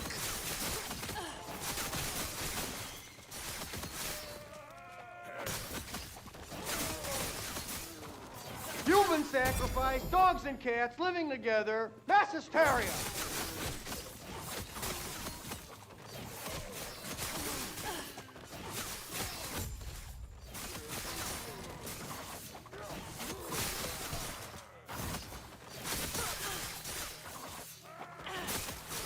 Wings when? Yeah, nice try. I already went outside to the fence 3 times wearing my wings to show them off and wore them during this stream for 7 hours. I almost literally lit them on fire. This wings when? Nice try. Wings when? You didn't do a cartwheel in them. That's true. I didn't do a cartwheel. Now that is a factual statement. And they were taped to my monitors. Yeah, don't forget that either. Wings. Where's the pics? I missed them in Discord.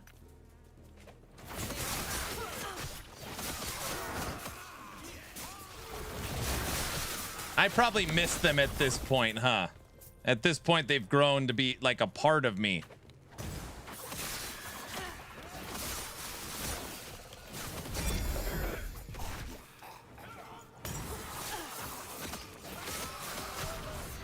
You're an old man now, you can't do cartwheels. No, every once in a while I'll do a cartwheel on stream.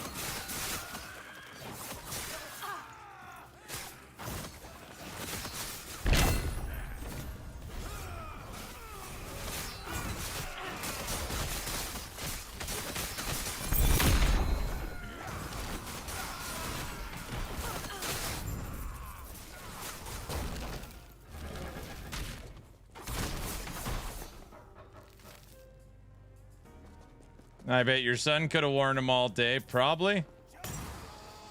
That's true, he's a young buck, you know? Oh.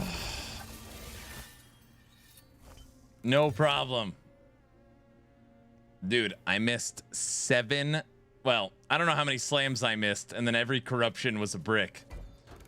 That was a rough go. Let's try this. What's chat think? You should probably wear them the rest of the subathon. Thanks for your opinion, Trevor. I appreciate it.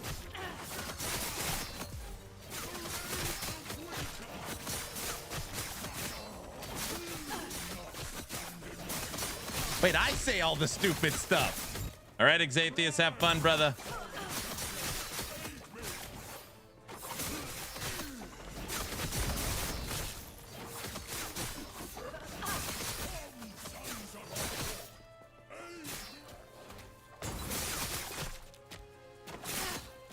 You're doing a great job.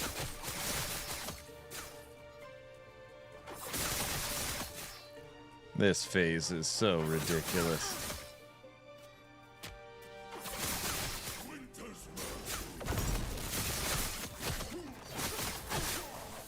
I did what I must to protect my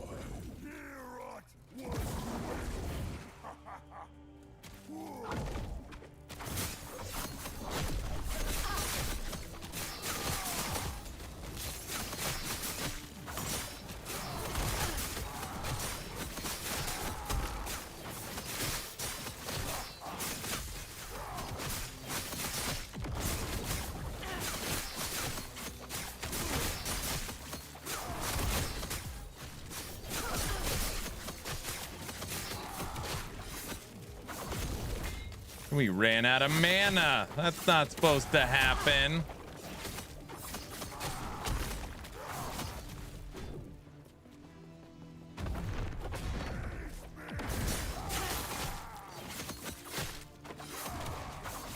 Oh, that feels terrible. What's the matter?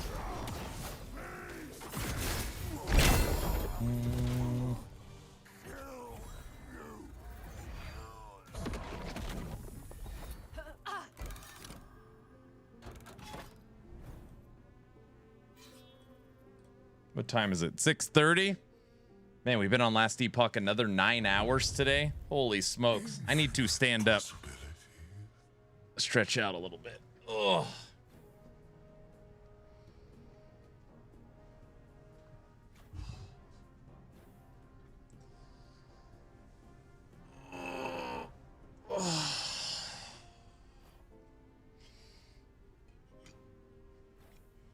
What happened to the clock? It's broken. It's Naked's fault. And and Polo and Lunar and Maxim and Heavy and Battle Bunny, Sai, Rob, Valentine, they know what they did.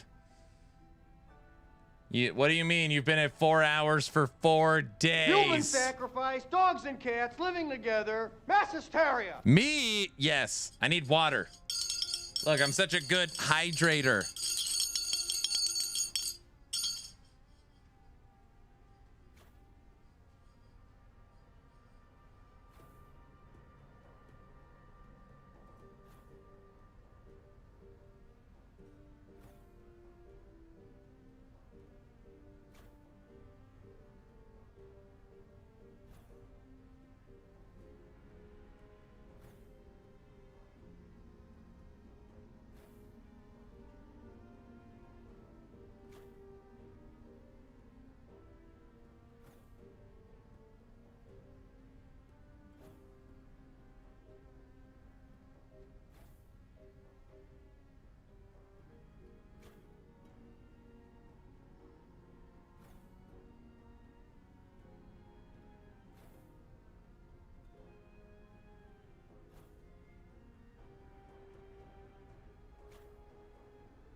The Crystal Fall situation is crazy. Overwhelmingly negative at 17%. I was just thinking about it. I should be allowed to take an hour, maybe 2 hours off the clock for good behavior.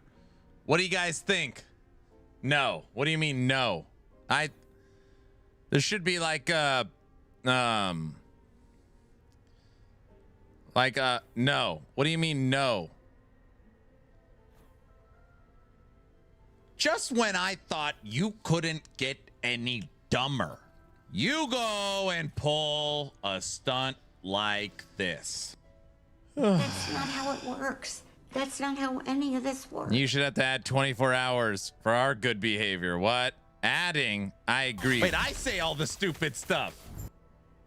Bunny, that's not funny. Don't laugh when Naked does that stupid blurb.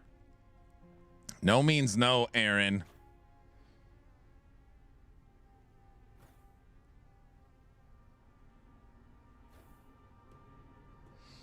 Let me ask you something. Read my message. What? I was playing Dancing Strikes on controller. The targeting is not very good. Yeah, you kind of bounce all over the place.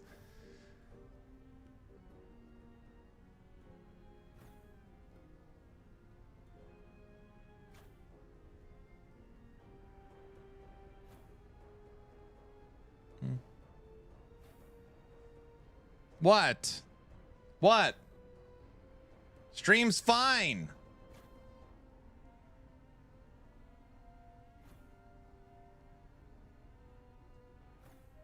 What?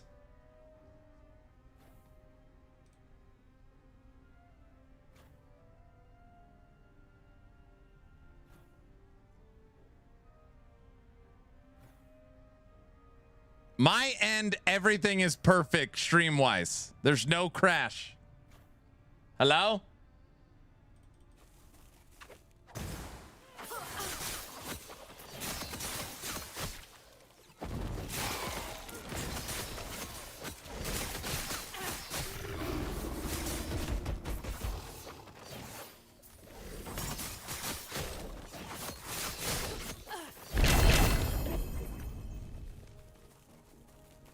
That is weird. Normally when the stream drops, I could see it on my end. I get an alert. Everything looks good.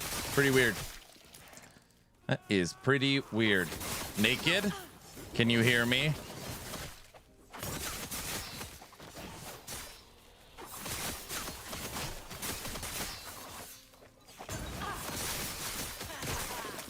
Anyways, you had a question. Yes.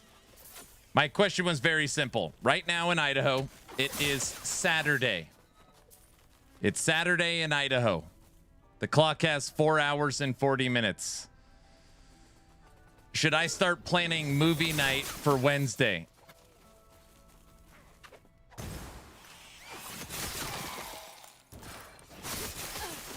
Yes, yes, definitely. What do you mean yes? Oh, yeah, of course. What are you, insane?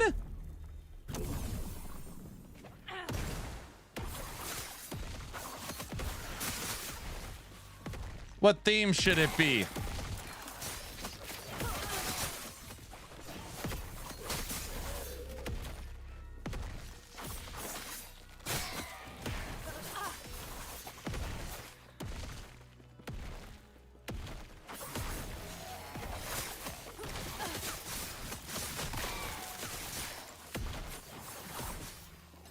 Naked America, you are saying that based upon 4 hours being on the clock and it being Saturday, at this moment in time, I should start preparing for the coming Wednesday.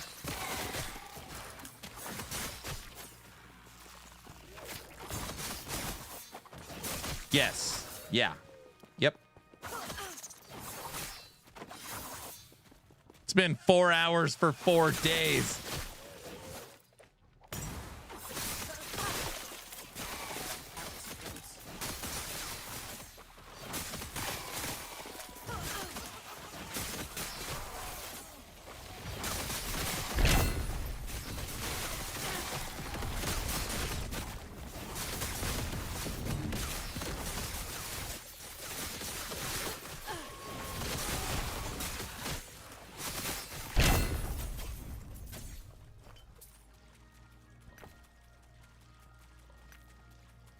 Honey, the clock was down to 56 minutes, and then they added 5 hours.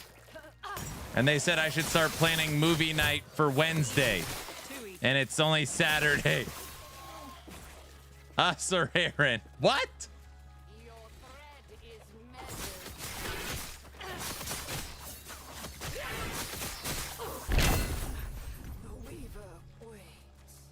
No tattletelling. What?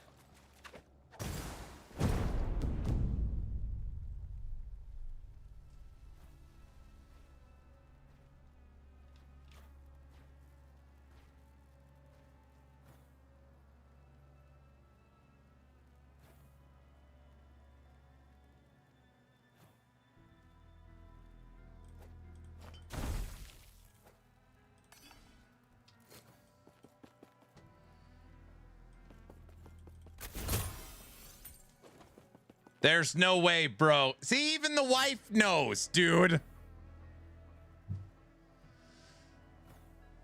Wow, even the wife doubts us. I'm hurt. Ugh.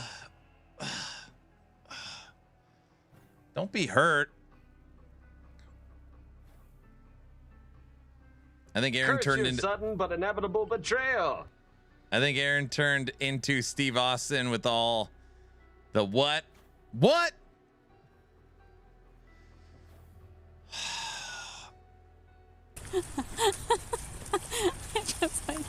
I cannot believe that I am married to this person. All right. Theme. What's the theme for this coming Wednesday's movie night? Let's throw out some ideas. Themes.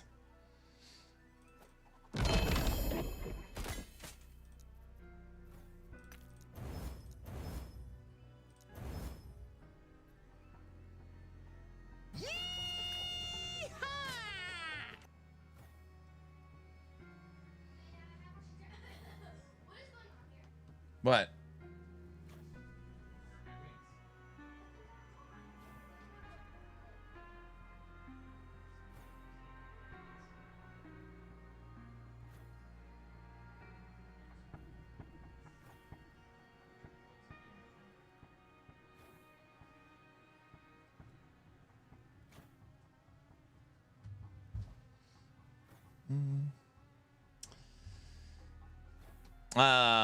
The moon. We already did space. We're not doing space. That was the last one. Cowboy. That was the one before that. We did the good, the bad, and the ugly. Comedy. Childhood nostalgia. Groundhog's Day. Western. We just did Western. We watched the good, the bad, and the ugly.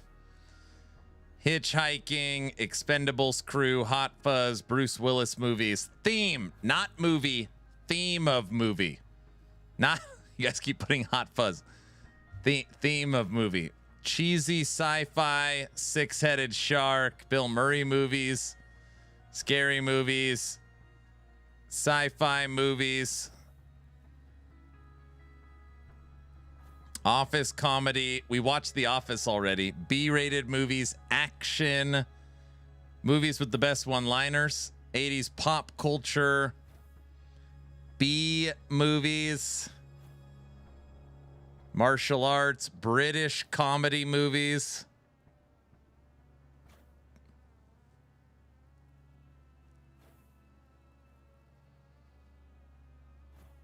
Have we ever watched a scary movie? I don't think we've ever watched a scary movie. I just don't know if that's, I'm not against it. I just don't know if that's like the theme. I don't know if we ever have. Chuck Norris, gaming. I'm scared of scary movies. I know.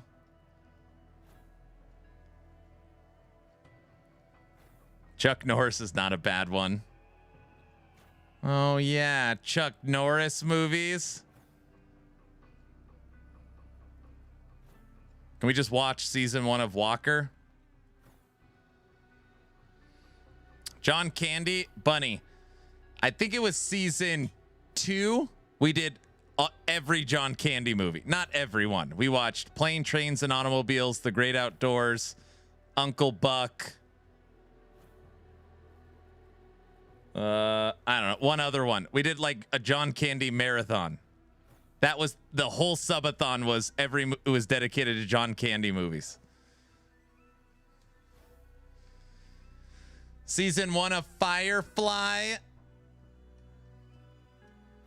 I can't believe I missed it. You did miss it. Yeah, we've done a whole candy marathon already. Movies where there is Last Starfighter in the title. I know what you're doing.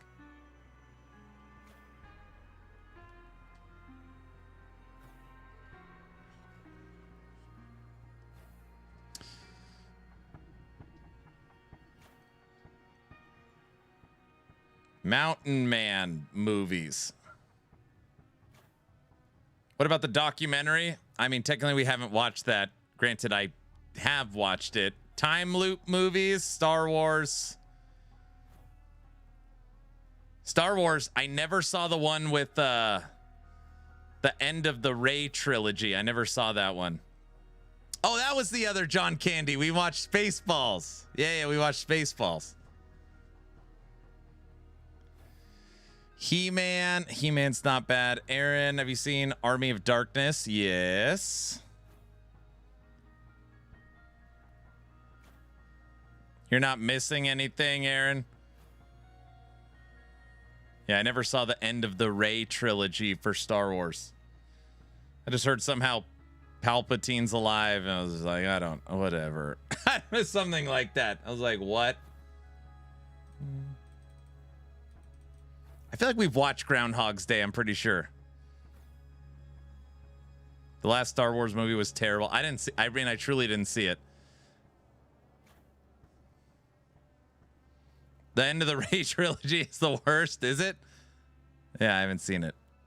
I watched the second one where they freed the horses. That's all I remember because I couldn't believe it. But that was the...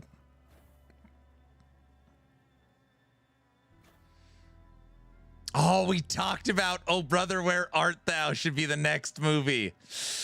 I can't... There's so many movies I sometimes just want to pull rank and be like, we are watching this. But it's like, no, people like voting on it. I'd love to watch Oh Brother. That would be great. One of my favorite bands is the Soggy Bottom Boys. You guys don't know about the Soggy Bottom Boys, but... Yes, that's a good choice. Stephen King movies, Grandma's Boy...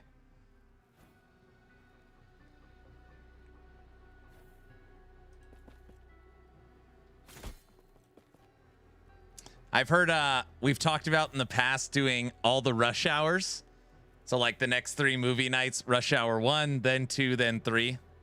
Chris Tucker. Like, that's a pretty fun idea.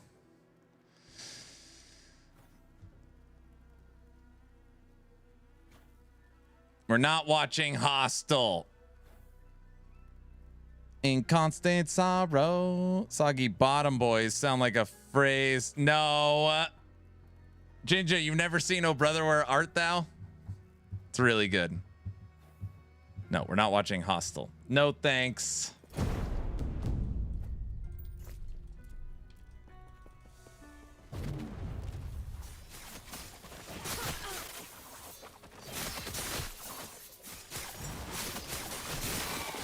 What about Scary Movie? Take my strong hand. Get it away from me.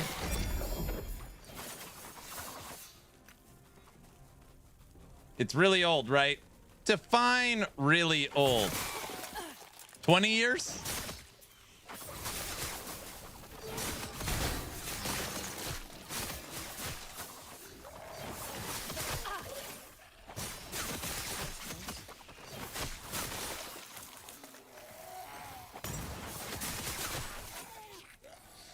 Aaron, reviving Palpatine is a comic book Star Wars thing that they pulled from that, and they wanted to redeem Snoke's character, Palpatine, in the comics that are now non-canon, thanks to Kennedy. Revives, I believe, through clones.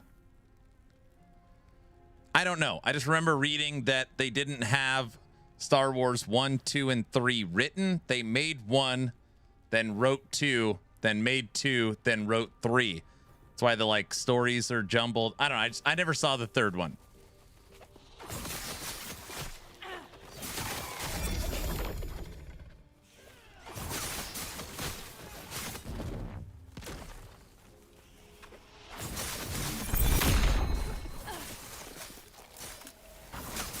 What about vampire movies? What if we went to like What is it? I don't remember, like, what's the official, like, the top 100 movies of all times? Like the Turner Classic or...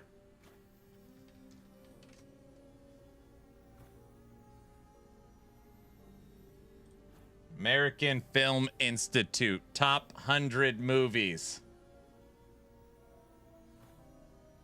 Wow.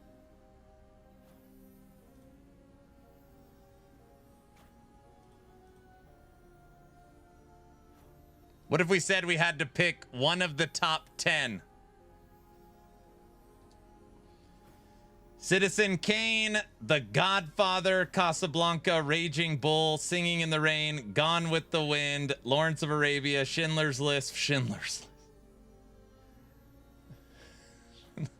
That'd be a fun movie night. Vertigo, The Wizard of Oz. Godfather would be awesome. I would love to have a Godfather movie night. Wait, I say all the stupid stuff. What?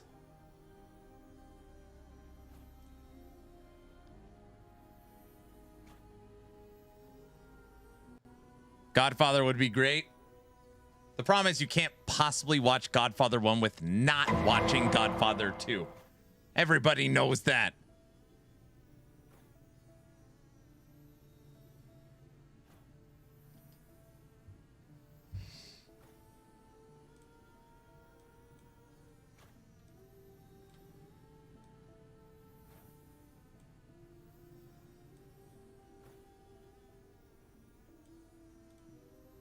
Was the clock at 4 hours or? We need positive energy.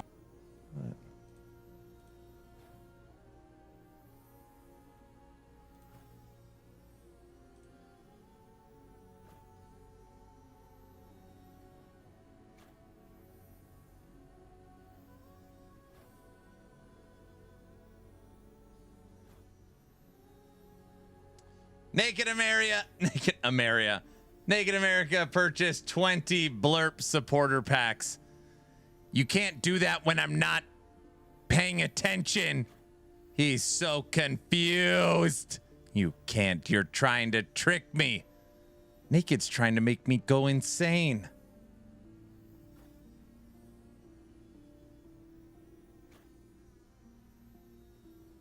Rah! The guy in the toxic stuff. Help me! Ah! Good. Clock's back at 5 hours, 17 minutes. Break. Now that is a factual statement. Beat it! You're headed to the mental institution. No, I'm not.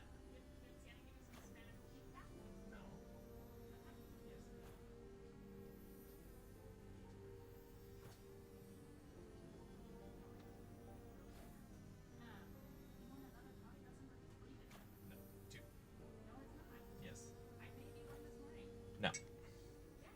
No.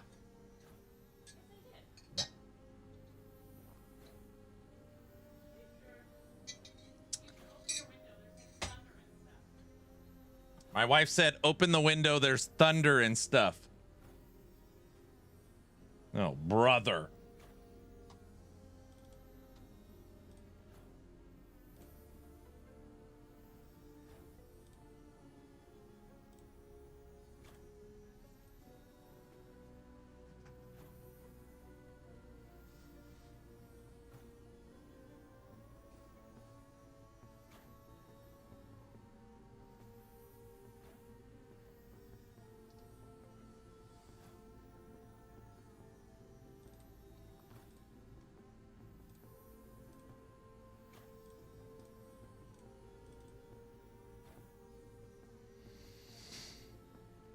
Looks like there's a storm on the horizon. It looks like the angels are bowling. You guys don't know that one. You don't know that. Wait, I say all the stupid stuff. You don't know that one. Ugh. Prom thunderstorm, what could possibly go wrong? Thank you. Wait, I say all the stupid stuff. What?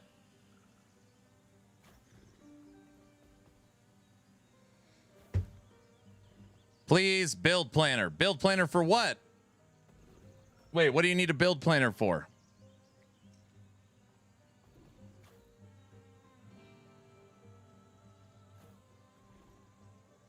Storm came through Northern Oregon last night. Anything, just give him a planner. I don't know for what.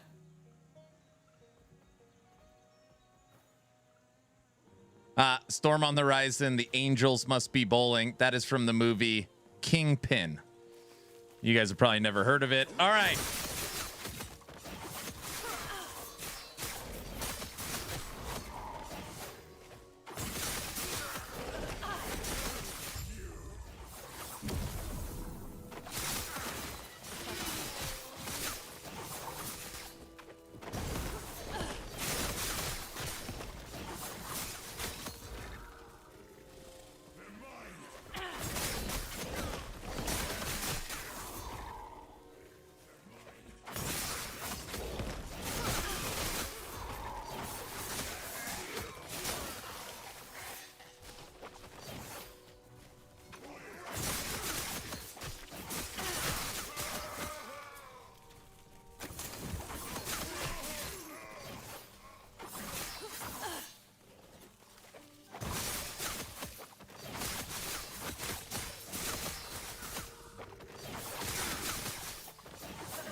Do you have a build planner for what you're currently playing on your website?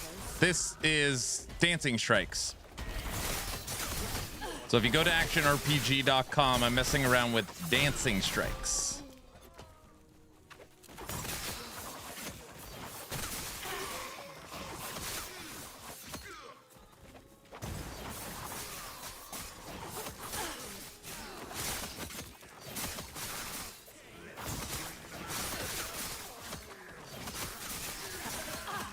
Come on, little lightning.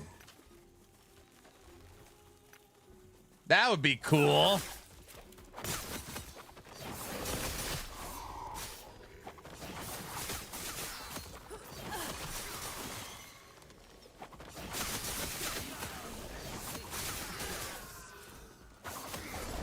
No lightning. I would hope they know Kingpin. Otherwise, you might have to show it. No, I can't show that. Hope they don't get Munson out there.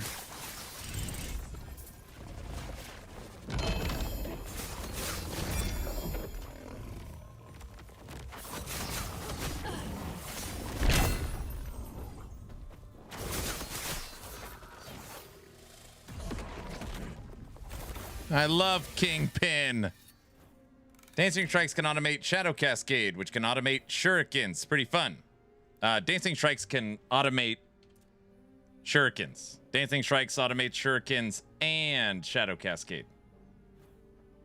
And then I've got Smoke Bomb as my movement skill, where technically you could use Shift and shurikens. So Shift can also make shurikens. I don't know about the 5th skill yet. I am thinking. The dude abides. That's not Kingpin, though. That's Lebowski. Come on, bro.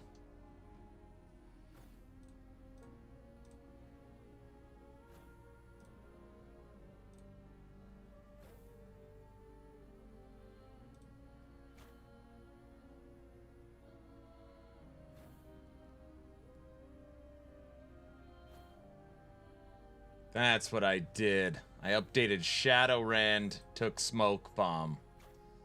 That is what I did.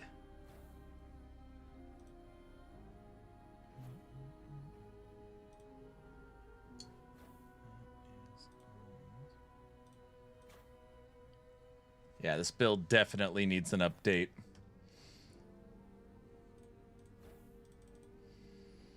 I'll be seeing you next month for rent. It's, you still owe me another month's rent. Blah, blah, blah, blah. It's all the same, is it?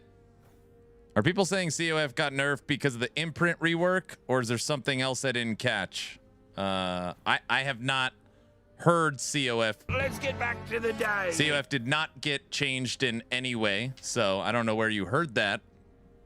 But yeah, no nerfs to COF. It's the exact same. What are you using to summon bees? Well, this is a bee build, so it's right here, our corruption.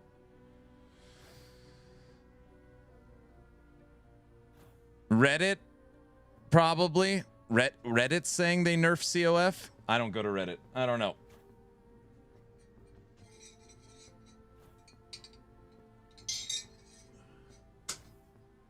You know what'd be hilarious? I should become super active on Reddit. Like, post something daily.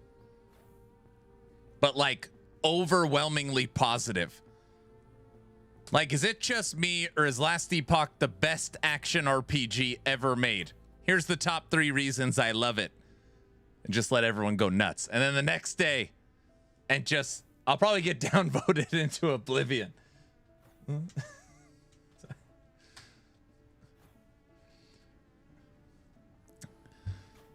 Man, season 4 is a breath of fresh air in this current action RPG cycle. Is it just me, or is it a great time to be alive?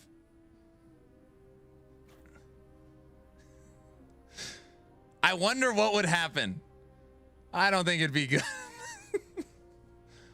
I don't think it'd be good. I don't think those would be good.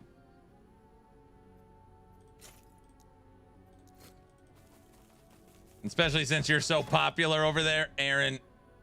Aaron MG is cheating. Hey, you know what they say? If you can't beat them, join them. What the heck? It would be funny, though.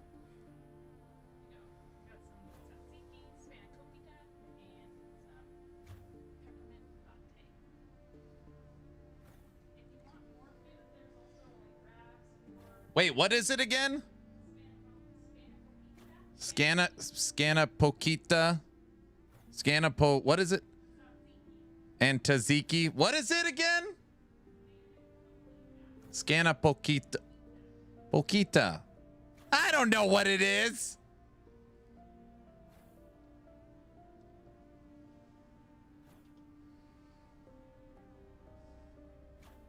Spanakopita. Yeah, everybody knows that. Bon appetit. Hey, what's up, Wilson? I was thinking I might miss the end of the clock. Spanakopita.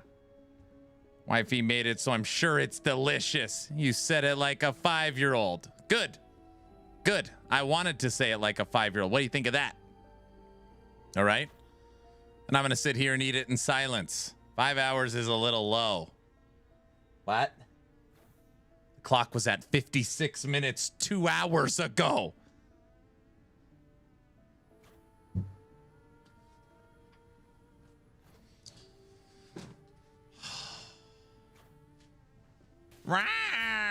The guy in the toxic stuff. Help me!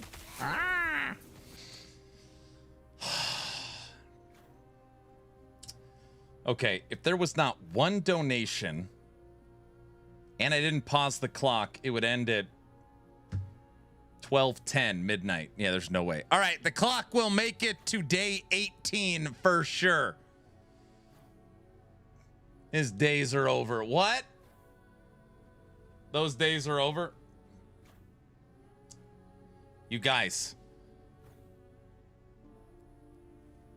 It's day 17. And don't say that's nothing.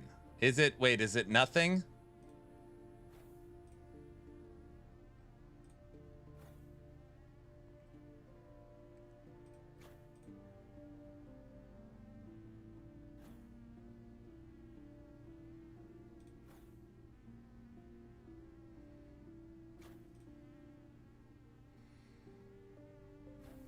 You said you haven't even begun Sub-A-Thoning.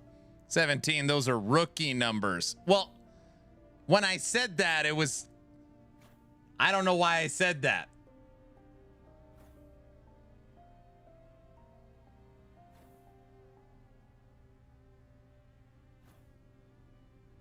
Wait, I say all the stupid stuff. Oh my gosh. Like, give me one video to watch.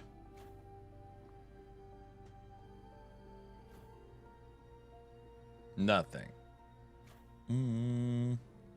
Scopita. By the way, I messaged you back on Discord. Aaron Likey. Why? Dude, Don the Crown is dropping so many YouTube videos. That's all they want me to watch. Whatever. Hello everyone, like Don the Crown here, and today I want to... All right, I'm eating for a second. When I'm done eating, because of good behavior, the clock drops 2 hours. We're bringing it to 3 hours. Talk about Erica 3, or Vendetta's Sting Erica, which was the new season in Vorax, and kind of like what the changes are for the class for this upcoming season. Just kind of like what that means kind of for the builds that we were playing in this season. If you're not familiar, we basically are playing Vendetta Sting this season, and it does basically like turn your attacks into Flicker Strike. So you're able to just like flicker around using almost any attack skill you want to use. And we were using Crescent Slash here, so basically running around teleporting like this, hitting all the bosses and stuff, doing a lot of damage. And we were using the Vorax setup here with a double rainbow and cicada shell to basically stack tons of energy shield, and cicada shell gives us a lot of damage. So 1.4% of our max energy shield to attacks and spells as flat, and double rainbow basically giving us flat just like DR and additional damage, which is really, really nice. And then on top of that, before we were using double rainbow, we're getting a ton of flat energy shield from Corrupted Bulwark Vorax. And that just pretty much like made the character super tanky. Like right at the end here at 81,000 energy shield, we were recuperating that very, very quickly. And then on top of that, like getting tons of damage reduction from double rainbow. It was just very nice.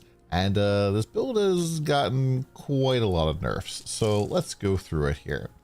So on the patch notes here, the very first thing we find out is that Incisive no longer provides 10% attack damage.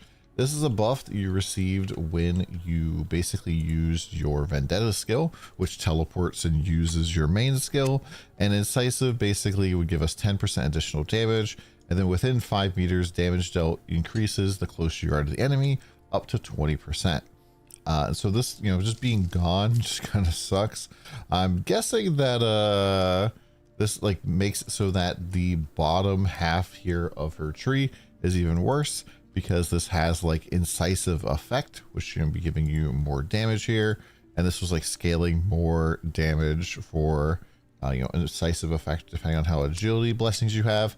This is kind of like what you're using early on. I don't even know what he's talking about. Never mind. On until you're able to benefit from like overcap and crit. So like her early game kind of setup gets a little bit worse. And then on top of that, Vendetta now also does less damage with the skills that it triggers. So we have kind of like a 10% damage nerf, and then another 10% damage nerf, which kind of sucks. And then the end game here, this node over here on the top right, we were getting 2% flat crit added to our like base critical strike chance. So it's getting knocked down to 1.5. And then I'm not really clear if this is really a big nerf here or not. But basically, instead of triggering more attacks, you just do more damage. This could actually potentially even be like maybe an upgrade per se. But yeah, generally this is kind of like not necessarily a good sign for a lot of this stuff, getting a lot of nerfs. Now, while Vendetta Sting was very, very tanky, very, very powerful, eventually it was one of the hardest league starters I've ever had. It took me like 3 attempts on Traveler 7 where like I really focused in, really dialed in. Just couldn't really get tanky enough, couldn't really do enough damage. And I really just felt like I had to invest a ton in the character just to get down Traveler 7 compared to other classes where pretty much just roll in and blow up the boss. So definitely kind of weird to see that like the class itself is getting some nerfs. And then on top of that, we are also, you know, just not tanky at all. Not seeing any tankiness to offset that kind of sucks. Now, the next thing that's kind of a big nerf here is the most popular skill for this class, which is Spectral Slash, which is actually not the skill I was using. Seeing about like a 10 to 13% damage nerf across the board there. Just kind of like a second tap to the build. Now, don't get me wrong, the damage is actually really, really solid, but you know, that's kind of like requiring like, you know, you being able to do energy shield stacking. So you're probably more looking like at fervor stacking as opposed to doing energy shield stacking or other stuff with this character. Now, next up, Vorax crafting changes really hurt the build a lot. So legendary affixes grafted onto Vorax gear now must both come from the same legendary item. So you can't mix and match stuff together, which I think really stinks. It's just not as fun. I really did like the fact that you can like take pieces from different legendaries. Now this is kind of just like a weak sauce version of crafting on legendaries. Realistically, they should just like almost like remove Vorax crafting at this point and just allow you to like add some more mods onto legendaries or something. But yeah, this is, you know, pretty much kills a big part of the build because especially early on, it was pretty important to get a lot of energy shield from the Vorax craft. So if I go like look at my old codes here, I didn't really feel super tanky and good until this node here. And what we got here was our Vorax limb, where we had Cicada Shell for our damage, and then Corrupted Bulwark giving us a lot of energy shield. This setup, basically, we went up to 36,000 shield. We were feeling very good, very tanky, very much alive. And you're not gonna be able to do that anymore at all. It's like... People hate this. If you don't understand what's going on, the class that was tied to the battle pass last season, which was Erica 3 or whatever, you know, you paid for the battle pass to unlock the character. She's insanely overpowered. And then the next season, when she becomes free to everyone else, you get it. Completely not going to work. You can't, you know, combine the two together. You have to do like 2 lines from Cicada or 2 lines from Corrupted Bulwark. But one of the problems is that they're actually nerfing our legendary gear too. So Double Rainbow is seeing a little bit of changes here as well. You probably wouldn't even be able to fit this into the build at all anymore. Cicada Shell is now getting a little bit of negative shield regain, which is a little bit annoying because, you know, this makes it harder for you to kind of like leech back your energy shield. But something that I don't think on the patch notes here is Corrupted Bulwark's energy shield is also getting nerfed by almost 50%. So instead of having like up to 2,000 max energy shield at the tippity top, you're now at 1,200 tippity top before corrosion. And yeah, that's a pretty big deal. So you can't just like wear Corrupted Bulwark and then put Cicada Shell on your gloves, or, you know, wear Cicada Shell and put Corrupted Bulwark on your gloves anymore. Like, it's just not going to work as much. Definitely less energy shield for sure. And not really sure why. It's pretty much what people are talking about with D2 right now, right? D2 sold enough of their copies of Warlock, and now they're nerfing the Warlock into Oblivion, right? Something like that. This isn't in the patch notes. Maybe this is something that like is actually not going to hit the game, and you can actually do that and wear Corrupted Bulwark. But we'll have to see about that. They also removed this legendary medium talent where on defeat you restore 3% of your max energy shield. This did help out quite a bit in situations where like you're kind of getting swarmed with tons of enemies, and you're able to just restore your energy shield. And when you're like really stacking up a huge energy shield, being able to restore a like set amount of it is really quite solid. So it kind of like is what it is. Now, what we've seen, dude, I could hear the thunder. It's thundering. On the Vorax crafting itself, it does appear that the double energy shield regain mod hasn't been changed. There's actually one of the things that I thought they were gonna quietly vanish here, because this was just quite critical to our build.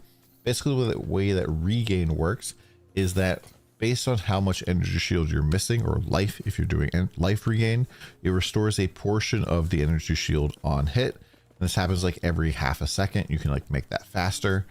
The cap for this, the hard cap, is 30%. And so you'd only have 30% of your missing energy shield gets restored to you. But if you have this mod, that whatever your value is gets doubled. So you can turn a 30% into an actual 60%. And that's actually what we're using on our gear right now on this build. We're using this as a base. And this was super instrumental in making the build actually feel good, because we're able to recuperate so much energy shield when we're taking damage. Like when we're taking damage from bosses like Supreme Showdown, basically HP just goes down, or energy shield goes down, and then we just start, you know, getting it back really, really strongly. Also, this character has some cool base traits in here that basically help us get better healing. So instead of getting block chance while dual wielding, it converts 50% of life and shield regain to restoration over time. And so this really just made it like feel very, very smooth. So luckily this is still in the game. Now, is there a chance that this build could potentially ride again, do some cool stuff? Absolutely. There's definitely some interesting things that are in the next season. However, I don't think you're going to be able to directly do like big energy shield stacking anymore without, like, you know, maybe some shenanigans. I mean, realistically, like on this character here, I am, you know, just getting double rainbow and cicada here, so I could like lose this entire multiplier and potentially like pick it up somewhere else with maybe the new hero memory stuff, or just like having even better gear. But you know, for the most part, it's going to be a little bit rougher to kind of like get to the tippity top end game. The build's not like completely dead, but I don't think I would want to league start this, and I don't think I can really recommend it. Thumbs up for Don the Crown. Here's a link to Don's video. It's a good friend. He's my go-to in TLI.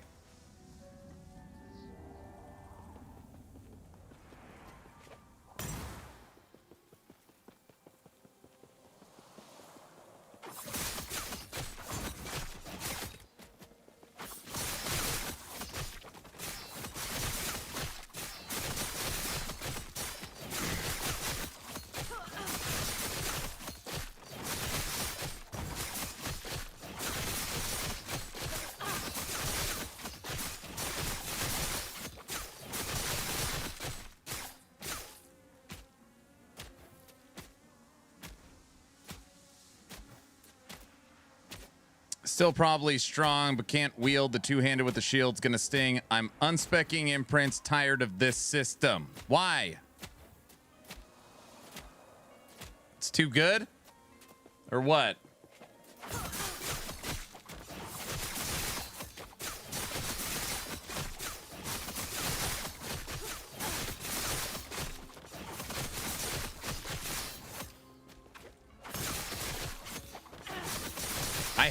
I heard that people were telling me there was a huge nerf to COF because of imprints too. I don't know if anybody else heard that. Imprints don't work. Yeah, they don't even really work anymore. I don't know if anyone else heard that. All right.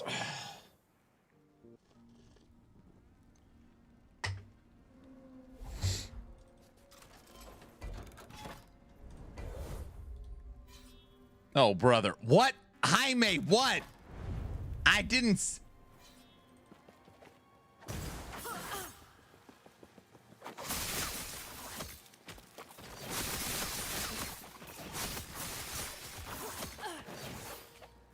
Oh, you're looking for red rings? People still look for those? All right.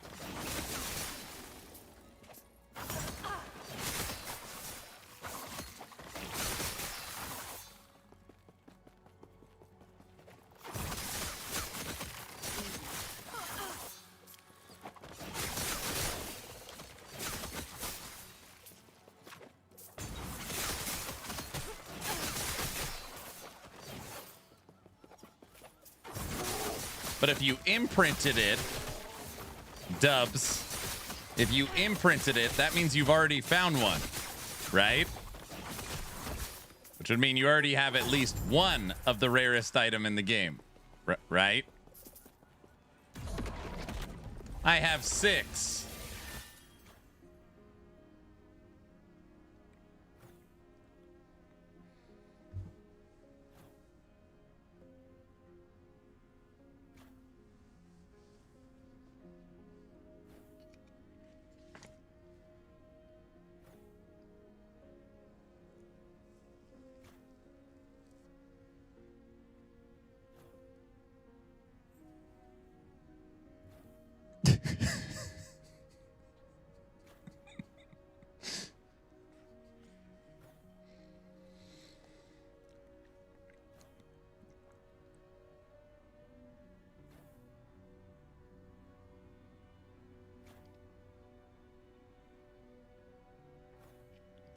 Can you explain echo chains? Question mark.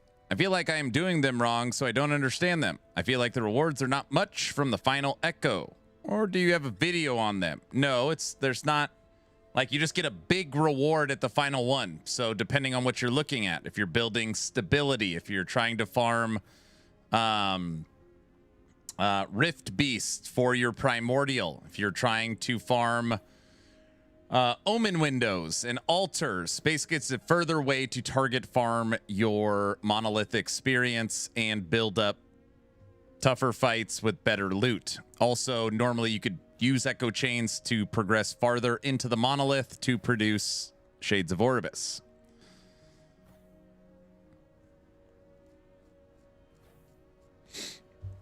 There are people with thousands of hours in Last Epoch that have told me they have never, ever, ever found a singular red ring. Today is day 17 of the brand new Last Epoch season. Dubs is saying he has 6. 6.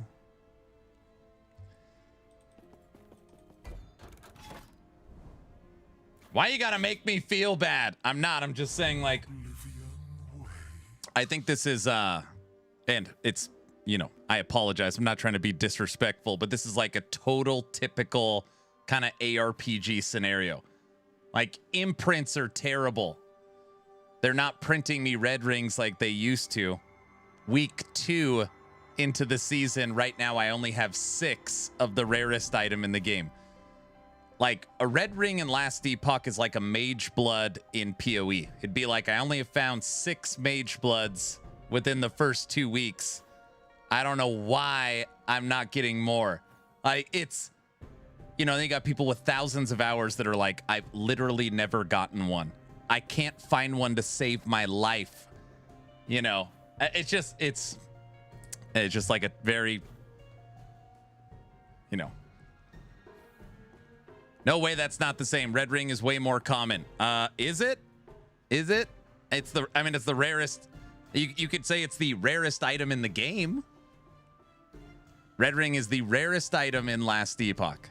There's 3 items that hold the extremely rare tag: Ravenous Void, Red Ring, and Oran's Eye. Rarest item for me is that belt from the Shade. Oh, Shattered Chains. I found a lot of those. Those I found a lot of. Nash, you are incapable of having this conversation, so you're not allowed to jump in. I got a Ravenous Void. I got an Oran's Eye. Yeah. Besides Red Ring, mine is Ominous. Yeah. 1,000 hours, and I've never seen an Aaron's Will. It's the rarest body armor in the game. Yeah.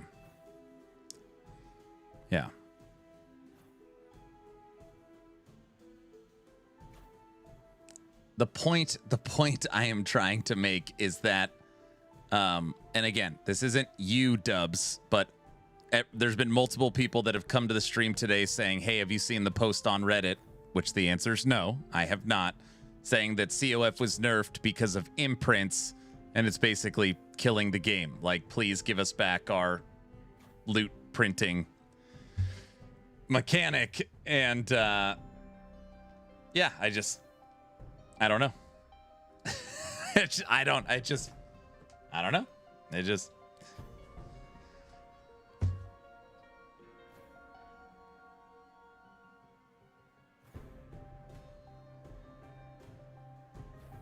I think if you know how to target farm with COF, then it's easier to get. If you run without prophecies, then it's tougher.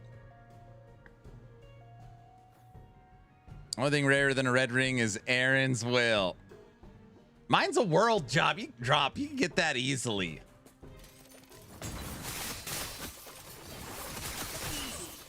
Six red ring. I don't have any.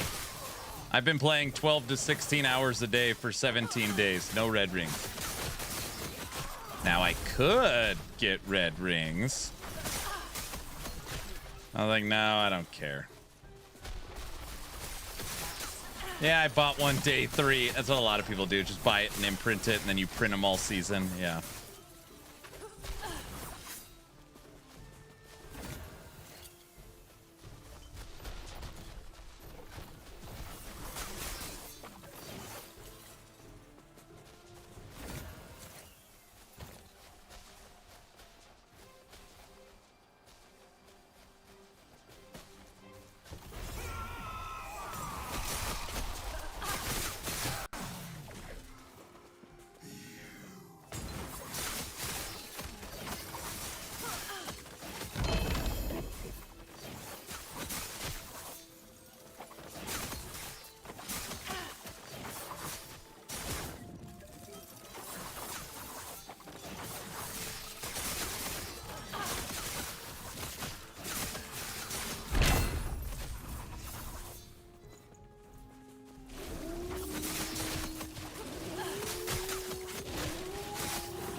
I don't think it means what you think it means. What's up, Anger? Imprints work fine for uniques. Exalts, not so much. Ominous is dropping 100% from Shade with the right setup. Dude, I heard there was some new tech discovered for printing Shade amulets. I have heard about that. I don't know what it is yet, but I came up with my own tech too. I just haven't released it yet. So, you guys do a live recording? I kind of did it the other day, but I don't. A little too advanced.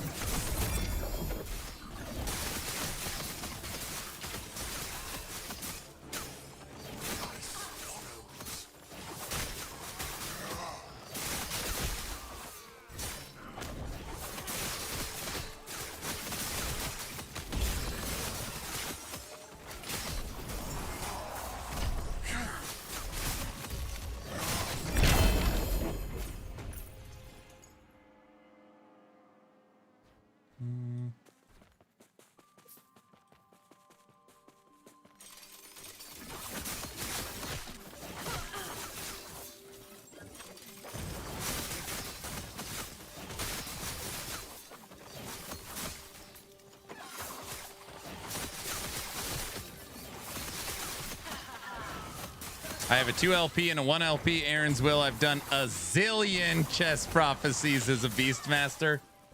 A lot of them?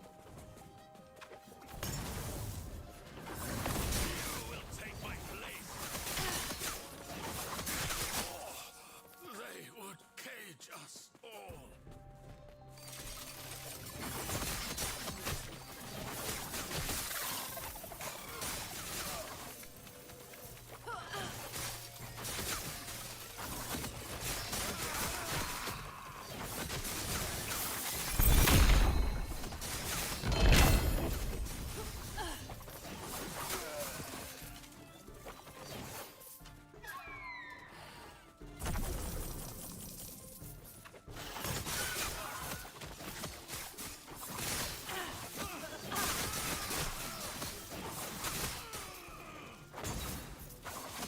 Dubs, that's exactly right.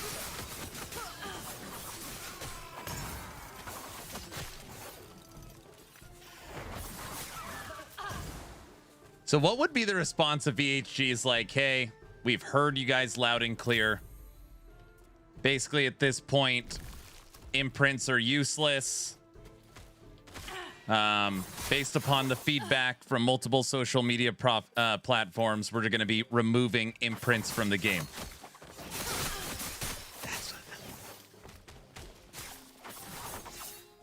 We want to give you more options on your Weaver's tree. We want you to know that we've been listening to you, and we hope you're happy with this change. Good, remove them. I know, that's how I feel too. Just get rid of them. Like,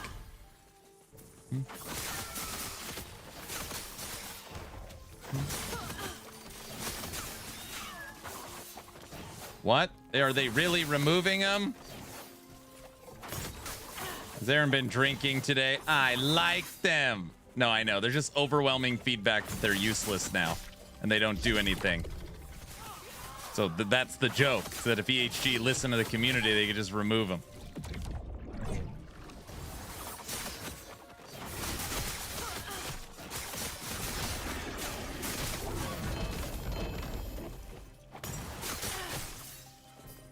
Dancing strikes.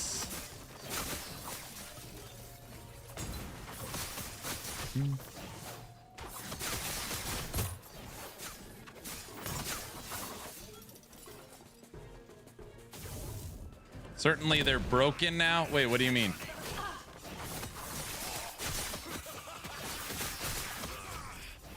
The judges will fight.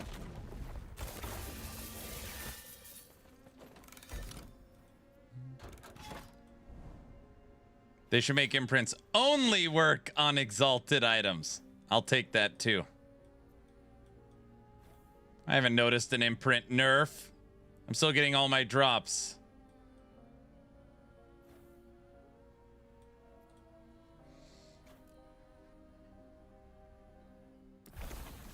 Aaron was right all along. We all should have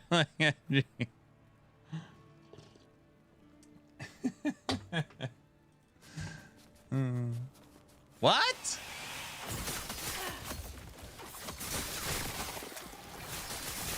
I don't know if I've ever imprinted an exalted item before. Did they takes away all your forging potential?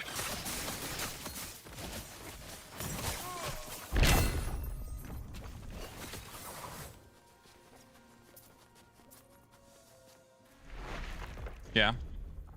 I don't know.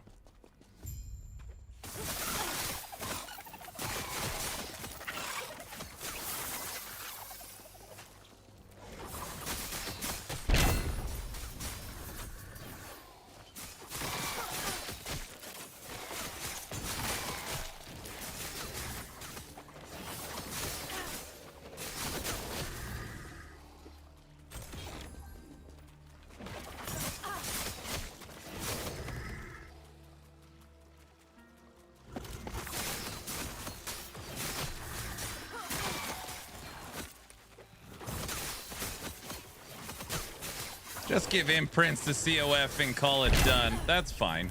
I can get behind that.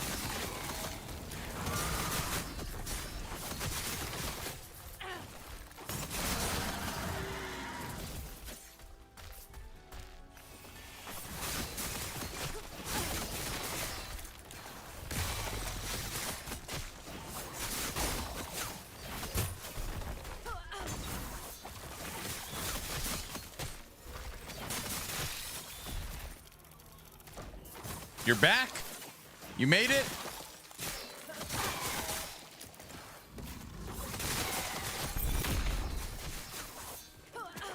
Hey, Luce. That's the real problem with imprints. It feels like it should have been something as a COF mechanic for target farming and increasing drop rates. Said they gave it to everybody. No, I really mean it. Like, I'd be fine with that if they refreshed the Weaver tree in the factions and imprints were modified for COF. Yeah, I wouldn't. My first 4 characters were level 95. I didn't use one imprint. They were just empty. Wasn't even like it's the nothing burger. Too easy.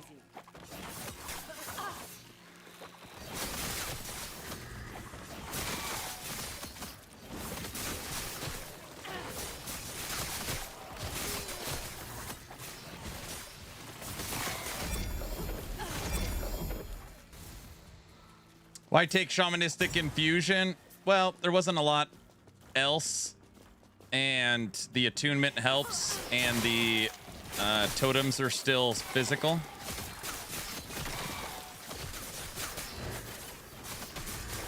So the attunement boosts everything. And then all the other minions are physical. And you need to get to chill chance anyways. So...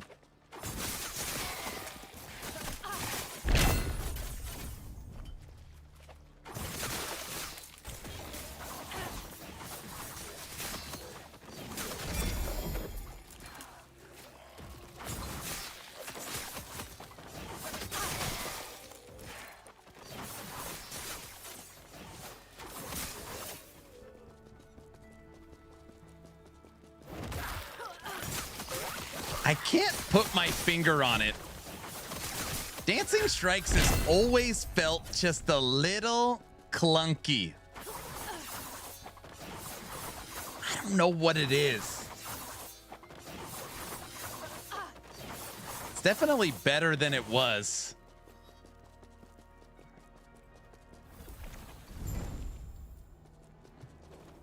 It's just the movement part.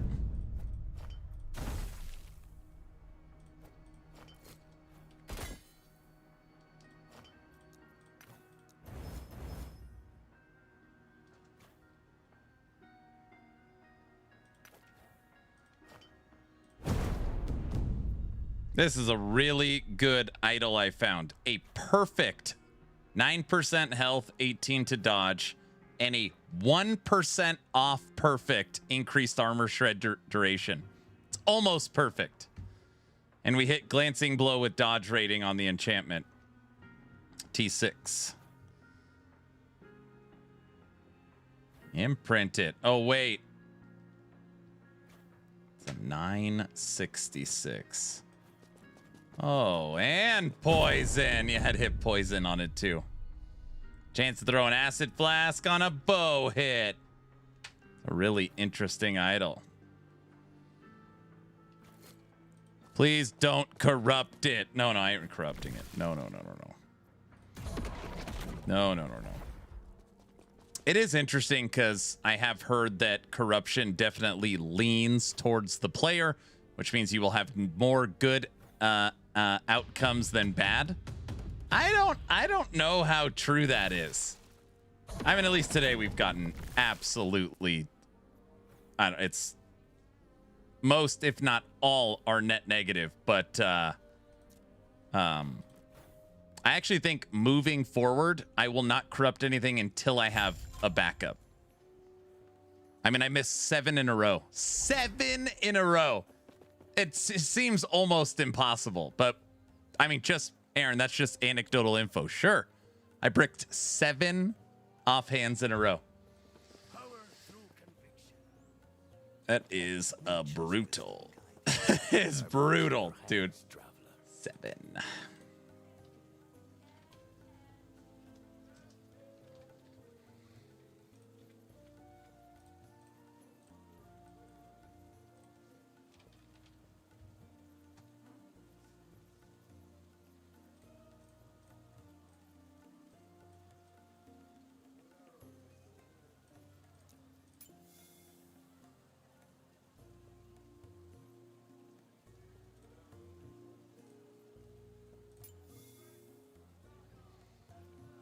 This idol, there is only one for sale. 5.7 million. There's only one for sale. 5.7.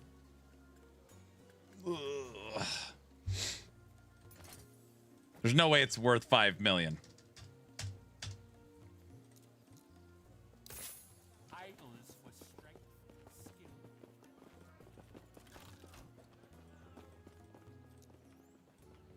No way. Having a plan B was always the way to use corruption. I thought it was more 6-7, definitely. Yeah, I'm back on my 2 LP relic because it stripped the legendary status off my 3 LP relic that had perfect mods on it. Yep. Compared to PoE, corruptions and LE are really forgiving. Brow, thank you for the tier 1 sub. 37 months over 3 years. That's unbelievable. I appreciate you so much, sir. Thank you. Nice. Probably won't sell for 5.7. Where's the song? Are you not in the bazaar? I only play the song when I'm in the bazaar normally. I was just price checking a item. So the song would have only been on for a second.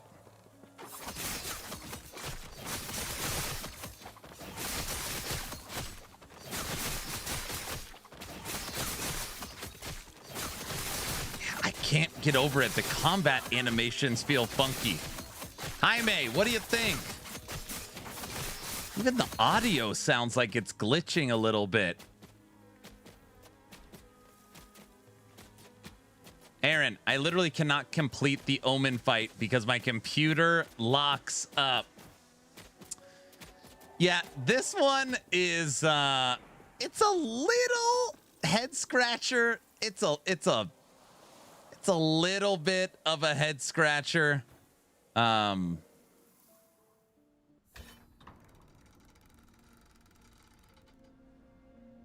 Because it's so difficult. We did it on Fire Spriggan on the first try, but it wasn't easy. This Omen Veil is rough. So we beat it on Cold Bladestorm and we beat it on Fire Spriggan. Technically, those were only 2 we attempted it on, but yeah. I mean, Fire Spriggan was way easier than Bladestorm, but yeah, it's a tough one. It's a tough one.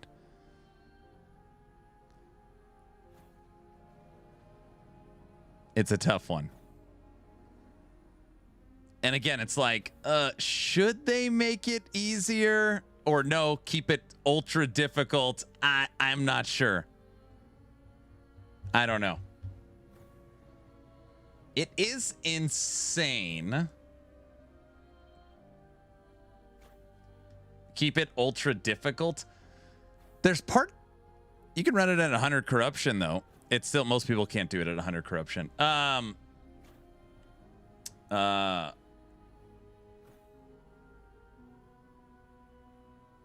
it's probably better to keep it. For me, follow me for a second. I hate the idea of like, oh, this build cannot do this because it doesn't have AoE. Right? Oh, you don't have AoE or a movement skill? It's literally impossible. I don't love that it's like you have to have AoE, you have to have Pierce, you have to have high mobility because you got to keep them all. Like, it almost makes you fine-tune your build for this fight. I don't know if I love that. I have adjusted the FPS graphics and I cannot compete because my screen literally locks. I think it's good and encourages to make more builds. My build can handle it. This like light is blinding me. I haven't seen that echo yet. What's so hard about it?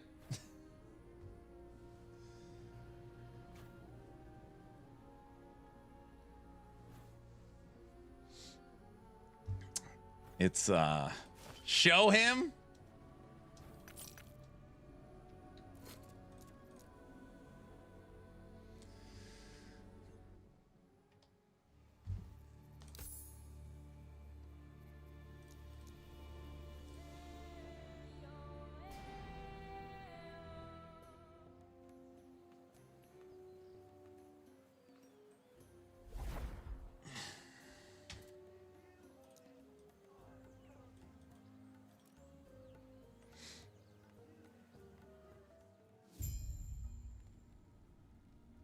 Why don't you just use the Immortal Judgment Paladin? No, I was told that build, you are required to play that at the start of the season, or else you can't compete. I don't know if that's true.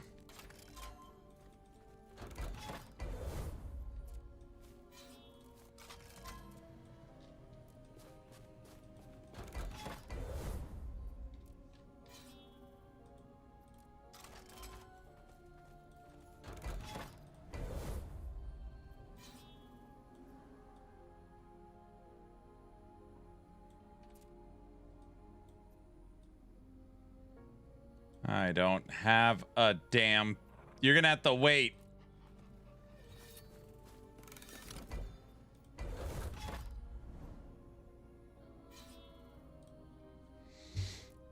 Who asked why is it so difficult? He remembers you. I haven't seen that Echo yet. What's so hard? Ocean's Fury. You're not allowed to leave. I need to find a cemetery.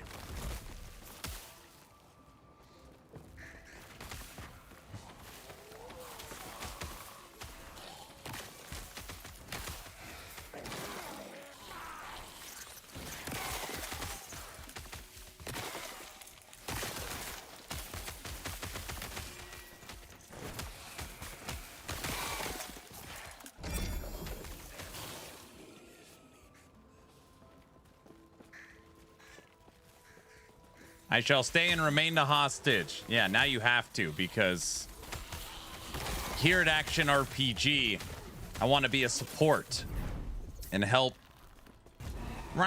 show stuff. The guy in the toxic stuff. Help me. Look, we already found one.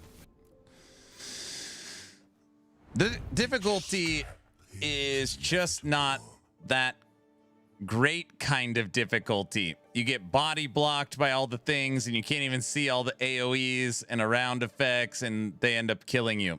Yeah, it's like, it was almost like EHG was like, let's just make something insane. Like, what's the craziest thing we can do? And then that's what they did. Which again, that's, hey, it's definitely different.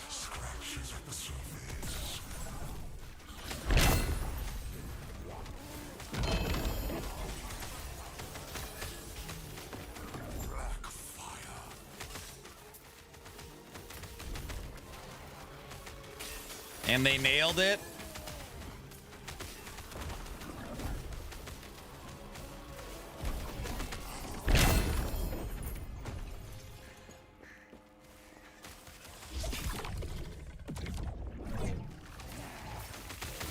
The visual pollution needs to be toned down. It's funny, for me, the hardest part of that fight is keeping all the omens active. For me, it's the timing. It's like, oh, the timing sucks.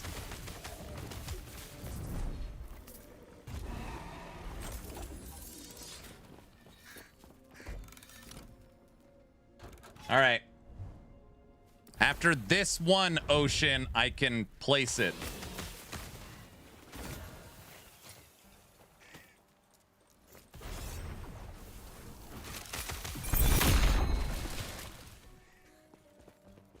Oh, I like getting Havocs. Havocs were up to 50. I think it's cool to have specialized builds for bosses. EHG is a little worried about that, especially with respecking. Like, all right, I'm spec'd into mapping mode. Boss time, give me 1 second. Flipping into boss mode. They don't like that. They don't like that.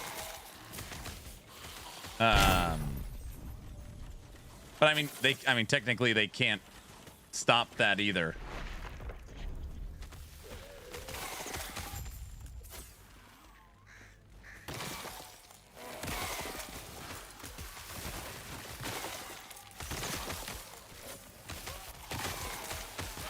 Is it worth to go start softcore trade? Is there still OP gear left? W Subathon, I know. Is there... Joe Breeze, no one has ever asked that question of me in the history of streaming. Is there still OP gear in the bazaar? Yes. Now you probably know there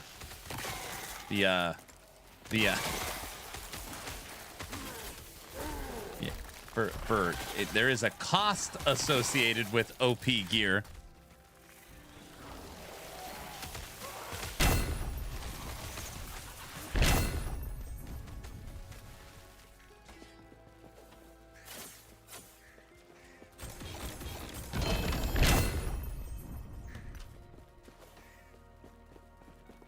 The bazaar has lots of spoons. Gosh. I don't know how it works. Okay. Okay. This is going to come across as like, I don't know, hyperbolic, over the top. Almost 90% of every item in the bazaar is free. All of it. It's all free. Like, practically free. Like, 50,000 gold and less. 90% of it. Thousands and thousands and thousands and thousands of pages of items are free.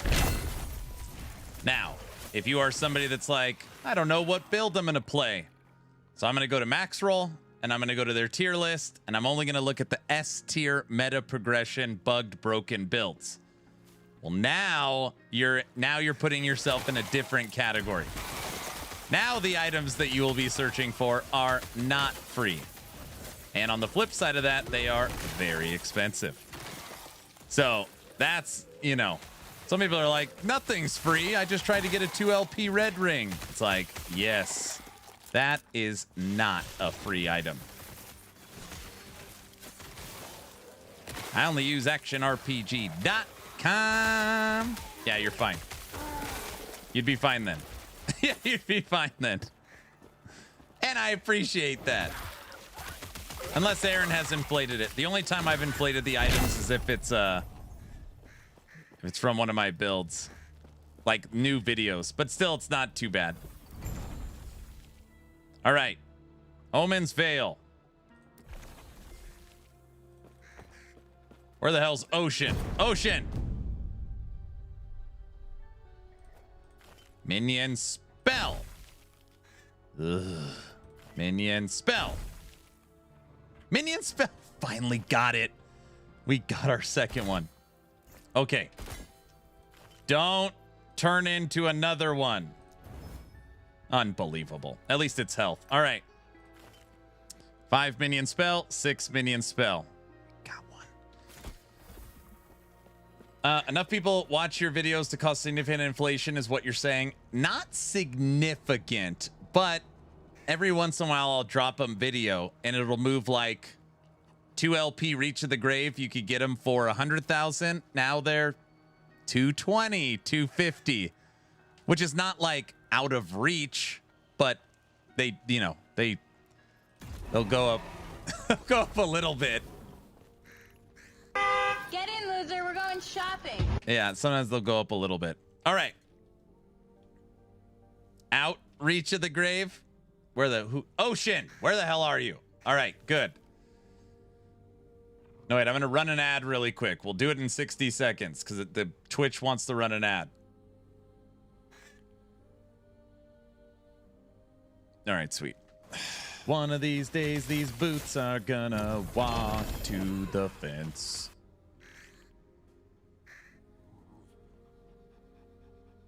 But, yeah.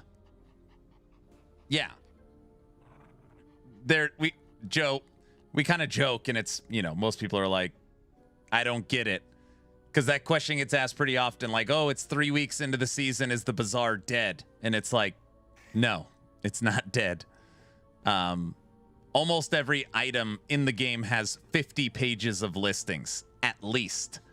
So it's like, if right now, this second in time, not one item was listed until season 5, you'd be fine. It's just obviously the cost of things. Actually, not always the cost of things rise, but there's just want to get to the bazaar. There's a lot of stuff for sale.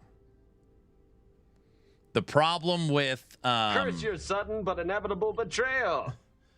The problem is as the season goes on, you sell less. So you sell less. It's not like a supply problem. It's a how am I going to build gold to buy the stuff? You sell less because there's less people buying. Really want to try MG, but I don't know. I don't know if I could sleep at night cheating. He's probably following a build guide with someone that hacked the offline client. All right, here we go. Ocean, you have, I hope I have your attention.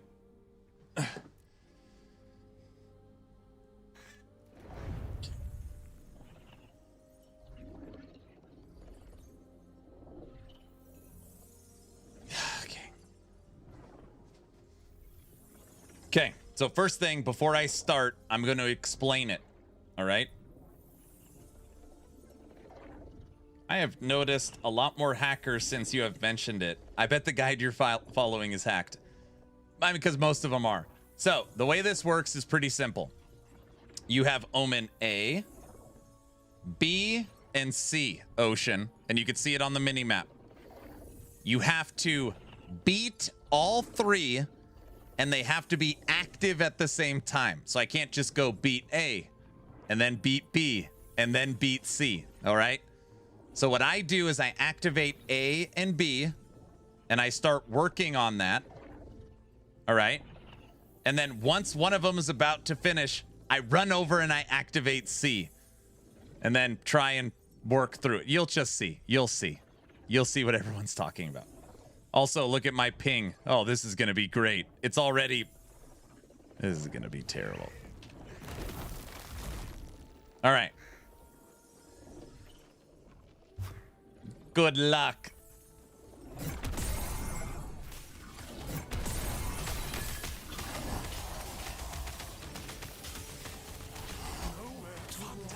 So now I've got to maintain the clocks for A and B. You see, once you're in one, it starts going down. So you got to go in between the circles.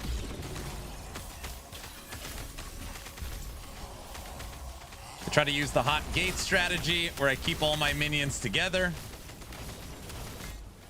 Oh my gosh.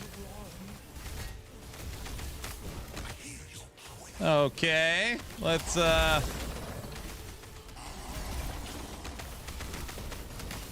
regroup.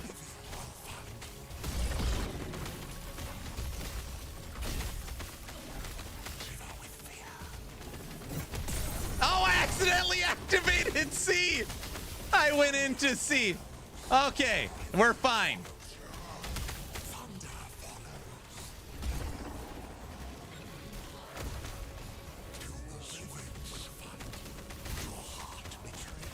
You see how easy it is? What the? Get. Oh, we barely got C.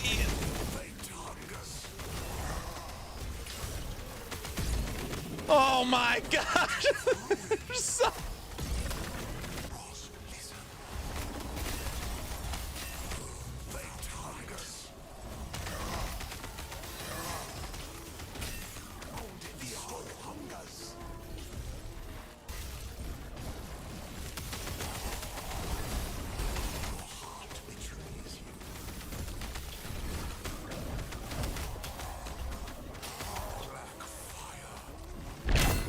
We got it. All right, we got it.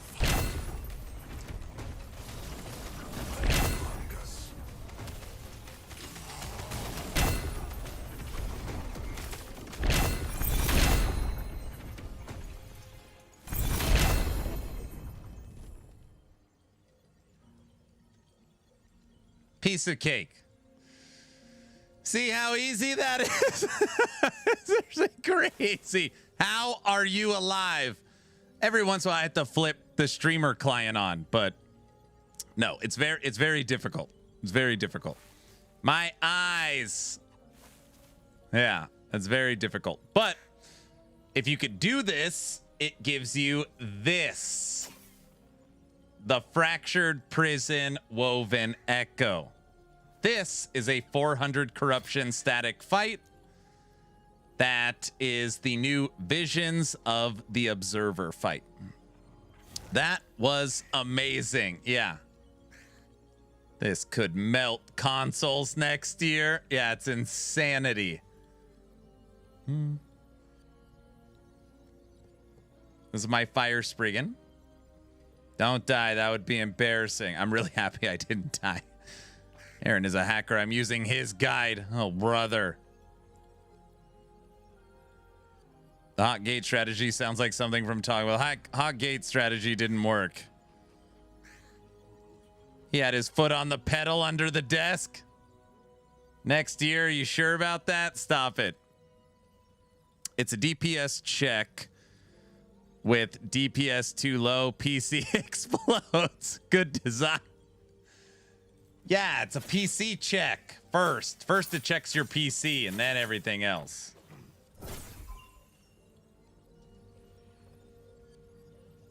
Hold on, phone's ringing.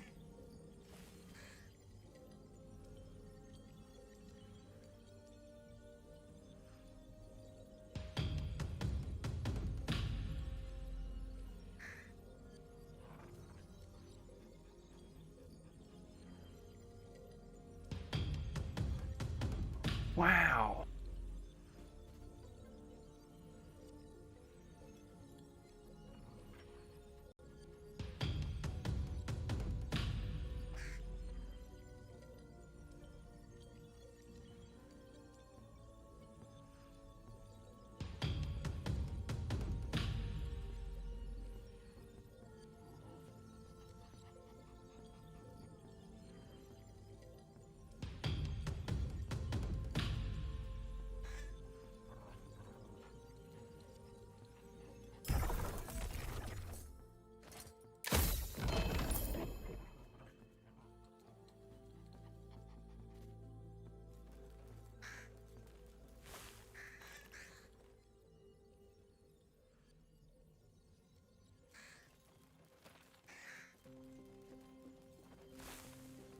I said I'm going to look at all my gear before I look at whatever's happening to the clock. There it is! It's beautiful! Take your hat off, boy. That's a dollar bill! I'm not looking. Sorry.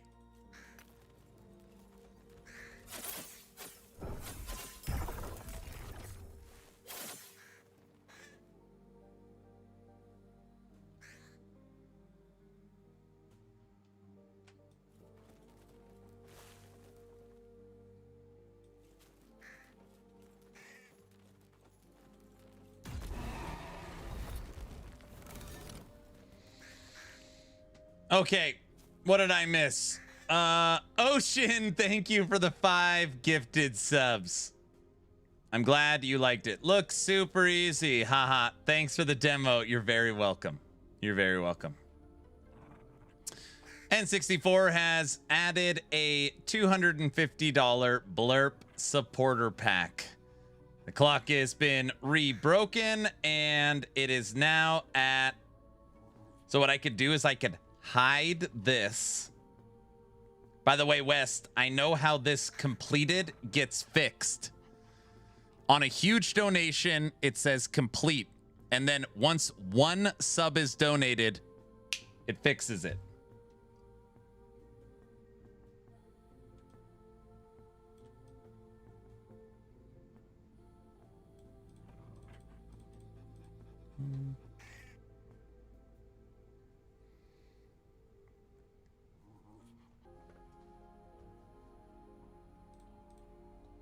Not yet, we don't. You're almost there. 295 away. Ah, wait. Polka?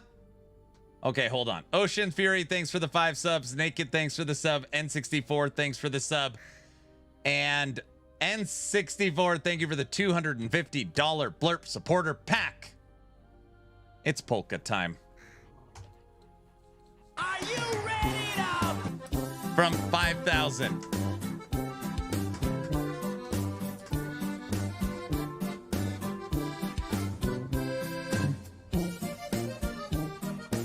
It's a storm. It's storming.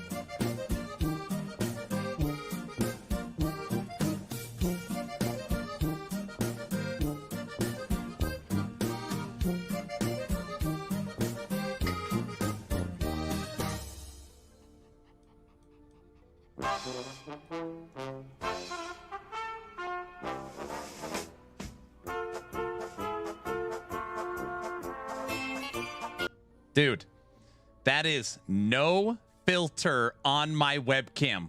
That's no filter. That's no editing. That is just my webcam. Default settings pointed out the window. That's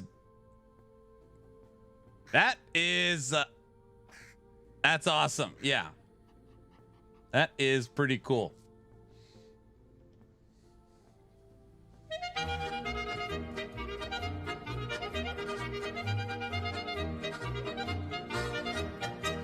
car's driving by. See, it's not, it's real. See the car? It's real. And don't say AIs can make cars. It's real.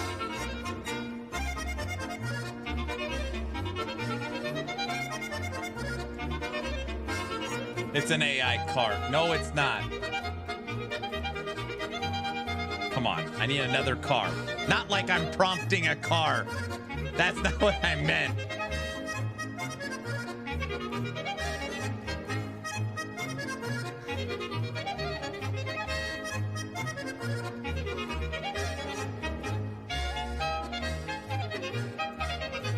Wait, I say all the stupid stuff.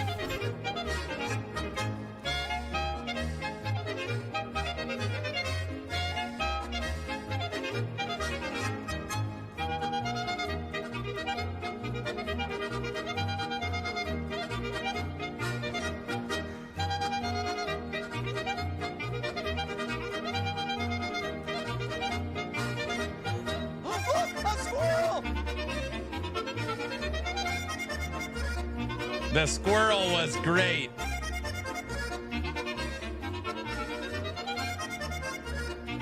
I'm waiting for one more car. Come on. It's 8:12. 8:12.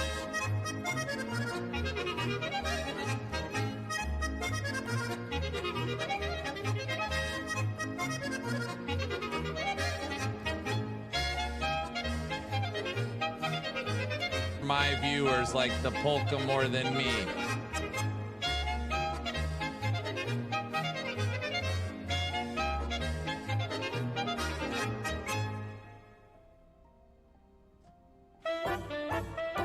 A car! There it is!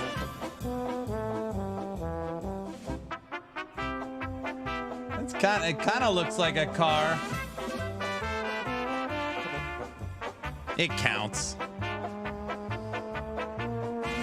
The flickering light. What car? It was there. Wow, 8 in the evening, it still looks bright. Yeah. Aaron's 5090 is working overtime? No. AI's listening to his responses. Is that the same car looped? This isn't Truman Show, dude.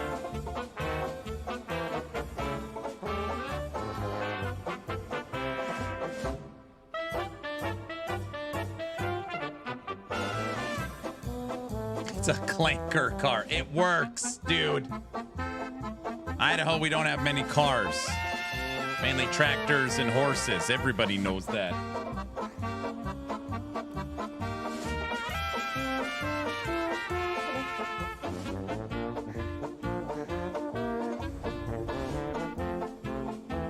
By the way, Aaron, this build is surprisingly tanky. It is. And taters? No, we don't have taters. We have a lot of taser faces, though. No, it's not an Amish town. That's just what they like to say.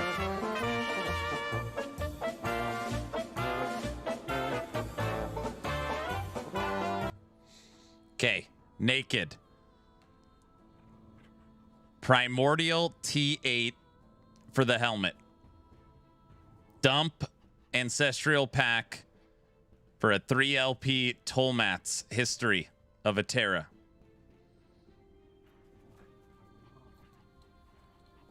Dump Phantom Grip, T7 Champion Affix, minion damage, entire army moves with you. Terra's Path, it frees up the entire boot for whatever we want.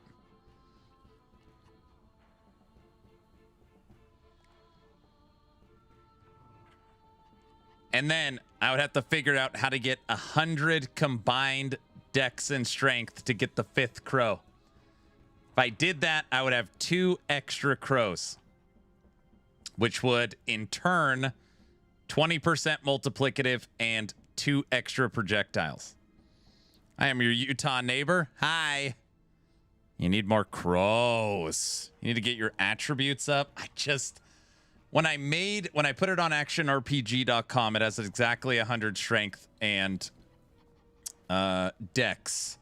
I basically put strength on the body armor, and then I put strength on both rings. And through these 3 slots, I could get it. But again, it just takes full regearing. It would be nice if I had a way to edit the build without having to find the items so that I could just test it that way. Dude, it saves so much time if there was some kind of editing system that allowed what? It would just be so much easier. Oh, brother. What did I say? If only there was a way. Scorb, I'm not kidding. It would literally save me 95% of the time. And nobody would care. That's actually the funniest part. It saved me 95% of the time and nobody would care. Because nobody does care. So I just... But no, I'm not doing that.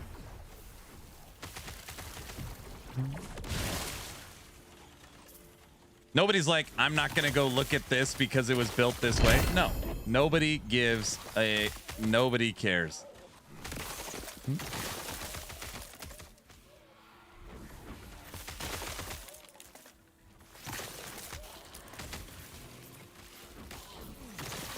Well, I care. And you tell them I'm coming.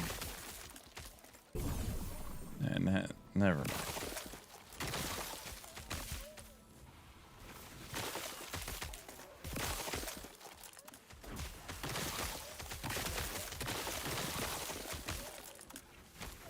You mean the streamer client can't do that? It actually can do that. You hear?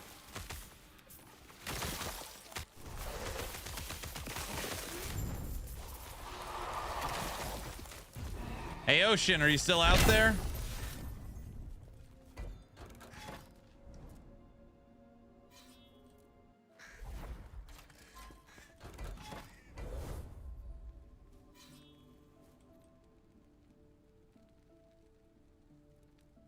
Have you seen the new Pinnacle boss fight?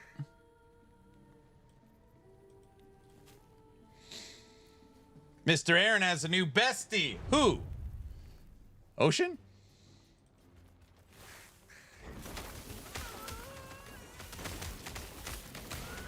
I have not. All right, I gotta find I found a cemetery. It's got one after this. Ocean 11? No, it's Ocean 12.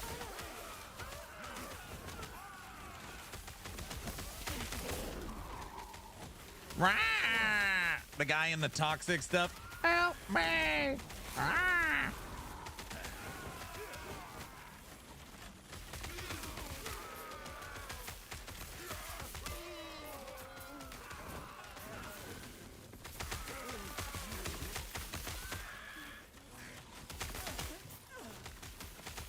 Help me.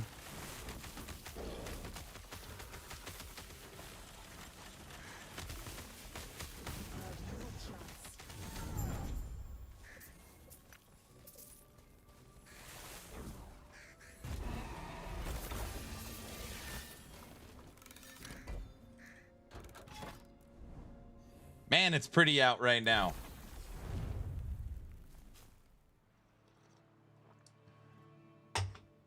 Frontier, it's getting dark fast.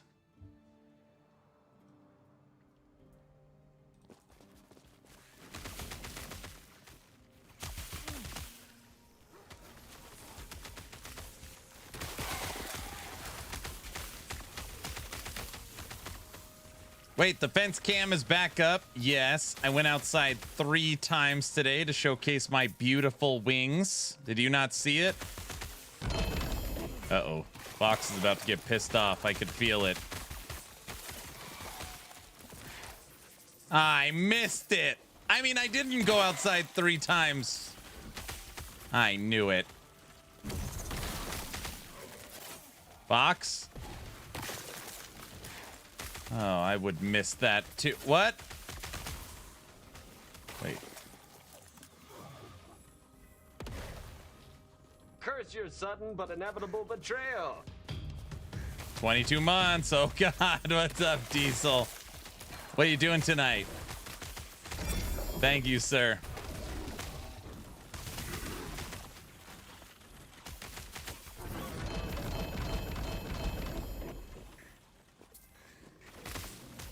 I just got home from work. I know you say you're working 7 days a week. I don't know if that means like including working out.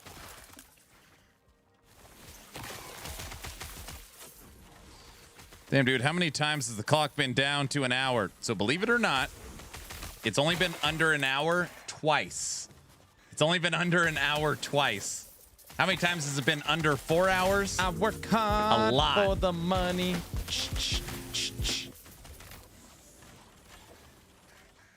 A lot. But it's been under 1 hour twice.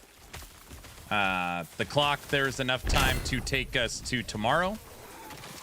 So regardless of what happens tonight, Subathon makes it to day 18. I feel like tomorrow's probably the last day, though. So 18 days, solid run. Yeah, it's been great. Clip me saying stop clipping crap. Gosh!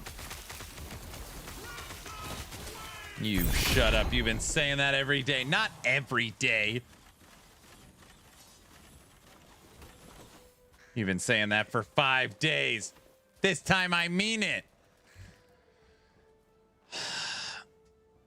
Aaron, I just want to say thank you for all you do. You make builds that make it easy to follow and builds that really make a difference in the gameplay. You are very welcome, Vanilla. Thank you.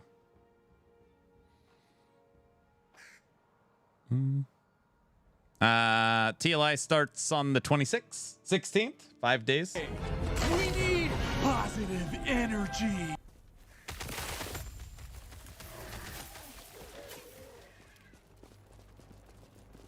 Hey, Diesel, I asked the community, should I start planning this coming Wednesday night's movie night? And they're like, yes.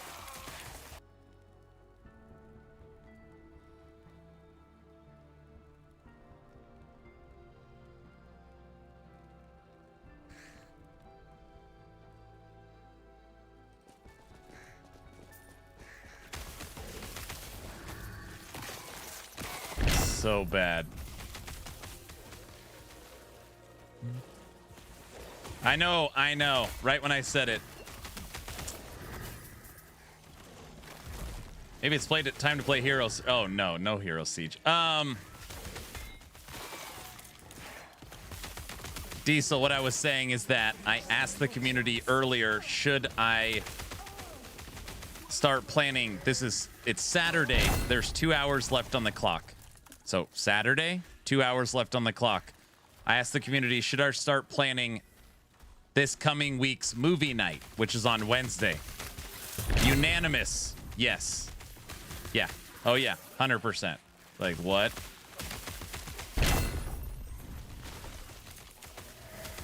Aaron, what internet provider do you have? I don't know. Fiber? In Idaho? There's only one or something. I think.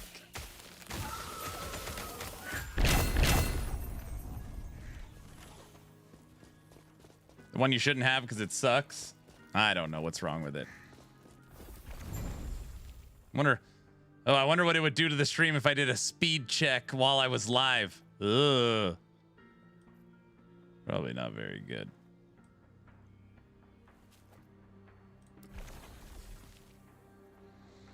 Yeah, you don't know who you pay your bill to? It's auto deducted. Sir, I use modern technology. Oh, he's not gonna like that I said that.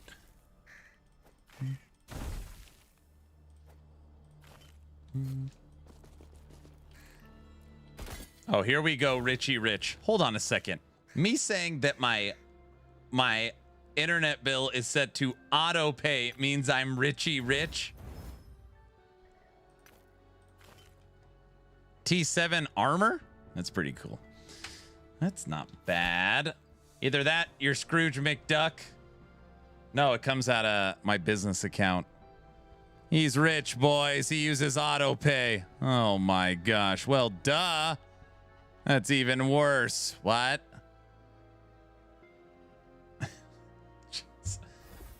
Hold on.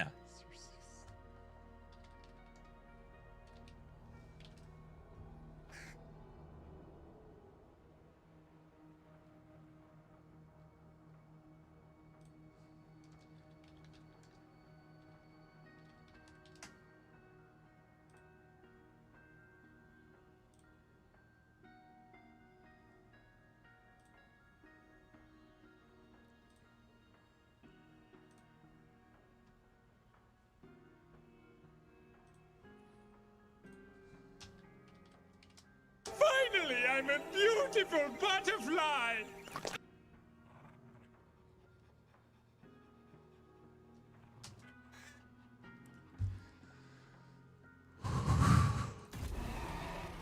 Fox, that's not funny. I have auto pay and I cancel it. Wait, why? I did not have on my bingo card that me having auto pay for my internet was a weird thing. I don't know. I didn't have that one for today. Ocean. This is the new Fractured Prison Woven Echo. It is the new 400 corruption Pinnacle boss. That is much harder than Aberoth, but way easier than Uber. Yeah, this is the new in-between fight. This is the new in-between fight. Go get him. All right. This is where you could drop the you get your ring, the Oculus of Ruin.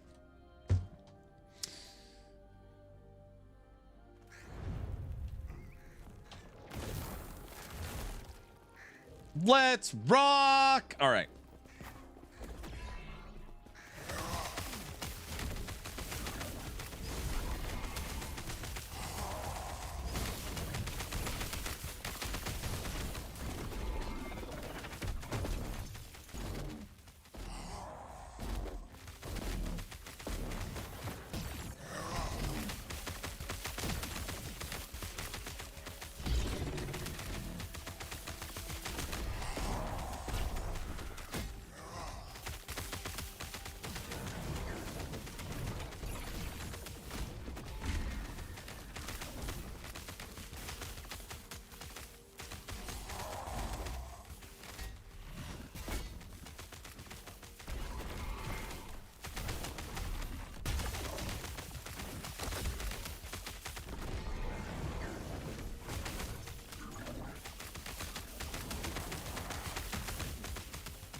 That is the new Pinnacle fight, Visions of the Observer.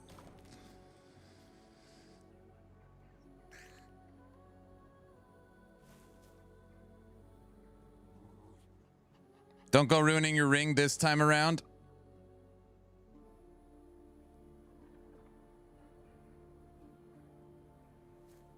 I wouldn't corrupt anything unless I had a duplicate. Woo! Nice kill. Thank you. That boss fight is fun. I hope they had an Uber version of it next season. No, next season we have more Ditas. I would venture to guess, too, the stats on people that have killed, like, this boss. I'm going to guess it's going to be under 5%. If regular Aberoth has been killed by 7% of the population, I'm going to put this into, like, the 3 to 5%. Maybe less. I don't know if this needs an Uber version yet. I actually think... So this fight is closer to Aberoth than Uber Aberoth. So they're probably like more D-test needs to be 2 steps harder than this. Does that make sense? So it's like you beat the campaign, you beat regular monos, you beat empowered monos, you beat the 10 harbingers, you beat Aberoth, you beat Visions of the Observer, you beat more Ditas, and then you move on to Uber Aberoth. I'm hoping that's the cadence. That's the cadence. Yeah, these newer fights, I don't want Uber versions of. What I do want is an update for all of these fights. So, is the 7% stat for Aberoth from the current season? No, it's from last season. It's from last season. Texas, I know it's, there's a lot of times people are like, that's impossible. Most people cannot beat regular Aberoth. So it's just like most people don't make it to the Pinnacle fights. Let's not make Lagon worse. No, not that. I'm just saying these fights are dated. Like, go fight the Ice Horse.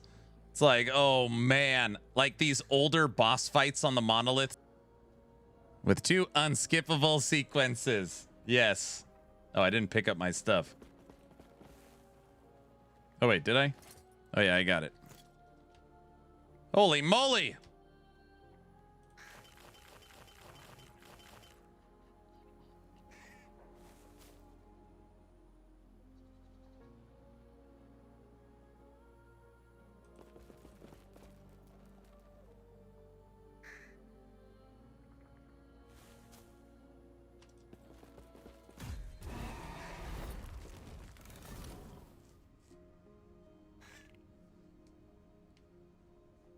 What?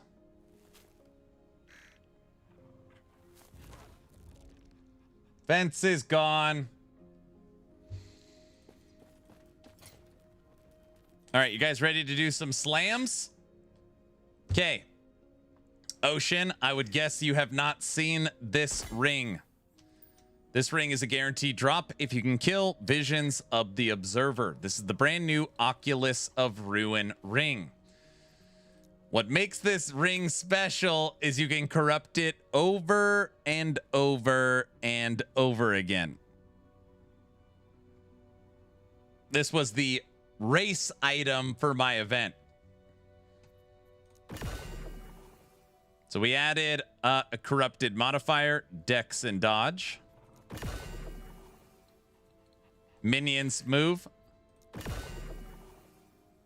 Corrupted modifier, damage over time. Damage over time leached his health.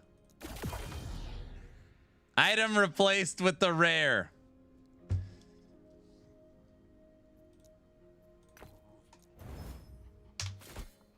Hasta luego.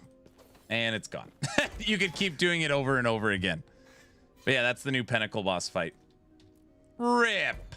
Yikes. I know I've had some rough. I've had some 7 for 7. It's okay. That one's all right. I would have kept going anyways until I bricked it. Granted, the other day I wasn't paying attention and I was making one of those and we had plus 26 to attunement. On One Ring, we had triple attunement. And I bricked it because I was just kept hitting the button because I was an idiot. Don't clip me saying I was an idiot. Don't clip me saying I was an idiot and clip that either. You know what I mean.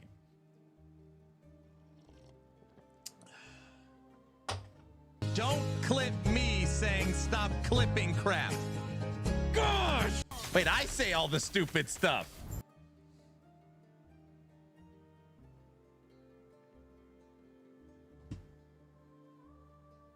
Too late.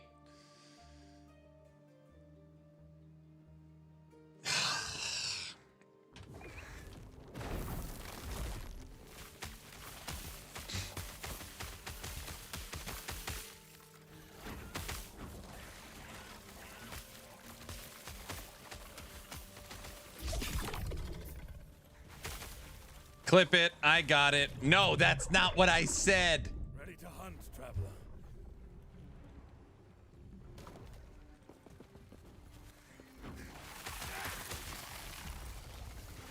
No man knows. He's insatiable. The beast is nearby. I can smell it. The guy in the toxic stuff. Help me! What do you think did so many roads? Finally, I'm a beautiful butterfly! What is the future like? No, don't tell me. I don't have the words. Hey, have we looked at Blurp leaderboards today? I don't think I've looked at it one time. Oh my gosh. So, if you are new here, this channel is the #1 Blurp channel on the planet. #1. We are at 8,800 points. The person in second's at 4,200. We are doubling person in second. Aaron's towering over everyone.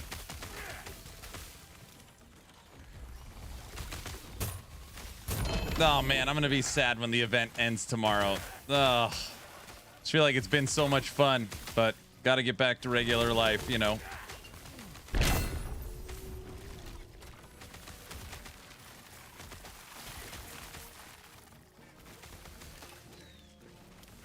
VC, have a good night, brother. I have a feeling this will not end.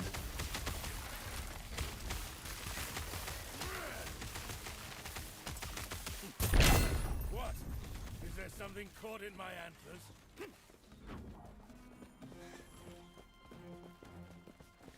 What? What did I say? Get ready.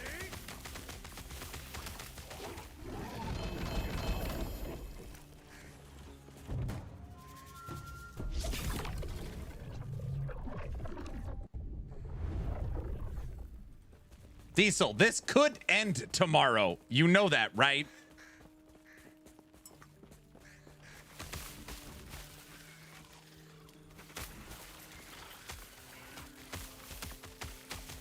Right? Sure, bud. What? It could. Are you min-maxing this build? I don't know how to describe it. This is my current, like, peaceful build. It's like no pressure, minimal clicks. I mean, it's by far, it's not even close my favorite build for the season. I'm surprised this build worked. It's so good.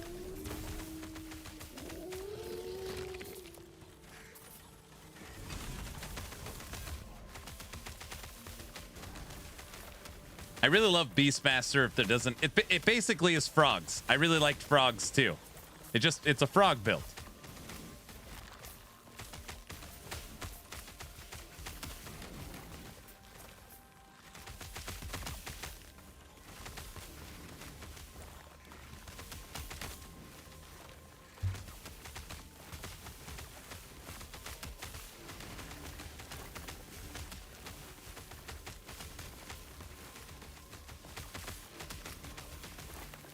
This ain't RF. I've been live for 11 hours. You're right. We played RF for a lot. I had to go show somebody the new Pinnacle fight. He only likes it because it doesn't use swipe. What? Soul.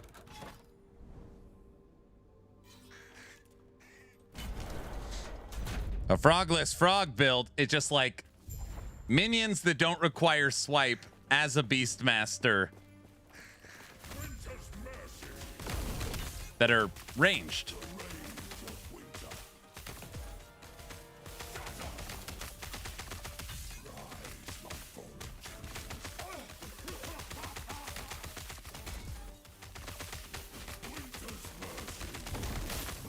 I've been dropping logs all day, dude. You know what? What?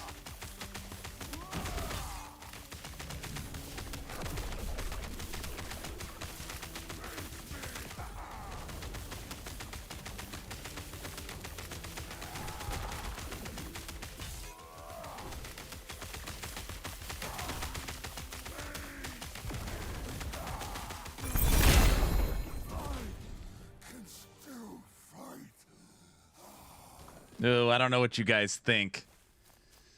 We've got this old 51% armor or the new 51% armor. This one feels a little... I'm going to let this one take a vacation. I'm going to replace it and get the new... I work hard for the money. Yep. That should help. This is where someone says, typical Aaron just trades in the old one for a new one. Just cast it aside. No loyalty to that old blessing. Just... Oh, don't risk it. What? Wait, I say all the stupid stuff. That's right. What? New is better. Everybody knows that. I just got a 192-19 health regen. That's a good one. Blah, blah, blah, blah, blah. Blah. Ow now, round cow. 51 or 51 streamer client. Guys, total subs on the event, 4706. 4706. Hey, Diesel, what do you think for next movie night? Some people are saying scary movie, comedy, Chuck Norris movie. Curse your sudden but inevitable betrayal. We got it. We need to pick a theme.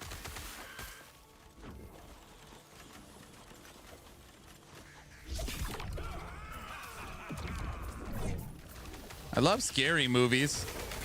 I don't think we've ever done a scary movie night ever. Scary movies aren't scary though.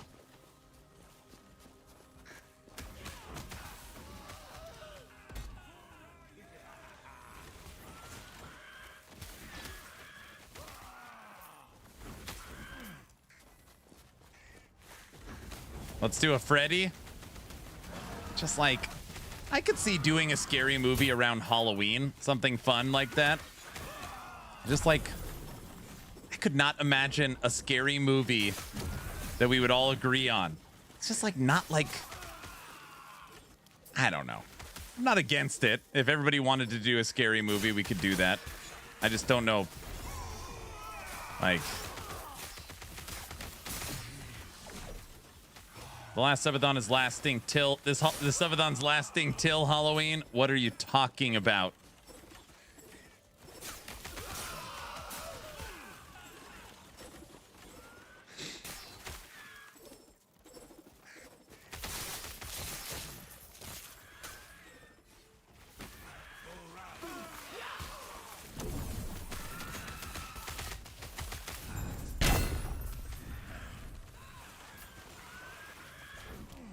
Most people aren't open to really scary movies because they are really scary ones.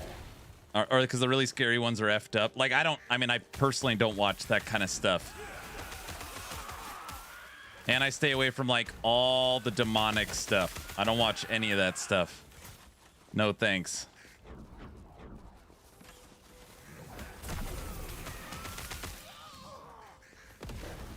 Drama, but like, give examples.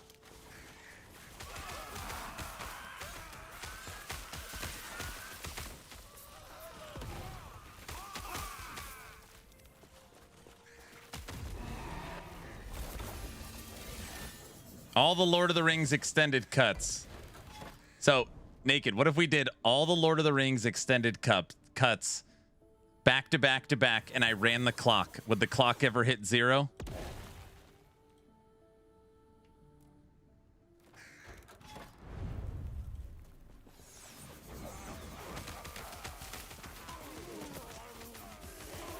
No, it still wouldn't hit 0.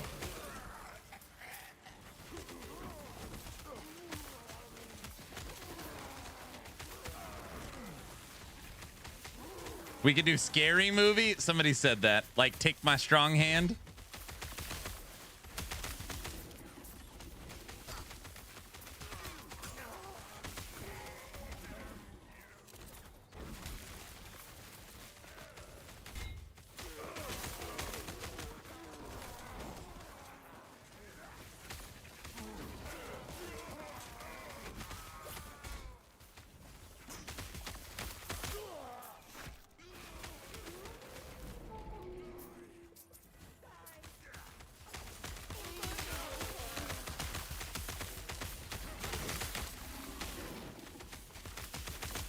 There's been a decent amount of people that have asked if we could do Sandler, Adam Sandler movies. I was like, Happy Gilmore's just gonna win, I feel like.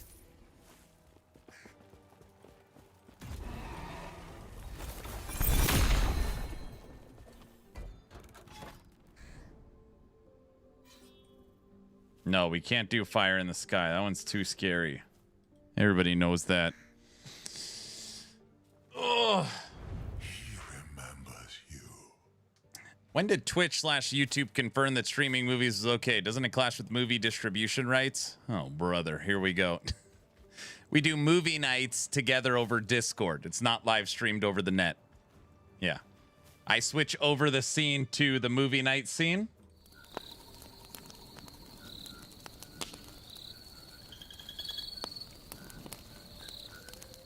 Which is playing a downloaded VOD.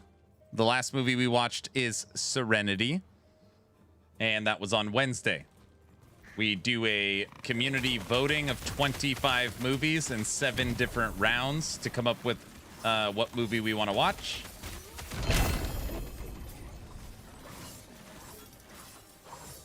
And then, yeah, it's a lot of fun. I don't know. It's really we had over 65 people in the last movie night. Yeah, it's fun.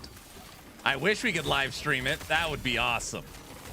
If it's like, hey, you got to pay $20, but you could literally live stream a movie. Oh my gosh, that would be like an every other day probably. But yeah.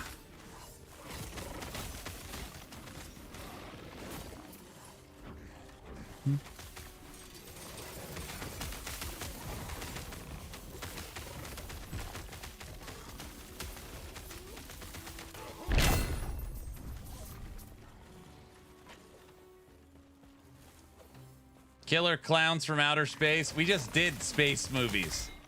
Space movies was the last one. It ended up between Serenity and Galaxy Quest. Serenity barely won. 130 votes came in. Serenity won by 3.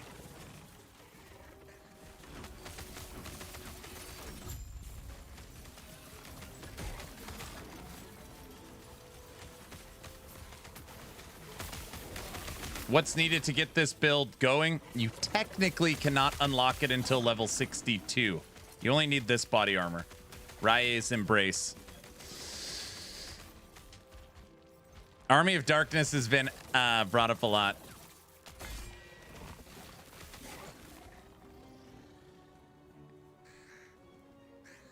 Take my strong hand. Get it away from me. Doesn't he say that when the guy's falling?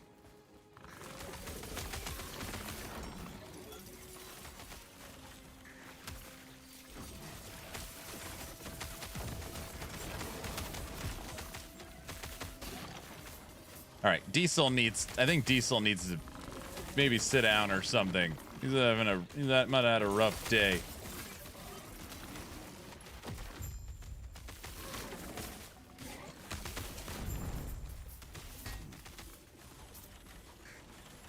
I just told you he never said it, and I said I thought he said it. I think he said it. I'm gonna look it up.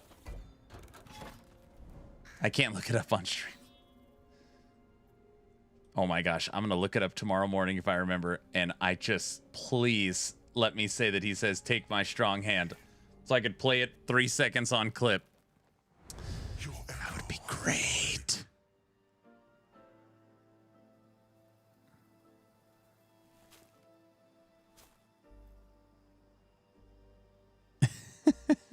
Take my hand, you're gonna fall. Give me your other hand.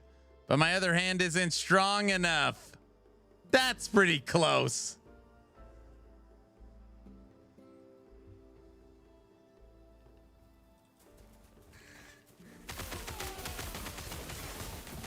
Yeah, I count that as saying it. Yeah, he definitely said it.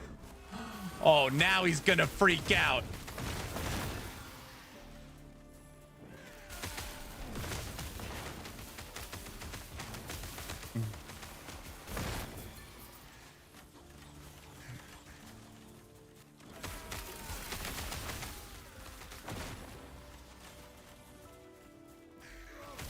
Finally, I'm a beautiful butterfly! Oh, gosh.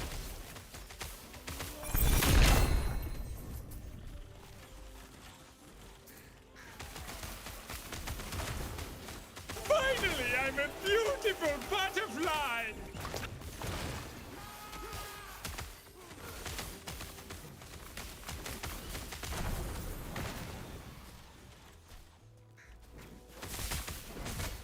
You guys, I haven't even started Sub-A-Thoning. You're not gonna get to me. I could do this every day. I could keep. I'm fine. So, I just thought you should know that. Just when I thought you couldn't get any dumber, you go and pull a stunt like this. I'm serious, dude, and you can't use that blurb of me quoting Dumb and Dumb. Forever.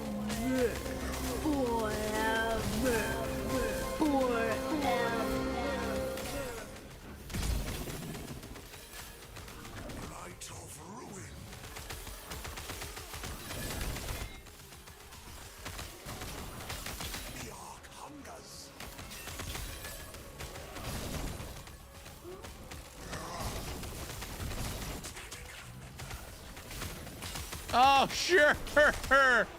Oh, sure.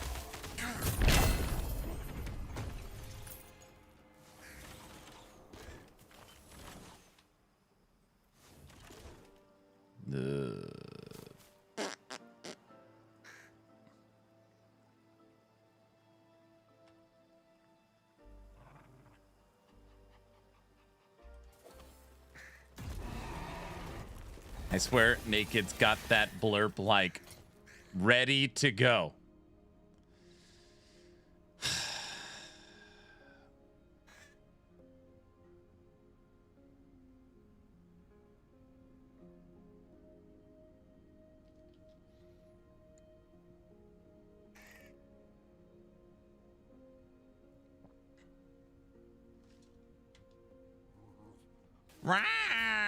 The guy in the toxic stuff.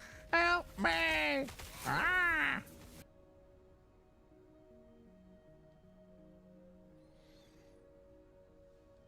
What do you think this idol's worth?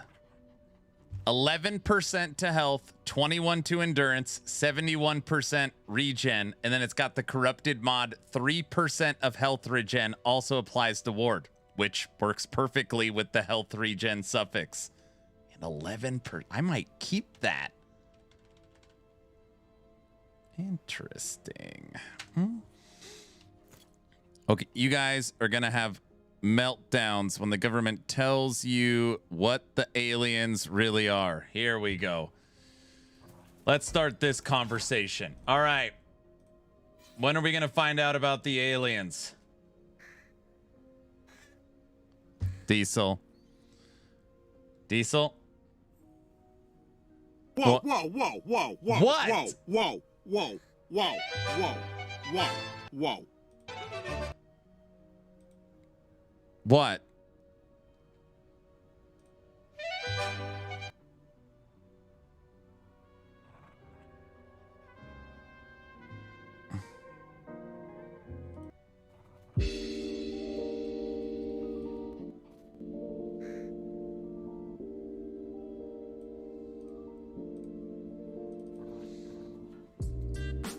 Who says we haven't already found him? Here we go.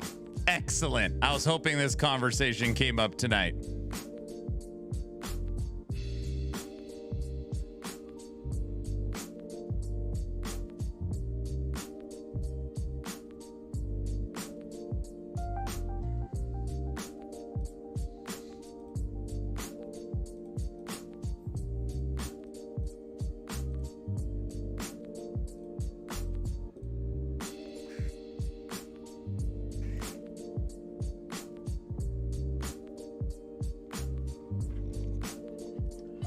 Okay.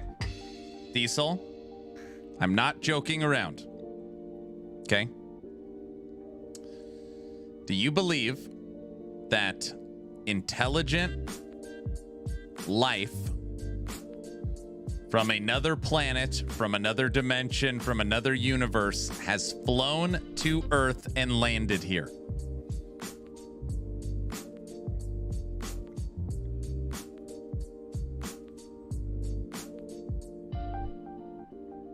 Yes. Okay. And you think they have been amongst us or present since the dawn of time?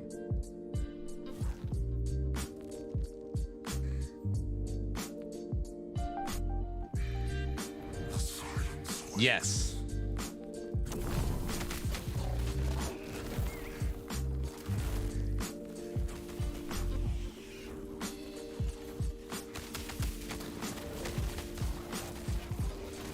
Improbable, but not impossible.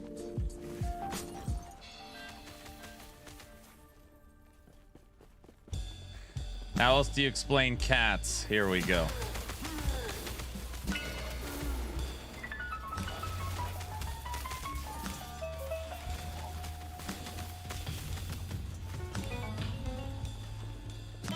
What's up, Myers? Teach me. Thanks for the Prime sub.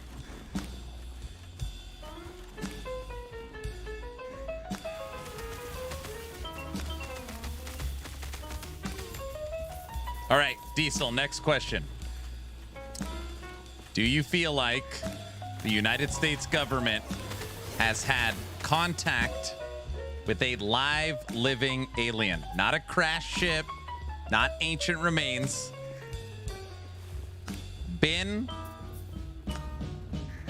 Yes. Okay, you think yes.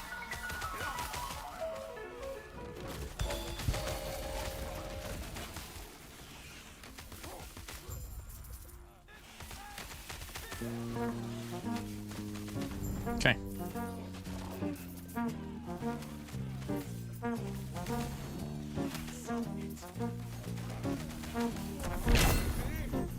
Aaron, how do you feel about removing the shatter room and adding the shatter button? I wouldn't care, but I would prefer it to stay how it is. But I wouldn't care. It wouldn't be like I'd be upset. It wouldn't be a big deal. I just don't like the idea of picking up everything to shatter it. I feel like it disrupts the flow of the game. I don't know.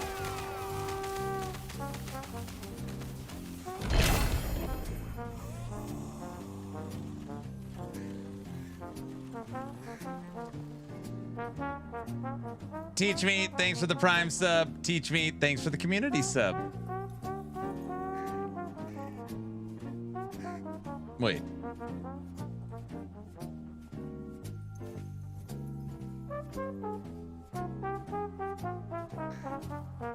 Yes, I gained time.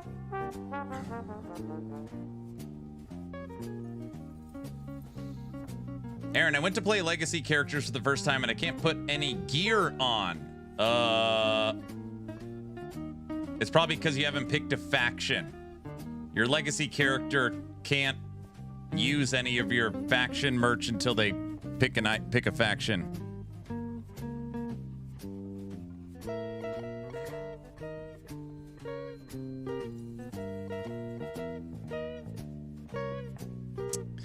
It's funny that humans think they understand time, but we created what that means. This earth is old. I think I would make a shatter rule for the loot filter. You could.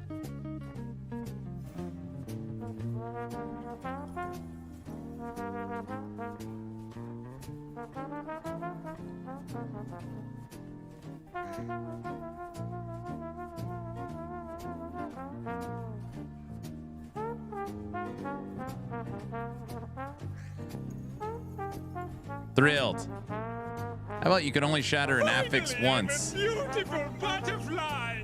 That, I mean, any updates to the shatter rune would be fine. But again, this is something we talked about on the Friday dev stream. Is Mike? I know I sound like a broken record. EHG continues to fine-tune the game. Like really fine-tune the game. You know, the loot filter, the stash, the inventory, the UIs, updating the shatter rune, updating the settings menus they talked about. Mike talked about, we just had a meeting about the settings menu, and we just had a meeting about how we're going to update shatters and how that process is going to look. And I don't know. Aaron, you're in charge tomorrow. Like, the entire team would be working on new skills, new passives, new items, new sets, refreshing old bosses, new seasons, more content. You know, like I feel like, and I know, well, Aaron, those are different teams. The team that works on UIs is not the team that's designing new seasons. I get that. Like, everyone plays a role. But I don't know. I just feel like they're so good at quality life already. Their stash tab, their loot filter, the factions. Like updating the settings menu, which is great. You could update the settings menu, but that's not going to bring back one singular player. Like, nobody. You could literally redo all the factions. You could redo all the settings. You could redo all the UIs. You could redo the entire crafting system. You could all that stuff. It would not bring back one player. Where'd you get that from? Oh, you want to show him? Mia got this. Wait.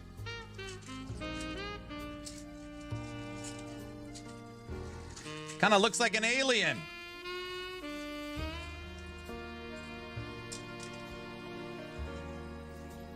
What are we doing?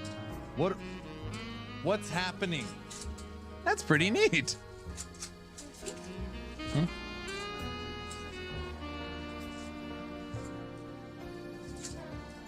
That's neat. I don't want to break it.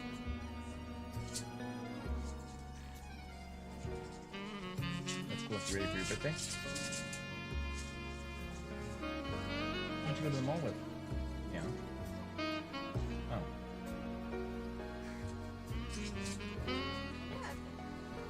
I thought you had already gone. Just got back.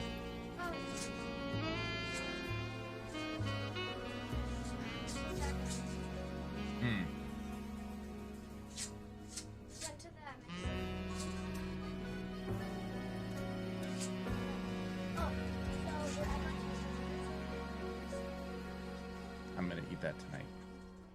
Thanks, sweetie pie. It's Mia's birthday tomorrow. It's an awesome fidget. It is. Definitely alien technology. I might 3D print one of those for my daughter tomorrow. Mia turns 11 tomorrow. Very obvious way to solve the shatter rune. make shatters free at the actual forge. Dude, that has been brought up so many times. Give the forge a function. But then they're afraid that people will pick up everything and feel like you have to teleport to town to then shatter everything. I don't know. Happy birthday. You got an alien device there too, I know. Sorry, the point I was trying to make is that I think EHG has done a fantastic job over the 8 years dealing with quality of life systems for the community. And they should maybe even be a little selfish and stop focusing on that feedback and work on the stuff that people like, brings the community back. So skills, passives, items, sets, content, boss fights, like they need that. Like redoing the shatter system, redoing the factions, redoing the menus, update, like, and again, that stuff is great. It's just, it's like not, that stuff's just not needed right now. So, yeah, that's my take.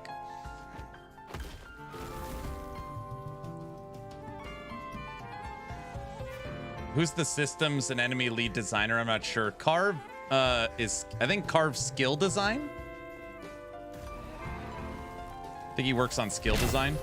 His menus are perfect. Now they're redoing them. They're redoing all of them.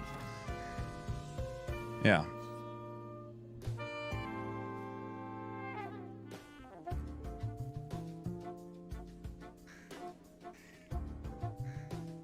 Maybe the quality of life team are just super efficient and dedicated. For sure. Yeah, I mean, that's highly possible. And again, that's why I make the argument that I know that there's different teams. The quality of life team maybe can't support, you know, the other development teams, but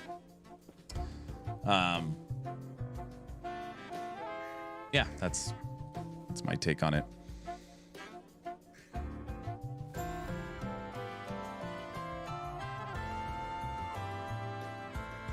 I think at every new character you start gets 50 shatter runes. Done. All right, moving on. Like, that's, I would do something like that, I feel like.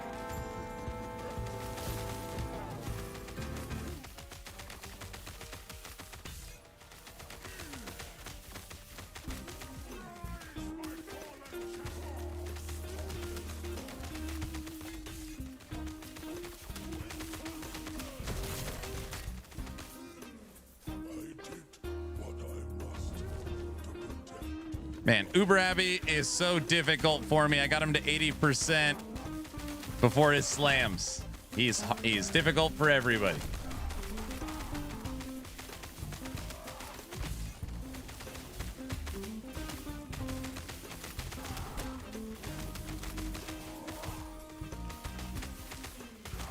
Why even have shatter runes then? Honestly, just take the shatter runes out, remove.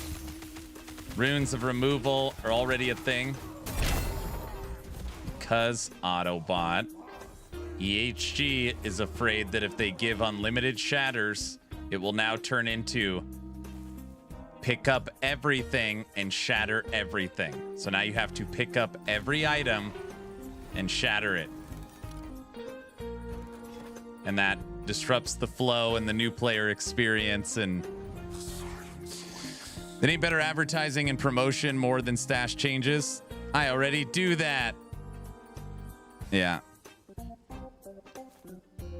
Yeah, that would be worse. Yeah, shattering is tedious. Yeah, so then the optimized way to play would be at the beginning you pick up everything. Or here's your starting loot filter for shattering. So you're shattering loot filter. You know, it's just, yeah, I don't know. I don't like it. People say they're too expensive at early game and you never have enough of them. If every new character started with 20, it just like, sure, it's a band-aid fix, but who cares? You know, I don't know. It just seems like such a who cares situation.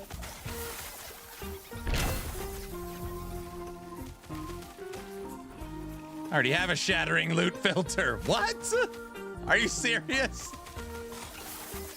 Oh, you just mean like targeted affix you need. Yeah, I know what you mean.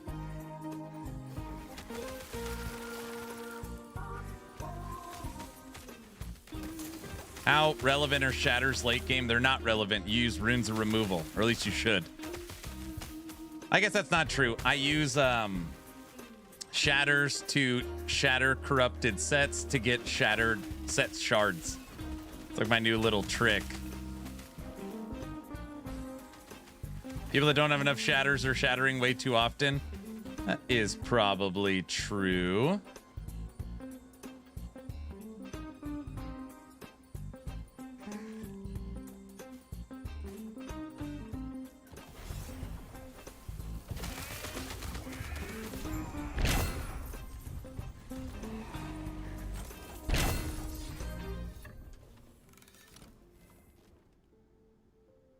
Wait, you don't have a shatter rule on your filters? Oh, brother. I'm guessing that's an MG thing. MG needs a shatter rule? No, I do not have a shatter rule.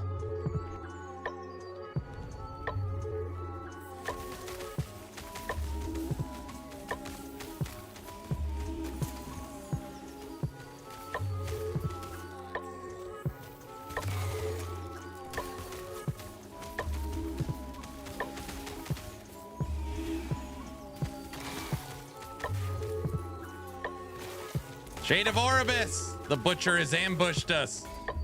Ow.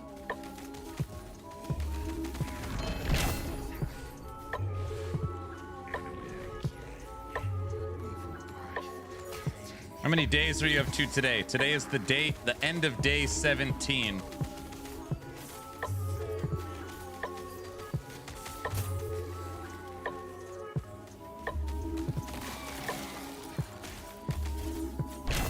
Basically, if there is a shard I am out of, obviously I could just get as many as I wanted, but if I don't want to go the Merchant's Guild route, I would just throw a rule at the top.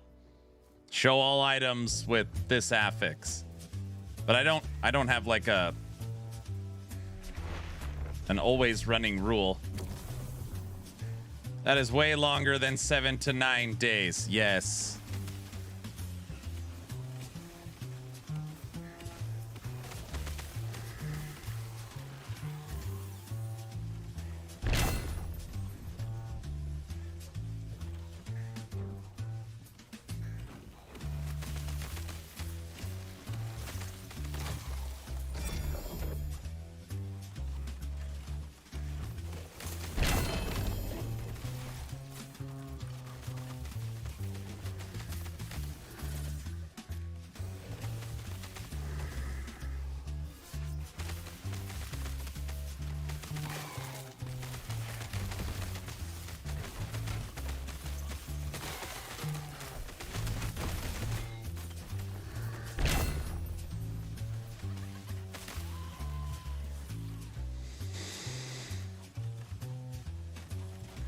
I frequently end up using the shatter to get an affix I want at the end, or at least the remaining affix. Yeah, most people, for whatever reason, miss the rune of removal. You should always use rune of removal before you use a shatter, which is hilarious because you never hear about rune of removal.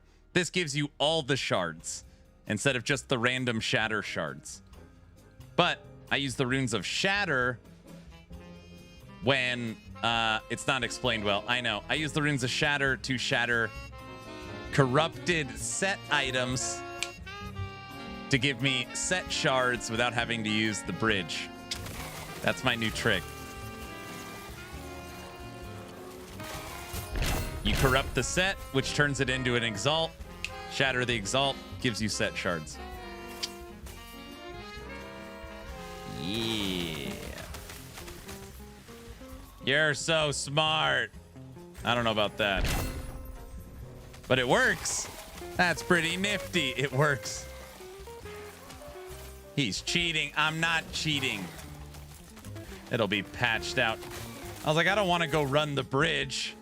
So I just put the set item I want on the loot filter, find it, wait, I say all corrupt the stupid it, stuff. exalt, shatter. All right, I got my shard. Watch. Here, let's see if it works. Set, corrupt, shatter. Hey, look, we got set shards. It works so good. I mean, nothing. I'm not doing anything.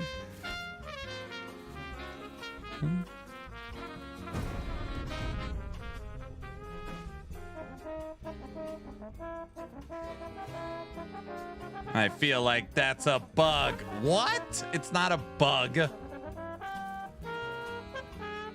It's not a bug.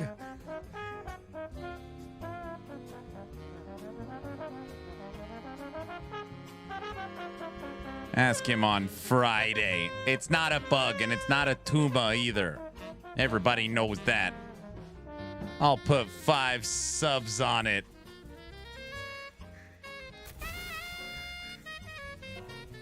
It's not a bug. For Shaman Aaron abuses bugs. Here we go. Now I gotta listen to this. We call it a clever use of in-game mechanics.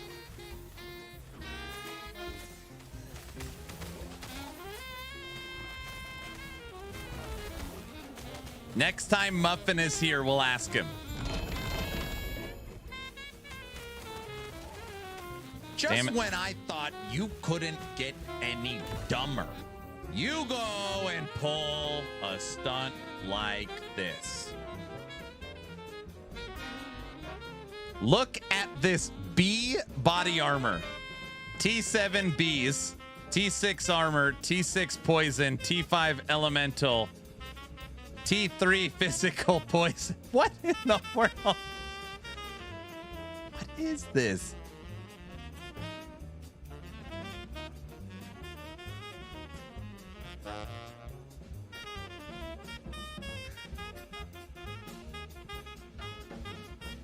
That's a lot of poison res.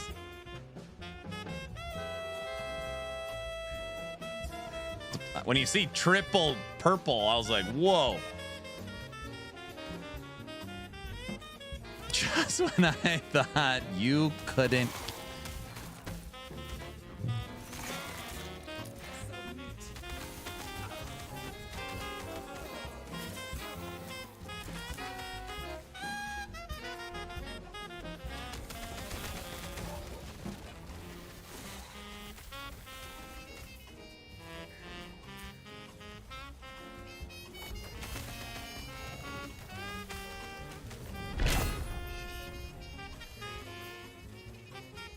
Time to try bees again with that.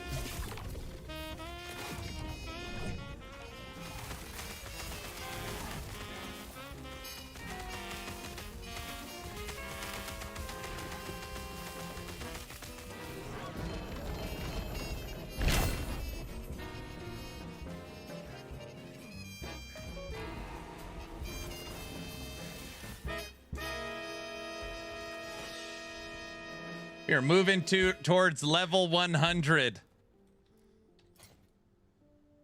All right, we still got our helmet. I still got to make the offhand and to flip the ring. I don't want to craft on this till I know what I want. Got to be very specific. You got an open prefix, and I could seal a suffix. 46.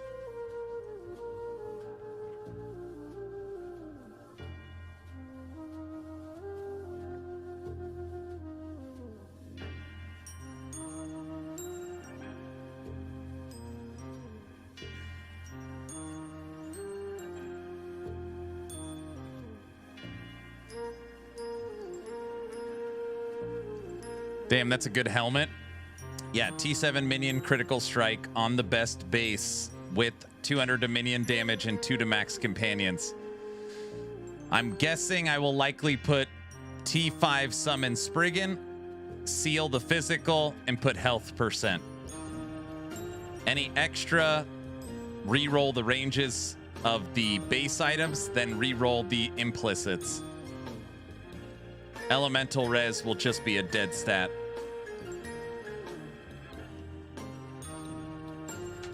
But I'm not sure.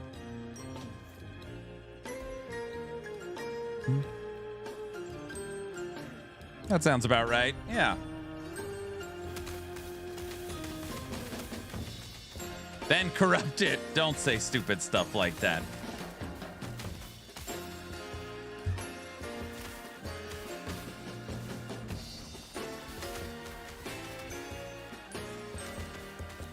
Not going for minion dodge. I don't know if I need it. Again, so right now, I mean, you saw it. I fought Visions of the Observer. Not one minion died on that Pinnacle boss. I don't know if I need minion dodge.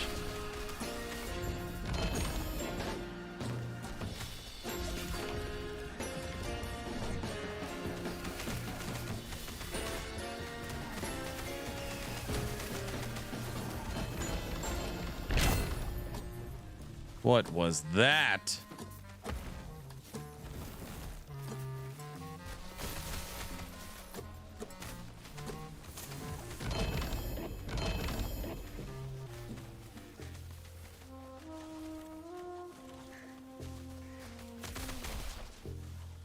Doesn't sound like it. Those are the rules. No equipping if it's not corrupted. Well, it won't be corrupted. I literally cannot get a corrupt to go through. Not like even hitting the affix I want. I mean, not brick the item. 7 bricks right now we're at today in a row. 7 bricks in a row.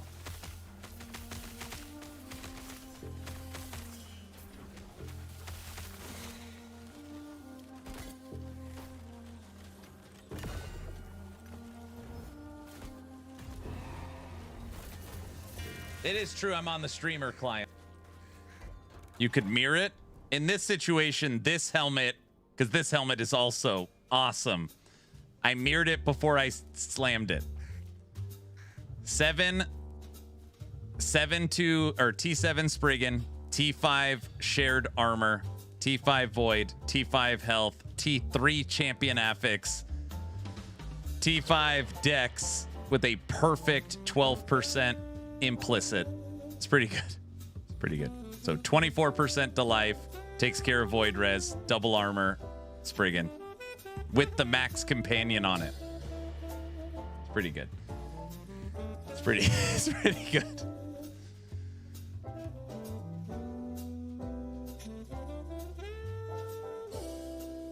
That means you're due. So hit the helmet. The problem is well, this helmet is one of a kind, so if I slam it and brick it, the whole build would be up in smoke, but I'm not going to consider bricking it until it's crafted.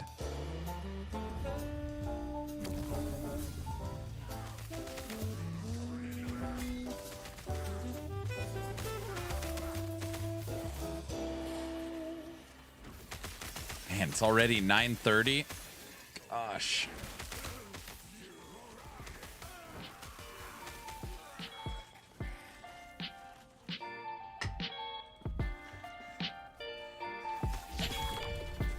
Hey, Knighted, I'm not gonna lie, that's how I felt.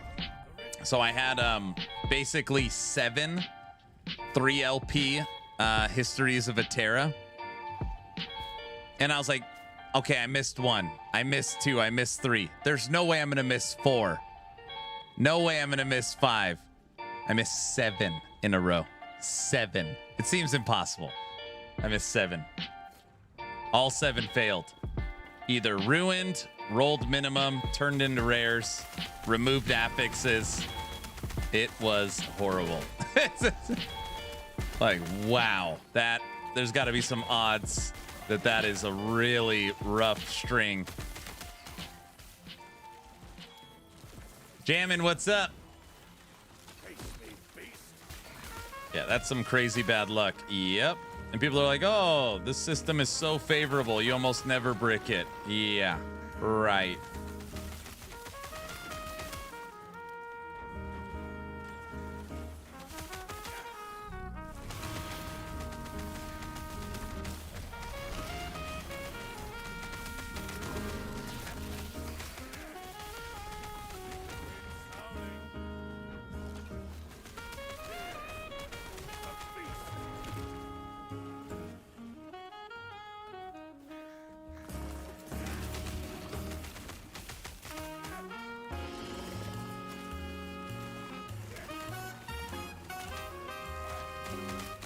What's the percentage of a bad outcome? 25%? Is that what it is? It's got to be higher than that. I don't believe that.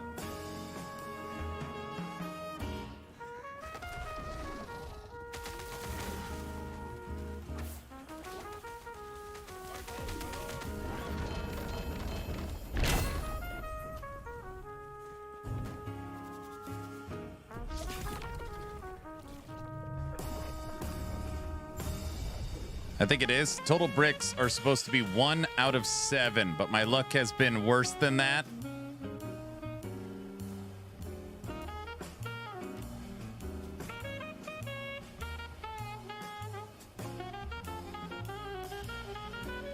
Bad outcome is 50%. Good is 25. Excellent is 25. Oh, so you're saying it's a 50-50? I have been at church. What did I miss? The clock seems to have gone up. I have not paused the clock one time today. We have currently streamed for 12 hours. Clock is at 5 hours. Yes. Yes, treasure hunt has been claimed, Matthew. Naked America got 6 corrupted mods on an Oculus of Ruin.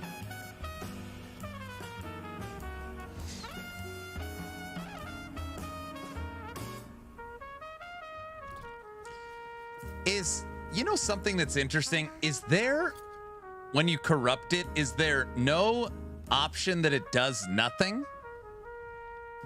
Like, no bad outcome, no good outcome. It's just now corrupted. Is that...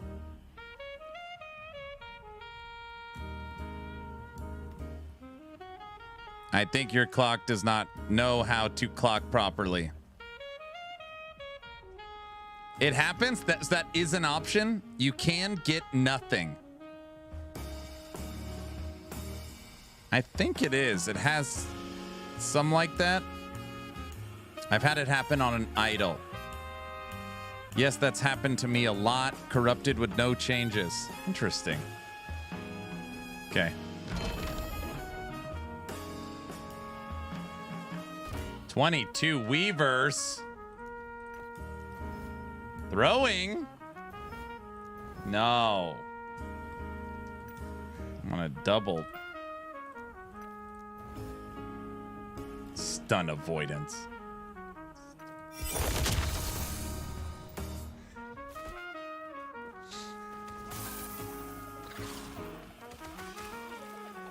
I see more full bricks than nothing else. Yeah, I mean, again, today was my worst day gearing wise of the season for sure. It was like, oh man, it was really bad. It was really bad.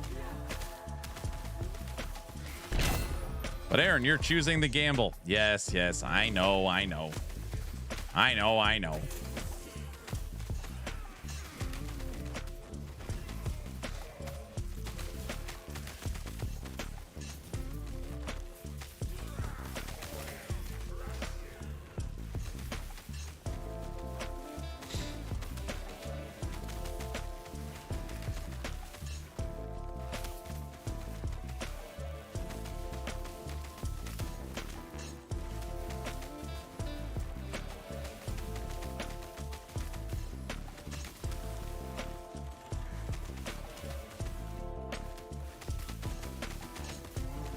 Is there a totem that makes beehives? Swarmblade can make locust hives, whatever the hell they're called. And there's a cosmetic to turn your thorn totems into poison things. These.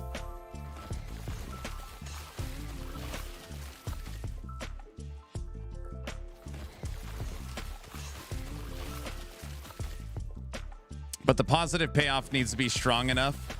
So for example here, I stopped corrupting him because I was like, what am I doing? So like my Reach of the Grave, I want minion spell, this is perfect, and fire penetration. This is 1% off of perfect.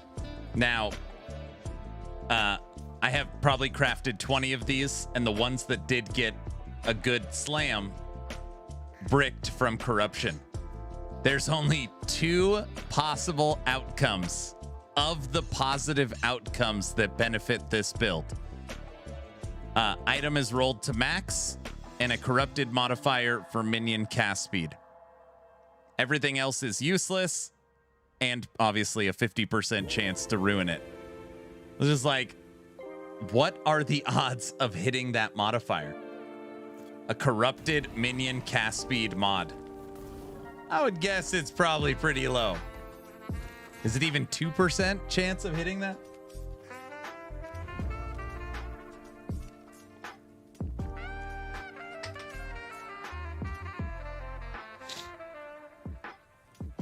Even lower? It's probably 0.5 to get the mod you want.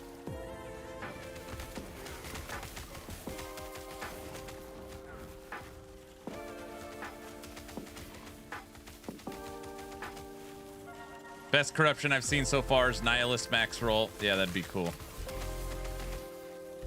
What up, Aaron Wonder? What up? I've corrupted all of my Ominises and Nihilists trying to get that.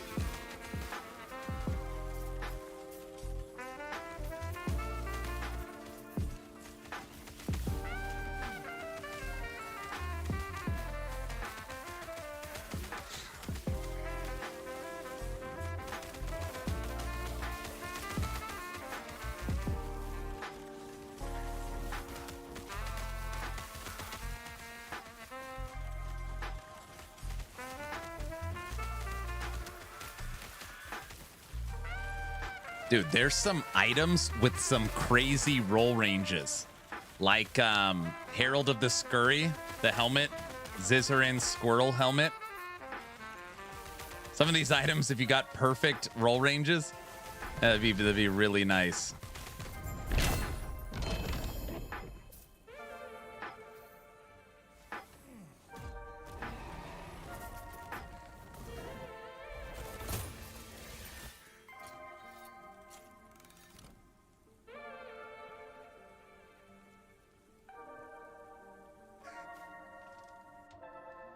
Aura of Decay area, poison resistance, spell damage. How interesting. Some of these idols are interesting. That one I want to keep.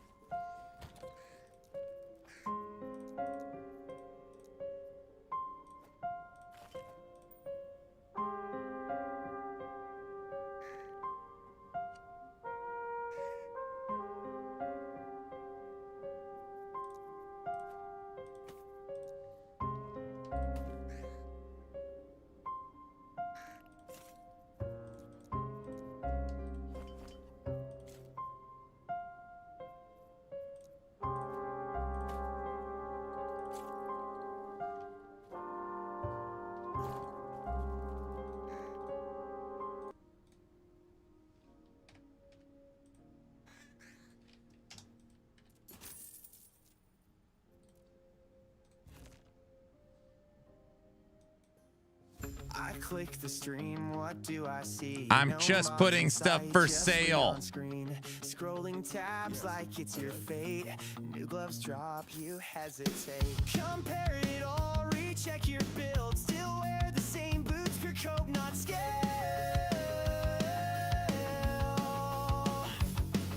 Stuck, re-rolling gear again. This ain't endgame, it's just pretend.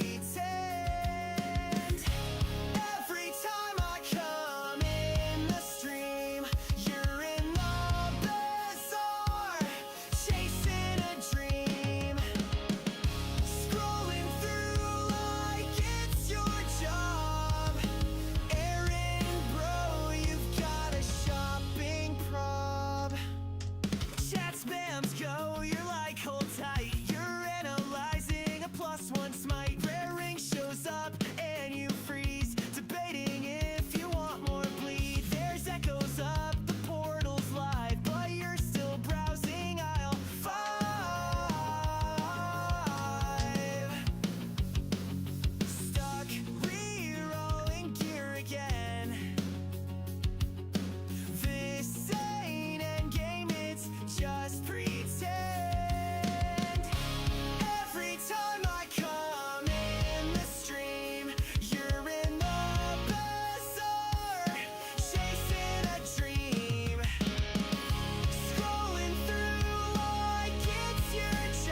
Night, Bob.